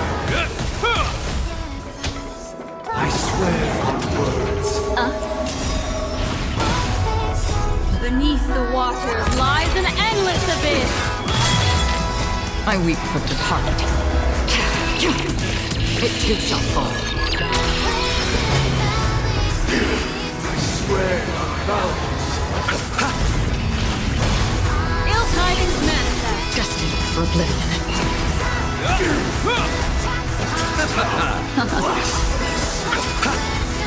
The dead return! Blasphemous! I swear on truth. A will forged in ice never falters! I swear on calendar. Still waters of oblivion. I swear on words. I swear on mountains. Ill fate descends. I swear on rules. I swear on meaning. I swear on human dignity. Destined for oblivion. I weep for the departed. It too shall fall.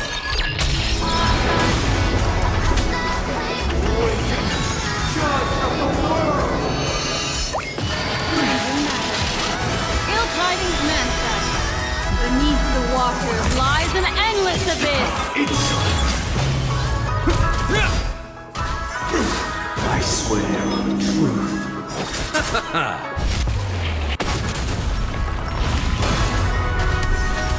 I swear on calendar. Ill fate descends. I swear on words. Still waters of oblivion. I swear on mountains. The dead return!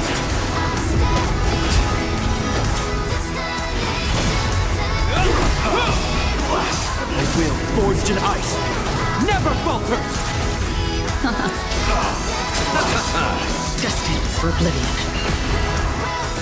I weep for the departed. It too shall fall.